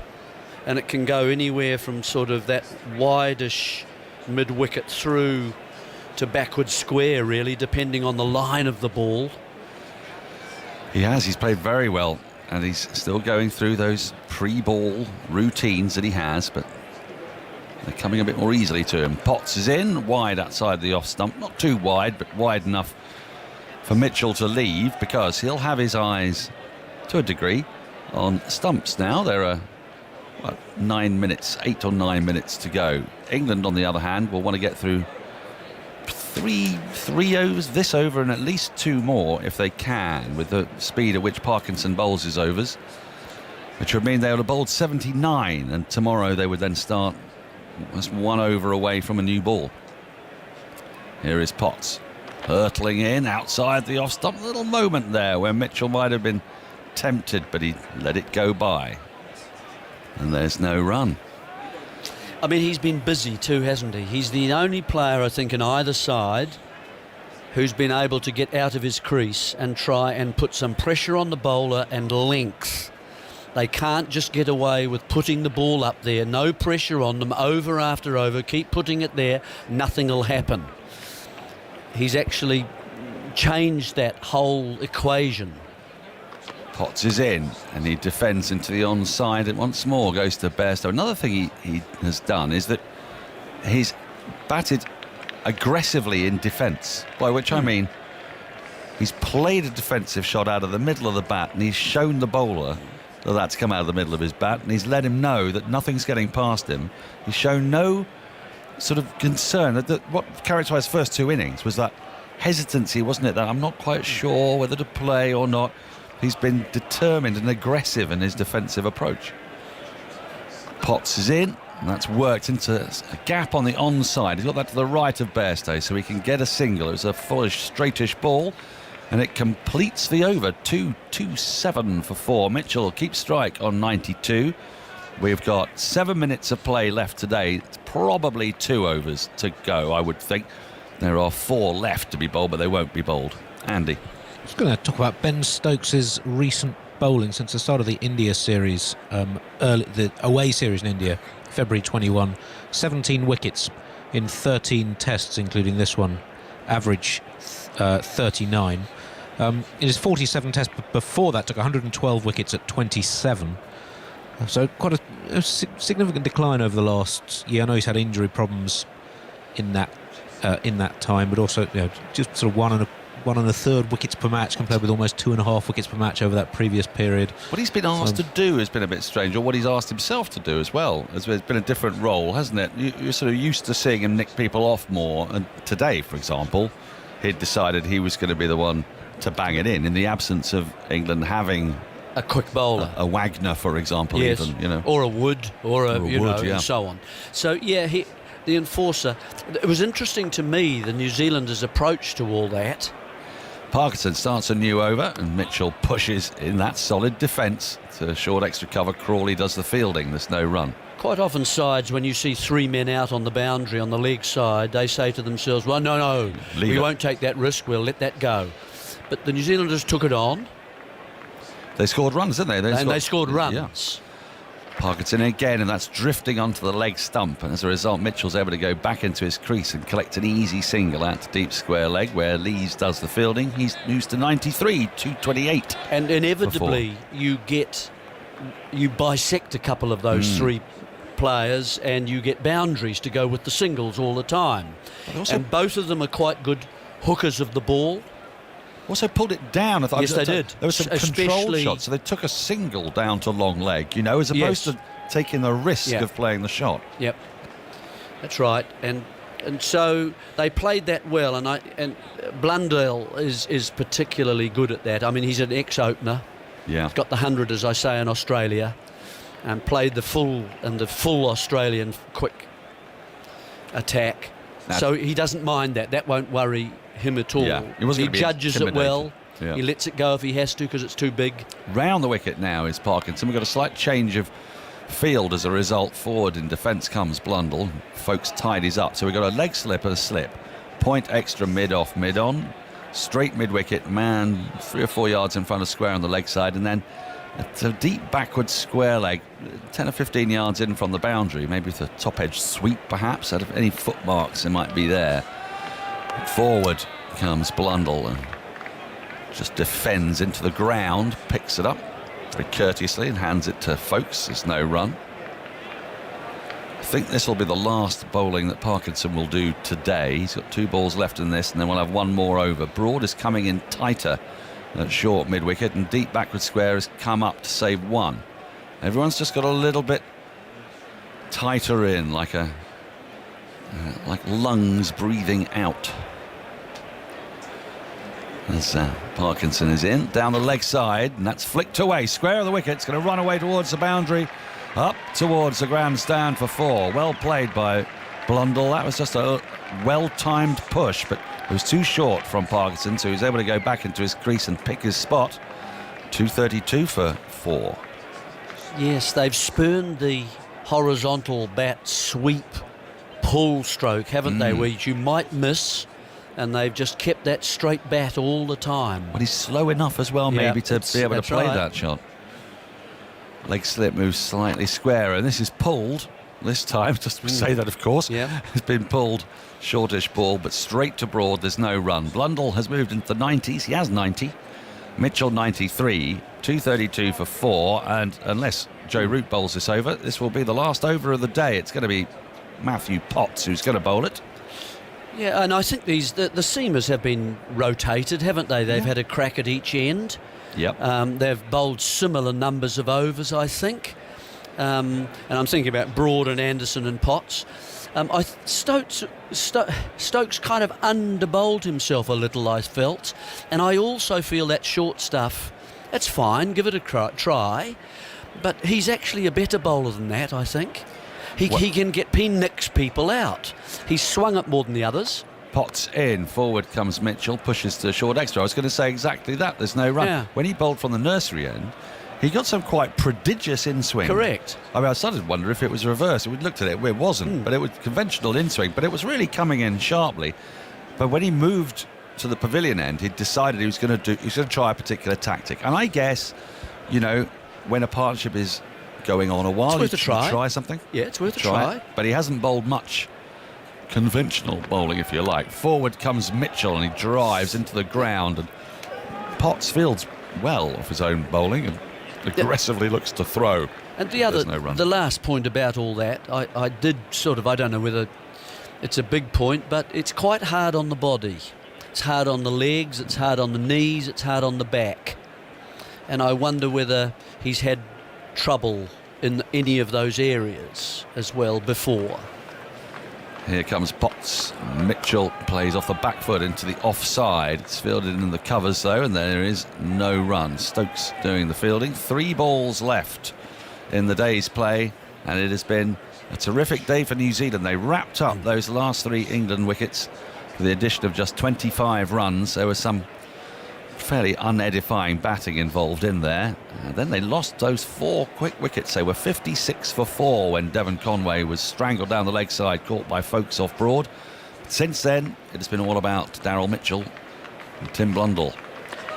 Oh, and it turns him round this time, does Potts. Looking to turn the ball into the onside, full straight ball, and it's come off a leading edge, but along the ground to Stokes. 2 balls remain, and England's hopes, at the moment, New Zealand are well placed, lead by 223, but did they not lose a test match at Lord's, setting England around 280 odd, I'm thinking? Yeah, I think it was the 2004 game, Nasser Hussain's last test, Andrew Strauss's debut, and he made a century and 80 in the second innings. England, I think, won by 6 wickets from memory. Here comes Potts, penultimate ball of the day, forward in immaculate defence is Mitchell, pushes it into the onside. Pope does the fielding. And that'll be the sort of thing that England need to look at, I would think, because a new ball due first thing in the morning. We've seen what it's been doing with rested seamers. They're still 2 wickets away from a tail that looks to score quickly without necessarily staying in for long. And they'll be hoping a couple of quick breakthroughs will change the game back in their direction. That's for tomorrow. But for today, the stars of the show have definitely been Daryl Mitchell and Tim Blundell. Both look like they're going to go to stumps in the nervous 90s, although, as Andy Zaltzman will tell you, you're less likely to get out in the 90s than almost any other point. Bizarrely. Here we go, last ball of the day. Matthew Potts in, Mitchell drives beautifully through extra cover up towards the boundary. What a wonderful way to end the day. It's being pursued by Stokes. He's not going to get there. And that was a lovely, lovely shot to finish a wonderful, wonderful day for Daryl Mitchell. He finishes on 97. Tim Blundell on 90. Their unbeaten stand for the fifth wicket of 180 looks to have changed this game in New Zealand's favour.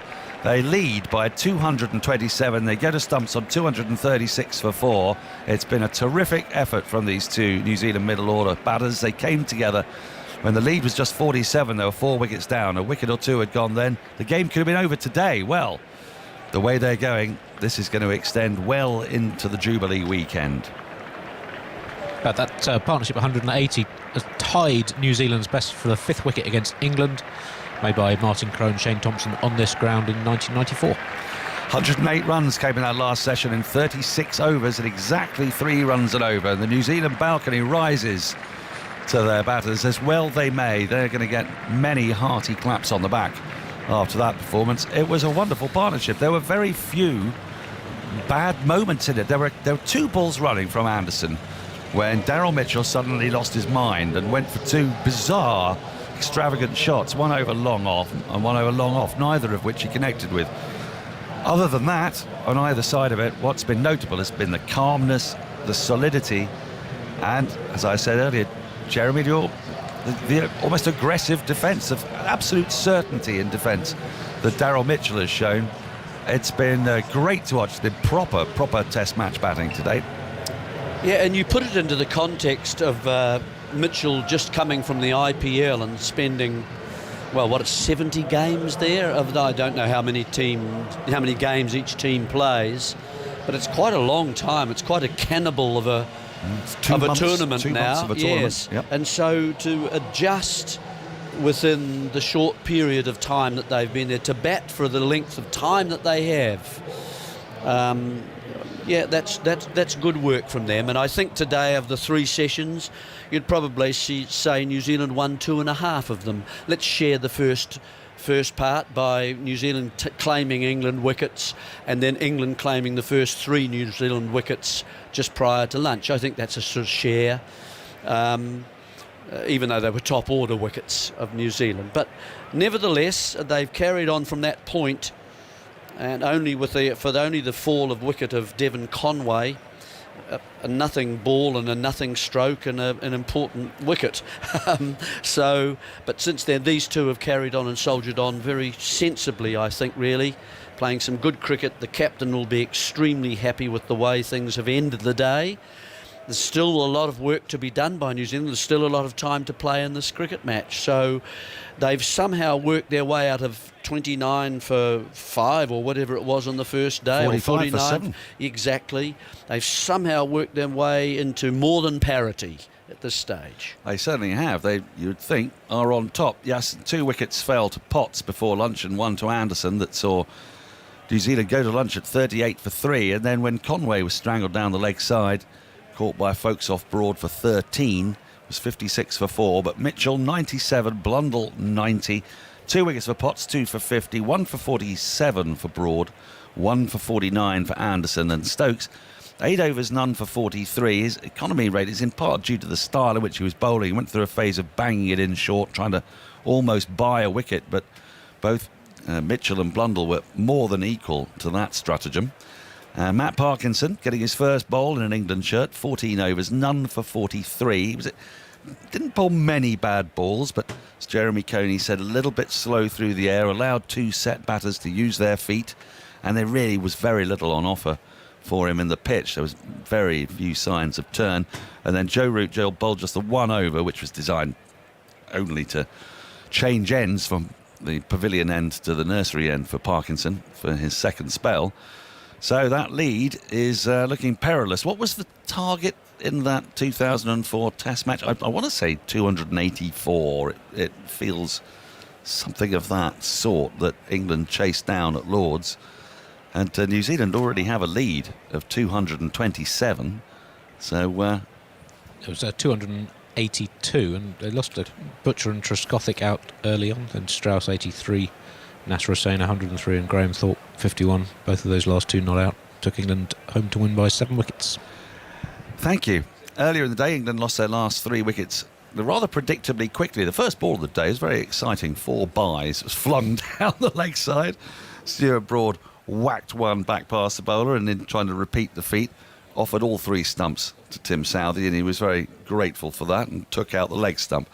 So Stuart Broad departed for an extremely typical 9, I would say. Next to go was Folkes, pushing, edging to Mitchell at slip off Southey. It was a difficult innings for Folkes. He doesn't really look particularly comfortable shepherding the tail, and indeed he didn't shepherd the tail. If anything, Anderson shepherded him a little bit.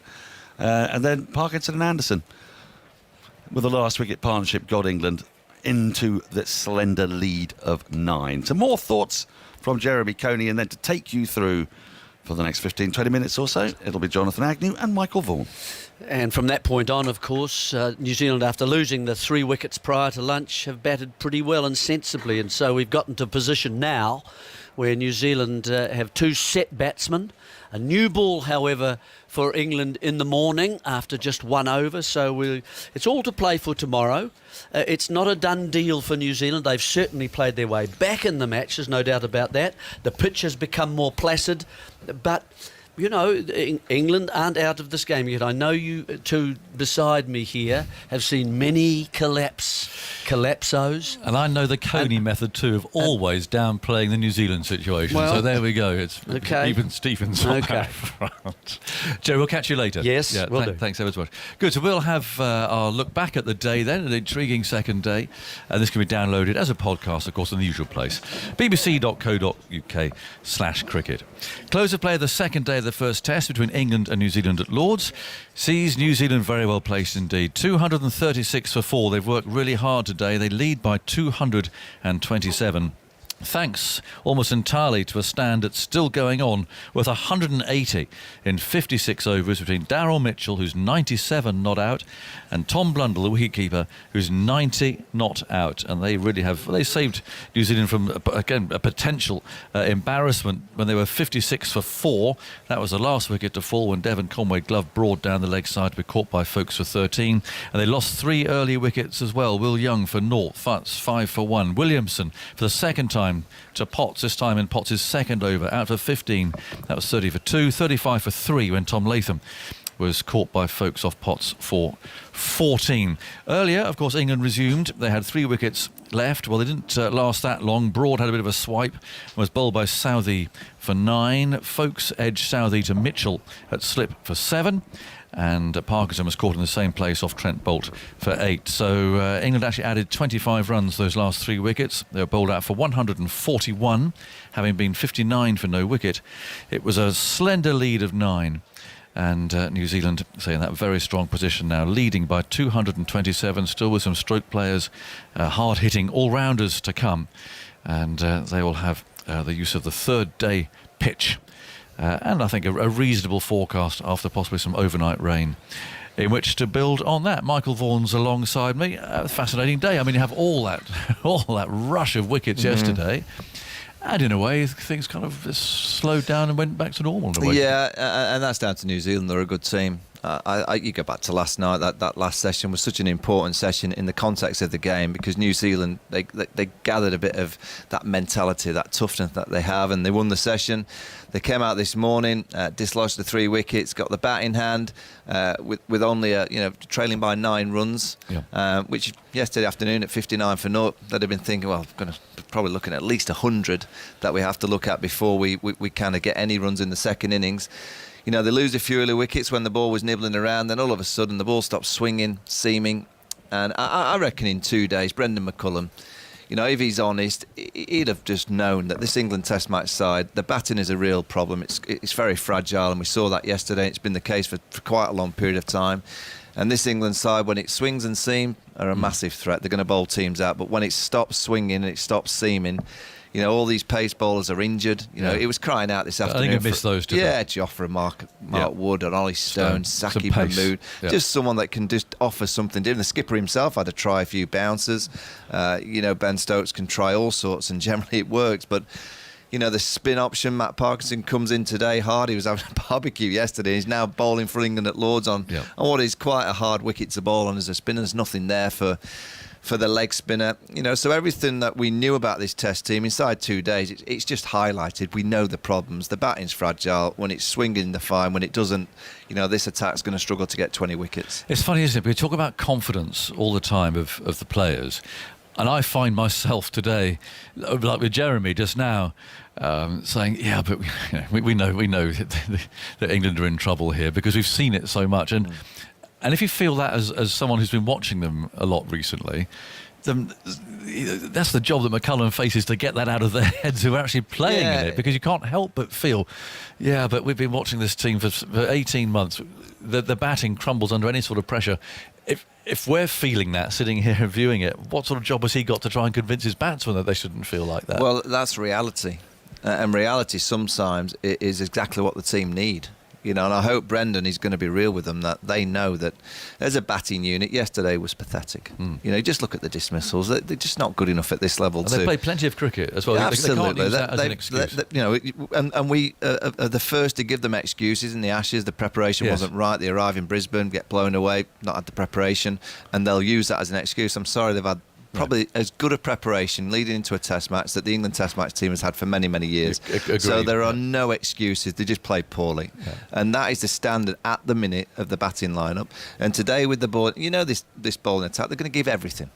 And they're going to be there or thereabouts. And when there's movement, big threats, you know, because you've got the skill levels of Broad and Anderson, bit of nibble, bit of seam, bringing the batters forward, fantastic. But when that stops, and when the opposing side goes, you know what, we've just got to survive 30, particularly in the second innings. In the first innings, they'll carry on, and they'll just carry on with that extra bit of zip.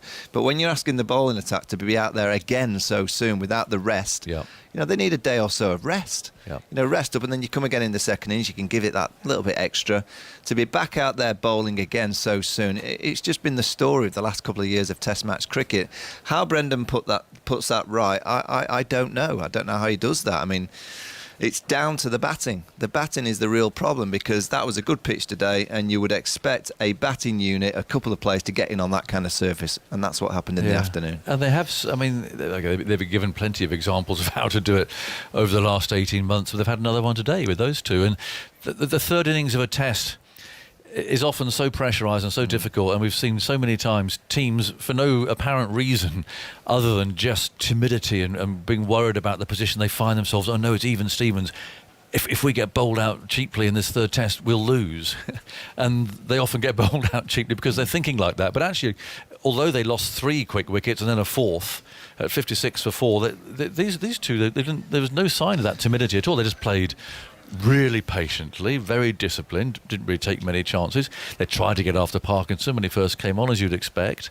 But otherwise, they just batted. Well, it's tempo, isn't it? You know, we're seeing too often the opposing team bat with a tempo that you sit here as a commentator, as a pundit, and you go, they just look in control because they're playing within their game plan. You know, they know specific areas that are there for them. Low risk, high reward. You know, the drive under the nose was a ball that early for 30 overs was quite a difficult shot to play, and then the ball stops doing as much, and that becomes an option, so they take it on. Rotating the strike, just the basics of the game. Strong defence, leaving well. You know, everything that the England team will be talking about, and they will be talking the right game, and they will be saying the right things. At the minute, they're just not delivering it out in the middle. It's a pressure, it's you know, an anxiety that comes inside yourself when you're out there, and you just know that you've made mistakes before, and you're out there and you probably say, don't make the mistake, Zach Crawley, don't drive all the time. And he does drive. You know, the old psychology. That's his most productive shot. Exactly. So Brendan will know, over the week it's been very positive. Yesterday's start, very positive. 4 o'clock yesterday afternoon, brilliant start for Ben Stokes, Brendan McCullum. The positives, it's all worked. Well, inside 24 hours, I think reality has hit home to Ben Stokes and Brendan McCullum that this Test match team are down the bottom of the list in terms of the rankings for a reason. You don't suddenly start playing incredible cricket when you're 8th. And you're 8th for a reason, and New Zealand are near the top because they've played good, strong Test match cricket for quite a few years, and that's how they've got out of this situation that they were in yesterday. And to answer both our questions, I suppose what does change it is winning a game like this. If they're set 280 to win, which is not going to be easy, but if they win it, then suddenly you're on a bit of a roll, then, aren't you? You start to feel so much better about everything. Yeah, absolutely, and I think it's going to take that, or at least get very, very close, because I think this New Zealand side over the course of the next 2 weeks will get better. They're rusted. They've not played any cricket. And they can win here on the back of not playing any cricket, going to Nottingham and then on to Headingley. They are a very, very good team because they don't rely on one or two individuals. They're a team. You're never quite sure which member of the side, like that partnership this afternoon, fantastic.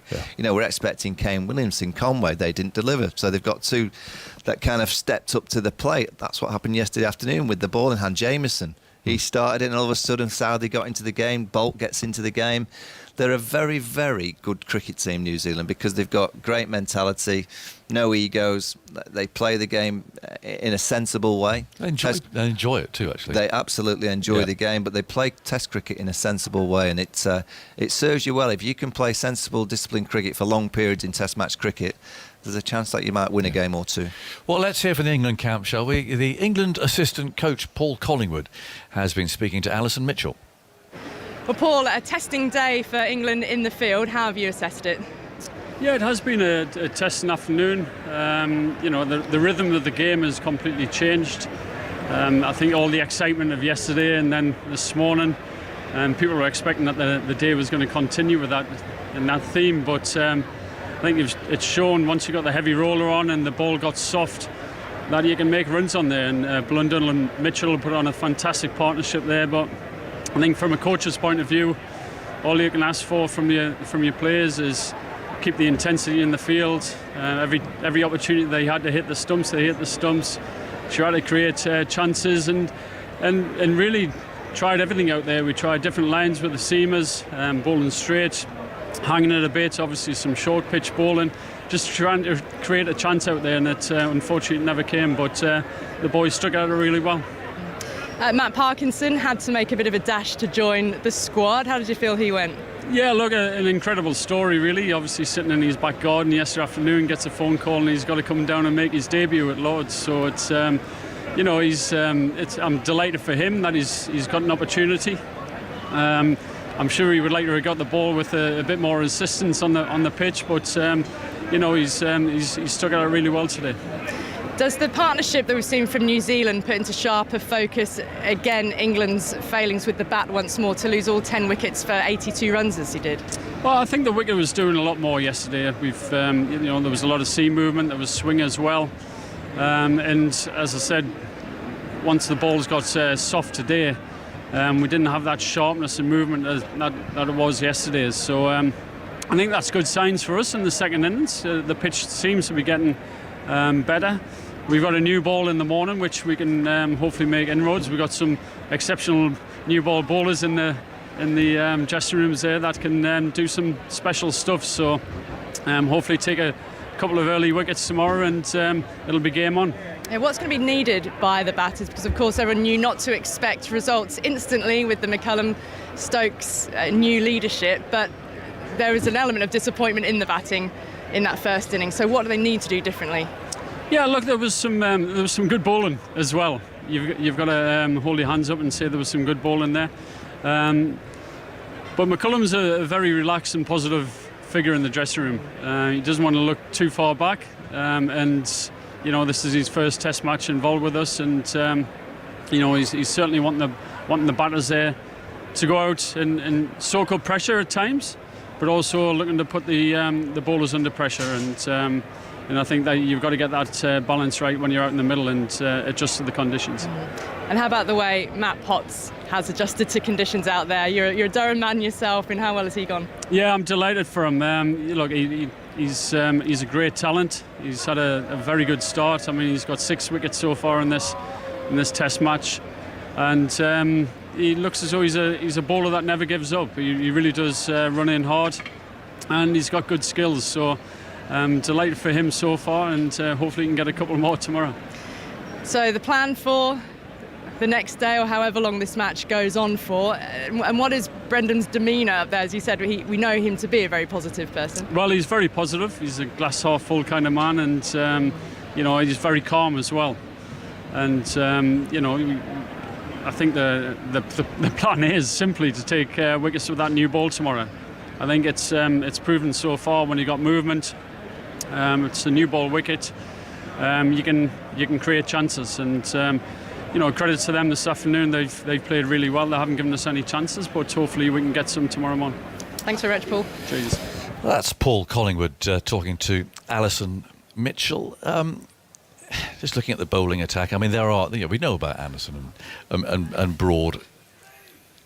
Could it be a long summer, this? I mean, because all the quick bowlers injured. Absolutely, it's going to be a long. I can guarantee they're going to have to get used to fielding. Yeah, and it might be in the first innings where there's a bit of juice and they get the movement and the seam and the swing, but it's about getting 20 wickets. But they're not going to be able to play every game, are they? No, they're going to have to find. Overton's going to play it. They may have to find one or two others because the cartel of quick bowlers is just not going to be there. So I feel for them, and I feel for Ben Stokes because the captain's only as good as the attack. Yes. The attack of getting 20 wickets, and if you're looking around and you can't find that extra dimension to your attack, it's particularly in an afternoon like today where you're crying out for a Jofra or a Mark Wood just to offer something different. We know England don't have a world-class spinner, so you don't have that world-class spinner that you can throw the ball to at the minute. So I do think this summer's going to be a summer where they might have to get used to fielding quite a little bit. Yeah, and someone like Parkinson, 14 overs for 43 today, but he is not going to be the sort of bowler who could just toss to and say, right, you keep that end going for the recession. We'll rotate our quick bowlers round at this other end. Not many wrist spinners are like that. No. I mean Shane Warne obviously was like that. Not many others, and so these seam bowlers are going to have a lot of work to do. Yeah, they are. I thought Parkinson from the pavilion end looked too slow. I thought he looked better from the nursery, and with the slope, helpful that the slope's in his favour. And I thought he got them down there around 50 miles an hour, which looked a little bit more threatening than the 45 miles an hour that we saw from the pavilion end. He's work in progress. He's obviously got a good first-class record. He's got plenty of first-class wickets. But my first observation is I think he's going to have to bowl around 50 miles an hour on a more regular basis rather than the 45 miles an hour that we saw from the pavilion end. Right, Michael, thank you very much indeed for your thoughts, and we'll catch you tomorrow. We'll see, you can hear Michael and see Michael, of course, on the highlights on BBC Two, which are coming up shortly, actually, at 7 o'clock at the top of the hour. So let's get our New Zealand perspective then. As a reminder of the situation, they lead by 227. They've got 6 wickets left. This excellent partnership with 180 between Mitchell and Blundell. They're both almost there, almost within inches of getting their names on the honours board here at Lord's, which is obviously a great thrill to score centuries here. Jeremy Coney's here looking thoughtful. You do like to kind of not exceed, not build up expectations and hopes too much. But this is a tremendous performance, isn't it? Oh, it's a good fight back. Yeah. I mean, from 49 for 7 or whatever New Zealand were, to be in this situation a day later means there's been quite a lot of movement in the game. So the bowlers have got, first of all, they've got the team back into the game, and now the batsmen, after losing top order wickets again, have found a couple of players, and it's nice that I think that it's 4 and 5 or 5 and 6, because that's where Taylor and Watling and those other players that we've relied on in the past have gone now, and so they're being replaced, and that's always a nice feeling. That, I mean, we're lucky in New Zealand that we don't get lost the wood for the trees when we do succession planning. We don't have to give money out to 1,000, we can give it out to 5, and so we can then focus on those people and work with them. There was Cam Fletcher down there today, who's the next Blundell for New Zealand, and so they've already selected that. So it makes it a little bit easier from that point of view. Let's hear from Tom Blundell, and he's been speaking with Alison Mitchell. Well, Tom, well battered. You put New Zealand in the ascendancy. How did you have to pace your innings today? Yeah, no, it was tough at times. There was periods where it was tough, and I think to build that partnership with Daryl was pretty pleasing. And hopefully tomorrow we can do the same. What made it tough at the beginning? I think they bowled really well. They bowled nice and tight. There was a little bit in it with off the seam, but we got through that really well, and hopefully we can build on that. The lead was only 47 when you came together. What was the messaging between the two of you at the start?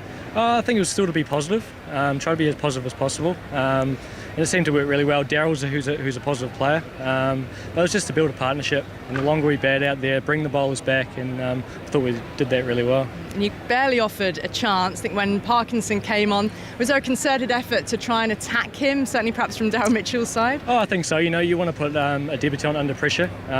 Both me and Daryl against spin are quite positive, and it was good fun to try be positive. But it was good. What do you believe you can push on to? What sort of total do you believe you want to get? I'm not sure. I think me and Daryl got a job to do tomorrow morning. The new ball's around the corner, and that's going to be the next challenge. So if we get through that, who knows? Was there much conversation between the two of you, or thought in your own mind about reaching three figures before the close tonight? Not really. Not in my mind. I think the milestone will come, hopefully. But it was just doing the job of the team, and again tomorrow we can build that partnership. How much notice did Daryl get that he was playing? Because Henry Nicholls, he's injured obviously, and Daryl has come in for him. Daryl's a good fit. He's batted at 5. Obviously Toey's a great player, but he's done a fantastic job, Daryl, and hopefully he can get that milestone tomorrow.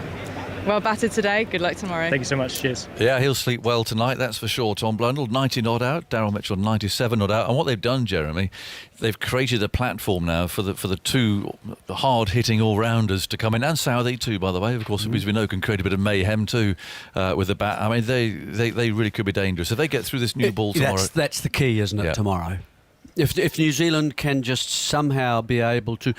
And I noticed that Paul Collingwood made the point this might be a new ball pitch. Well, OK. I mean, it'll certainly do more than it did towards the end of the second day. If England are able to pick up a few wickets there, perhaps the game is still going to change. Yeah. What did you think of England's attack? I mean, Michael Vaughan and I were chatting away about it. It just seemed to run out of steam a bit, and it's desperately lacking a cutting edge, some pace. Yeah, well, New Zealand have similar kind of difficulties, really. I've thought that when they get on pitches like this, that their threat is narrowed quite dramatically, and so it's quite narrow, the sort of pitches that you need to have for this sort of attack to thrive. Everybody's right arm. Everybody's about the same pace. Yes. There's certainly the swing, and there's a wee bit of seam there if the conditions suit it, and then they become lively. But after that, where do you go? Exactly. That's where you need... Could Stokes have gone anywhere else today? I'm not sure that there was anywhere else for him to go, really, was there? No, he moved them around. He tried different ends. He gave them different lengths of spell. And he left himself behind a little bit, actually, and looked to swing the ball, I thought, more than the others. Yeah. And then he tried the short pitch deliveries. Yeah. So, I think everything was sort of tried, and he left them with, if they got it right, he left them with a cordon for most of the day. I didn't think there was any real problems there. I think Parkinson at the moment is too slow for international cricket, but he'll learn from that. And he bowled most of his spell, Jonathan, bowling, against the slope. Yeah. Jeremy, thanks very much. You enjoy your evening. We'll catch you tomorrow. So an absorbing third day. So bring a brolly tomorrow to Lord's, just in case. There might be some showers overhead. It's still looking pretty dark over there to our left. New Zealand resuming 227 runs in the lead with 6 wickets left. You can watch the highlights. They're on now on BBC Two. Or, of course, at your leisure on the iPlayer. There's plenty more to look out for on the BBC Sport website and the app, including links to commentary on all of tonight's T20 Blast games. We're back on air tomorrow at 10:15 for our highlights show on 5 Live Sports Extra, and then from 10:45 also on Radio 4 Longwave. Enjoy your bank holiday evening. We'll see you tomorrow at 10:45. From Lord's, we'll say goodbye.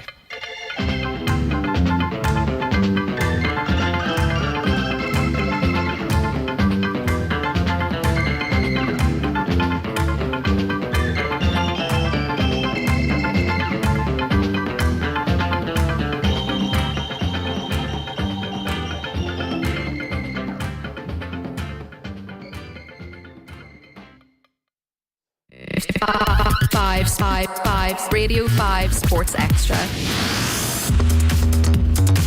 You're listening to BBC Radio 5 Sports Extra. More live sport. Pure live sport.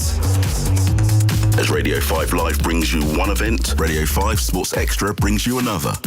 Live and uninterrupted.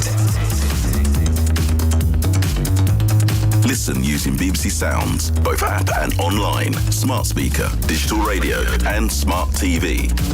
Including cricket, athletics, swimming, boxing, Formula 1, rugby league, rugby union, tennis, football. Visit bbc.co.uk/5live for full listings. More live sport, pure live sport. Hear the action on Radio 5 Sports Extra. Sports Extra. Sports Extra.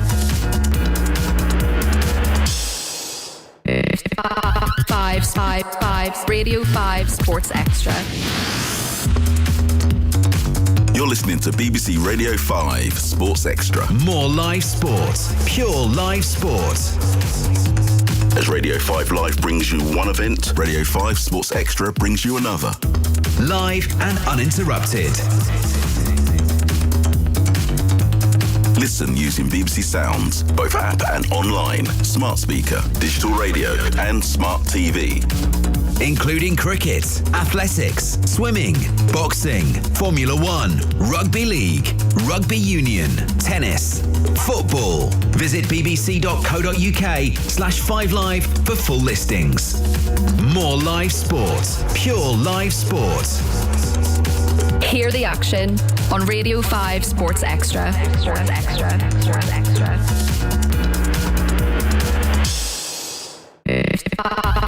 5 Radio 5 Sports Extra. You're listening to BBC Radio 5 Sports Extra. More live sport, pure live sport. As Radio 5 Live brings you one event, Radio 5 Sports Extra brings you another. Live and uninterrupted. Listen using BBC Sounds, both app and online, smart speaker, digital radio and smart TV. Including cricket, athletics, swimming, boxing, Formula 1, rugby league, rugby union, tennis, football. Visit bbc.co.uk/5live for full listings. More live sport, pure live sport. Hear the action on Radio 5 Sports Extra. Sports Extra. Sports Extra.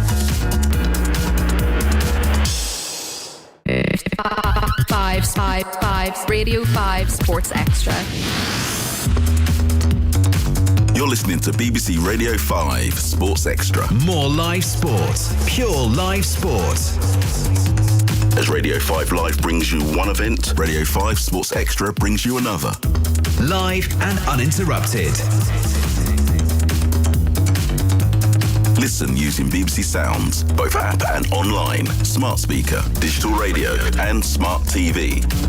Including cricket, athletics, swimming, boxing, Formula 1, rugby league, rugby union, tennis, football. Visit bbc.co.uk/5live for full listings. More live sport, pure live sport. Hear the action on Radio 5 Sports Extra. Sports Extra. Sports Extra.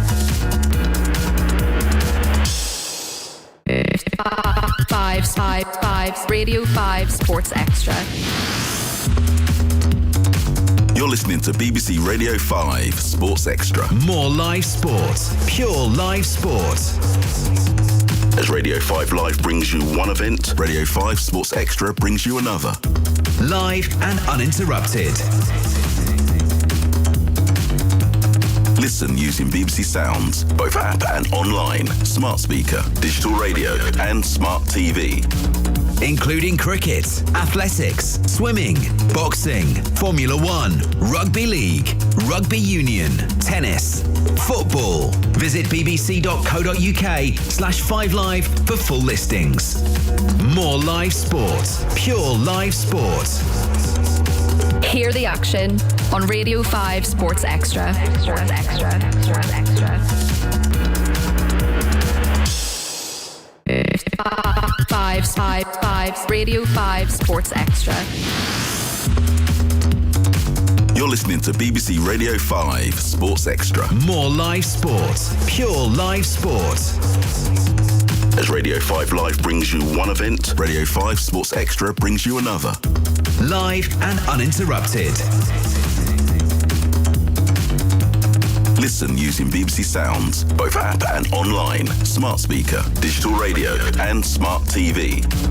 Including cricket, athletics, swimming, boxing, Formula 1, rugby league, rugby union, tennis, football. Visit bbc.co.uk/5live for full listings. More live sport, pure live sport. Hear the action on Radio 5 Sports Extra.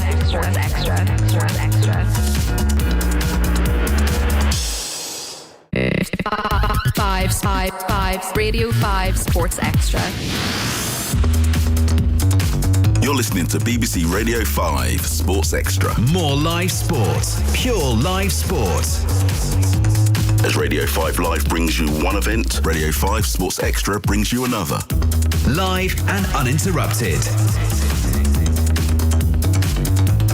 Listen using BBC Sounds, both app and online, smart speaker, digital radio and smart TV.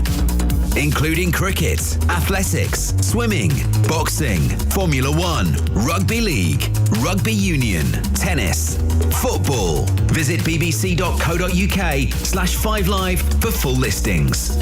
More live sport, pure live sport. Hear the action on Radio 5 Sports Extra.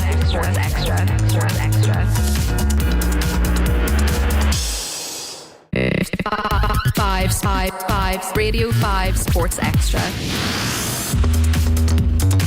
You're listening to BBC Radio 5 Sports Extra. More live sport, pure live sport. As Radio 5 Live brings you one event, Radio 5 Sports Extra brings you another. Live and uninterrupted. Listen using BBC Sounds, both app and online, smart speaker, digital radio and smart TV.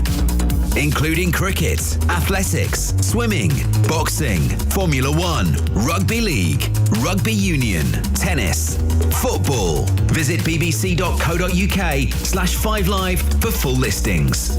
More live sport, pure live sport. Hear the action on Radio 5 Sports Extra.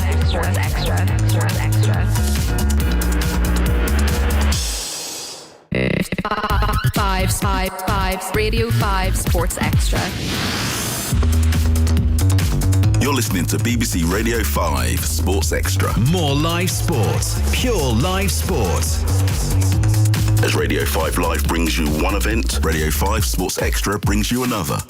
Live and uninterrupted. Listen using BBC Sounds, both app and online, smart speaker, digital radio and smart TV. Including cricket, athletics, swimming, boxing, Formula 1, rugby league, rugby union, tennis, football. Visit bbc.co.uk/5live for full listings. More live sport, pure live sport. Hear the action on Radio 5 Sports Extra.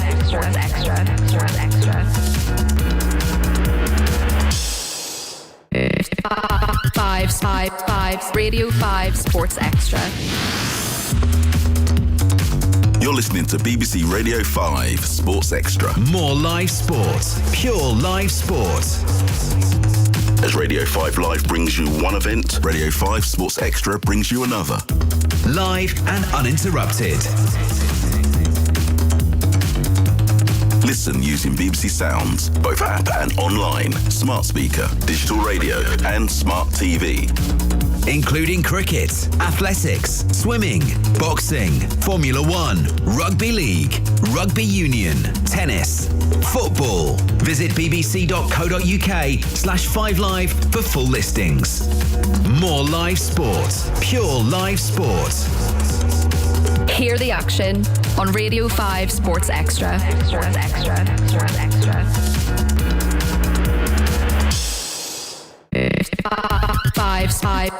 Radio 5 Sports Extra. You're listening to BBC Radio 5 Sports Extra. More live sport. Pure live sport. As Radio 5 Live brings you one event, Radio 5 Sports Extra brings you another. Live and uninterrupted. Listen using BBC Sounds, both app and online, smart speaker, digital radio and smart TV. Including cricket, athletics, swimming, boxing, Formula 1, rugby league, rugby union, tennis, football. Visit bbc.co.uk/5live for full listings. More live sport, pure live sport. Hear the action on Radio 5 Sports Extra.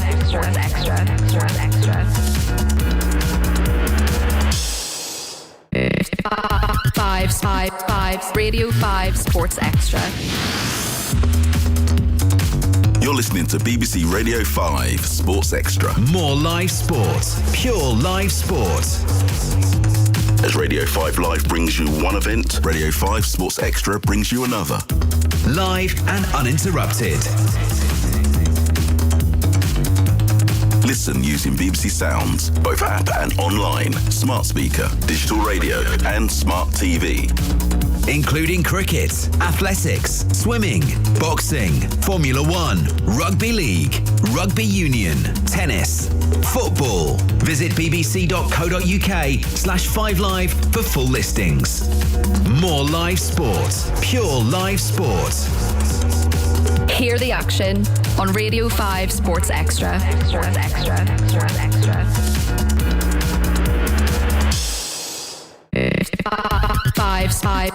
Radio 5 Sports Extra.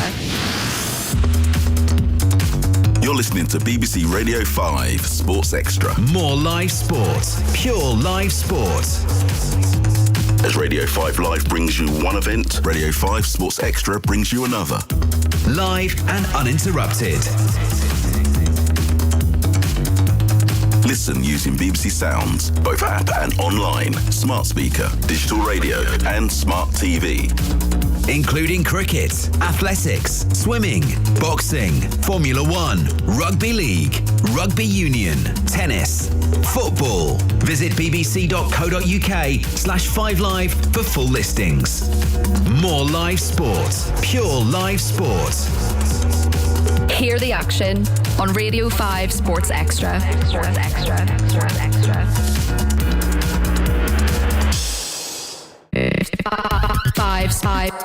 Radio 5 Sports Extra. You're listening to BBC Radio 5 Sports Extra. More live sport, pure live sport. As Radio 5 Live brings you one event, Radio 5 Sports Extra brings you another. Live and uninterrupted. Listen using BBC Sounds, both app and online, smart speaker, digital radio and smart TV. Including cricket, athletics, swimming, boxing, Formula 1, rugby league, rugby union, tennis, football. Visit bbc.co.uk/5live for full listings. More live sport, pure live sport. Hear the action on Radio 5 Sports Extra.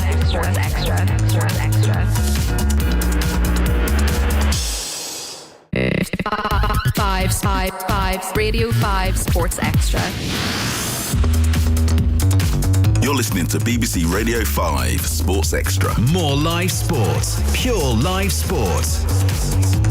As Radio 5 Live brings you one event, Radio 5 Sports Extra brings you another. Live and uninterrupted.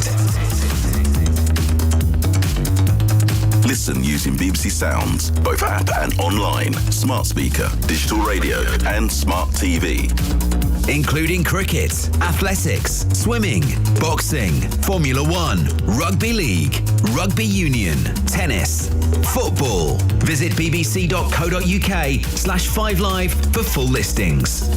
More live sport, pure live sport. Hear the action on Radio 5 Sports Extra.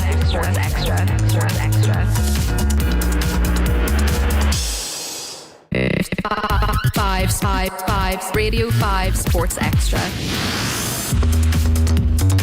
You're listening to BBC Radio 5 Sports Extra. More live sport. Pure live sport. As Radio 5 Live brings you one event, Radio 5 Sports Extra brings you another. Live and uninterrupted. Listen using BBC Sounds, both app and online, smart speaker, digital radio and smart TV.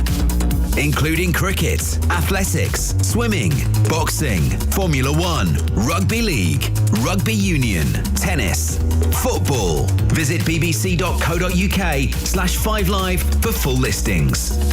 More live sport, pure live sport.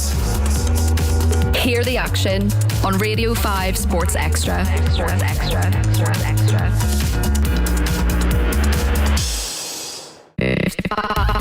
5 Radio 5 Sports Extra. You're listening to BBC Radio 5 Sports Extra. More live sport, pure live sport.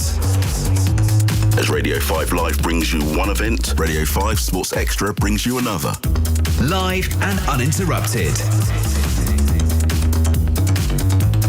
Listen using BBC Sounds, both app and online, smart speaker, digital radio and smart TV. Including cricket, athletics, swimming, boxing, Formula 1, rugby league, rugby union, tennis, football. Visit bbc.co.uk/5live for full listings. More live sport, pure live sport. Hear the action on Radio 5 Sports Extra. Sports Extra. Sports Extra.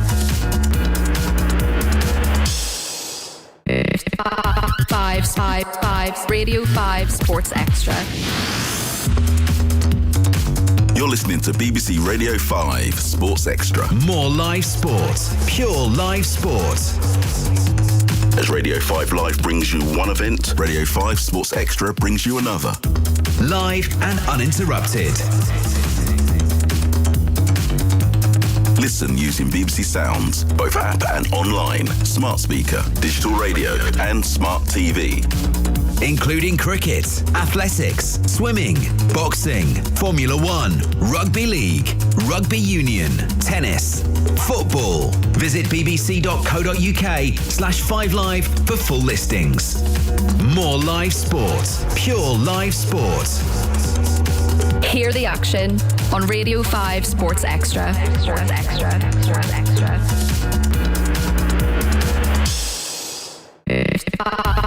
5 Radio 5 Sports Extra. You're listening to BBC Radio 5 Sports Extra. More live sport, pure live sport. As Radio 5 Live brings you one event, Radio 5 Sports Extra brings you another. Live and uninterrupted. Listen using BBC Sounds, both app and online, smart speaker, digital radio and smart TV. Including cricket, athletics, swimming, boxing, Formula 1, rugby league, rugby union, tennis, football. Visit bbc.co.uk/5live for full listings. More live sport, pure live sport. Hear the action on Radio 5 Sports Extra. Sports Extra. Sports Extra.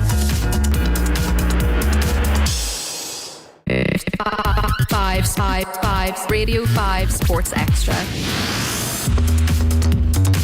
You're listening to BBC Radio 5 Sports Extra. More live sport, pure live sport. As Radio 5 Live brings you one event, Radio 5 Sports Extra brings you another. Live and uninterrupted. Listen using BBC Sounds, both app and online, smart speaker, digital radio and smart TV. Including cricket, athletics, swimming, boxing, Formula 1, rugby league, rugby union, tennis, football. Visit bbc.co.uk/5live for full listings. More live sport, pure live sport.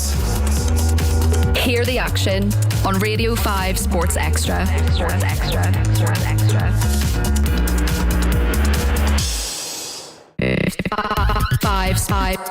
Radio 5 Sports Extra.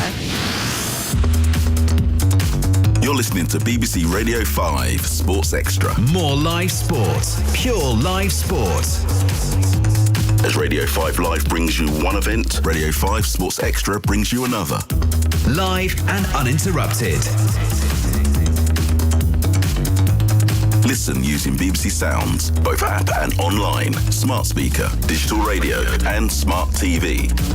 Including cricket, athletics, swimming, boxing, Formula 1, rugby league, rugby union, tennis, football. Visit bbc.co.uk/5live for full listings. More live sport, pure live sport. Hear the action on Radio 5 Sports Extra. Sports Extra. Sports Extra.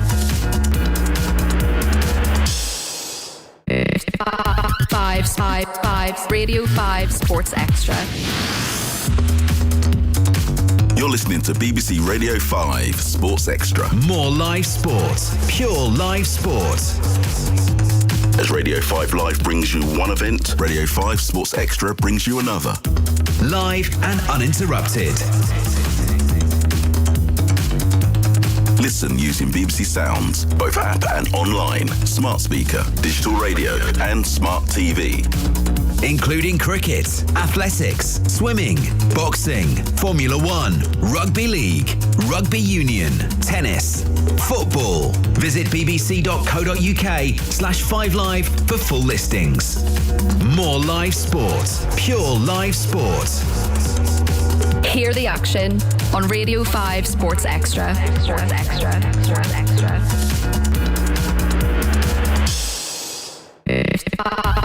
5 Radio 5 Sports Extra.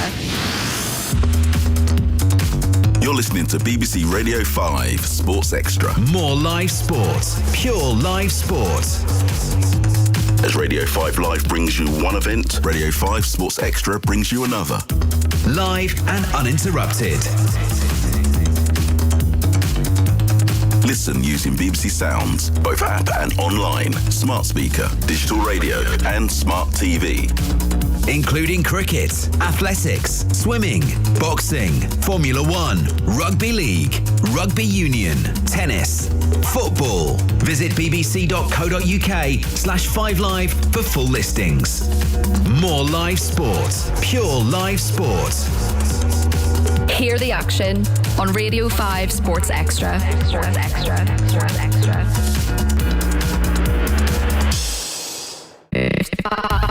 5 Radio 5 Sports Extra. You're listening to BBC Radio 5 Sports Extra. More live sport, pure live sport. As Radio 5 Live brings you one event, Radio 5 Sports Extra brings you another. Live and uninterrupted. Listen using BBC Sounds, both app and online, smart speaker, digital radio and smart TV. Including cricket, athletics, swimming, boxing, Formula 1, rugby league, rugby union, tennis, football. Visit bbc.co.uk/5live for full listings. More live sport, pure live sport. Hear the action on Radio 5 Sports Extra. Sports Extra. Sports Extra.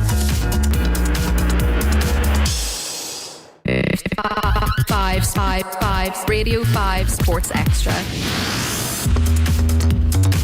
You're listening to BBC Radio 5 Sports Extra. More live sport, pure live sport. As Radio 5 Live brings you one event, Radio 5 Sports Extra brings you another. Live and uninterrupted. Listen using BBC Sounds, both app and online, smart speaker, digital radio and smart TV. Including cricket, athletics, swimming, boxing, Formula 1, rugby league, rugby union, tennis, football. Visit bbc.co.uk/5live for full listings. More live sport, pure live sport. Hear the action on Radio 5 Sports Extra. Sports Extra. Sports Extra. 5 Radio 5 Sports Extra. You're listening to BBC Radio 5 Sports Extra. More live sport. Pure live sport. As Radio 5 Live brings you one event, Radio 5 Sports Extra brings you another. Live and uninterrupted. Listen using BBC Sounds, both app and online, smart speaker, digital radio and smart TV. Including cricket, athletics, swimming, boxing, Formula 1, rugby league, rugby union, tennis, football. Visit bbc.co.uk/5live for full listings. More live sport, pure live sport. Hear the action on Radio 5 Sports Extra.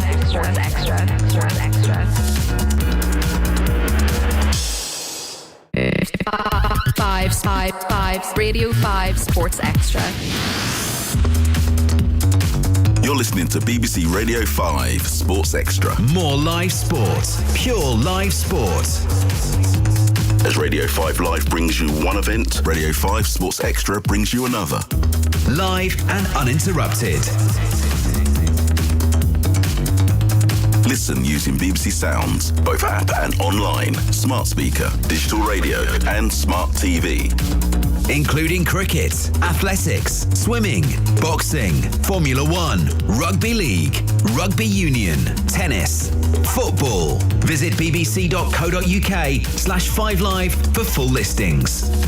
More live sport, pure live sport. Hear the action on Radio 5 Sports Extra.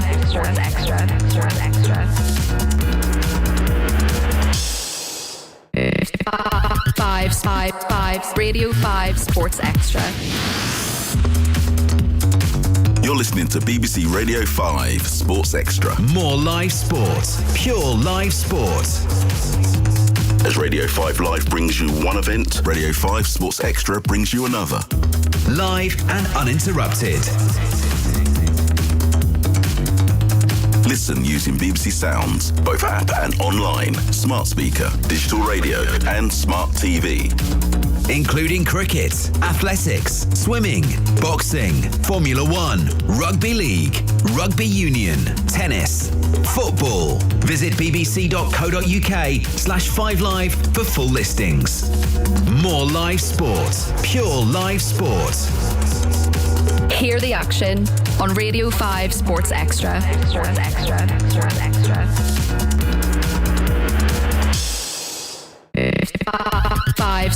Five Radio 5 Sports Extra.